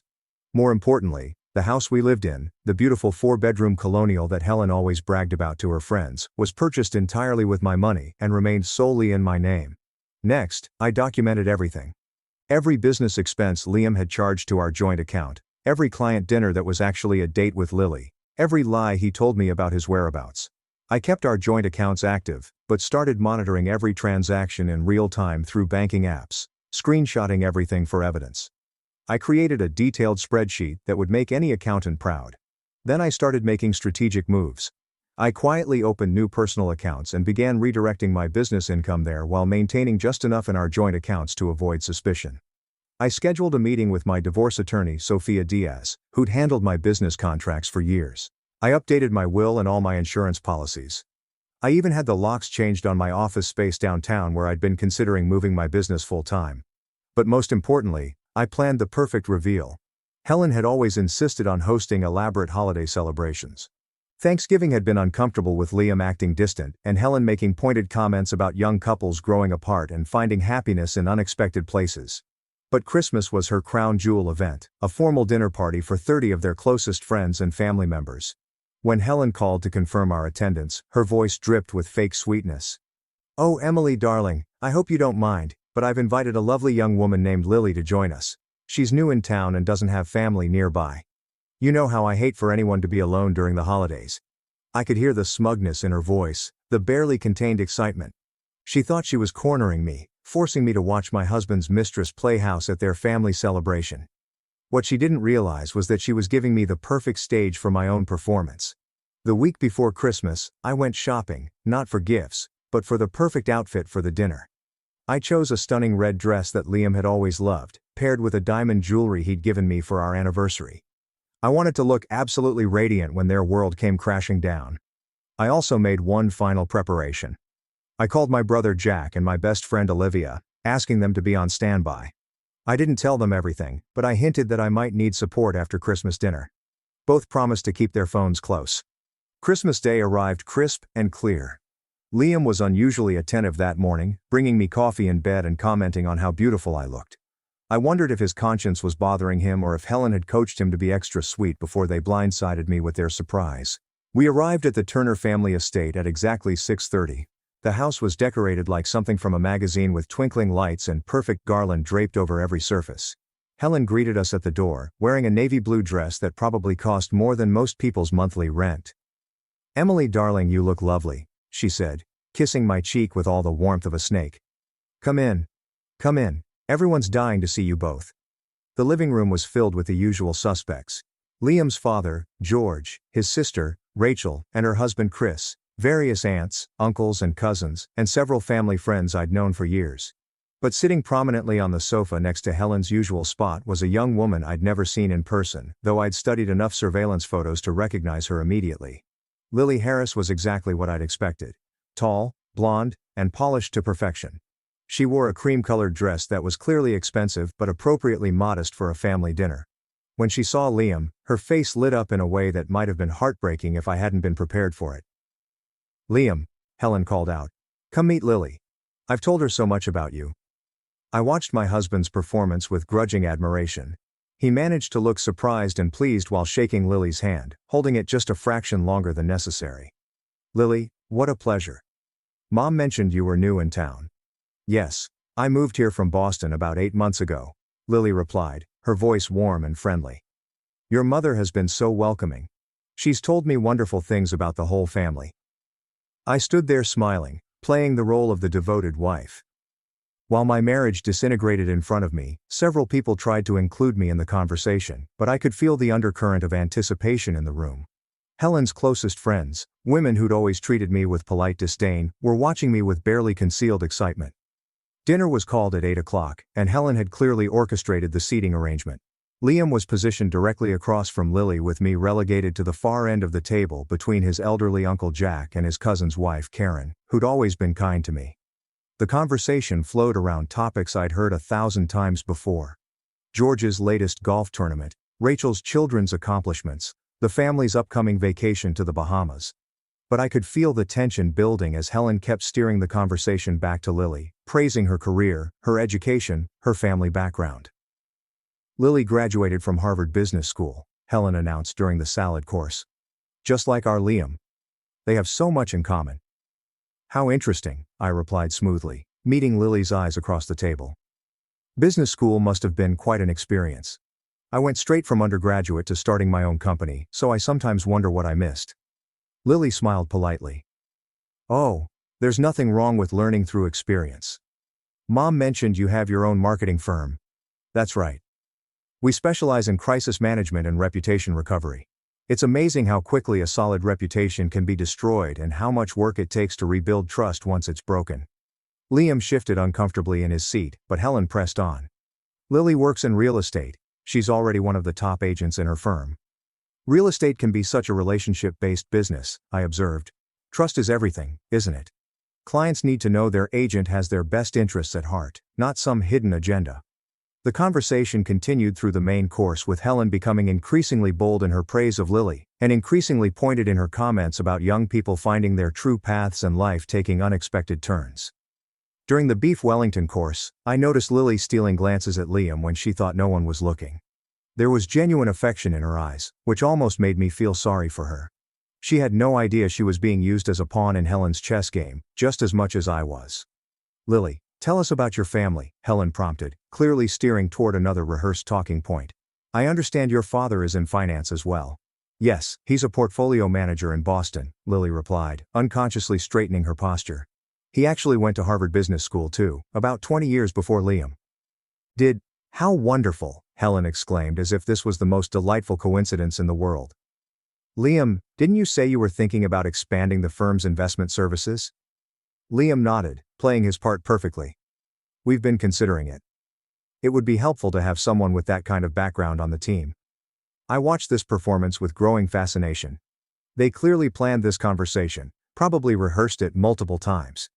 Helen was systematically establishing Lily's credentials, her family connections, her potential value to the Turner family business. It was like watching a job interview disguised as small talk. And Lily, you mentioned you're originally from Connecticut? George asked, seemingly oblivious to his wife's machinations. That's right, Greenwich. My family has a place on the water there. Nothing too fancy, just a little cottage we've had for generations. I nearly choked on my wine. A little cottage in Greenwich that had been in the family for generations, probably cost more than most people's houses. Helen's eyes lit up like Christmas morning. She found herself a daughter-in-law with both money and pedigree. How lovely, I interjected smoothly. Greenwich is beautiful. Liam and I looked at properties there when we first got married, but we decided we preferred being closer to the city for work purposes. It was a subtle reminder that Liam and I had made joint decisions about our life together, but I could see Helen filing it away as evidence of my practical, unromantic nature. Emily's always been very focused on convenience over beauty, Helen said with a tight smile. It's admirable really how dedicated she is to her work.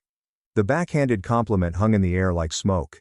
Several people around the table shifted uncomfortably, recognizing the subtle dig, even if they weren't sure how to respond to it. I've always believed that loving what you do makes you better at everything else in life, I replied evenly. When you're fulfilled professionally, you have more energy and enthusiasm to bring to your personal relationships. Lily smiled genuinely at this.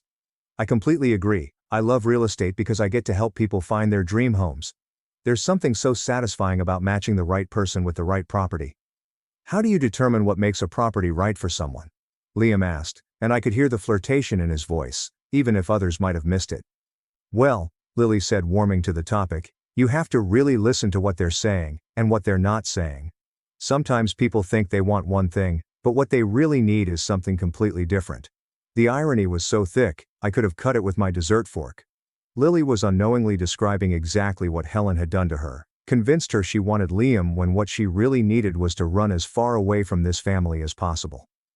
That sounds like quite a skill, Rachel commented. I imagine you have to be very perceptive about people's motivations. You do. Lily agreed. Unfortunately, not everyone is honest about what they want or what their situation really is. I've had clients lie about their budget, their timeline, even their relationship status. It makes the job much more challenging. Liam went very still at this comment, and I saw Helen's jaw tighten almost imperceptibly. Lily had just unknowingly described her own situation perfectly. She was being lied to about Liam's relationship status, his timeline, and his true motivations. Honesty is so important in any relationship, I said, looking directly at Lily. Professional or personal. Once trust is broken, it's almost impossible to rebuild. Absolutely, Lily said earnestly. I always tell my clients that we can work through almost any challenge as long as we're honest with each other from the start. The conversation was becoming almost surreal. Lily kept making points that undermined her own position without realizing it. While Liam grew more and more uncomfortable, and Helen worked harder to steer things back to safer topics. Lily, you must tell us about that lovely property you sold last month. Helen interjected quickly. The one with the gorgeous gardens. But before Lily could answer, Uncle Jack, who'd been quietly working his way through his third glass of wine, spoke up. You know, this whole conversation reminds me of when I was in real estate years ago. Had this client once who was married, but told everyone he was single. Caused quite a mess when the truth came out. The table fell silent except for the soft clink of silverware against china. Jack, bless his heart, continued obliviously. Fellow thought he was being clever, keeping his wife in the dark while he shopped for a love nest with his girlfriend. But the girlfriend found out about the wife. The wife found out about the girlfriend, and both women ended up owning pieces of him in the divorce settlement. Helen, clearly embarrassed, said sharply, "Perhaps we should discuss something more pleasant." "Oh, it turned out quite pleasant in the end," Jack continued cheerfully. The wife took him for everything he was worth. The girlfriend realized she'd dodged a bullet, and both women ended up much happier without him. Funny how these things work out sometimes. I raised my wineglass slightly in Jack's direction. To justice being served, I said quietly, but not so quietly that the table couldn't hear me. Lily was looking increasingly uncomfortable, though I wasn't sure if she understood why Jack's story was relevant. Liam, on the other hand, looked like he wanted to crawl under the table and disappear. Well, Helen said brightly, clearly desperate to change the subject. Shall we move on to dessert? I made my famous chocolate torte. As Helen bustled around serving dessert, I caught Karen, the cousin's wife, beside me, giving me a meaningful look.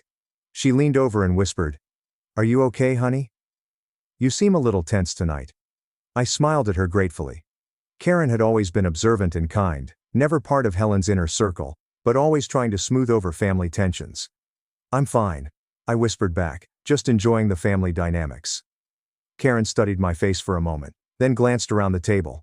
I could see understanding dawning in her eyes as she took in Helen's obvious matchmaking efforts, Liam's discomfort, and Lily's innocent participation in what was clearly a setup. "Oh my," Karen breathed quietly. "Emily, do you need?" "I've got it handled," I assured her softly. "But thank you." Karen squeezed my hand under the table, and I felt a surge of gratitude for her kindness. It reminded me that not everyone in this family was complicit in Helen's schemes. The chocolate torte was admittedly delicious. Helen might be a master manipulator, but she was also an excellent cook. I found myself savoring each bite, knowing it would likely be the last time I'd taste her famous dessert. "This is incredible, Mrs. Turner," Lily said enthusiastically. "Would you be willing to share the recipe?" "Oh, it's a family recipe," Helen replied with false modesty. "I only share it with family members." The implication was clear. Once Lily married Liam and I was out of the picture, she'd be worthy of the precious torte recipe. It was such a petty little power play, but it perfectly encapsulated everything that was wrong with Helen's worldview. "That's a shame," I said conversationally. "I've been asking for that recipe for 8 years. I guess I never quite made it into the inner circle." The comment was light enough to seem like a joke, but pointed enough to make several people uncomfortable. Rachel looked mortified. George frowned at his wife, and even Lily seemed to sense the underlying tension. "Emily, you know that's not—" Helen started. But I held up my hand. "It's fine, Helen. I understand. Some things are reserved for blood relatives and future daughters-in-law." The emphasis on future was subtle but unmistakable. Lily looked confused, glancing between Helen and me as if trying to understand why a recipe was causing such tension. It was then, as I watched Lily's genuine bewilderment and saw Helen's satisfied smirk, that I realized the full extent of the cruelty in this situation. Helen wasn't just trying to humiliate me. She was using Lily to do it, all while keeping Lily in the dark about her true role in the scheme. Lily thought she was at a family dinner making friends. She had no idea she was the weapon Helen was wielding against me. That realization crystallized my resolve. When Helen made her grand announcement, I would make sure Lily understood exactly how she'd been used, not to hurt her, but to free her from Helen's manipulation. It was during dessert that Helen finally made her move. "This is Lily," Helen announced proudly, raising her wineglass and gesturing toward the blonde beside her. "She'll be perfect for Liam after the divorce." The words hung in the air like poison gas. Every conversation stopped. Uncle Jack nearly dropped his fork. Rachel gasped audibly. Even George, who'd clearly not been informed of his wife's plan, looked stunned. But I was ready. I calmly buttered my roll, taking my time to spread it evenly, while every eye in the room focused on me. Then I looked up with my brightest smile. "How nice," I said sweetly, turning to Lily. "Did they mention that the house Liam and I live in is in my name, and that there's a prenup in place protecting every single asset that matters?"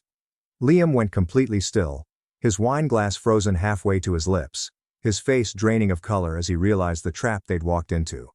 Lily's confident smile faltered as she looked between Helen and Liam, confusion replacing her earlier composure. But I wasn't done. "I'm curious, Lily," I continued, my voice conversational and friendly. "When exactly did you and Liam start your relationship? Was it before or after the charity gala in June where Helen introduced you?" The color drained from Lily's face. I'm not sure what you're implying." "Oh, I'm not implying anything. I'm stating facts like the fact that you've been seeing my husband for 3 months, or that you've been to dinner at Marcello's 7 times together.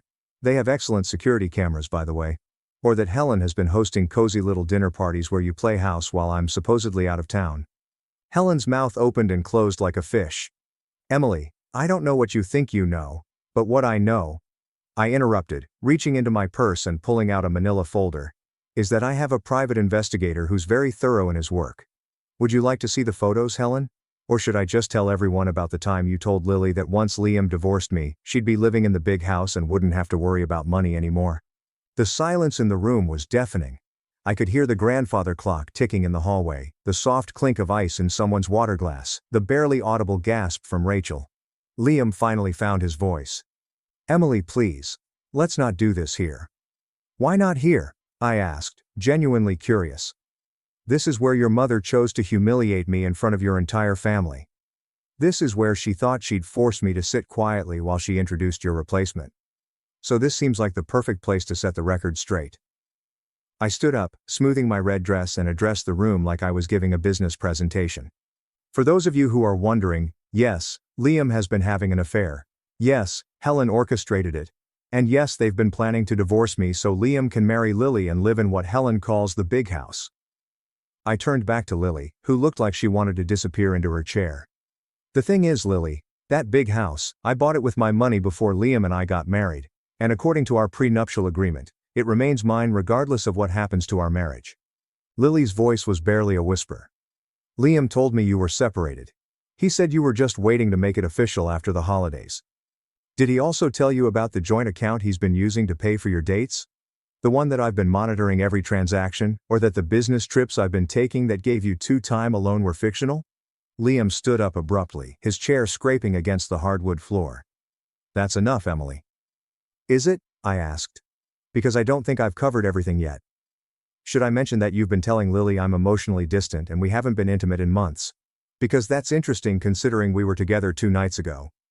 Lily made us sound like a wounded animal and looked at Liam with betrayal in her eyes. You said you were sleeping in the guest room. You said you hadn't. That you two weren't. He lied, I said simply. About a lot of things. It turns out Helen finally found her voice again. But it came out as a screech. How dare you come into my home and make these accusations? Liam deserves better than someone who cares more about business than her own marriage. You're absolutely right, I agreed. Liam does deserve better. He deserves someone who's honest with him. Someone who doesn't orchestrate affairs behind his back. Someone who doesn't manipulate him into betraying his wife. I looked around the room at the shocked faces of people who had known me for 7 years. For those of you who are wondering what happens now, I've already prepared divorce papers. They'll be filed tomorrow morning, but I wanted everyone to know the truth first. Marie, the cousin's wife beside me, reached over and squeezed my hand. Emily, honey, I'm so sorry. Thank you, I said genuinely. I appreciate that, and I want everyone to know that this wasn't a decision I made lightly. I tried to save my marriage. I tried to figure out what I'd done wrong, how I'd failed as a wife. I looked directly at Liam, who was staring at his plate like it might offer him an escape route. But then I realized I hadn't failed at anything. I'd been loyal, supportive, and loving for 7 years. I built a successful business while supporting my husband's career. I tried to build relationships with his family, even when they made it clear I wasn't welcome. Helen started to object, but I held up my hand. I'm not done.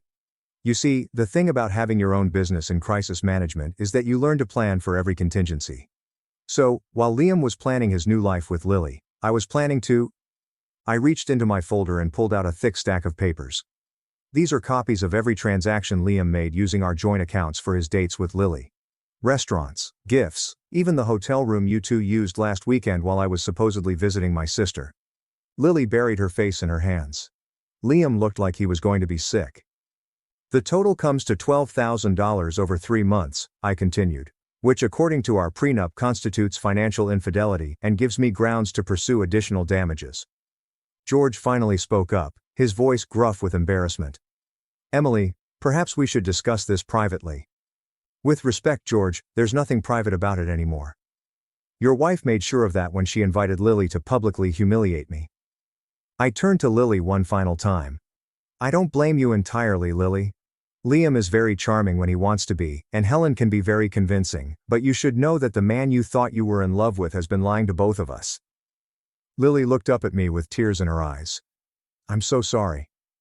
I really thought Liam said, You two were already separated. She showed me pictures of Liam looking miserable and said, "You were cold and career-obsessed." I'm sure she did, I replied gently. Helen's never approved of me. But Lily, think about this. If Liam was willing to lie to me for 5 months, if he was willing to use our joint money to wine and dine you, if he was willing to let his mother orchestrate an affair rather than having an honest conversation with his wife about problems in our marriage, what does that tell you about his character? The room was so quiet I could hear the furnace kicking on in the basement. Finally, Rachel broke the silence. Emily, I don't know what to say. I had no idea any of this was happening. I know, I said, my voice softer now. Most of you didn't. And I don't hold that against anyone. But I needed you all to know the truth before you started hearing Helen's version of events. I gathered my purse and my folder, preparing to leave. The divorce will be final in 2 months. Liam can stay in the house until then, but after that, he'll need to find somewhere else to live. I'll be moving my business to my downtown office full-time, so I won't be working from home anymore. Liam finally looked up at me, and for a moment, I saw a flash of the man I'd fallen in love with. Emily, please. Can't we talk about this? Can't we try to work it out? Work what out? I asked. Liam, the lies, the cheating. The fact that your mother has been actively sabotaging our marriage for 5 months while you went along with it. He opened his mouth to respond, but I held up my hand. Actually, don't answer that because here's what I've realized over the past few weeks. I don't want to work it out. I don't want to be married to someone who solves problems by having affairs. I don't want to be part of a family that thinks humiliation is an acceptable form of entertainment. I looked around the room one last time. To those of you who've been kind to me over the years, thank you. I'll miss you. To those of you who haven't, well, I won't. As I headed toward the door, Lily called out behind me, Emily, wait. I turned back to see her standing, her face pale but determined. I'm sorry. I'm so sorry. I never would have if I'd known he was lying. I believe you, I said honestly. But Lily, you need to ask yourself why Helen was so eager to break up her son's marriage. And you need to ask Liam why he was so willing to let her do it. Helen stood up then, her face flushed with anger and embarrassment. You self-righteous little. George's voice cut through his wife's rage like a knife. Sit down. You've done enough. I smiled at George, a man who had always been kind to me despite his wife's attitude. Thank you for 7 years of kindness, George. I'll always be grateful for that. And then I walked out of the Turner family home for the last time. The next morning my phone rang at 7 a.m. It was Lily. Emily, I hope it's okay that I'm calling. I got your number from… Well, Liam had it in his phone. It's fine, I said, surprised by the call. What can I do for you? I ended it, she said simply. Last night after you left. I told Liam I couldn't be with someone who could lie so easily to someone he claimed to love. I'm sorry, I said, and I meant it. I know you cared about him. I thought I did. But you were right. If he could lie to you for 5 months, what was he doing to me? And Helen? Lily's voice trailed off. What about Helen? She called me last night after I got home. She was furious that I'd ruined everything by ending it with Liam. She said I was just like you, too independent and too difficult. She said I'd never find another man as good as Liam. I couldn't help but laugh. Well, that's Helen for you. The thing is, Lily continued. I realized something while she was screaming at me. She didn't care about Liam's happiness or mine. She just wanted to win. She wanted to prove she could break up your marriage and control her son's life. That's exactly right, I confirmed. I was never the problem, Lily. You wouldn't have been the solution. Helen just wanted to be in charge. We talked for another 15 minutes. Lily told me she was considering moving back to Boston, that the whole experience had left her feeling manipulated and used. I found myself giving her advice about trusting her instincts and not letting other people define her worth. It was strange bonding with my husband's mistress over how we'd both been manipulated by his mother. The divorce proceedings went smoothly, exactly as Sophia Diaz had predicted. Liam didn't contest anything, probably because he knew the evidence against him was overwhelming. The house remained mine along with my business and all my personal assets. Liam kept his share of our joint savings and his own belongings. 2 months later, I ran into Rachel at the grocery store.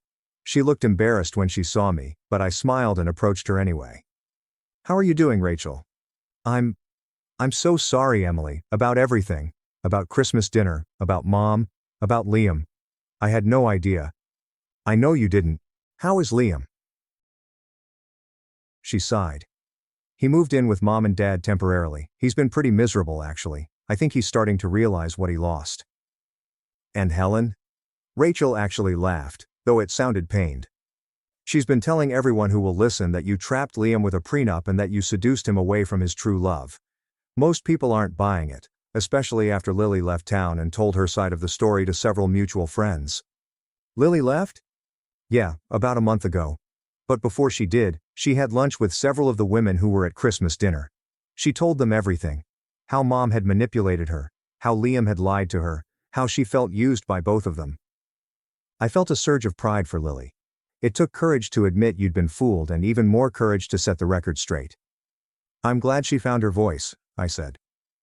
Emily, Rachel said hesitantly. I know this is probably too late, but I want you to know that some of us never agreed with how Mom treated you. We didn't know how to stand up to her without causing a family war. I understand, I said, and I did. Helen was a formidable woman who'd ruled her family through manipulation and emotional blackmail for decades. But maybe it's time someone did cause a war. Rachel smiled ruefully. Actually, Dad's been giving her a pretty hard time about the whole thing. He was mortified by her behavior at Christmas dinner. They're in marriage counseling now. 6 months after the divorce was final, I received an unexpected visitor at my downtown office. Liam stood in my waiting room looking older and tired, holding a small bouquet of flowers. I know I don't have the right to be here, he said when my assistant showed him into my office. But I needed to apologize. I gestured to the chair across from my desk. Okay, I'm listening. He sat down heavily and placed the flowers on my desk. I've been going to therapy. Individual therapy, not the couples counseling Mom suggested. And I've been thinking a lot about what happened, about what I did to you, to us. And what conclusion did you reach? That I'm a coward. He said simply. That I let my mother manipulate me into destroying the best thing that ever happened to me. That I was too weak to stand up to her and too selfish to be honest with you.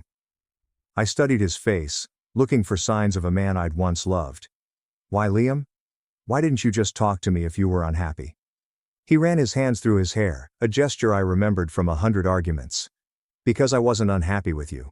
I was unhappy with myself, with my job, with feeling like I was living in your shadow, with never being able to measure up to your success. So, you had an affair. So, I had an affair.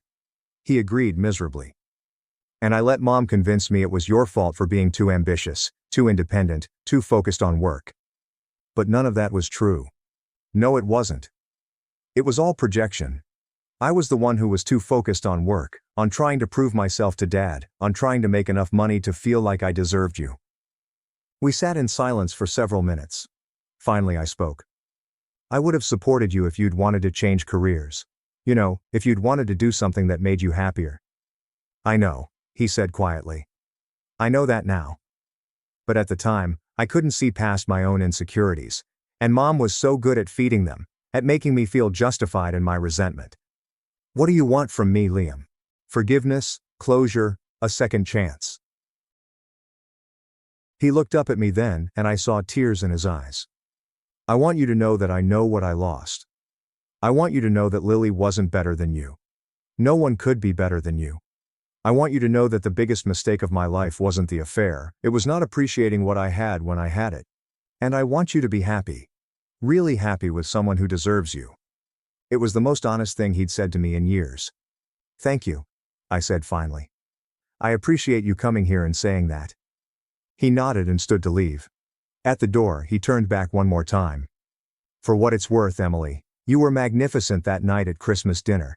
I've never seen anyone handle themselves with such grace under pressure. After he left, I sat at my desk for a long time, thinking about forgiveness and closure and the strange way life sometimes comes full circle. A year later I was dating a wonderful man named Daniel Parker. Jason is the private investigator's brother. As it turned out, Daniel was a pediatric surgeon who found my independence attractive rather than threatening, who supported my business ambitions, and who thought my story about Christmas dinner was hilarious rather than embarrassing. We were having dinner at Romano's, the same restaurant where I confronted the evidence of Liam's betrayal when Daniel asked me if I ever regretted how I'd handled the situation. Do you mean, do I regret planning it out instead of just screaming and throwing things? I asked. I mean, do you regret exposing everything in front of his whole family instead of handling it privately? I considered the question seriously. No, I said finally. Helen chose to humiliate me publicly. She thought she could corner me, embarrass me, and force me to accept her son's infidelity quietly. She thought I was weak, and you proved her wrong. I proved that actions have consequences, that manipulating people's lives for sport comes with a price, that underestimating someone because you think they're beneath you is a dangerous game. Daniel smiled and raised his wine glass. To dangerous women and the men smart enough to appreciate them. To second chances, I countered, clinking my glass against his, and to the wisdom to know when someone deserves one. As we left the restaurant that night, I thought about Lily, who'd moved back to Boston and was reportedly doing well in commercial real estate. I thought about Liam, who'd left his father's firm to teach high school math and seemed genuinely happier. I thought about Helen, who'd lost her position as the family matriarch after her behavior at Christmas dinner had finally convinced George to demand change. But mostly, I thought about myself, about the woman who'd sat at that dinner table a year ago, calmly buttering her roll while her world exploded around her. She'd been strong, strategic, and ultimately victorious. She'd also been absolutely terrified. The truth was, walking away from a 7-year marriage, even a broken one, had been the hardest thing I'd ever done. Standing up to Helen in front of all those people had taken every ounce of courage I possessed. Planning my revenge had been empowering, but executing it had been terrifying. But sometimes being terrified is exactly what you need to discover how strong you really are. And sometimes the best revenge isn't getting even, it's getting out.